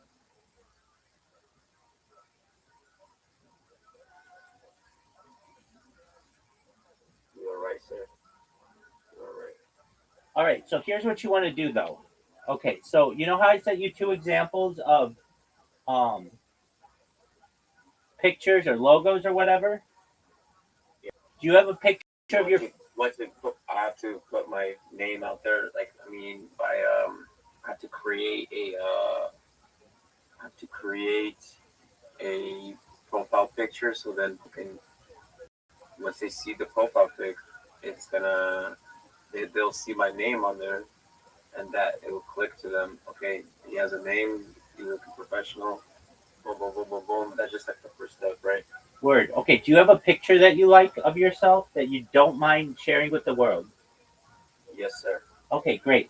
So here's what you want to do. You want to take that picture of yourself that you like, and you want to take that example that I gave of Giant Judge, and you want to say, please replace the person in the middle with my picture, and at the top, make it just Pashi, and at the bottom, make it Linktree just Pashi.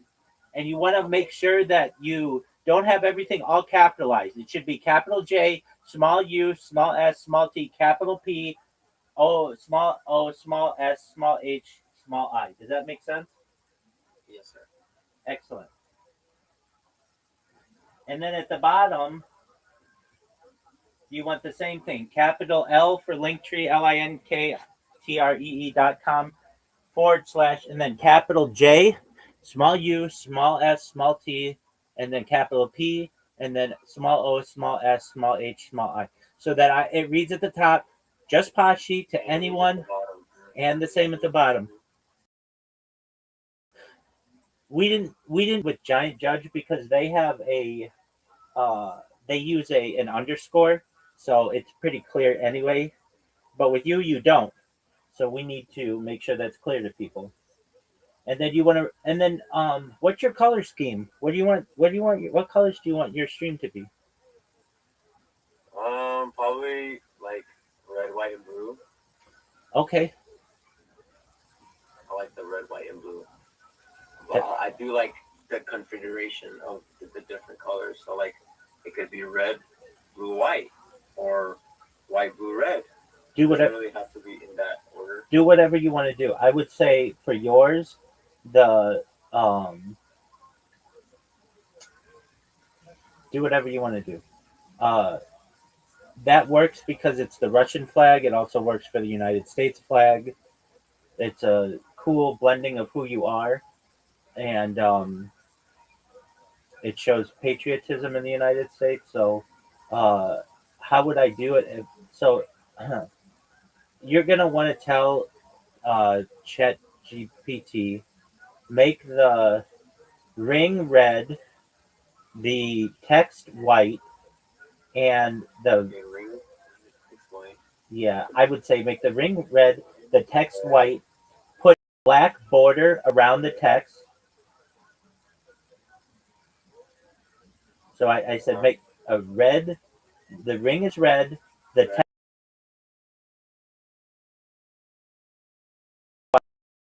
Ring red, text white, and then I would say the inside of the circle should be blue, and then your face in front of it is going to be whatever that looks like. So red ring, white text, black outline of the text, and then a blue center circle with your face in the middle. Does that make sense?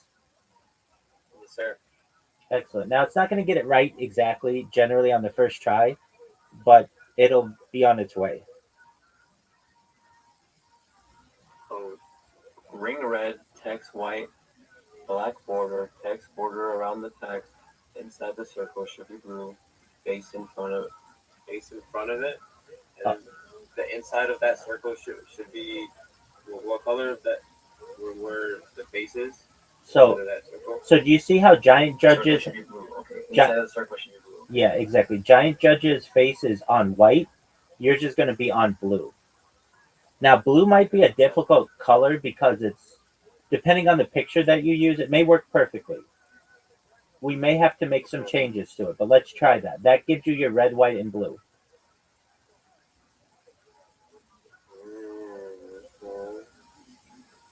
So interesting. So interesting. And when that you like, send it to me. You can send it to me on Discord, and then we'll get something that you're with which you're comfortable. Okay.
All right. Well, I'm here if you need it. I'm going to continue watching this podcast.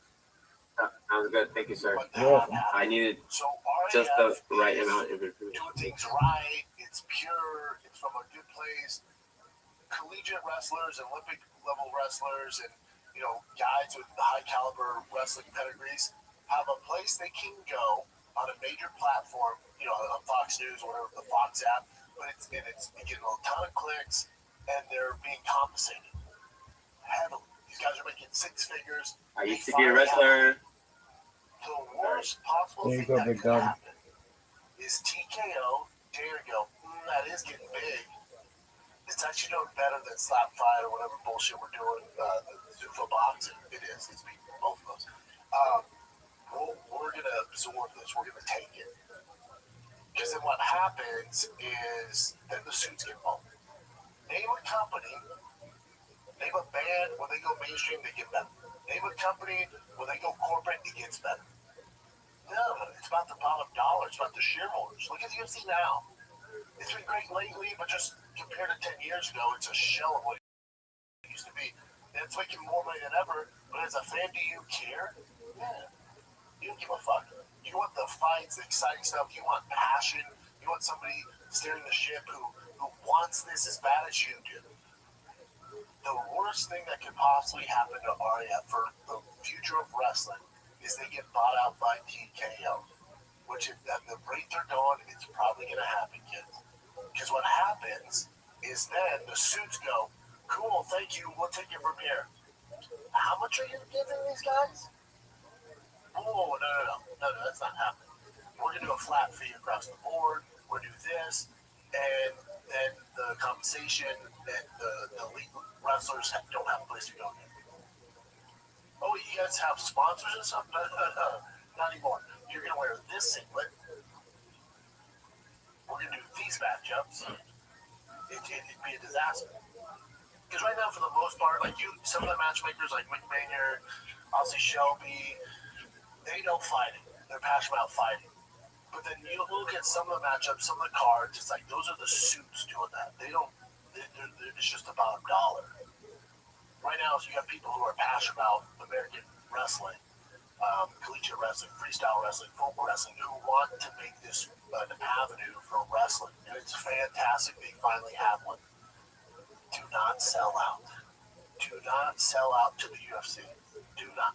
You bring on sponsors, big sponsors. I'm sure they're doing this. You bring on big sponsors to support it, presenting sponsors, and this and this and this. Do not sell out, go corporate. It's going to ruin that entire thing, especially this early.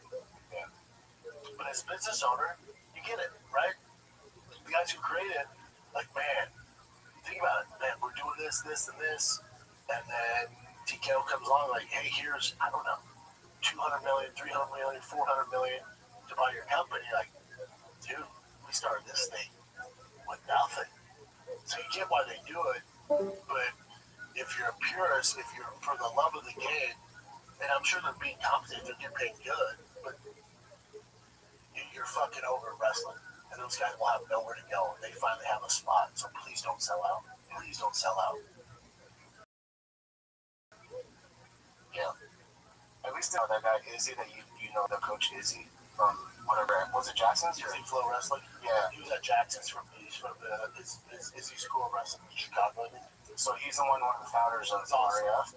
And even he knows that Armin's technique, whatever he's doing, goes viral. He goes, I don't like it. He still goes, I still don't like it. That's not something I hear. I don't care if it goes viral. No, wrestling, that's not. So it's good that he's still there. So it looks like he's going to be staying. Yeah, there's really only, hockey too, but hockey, baseball especially, and wrestling, they're there's a code of conduct, of behavior, where they don't get down that flashy bullshit. Maybe they're smarter as fuck. Alright, so speaking of Greg Jackson, what do you think of this? Everything Josh Wilson says, I take with a grain of salt. So this is what he looks. So the first part seems real, but the second part obviously is joking. But it says, you see it? My coach Greg Jackson will not be coaching me on the White House fight for personal reasons. So that sounds like it's Greg Jackson's issue with the White House, which. Oh, I didn't think about that. But I don't know. But I have no clue. I don't know where Greg's at on the political scene, nor do I give a fuck. But when I read this, my coach Greg Jackson will not be coaching me on the White House fight for personal reasons. It's a Sunday card, so you don't have any other fighters.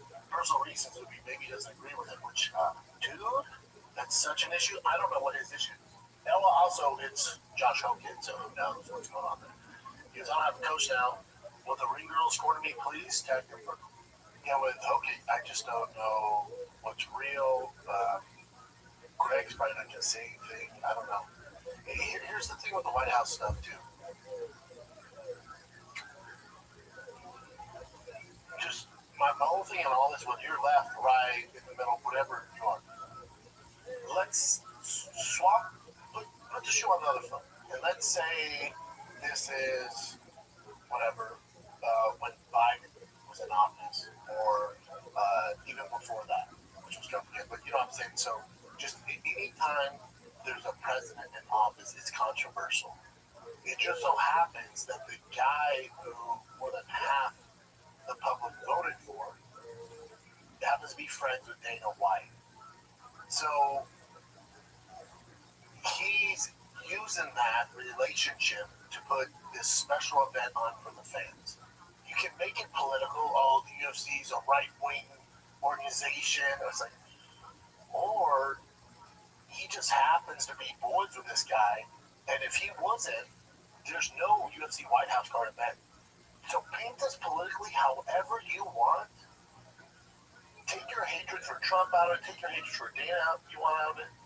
The fact that there's a fucking octagon on the lawn at the White House is unbelievable. Yeah, but Trump, we should be in this war. I hear all that. Dude, take all that out. Yeah, but what he did with ICE, I hear you. All that. Fuck all this noise. The fact that the UFC in 2026 is hosting a steel cage at the lawn of the White House is unfathomable. It is mind-blowing. It is a win across the board. Any other, if the NFL does this, it would be insane. NHL, MLB, insane, dude. But because Trump has ties to Dana, and obviously, you know, Trump's controversial, it becomes this, oh, you're telling me this isn't just propaganda for the right wing? No, dumbass. If Biden was in office, who I don't agree with, who I don't like, I don't give a fuck who's there. The fact, if you're a fan of mixed martial arts, and you can't get over your hatred for the political party who's in control at the White House right now, and just put all that to the side and cut through all the bullshit and realize that your favorite sport that we've all come up with, we've all grown up with, if you're hardcore, we've all grown up with. Remember it's a big deal when they were on Spike? Remember it's a big deal when Forrest Griffin and Stephen Bauer were trading blows and the casuals were calling each other saying, you gotta watch this, oh my god, you gotta watch this. Remember it's a big deal when they were on Fox, there's Trudy Dos Santos knocking out Cain Velasquez? Remember how big? We all felt so much pride in that.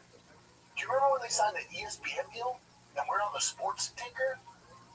And you got Stuart Scott breaking down fucking UFC. Do you remember some of the stuff?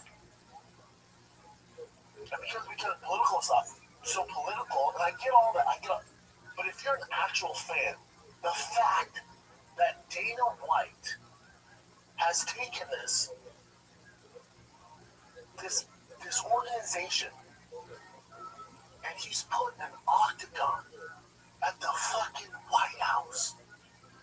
If you can't drop your hatred for whatever hate you have for the president, the right, whatever it is, and realize that this just will never happen again in our lifetime, and just appreciate it for what it is. Yeah, but it's just propping Trump up and it's the agenda. Shut up. They have other means to do all that bullshit. But your sport that you grew up on, that you've been with the whole time, you're letting fucking politics get in the way of what's actually happened. You have a great fucking card. An insane card. Yeah, and I criticize him for saying it's the greatest of all time. It's the greatest card I've ever seen. No, it's pretty fucking good for the current roster, man. It's pretty freaking tasty. It's pretty tasty. It's a better card than MVP Netflix. Get real. It's more relevant than it's not even close. And now we were told something else. All good. They still delivered a fucking snail cake. You know what this is? Do you remember when the politicians used to call it cockfighting and it was illegal? Remember that to fight on Indian reservations? Do y'all forget where we came from? And now it's on CDS at the White House. If you can't put your political bias to the side and just celebrate this as far as a sport. I know, the right's doing this, the left's doing it. Oh, call that out. The sport that you know and love is having a once in a fucking lifetime event at the White House. It will never happen again. Stop the bullshit. This is like the people that don't talk to the parents because they voted for the left or the right. What? You're letting that stuff get in the way of your relationship with your friends and family? What are you doing? They've won. You've been compromised.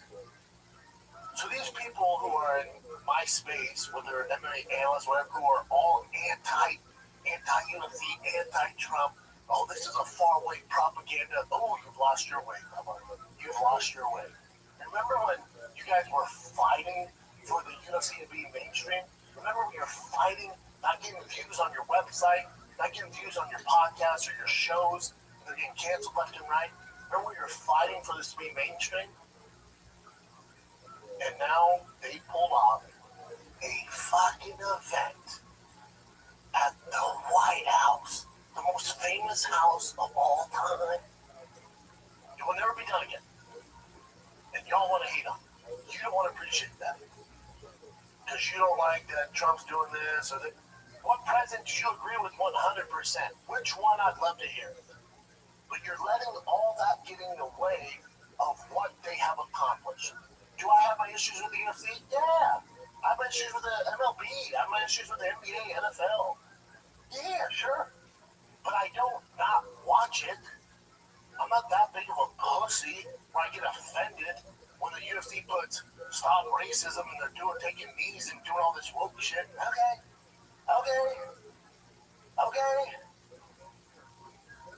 When Disney's putting out this woke weird shit, which I don't agree with, I don't care. I don't not go to Disney.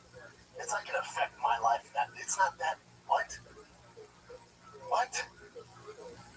It's crazy. It's crazy. People are letting their political polarization take away from what is going on. Can you criticize the cabinet and what Trump's doing? Absolutely. But you gotta realize where the UFC's come from. And it's mind-blowing. If I would have told you 20 years ago, if I would have told you in 1993, hey man, this thing is so big, they're gonna do this quote-unquote cockfighting at the White House. You're like, oh dude, you're smoking crack. And y'all wanna hate on it. Y'all wanna criticize it because you don't agree that Trump's buddies and doing data favorites. Shut up. Shut the fuck up. Your sport that you love, that you make money off of, criticizing or celebrating every fucking week, is putting an event on at the goddamn White House. Shut the fuck up, the buck stops there. Yeah, but Trump I'm not talking about all that. All I'm saying is the sport you love is holding an event at the motherfucking White House lawn on a Sunday. How about dim apples? Yeah, but his rules on international... Shut the fuck up. I'm not even getting into all that. But on Sunday, June 14th, if it's the president's birthday, I don't give a fuck. I don't care. It could be anybody's birthday. I don't give a fuck. They're just doing it because his birthday. Cool. If that gets it done, fucking do it. Your sport that you've been fighting for how long, fellas? How long? How long? Mainstream, bitch, we're at the White House. Fuck your couch. We're at the White House.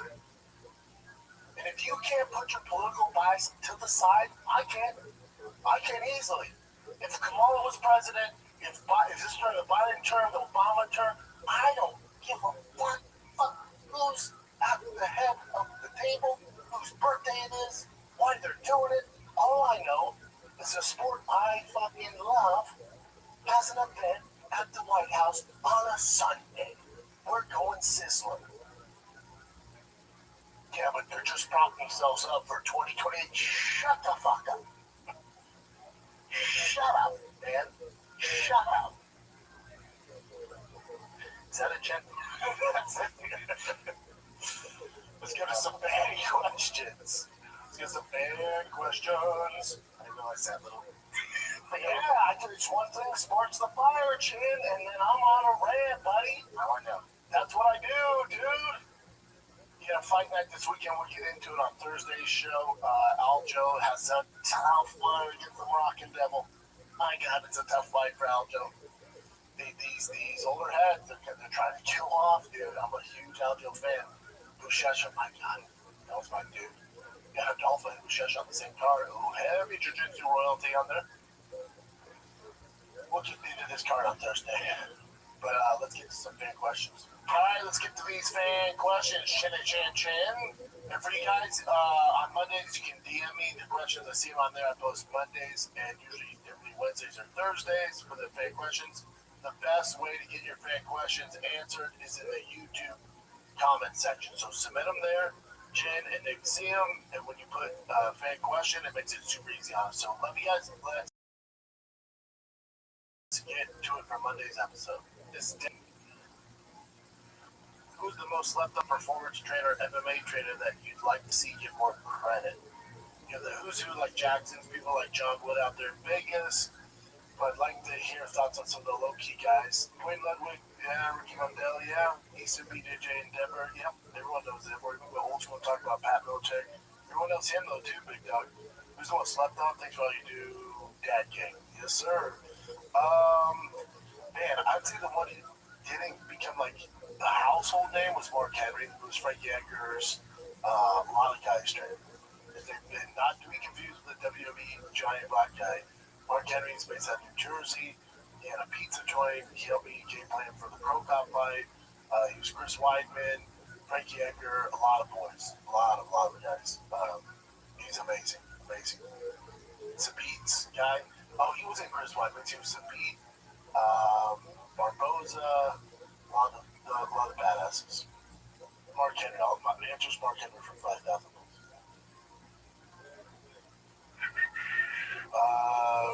This guy just says Ryan, but it's _Ryan _.07_.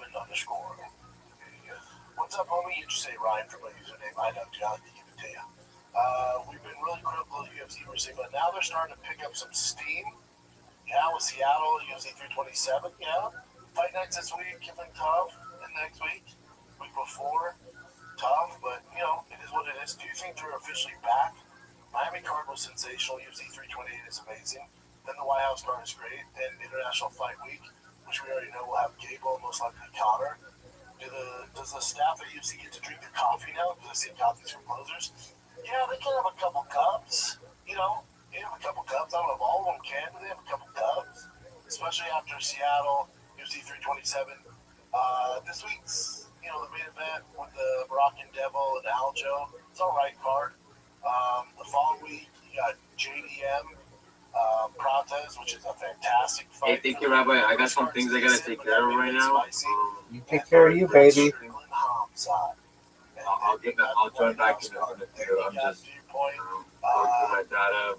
I got actually more, right? And I I don't want to get that we're done. good, man. Summer's So always I strong. want to secure all my accounts. Yeah, they're back. There you but go, they're big man. back in regards to 2026. Thank you, sir. Thank You're you for all the welcome. guidance, Rabbi. The number of events are Absolutely. getting My better. pleasure.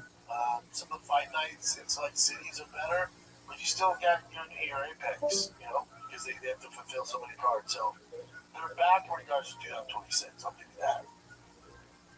It's a good time to be a UFC fan. C Diggin, CDIGGAN. How do you think Hamza will do against Kyle Snyder and RAF? I think you'd be surprised. I've seen him go against big time wrestlers, All Americans, national champions, and he absolutely mollywops them. Kyle Snyder's a different animal, but so is Hamza. I think we'll be surprised at the results we get. Not saying he ragdolls him, but he'll do very well.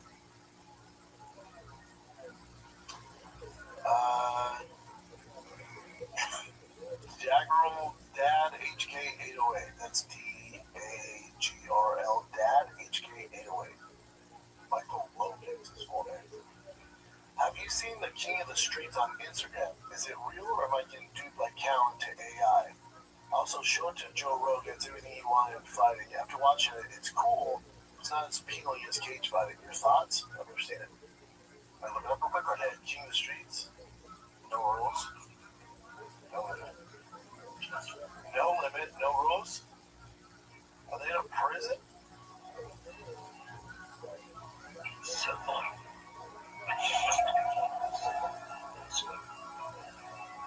Oh, shit.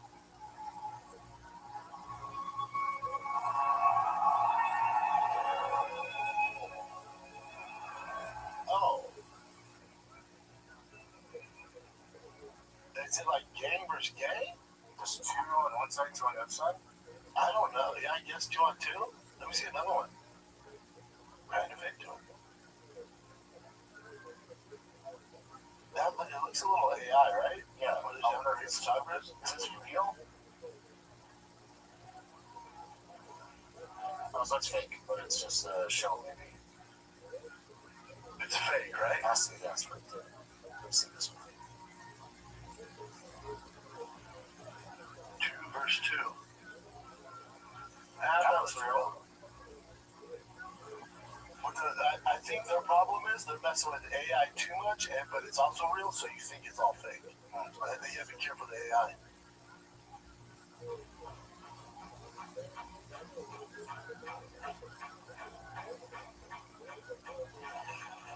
Yeah, that's just a trailer or something. It looks like the movie Lionheart, and I'm all for it.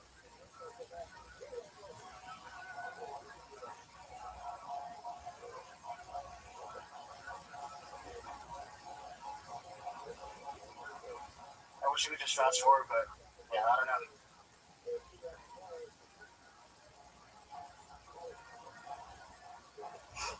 But it is straight up Fight Club shit. But if it's all these guys or no, that's one on one there. Oh, that guy who was doing all that just what? Yeah, there's some rough dudes. I'm not mad at it. Yeah, if it's real, then that's pretty dope. I think some with Dan and some with real. That's cool.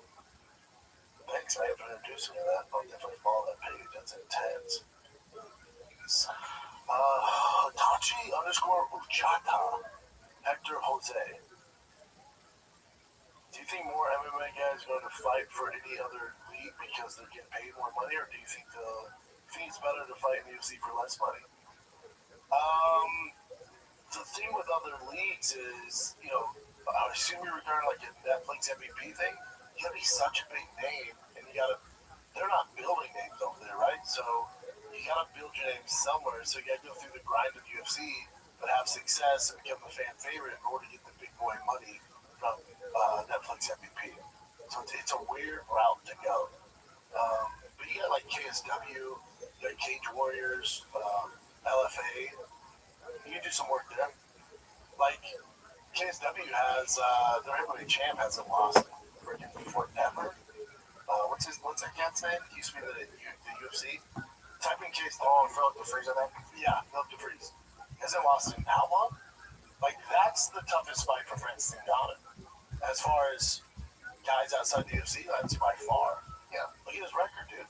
And he trains with Tom Aspinall. Like, he's a problem. A lot of years ago, he was in the UFC. He is a different animal now. Look at his record. He hasn't lost. And go down. His last loss was in 2017. Hasn't lost in almost 10 years.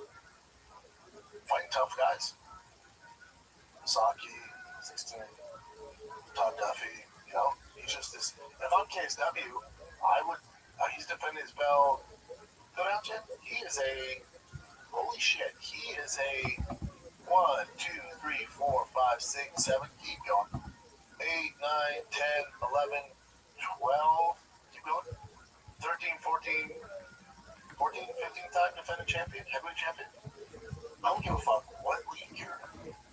14, 15 time heavyweight crazy champion. I know he got that. Yeah, isn't it crazy? For whatever reason, I get a lot of pub here, dude. You tell me he wouldn't be a tough matchup for Francis? In KSW, I'm sure, like, yeah, we got him on a contract, but she's going to build our brand. We got the number one heavyweight in the world.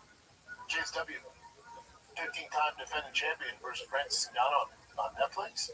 Just builds KSW. I don't know why they wouldn't. Yeah, he's a problem. It's a huge problem for Francis. By far, Francis' toughest fight outside the UFC. By far. Philip DeVries.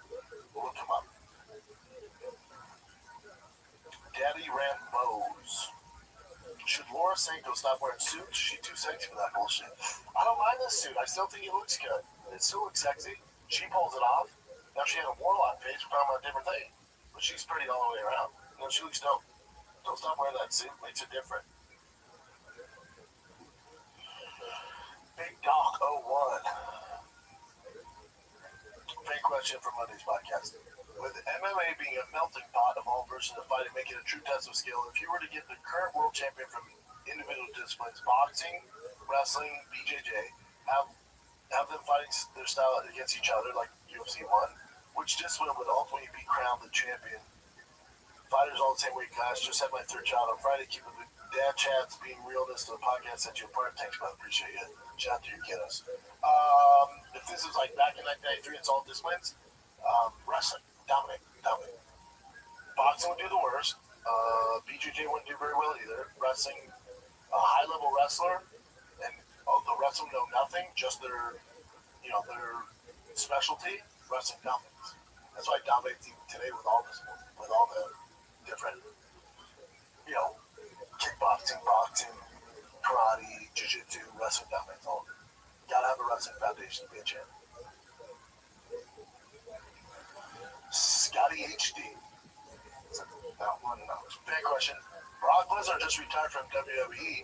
Did he? Yeah. What are the chances we see a Beast versus Brendan? You're saying Brock Lesnar versus Brendan come back fight in 2027? After both of you stop melting the urine testing cups, of course. Dude, I'm not on some crazy stuff. I know I look big right now. I'm nowhere near what Brock or these guys. Nowhere near. I'm on test, and then I'll take Moreland. I'm on a lot of creatine. Hand to God, all my kids, I'm not on a bunch of crazy shit. Not at all. I don't see Brock fighting me in MMA. No, that ship has sailed, but I'd be down. You would be down, though. I'd be down for Brock, yes. Wendy Beth Zott. Do you think RAF will have longevity? What are your thoughts about changing to a tournament style? Tournament style would be bad. Yeah, I see what you're saying. Especially wrestling, if you're a wrestler, you keep up wrestling, or you understand wrestling, it's usually tournament format. To become All-American, you got to play in the top 8, so I think it would be great, and it would help people understand wrestling more. But I think you do a tournament, but also have the super matches. As far as longevity, yes, if they keep doing what they're doing, as long as they have the funding to keep paying these guys, what you don't want to have happen, like you alluded to earlier in the show, is you don't want them to sell out to TKO. Because that will make it corporate and sooty, and then it's a nightmare. Do they do tournaments on the same day for wrestling? Oh yeah. Oh shit. Oh yeah. They wouldn't be so tired though. I feel like that's wrestling. Yeah, sometimes you have 3-4 matches in a day. Damn. Big Buckeye 24. For the newly renamed Big Brown Breakdown, we have Netflix today. We got the theme song. We got everything. We're relocating studios. So we're in the same building. We're just going up a floor. It's a much better setup for us. When we moved here, we moved in pretty fast. We didn't look around. That's why my house, the studio, we're changing everything. Just we know the lay of the land now. The new studio is so good. Much better setup. Would you say, Jim? I 100%. Yeah, I love it. All right, so this is Alien Superior Fast Track to be the absolute GOAT. Submits Bryce Mitchell, Jiu-Jitsu stud, beats Emmett, KO's Volk, KO's Holloway, KO's Charles. Other than him taking a couple hard shots, he literally has no weaknesses. Yeah, not that we've seen yet. Is it too early to say right now in this moment, in his prime? He's the best fighter we've ever seen. I think it's reasonable given his resume. There still has work to do. Let's see how he does against Armin. That's a big one. That's kind of the one hanging over his head right now. Everyone see him versus Armin. I think it's his most toughest fight to date. I think he'll get it done against Gaethje, even though, no room for my boy Gaethje, but it's a tough one for him. And then I think what would really submit him as the greatest all time is to beat Islam. So he has some work to do. I can allude to it, but he still has work to do. But yes, freaking Islam, done. I think he's like, if he beats Islam, there's no debate. But even if he never fought Islam, but he beat Armin, it's up there, man. Cooterlicious. Bro, can you bring back Food Truck Diaries? Pretty pleased with Rink's giant nuts on top. Yeah, we get this all the time. With the food truck, with the gas and all that, I'm out with Showtime. It's a lot, man. And I'm already, this show comes out 3 times a week now. I got Fire to Kid twice a week. I get Golden Hour. I feel like I'm overdoing it on the content. Less is more in a certain aspect. So, if I got more time, I would do it. If something gave, if for whatever reason I stopped doing Golden Hour or Fire the Kid, then maybe I'd consider some of that stuff. But between that, I got my TV show right now. I got other stuff. So never say never, but it'd be tough right now. But there's a lot of food trucks in Austin. I'll give you that. Maybe some one-offs every now and then. Yeah. Cruz _OC. Do you think people, including yourself, put too much stock in Tom Aspinall? You often bring up strength of schedule, but his doesn't seem as tough or comparable to John Jones in a different time period, but he can't control that. Especially when it comes to facing fighters in the prime. Yeah. Also, you think Aspinall will be able to beat the prime DCs, Steve Bays, Cain Velasquez? I don't know. I just feel like Aspinall hasn't fully proven himself yet, especially with how diluted the heavyweight division seems right now. Yeah, he's the king of the kind of bullshit heavyweight division. Again, if he was born at a certain time period, it's not his fault. But on paper, and then also when you see him compete inside that octagon, his movement and his technique and his athletic abilities, that's why we're so high on Tom. But unfortunately, he hasn't had a chance to prove that. So we'll see. We'll see how he does against certain guys in the Cyril Gane rematch. But even if he beats Cyril Gane Poatan, compared to like real heavyweights back in the day, that's not going to do it. If you're going to take out like Francis, maybe that would help. His issue is he's just fighting at a terrible time to be a heavyweight. There's not the DCs, there's not the John Jones, there's not the Barnetts and the Orlovskis in the prime, the Frank Mirs and the Verdums and the Canes and the Steve Bay, JDF, like the list goes, Travis Brown, the list goes on and on. That's not his fault. So, but on paper, and as a person seeing his athletic ability and the way he fights, he poses a lot of problems, man. But unfortunately, can't prove it forever. Dame _624. Do you think Dana adding the Lewis Hogan fight late notice validates what you have been saying about Dana not really being interested in UFC anymore? I've seen Dana on multiple platforms saying that he has had multiple meetings with Trump and his team about the card specifically. Also seems like Trump hasn't seen the card until recently. Agreed. I think Trump would have asked about Derek not being on the card almost immediately. Agreed. Maybe I'm reading too much. The whole situation seems weird. Dana knows Trump's favorite fighter is Derek Lewis. Lewis should have been the first call about the White House. From the way Dana told the story, sounds like Derek Lewis. Again, maybe wrong. I agree. Dana that well. He pretends mobbing him or even criticizing him. I don't blame him. He made all the money, got the UFC to fight at the White House. But tonight, Trump let you know you really haven't got over that card. You know, we're just trying to build the fighters on that card.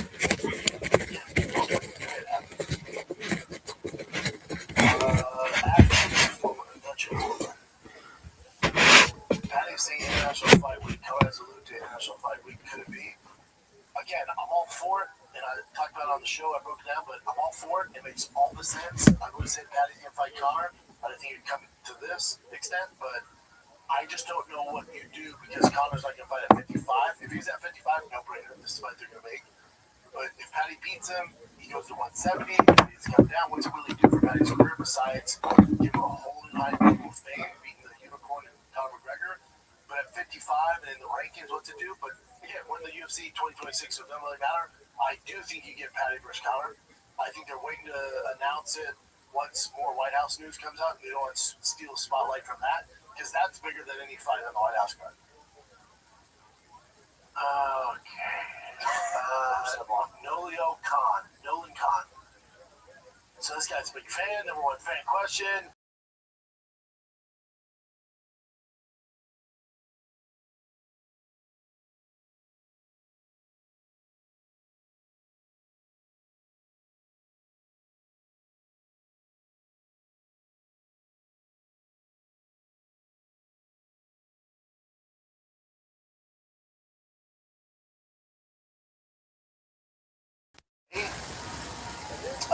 You're right. Pitcher or first base. Yep. But I'm curious if you'd ever consider that as your boys play ball. I grew up playing ball, but boxing was in my blood, so I ended up being my main pursuit. I was always wondering what fighters would be the best at certain positions. For example, I think Izzy would be a good pitcher, same as Poton. But I think guys like DC would be a good catcher. That's because he's thick. Can you make any comparisons of fighting playing specific positions in baseball? Yeah, I think fighting in baseball are very specific talents, and it takes a lot of work. So, just because someone's a good athlete isn't going to make him a good fighter, or isn't going to make him a good baseball player. You're not going to go very far just based off having a fast 40 or crazy vertical. Like, it takes specific techniques and it takes a lot of time and discipline to execute them. So, like, for Max Muncy, for instance, what other professional sport could Max Muncy play? With his height, his weight, right? He's a little chubby. Football, not a chance. Basketball, not happening. Soccer, not happening. Track, not happening. But he has this specific skill set, his hand-eye coordination, and his glove work, and the 10,000 hours he's put in to hone his craft makes him a very special baseball player. He's one of my favorites. He ain't playing anybody anywhere else. He's just not. Then you get some guys like Aaron Judge, Bryce Harper, the Otanis of the world, these freak athletes, Taylor Cruz, right? Those are athletes that put the work in and become really good at baseball, and then think how great they are. So I think baseball and MMA, they're not the best athletes. It takes a lot of discipline to get really, really good. So it's one of the few sports in the world that you can't just show up and because you're a good athlete, you're going to have success. You have to work very, very hard to get good. Fighting, you got to work very, very hard to get good. Baseball, you got to work very, very hard to get good. You're not going to get by in just your athleticism. That's the similarity between those. Riley.Curtin. Hey, Brendan, this podcast has been a great listen for me over the year. Being a big UFC fan from Australia, I'm joining the Army starting next week. I won't be able to listen for 3 months. Damn, dude, they only listen to the podcast. Any tips or nerves? I'd be greatly appreciated. Tips or nerves? Whenever I get nerves, breathe. And then what's making you nervous? Probably the unknown, right, Bubba? We can't control that. So try not to assume what's going to happen or assume what you're going to do. Just take it day by day and breathe, my man. Anxiety comes from the unknown, which you can't control. So there's no reason for it, dude. We can't do anything about it. We don't know what's going to happen. Just take it day by day. Don't overthink. And literally just focus on the task at hand to start. And then we'll deal with what else is coming up. But that's when your anxiety and nerves come about. Like in fighting, your nerves are, what if I get knocked out? What if I gas out? Okay. You know? And there's no saying we fear more in imagination than reality. That's where anxiety comes from. Yeah. It's the unknown. That's it. Yep. All right, kids, thank you for the questions again. If you want your questions read on the next 2 episodes, just submit your questions in the comments below. Put fan question. Nick and Chin will see them. I will answer them. That's it. I love you guys. I have to go shoot a commercial in LA, so the episode might come out late on Friday, but I'll make sure you guys have one on Friday and one on Sunday. All right? Love you guys. If you see me, come say what's up. Good luck to all the dads this weekend in your baseball tournaments. I got one myself, so good luck. I'm out.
Hi, everybody.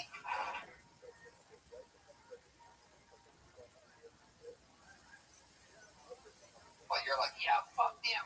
This is.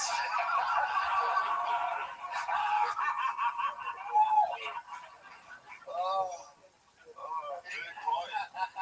It's a very good point. You know, non-Manila Filipinos have to hate Manila Filipinos. Yeah, but they hate white people way more.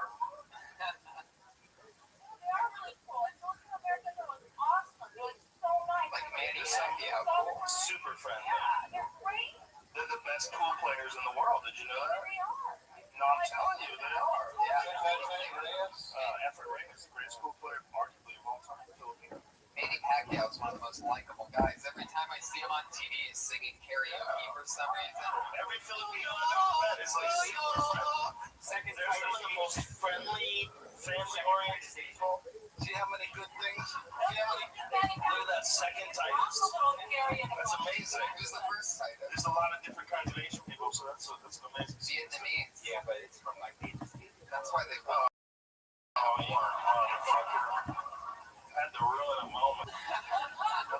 You guys found the good in Filipino. But you know, I can't find anything good about fucking Cambodians. Fuck the Cambodians. I'm sorry, honestly, that you ran into a bunch of people that poorly represented Filipino people, but I can't think of like if I had to pick like one race that was like almost universally friendly. Filipino. Yeah. Oh yeah. What race are you, by the way? Really like friendly, nice. But I'll tell you this. I'll tell you this real quick. What did you say? What race are you? My father's Italian, my mother's Hispanic, reverse Hispanic.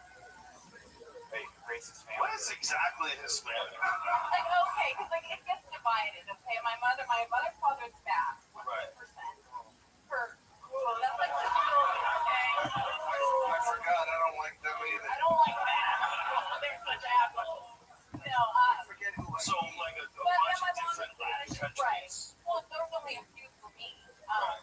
Spanish and Mexican on the mom's side, and Basque, which is like all Hispanics want to fight against each other.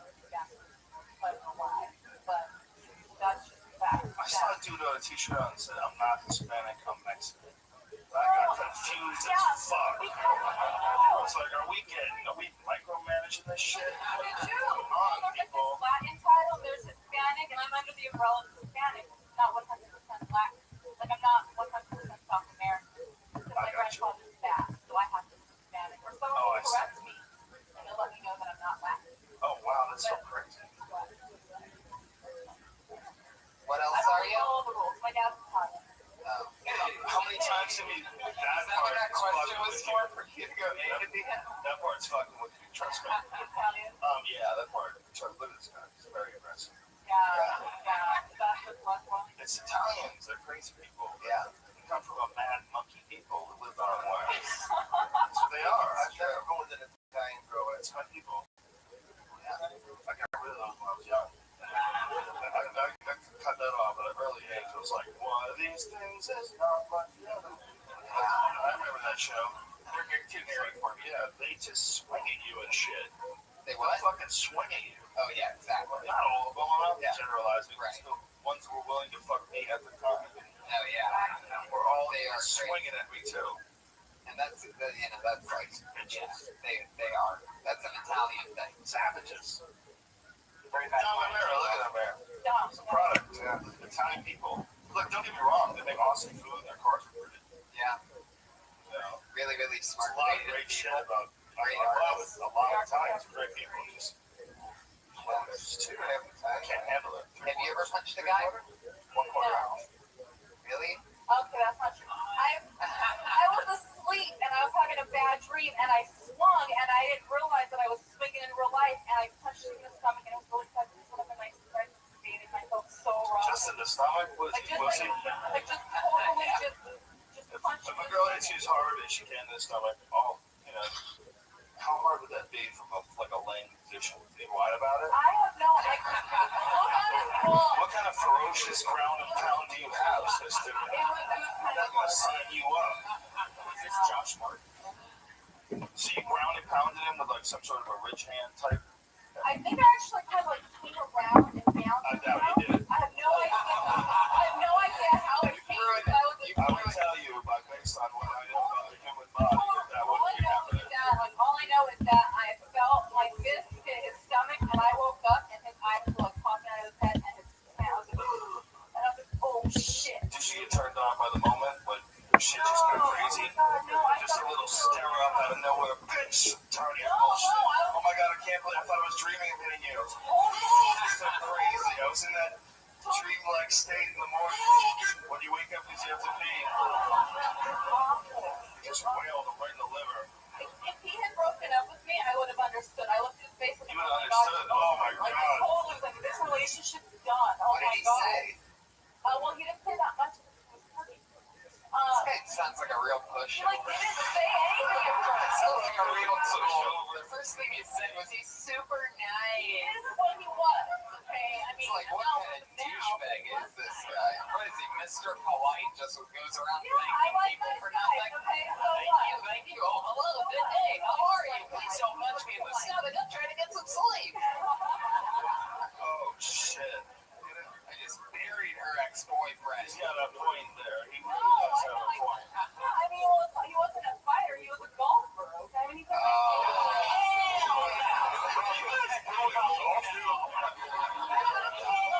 Holy miniature! Miniature nothing, you take it serious? Fuck you! Out there chasing your score, you fucking asshole! I'm under par. Super nice. That translates to small freckled cock. You said I didn't. Hey, anybody else hungry? Small freckled. How many times you done stand up? 20 times. I'm in my 40s. Oh, you're 40. Okay. Sorry. Yeah. How long have you been doing it? Was that a question? I'm sorry. I lost. Do you do it a lot? How often do you do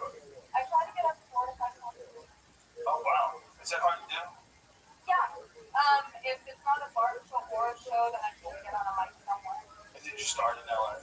I did. Yeah. Last summer, when I was doing stuff. Well, It's logical, but not this part of the look, you can make us laugh for sure. You'll get better at it. Just do you record yourself? That's one of the best tools. Record your sets, go back and listen to it. You know, and it's hard to be critical, but you have to like, not like it. You have to like not like it, and then you have to figure out the new ways to do it. And then you like you want to hate those old recordings, but it's really important. Recording yourself is hugely important, and being like really critical of your sets is really important. But you got the most important part. That's making you laugh. It's funny. Heck yeah. Melanie Baldonado, everybody. She's on Twitter at Melanie B Comedy. Thank you so much, Melanie. I love that Filipino. I feel like a reverse Simon Cowell. It's like it's Simon actually helped people instead of just being a British dude. Oh, you're no good. That was the worst British accent ever. You've been wearing red that too long. He's starting to fuck with your head, son. You gotta cleanse yourself up. You need to drink spring water and go on a walk. Spring Your water? fucking head, son. I love it. Is there a worse This English is accent? Piers Morgan. Am I right? Is it the same? Simon? He's No. English, right? Yeah, Piers Morgan is the guy that used to be on CNN do the uncomfortable interviews. And then Simon is the guy who's on American Idol that mostly thinks people suck. Yeah. There's a lot of British people taking the American jobs, man. Isn't it funny though that it's fascinating when someone's I mean, that guy was hosting American Idol. with a British accent though. They created it. CNN, that's America's News. America's News and American Idol. Oh, hello, welcome to America. It's like, it doesn't make any sense. It's not the same show. But I mean, I'm American saying Idol that's is even one show. crazier. Yeah. CNN is another show. Why are all the American red, white, and blue shows being hosted by English guys? It's like they're getting the Black revolution. helicopters. The nation is asleep right now, and the time will rise when the internet lets the world know what the fuck is going down. Black helicopters, Tony Hinchcliffe. What it's Alien babies, implants, the NSA, the documents, I can already trails. Bigfoot was a CIA implant. They put him in the desert to lure out susceptible hikers. I didn't know about any of this. I didn't know black helicopters were a thing until right now. It's very important to know. You gotta protect yourself from the chemtrails. You gotta wear special hoodies. You gotta get hoodies that are, Is that what they do? it's gotta be all cotton. Chemtrail absorbent. All cotton will absorb the chemtrails. That nylon stuff that just slides right off you and into your pants. Let's get another comedian up here, everybody. He goes by the name of Brad Sachs.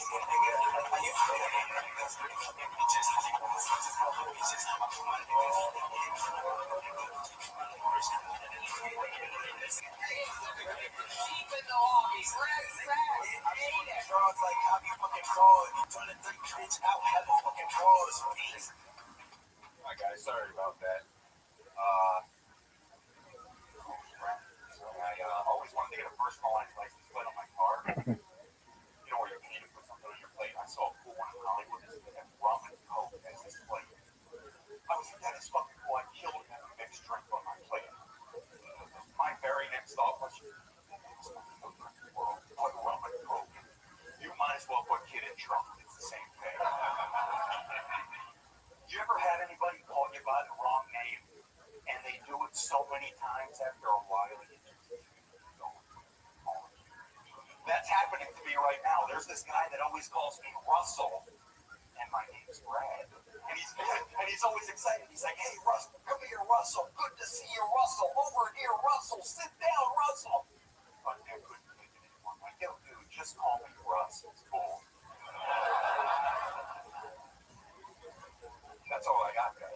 Hey, let's keep on. I want to go over my top. Yeah, 57 seconds of man thunder from Brad Sachs. That was funny, dude. Yeah. How long have you been doing that? About 3 or 4 years. How often? I mean, I try to get out every night. Yeah, that's awesome, man. Yeah, I probably both are important, man. You know, You're writing a lot more. You need to make it a little minute.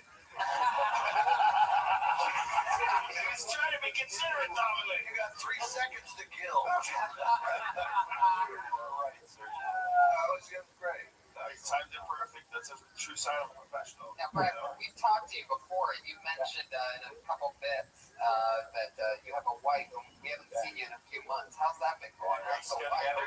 Yeah, we're still together. I actually have big news, guys. Oh, what's the big news? We are having a child. Whoa! No. She's having a shot. That's right. I saw that on your podcast. You talked about. All right, wait, one time. Why is setting something up? Wait a second, OH. You, in the last time we saw you, the last two times, you were talking about how you don't think you want to get married, how you, like, did she listen to any of this? Is that why you're having a baby, or, I mean? No. I actually, after doing the shows, I kind of really thought about it. Thought about my relationship. Wow. Well, is she here right now? Like, what's going on? I love this. No. I'm trying to figure out if this is a bit. No, it's not. He was talking about just a month ago about how he doesn't want to get married. Right. This was a while. This was like 7 or 8, 9 months ago. I like that changes in a couple of days. I like amazing. I like you said after doing the show, it's like, after doing a minute of comedy, I thought I got a lot of time on my hands. Maybe I'll have a baby. Yeah. Well, congratulations. Brad Sachs. There's going to be a Mrs. Sachs, and it's because of your sack. Yeah. You just knocked her up. Now you don't have a choice. No choice. How does she feel about being a Mrs. Sachs? I mean, your name is really Sachs. Sachs, yeah. As in ball sacks. For those of you that aren't completely getting. Let me ask you this, Russell. Yes, sir. Russell. There's a callback, for Christ's sake. Wow, Brad, how far along is she? I got literally 3 weeks to a month, and she's gonna deliver a baby girl, a girl. Wow. Yeah. Wait a second, it's a month away? Yeah. It's been that long since I was on the show. Oh my God. Yeah. She's at 8 months?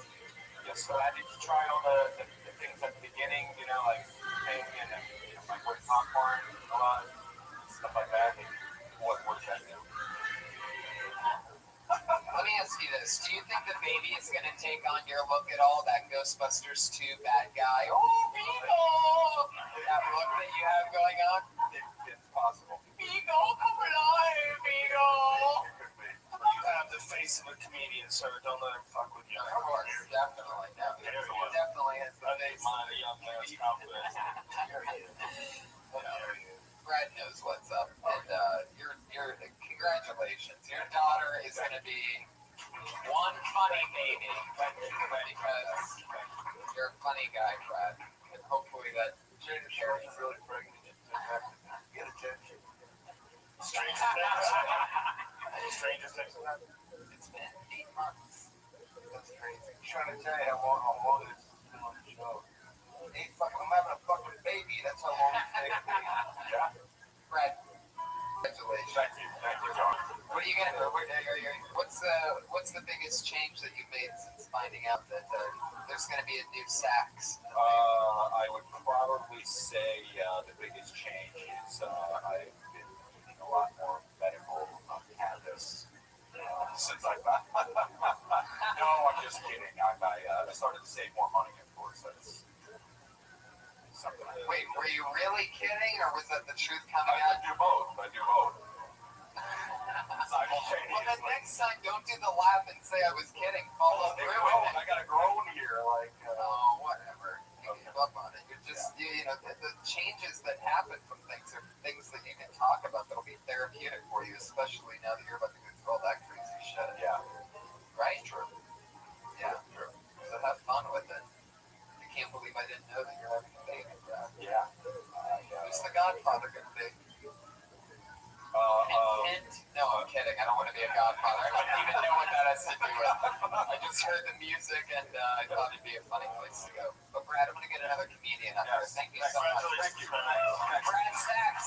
He's on Twitter at Brad Sachs. That's SACHS for you listeners out there following along. Oh, how fun. Should we get one more before the regulars? All right.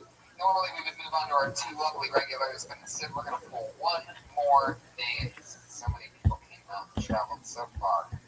You guys are a great crowd, by the way. Heck yeah, you are. Bring it in up your next comedian. It's Dennis Wilson.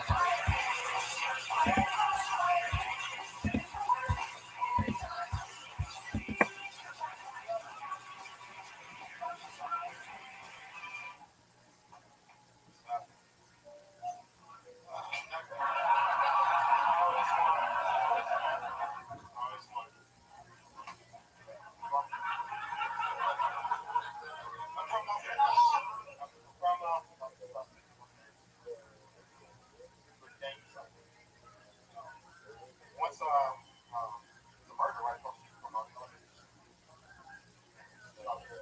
detectives came out and threw a truck line around the body. Next day, I see the girls playing hopscotch on the scene.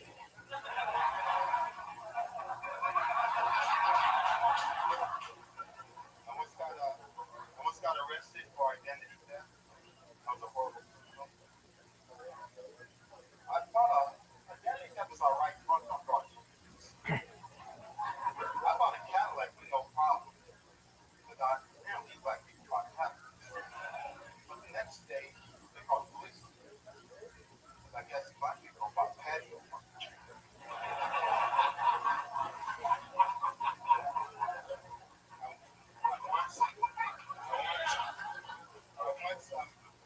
Once this guy's identity to rent an apartment.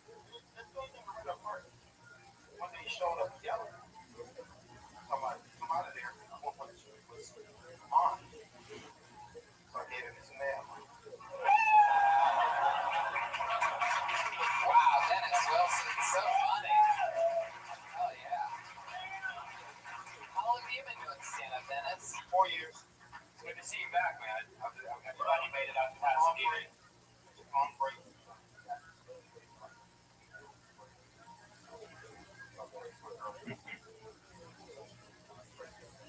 How long did you do it before that? 4 years. So 4 years. I got back 4 years. Yeah, I have like a year for it. I just came back. Came back in 2010. And I left in 97. I can tell you how long I left because I got a joke. And we had a brace. Oh, damn. Wow. Super. That's old school. I'll never forget that because I wanted a gray Supra so bad. God damn, I love that car. Yeah, you were the only dude I knew had one. Should have kept that fucking thing. Yeah, I'm a big fan. I'm a big fan of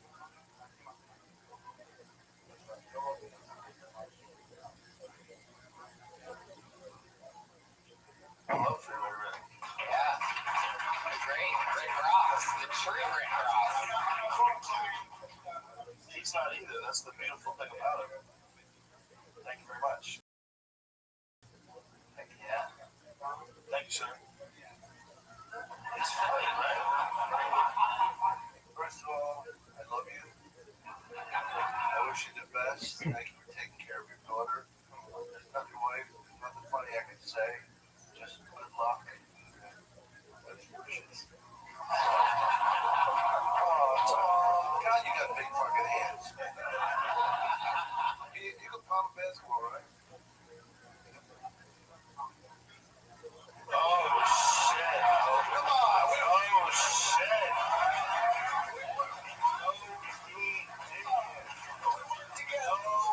I said, you hit him out. Fuck yeah, Dennis Wilson, all right. He just comes in, slaughters, and is out. I love it. He's on Twitter at DJ. He's on Twitter at DJ Sunset, BLVD, DJ Sunset Boulevard. You know what? Let's just do another quick one. Let's go. We got in and out with him quick. That was fun. Let's knock out one more. That's the way to do it, right? Put your hands. Wait, what? That's the way to do it, right? Yeah. Good heart, cracked it. Yeah. No fat left. Sometimes you can dig into these people and you find magic. Oh, yeah. I can guess. The vanilla fucking internet service right now. The chain. Fucking the wrong people hooker. The next meeting goes by the name of Brick and Bullets.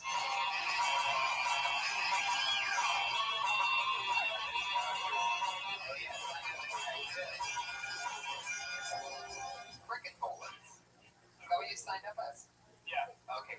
chance here for brick and bullets, everybody. So, I started off live building with your stepchild. And not only that, I'm done with Chris being threatening. The universe being funny presents me with my own vision. Now that I've been on both sides, I understand that having a stepchild, loving your stepchild, is like loving turkey meat. You only love it when somebody else tells you not. You go to the doctor's like, you got like this. Try that turkey meat. The woman's like, just act like you love it. Yeah.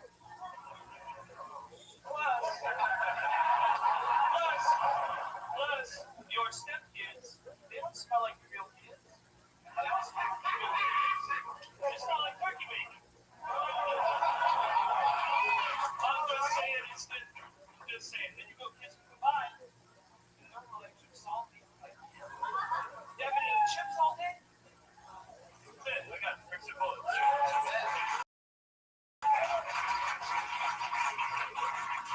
Good job, buddy. Heck yeah. Thank you. How many times have you been on stage? This is it. I knew it. Wow. First time, That was guys. the first time? Wow, that was really good.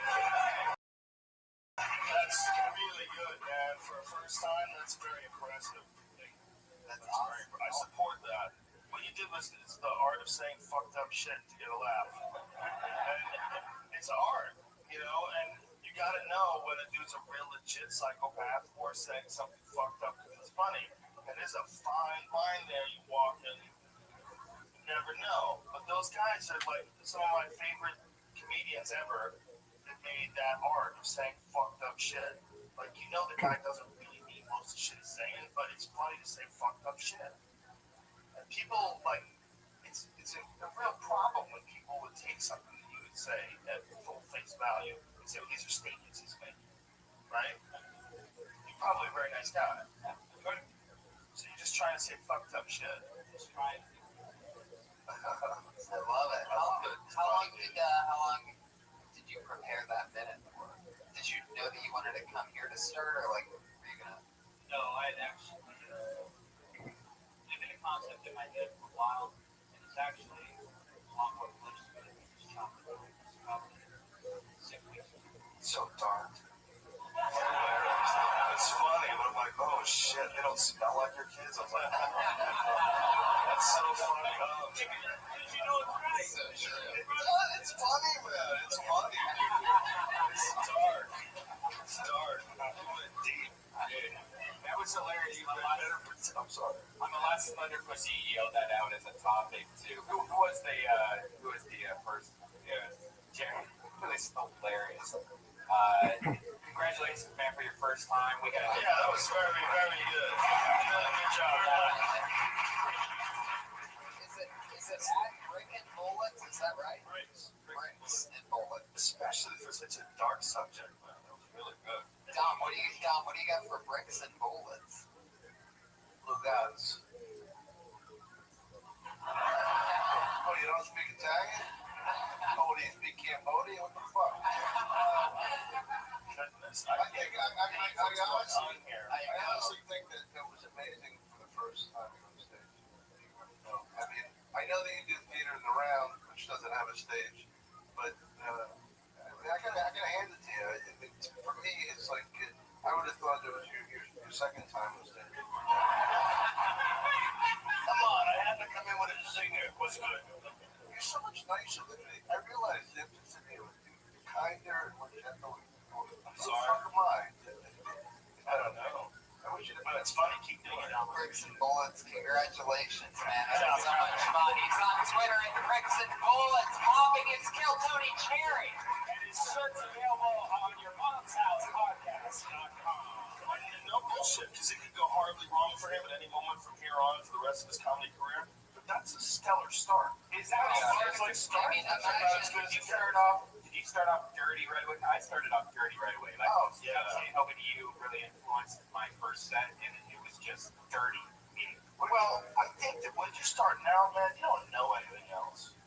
You know about like fingering each other and shit. You're 20 years old. What the fuck do you know? You don't know shit. You're gonna go up there and tell people about life? Bitch, shut the fuck up.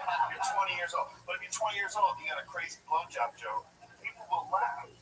And like, you don't have anything else that's really relevant to talk about other than like dirty shit. I felt like my first set though, I felt like I had to go as dirty and as extreme as possible just because of you guys. I guess Sorry.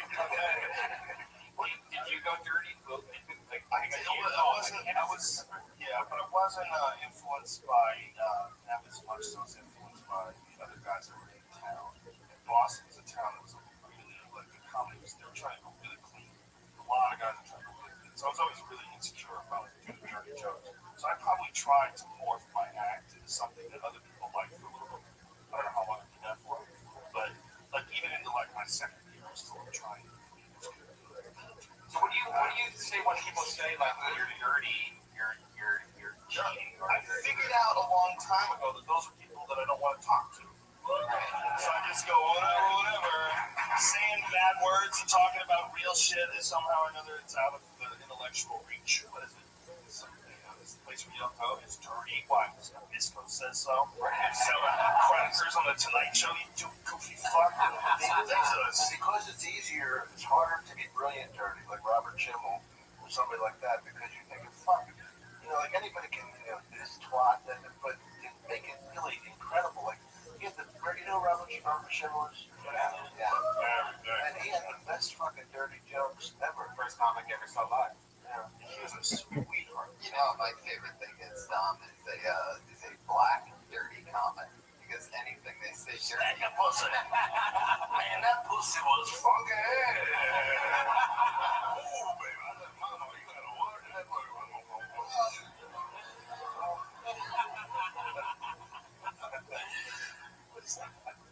At the end of every episode of the show,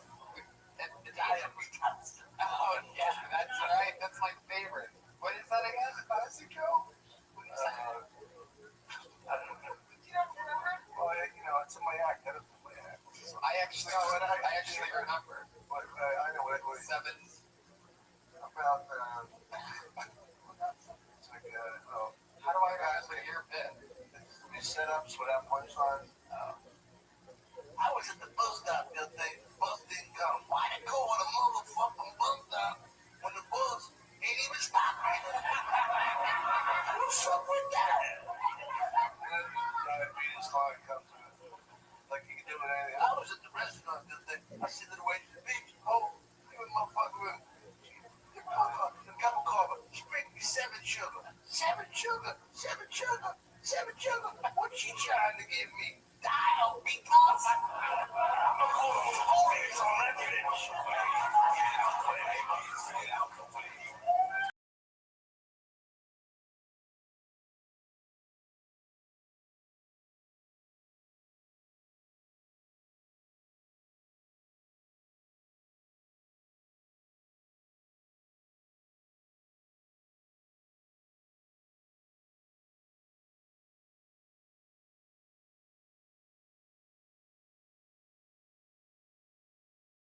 A week, or at least trying to. They're pushing it that They hard. almost have an hour worth of material because they've kind of been it every single week. Right.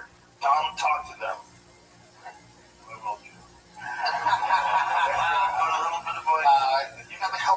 Coming up first tonight out of the two, she went on stage for the first time, much like a couple of guys did tonight, right here on Kill Tony for the first time. And that was many, many weeks ago. She dropped out of college at the University of Florida and stayed out here and said, I'm going to... She was just supposed to graduate just a couple classes away. And here she is, the college dropout, Kill Tony Queenpin, Kimberly Congdon, everybody.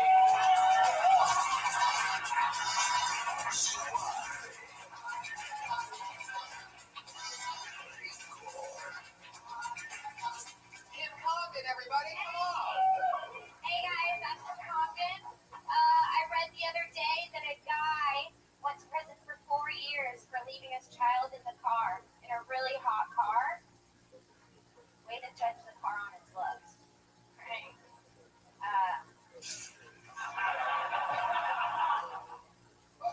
I plan to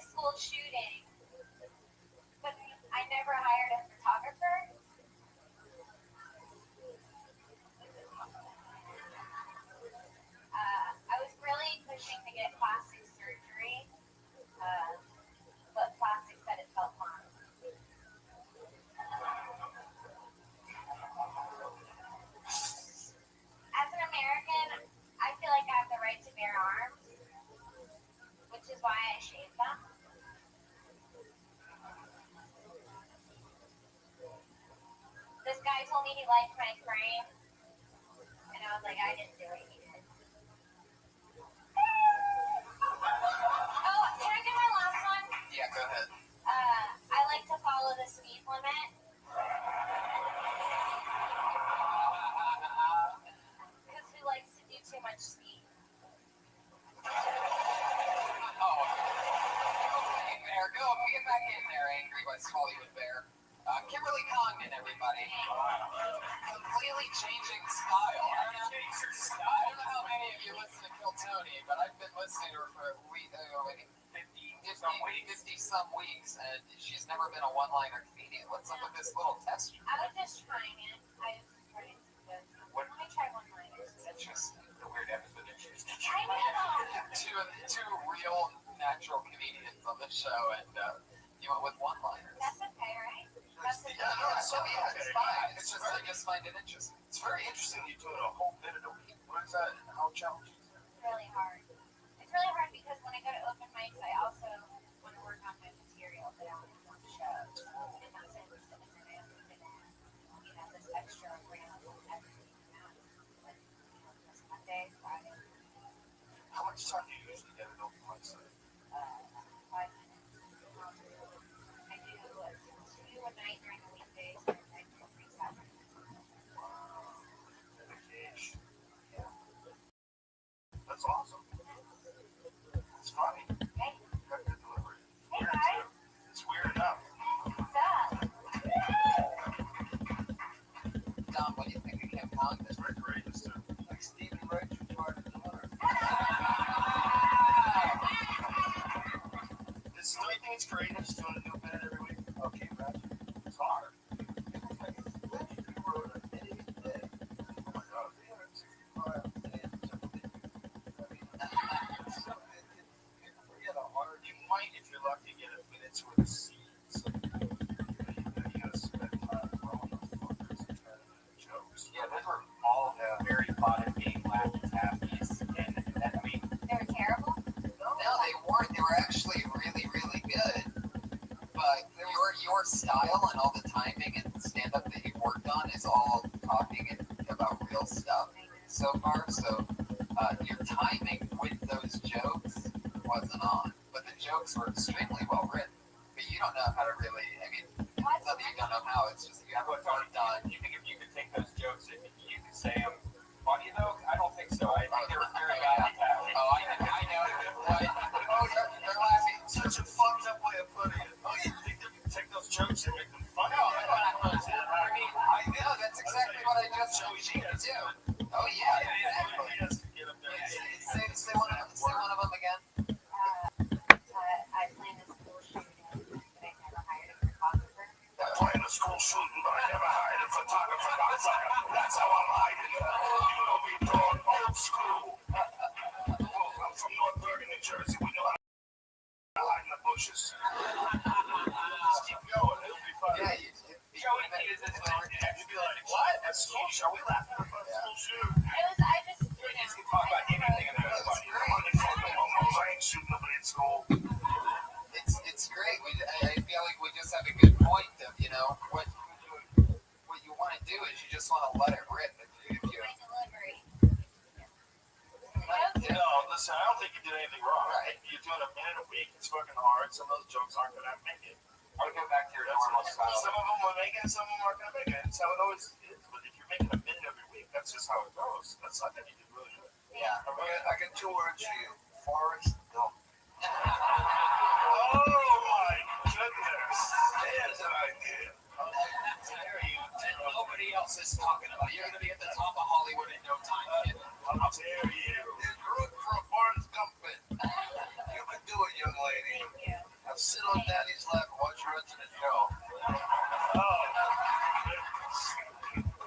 I personally, as a man, am offended by what you did. Well, join us. Privilege. Hello. So politically correct and scary. I can't say anything around you anymore. Let's not fight in front of them.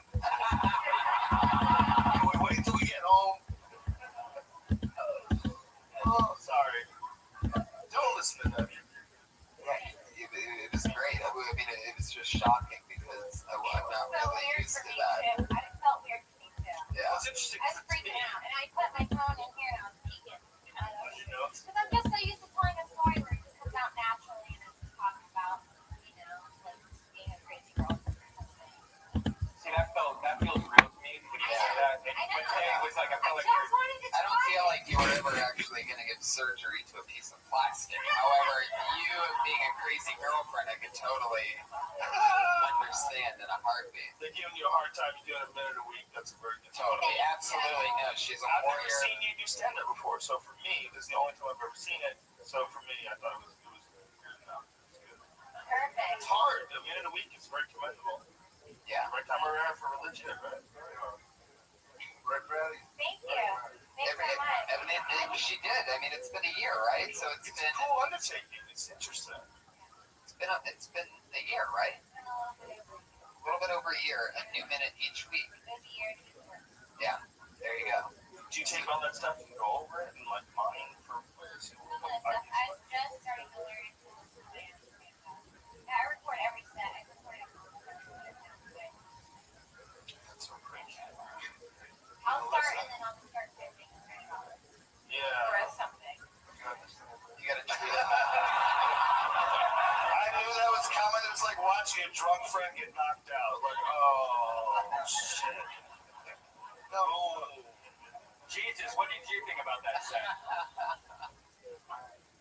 I know I'm talking. Oh, there you go. Oh, I bet he does. That was a callback to BC right there. Kimberly, that was very fun. What do you think about this one-liner thing? You gonna keep rocking it, or I might try it a couple more times. things out?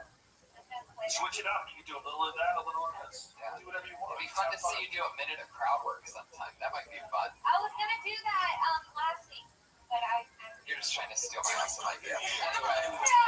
here is Mr. Kimberly Condon, everybody. She did it again. Live from the Ice House for the very first time on Kill Tony. And the other regular and your final comedian of the night, another one of our regulars and favorites.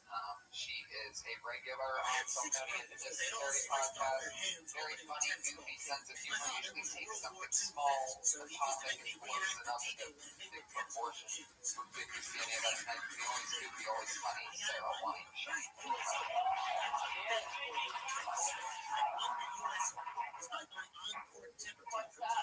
I feel like coffee table should just be called bookstore.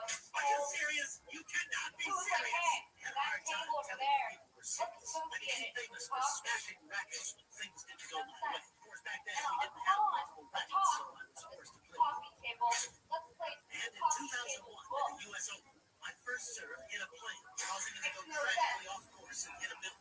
Some people's coffee table books cost more than a Everyone coffee blamed the table. Muslims. My second serve was no better. Who has enough coffee to make it through an entire book? My mother gave me a little. Coffee table books are really just picture books. And who the fuck is letting their kids drink coffee? Yeah, 55 seconds of coffee table.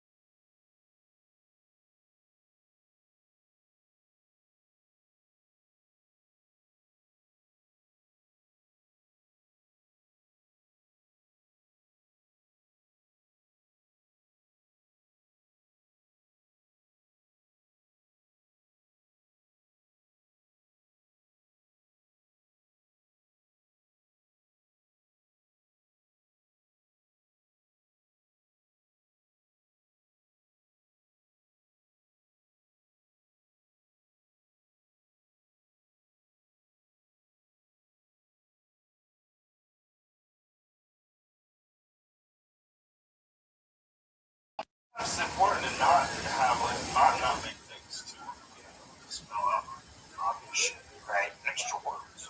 Yeah. If everybody knew what she was saying, then I get it, but I just don't know.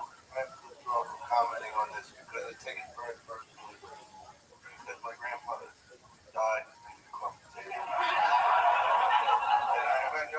joke to you.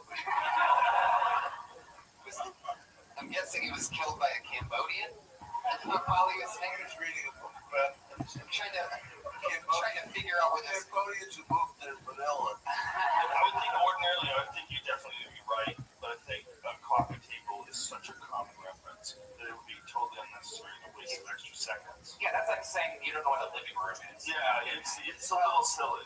Well, I know what you're doing though. You're trying to like. why would the kid be drinking coffee? How It's would not he know what that it's saying. It's a picture book. It's It's a picture book. It's for little kids. Gotcha. Big people read shit. Gotcha. Damn, son. Now I'm all caught up. A picture book is worth 1,000 words. It's hard to do, right? You're doing the same thing. You're writing a whole subject in one movie. It's very difficult. And your way is even more because once you commit to it, then you're fucking skiing down the mountain. Woo! You're not stopping until you hit that 1 minute, right? Yeah. It's one topic. You gotta get it's even more difficult, probably. One obsession. But you know, there's something to that in my opinion, I always love people that take a bit and like bring it out. Like I saw Richard Jenny. I need it. Yeah. You're reading my mind. Yeah. Right? No, for real, right? Oh, no, yeah. I know you guys are laughing, but as comics, Richard Jenny was a guy who I don't think gets nearly enough credit. He unfortunately killed himself a couple years back. He suffered from depression, but he was a great I saw him in the late 80s, the early 90s. The comics would go to like where he was sitting back there watching.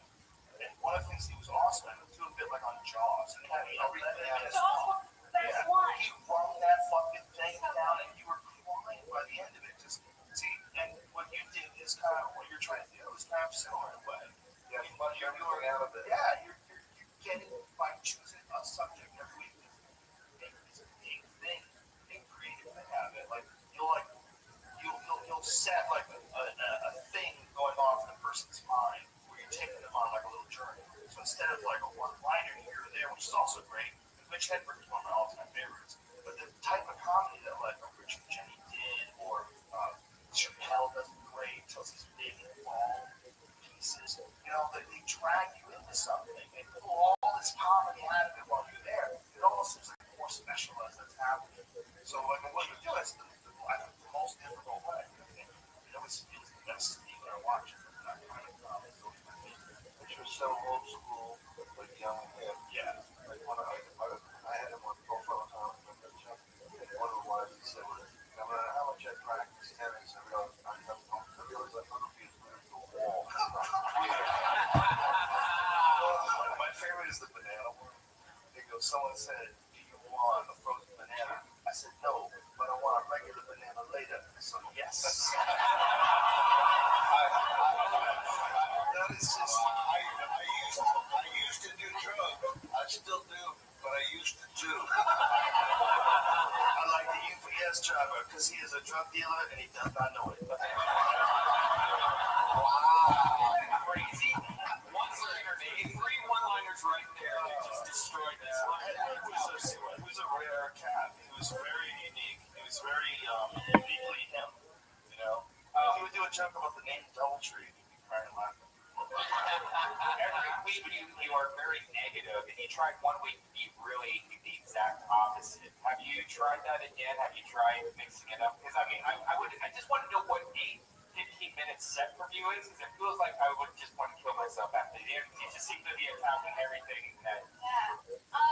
Well, no, because even my positive set, there needs to understand what I like really negative. Right. So, like, for me, if I feel fiery about something, then I'm excited to talk about it. What the fuck is this coffee from people? Like, that's what excites me, which is kind of crazy, but, like, I don't really see myself, like, talking about rainbows and, like, family time. Yeah, but do you take all these random objects that you hate, like crock pots and tacos and stuff, and join them together?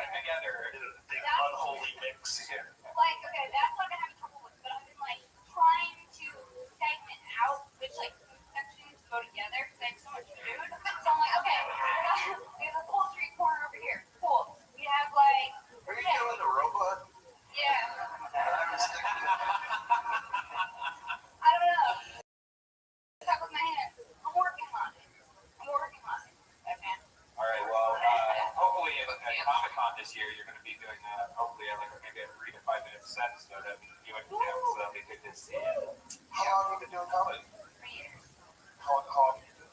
I try to get up like 3 times a week. That's awesome. It's look, you're doing it in a very difficult way. To do it on in the internet, on a television show, do a minute every week. It's very brave. Both you guys, very brave. You know, and you know you can that kind of style. What you're doing is attacking things like coffee tables. It can be hilarious. The more ridiculous you get, you just gotta get real ridiculous. Yeah. And it's one of those things where the people will catch on with your cadence and your timing and your style as the years go on. You know what I mean? So if you just keep stockpiling stuff the way that you do on specific topics, by the time you pop, you're going to be able to kick out a crazy amount of stuff. Yeah, because you can fucking hate everything. You gotta fuck tricycles. I'm tired of tricycles. And your audience who knows your style go, oh shit, tricycles is the next thing. Next wine shank hit. What's fucking next? Oh, you know what really irks me? Love seats. Nobody's loving on them. Am I right? Madison Square Garden and Sarah Wineshank.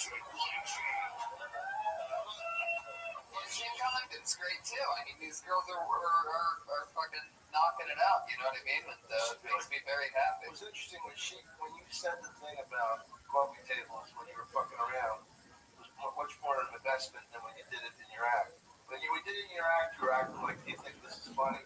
When you said, you know, what the fuck's up with coffee tables? I mean, even that is like so ridiculous. What's that? I sold it more when I said it. Well, it was real. You admitted more to it because you were like, you know, it's like. That minute, I'm not trying to blame the minute. I respect the minute so much. It's been good to me. Where's that bear? Where's the bear? No, she's totally making sense. Yeah. I She's totally making sense. It's hard. It's hard as fuck. Wait, what are you talking about? He's talking about coffee tables. Yeah, and he's They're like, annoying. yeah. Sarah Wineshank, thank you so much. That was Kimberly Condon and Sarah Wineshank. Kim's on Twitter. And Kimberly Condon and Sarah's at Princess Shank, SHENK. Did you imagine you have to do that every week? Just 1 minute. It's very hard. I just like the idea of an investment in something that is so trained and meaningless. You're like, you know, I think there's world fashion, I think there's one of the Asian world. The fucking coffee tables really piss me off. You know what I mean? Like to take it from like anything so ridiculously unimportant. I think there's so much keep going. There's more there. Imagine how funny she must be like. Sometimes not even at a coffee club view. If she's a guest at somebody's house, guess what's going to be there? A coffee table, a crock pot, corn on the cob, there's poultry. I've seen her talk about so many different things. At least 20 of them food. Can you imagine dating her now? Dating her and she's just going off on you about everything that you're doing. Listen, Cupcake, I've been dating you, no fucking picture. Yeah, that's not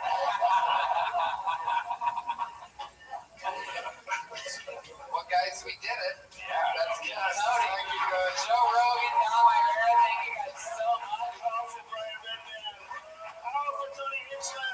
Thank you so much for being on.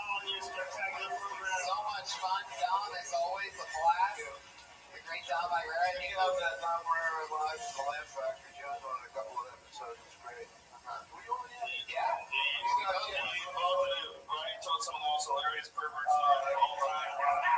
That was a classic episode. I enjoyed it. I did it while I was in my office. Yeah, we've all been on it. You're at Dom Irera on Twitter. I love this. Joe Rogan. I love you, Dom. You're one of my favorite comedians, and I'm glad that you made it out today. Yeah, it was You need to get a GPS. I just want to say that Dom Irera became my friend when I was a scrub, and he was super cool to me way back in the day. I paid to see Dom Irera before I ever did comedy. So becoming friends with Dom Irera, like when I was just starting out, was like one of the coolest things that ever happened. I totally agree. You did say dying.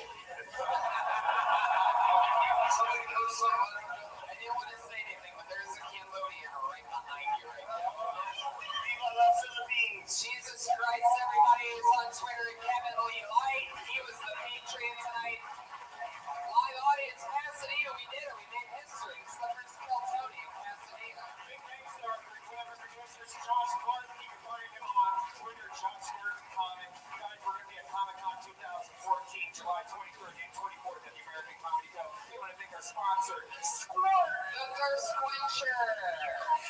Hey, guys.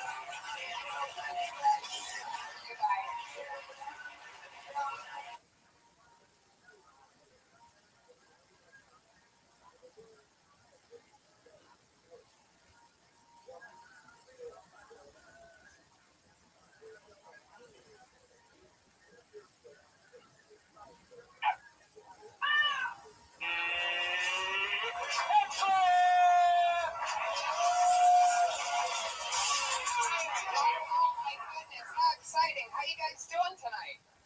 What's up? So many comedians there that ignored that question because they hear it so often. Comedians, how are you guys doing tonight? So proud, so much energy. Probably because we have a new sponsor, everybody. That's right. That's right. We'd like to officially re-announce that our newest sponsor is Diet Squirt. Since 1938, the caffeine-free thirst quencher. So Diet Squirt, we appreciate you guys. Less than 1% juice, no calories. It's true. Slightly less than 1% juice. Yeah. No calories and low sodium. Squirt, a refreshing beverage since 1938. Oh yeah, some shuffling going around.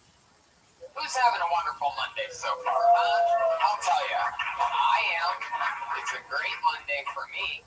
I had a crazy job offer happen that the 12-year-old me would love for me to take. I can't talk about it just yet, but that's going to be something in future episodes that I'm going to talk about. It's the job opportunity that I'm hinting at today. All right, now you have already told me about this, and it's crazy.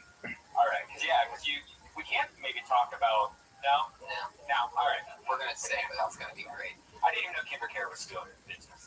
Yes, great job offer from KinderCare, the good makers of KinderCare. Goes delicious with the Diet Sprite. Yeah.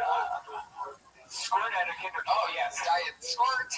We do not like Sprite.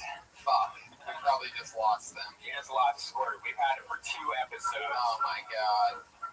Yeah, so we just wanted to let you know Well, I tell you what you can't do with Sprite. You can't mix it with tequila and make a margarita instantly. Oh, you told me this last week and I almost threw up in my mouth. A margarita made of squirt and tequila. Yeah. Have you really had that before? Oh, I'm addicted. Let me drink that by round of applause. There you go, Brian.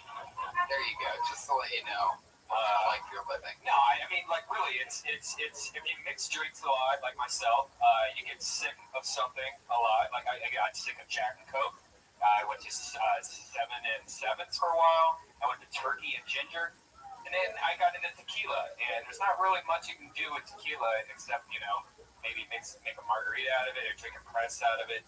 So my Mexican friends told me to... Your Mexican friends did not tell you to... Yes.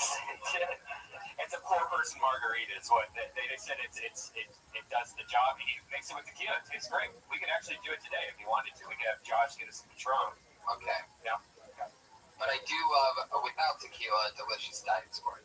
Anyway, it's a crazy Monday here, guys. You guys know what we do. We always have a bunch of comedians come on, and I do a minute, and some of the future comedians of the world and the universe, some of our favorite rising comics. Sometimes it's a brand new person. You never know what's going to happen, and I always have 2 amazing guests that come on and talk with the newer comedians, and it's always fun. But as well, we always have every week a brand new head of security to keep us safe here on the stage. This is this guy's second job keeping us safe.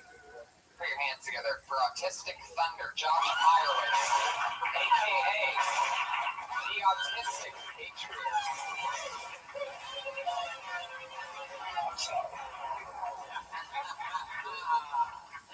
Can you imagine if, like, the Iron Patriot really did do that? He just, killed all his enemies and then apologized. It is true. The Autistic Patriot gives more apologies than any other superhero. You're really filling that suit out, huh? I think you're the first one to not have a lot of extra slack. That's fun. What diet is that? You sound really excited.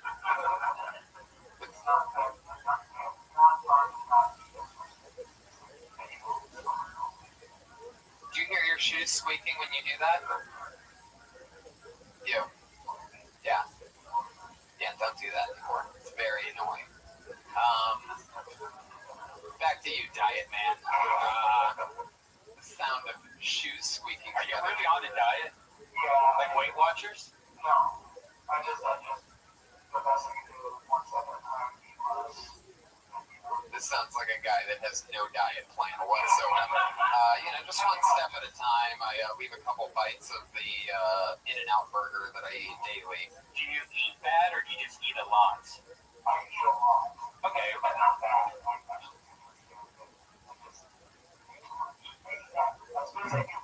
What did you eat today? Tell the truth, by the way. It's going to be much funnier. Oh, yes. I almost forgot.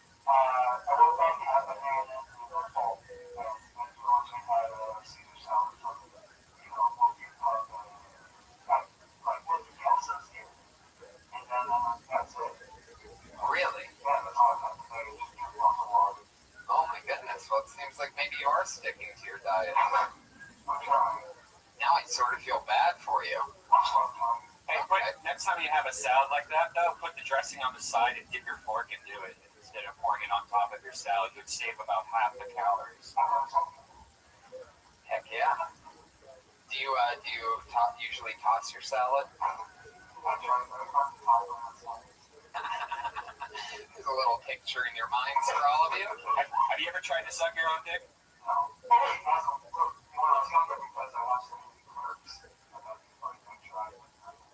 Probably not even close, huh? Were you Did you at least nibble on your bush?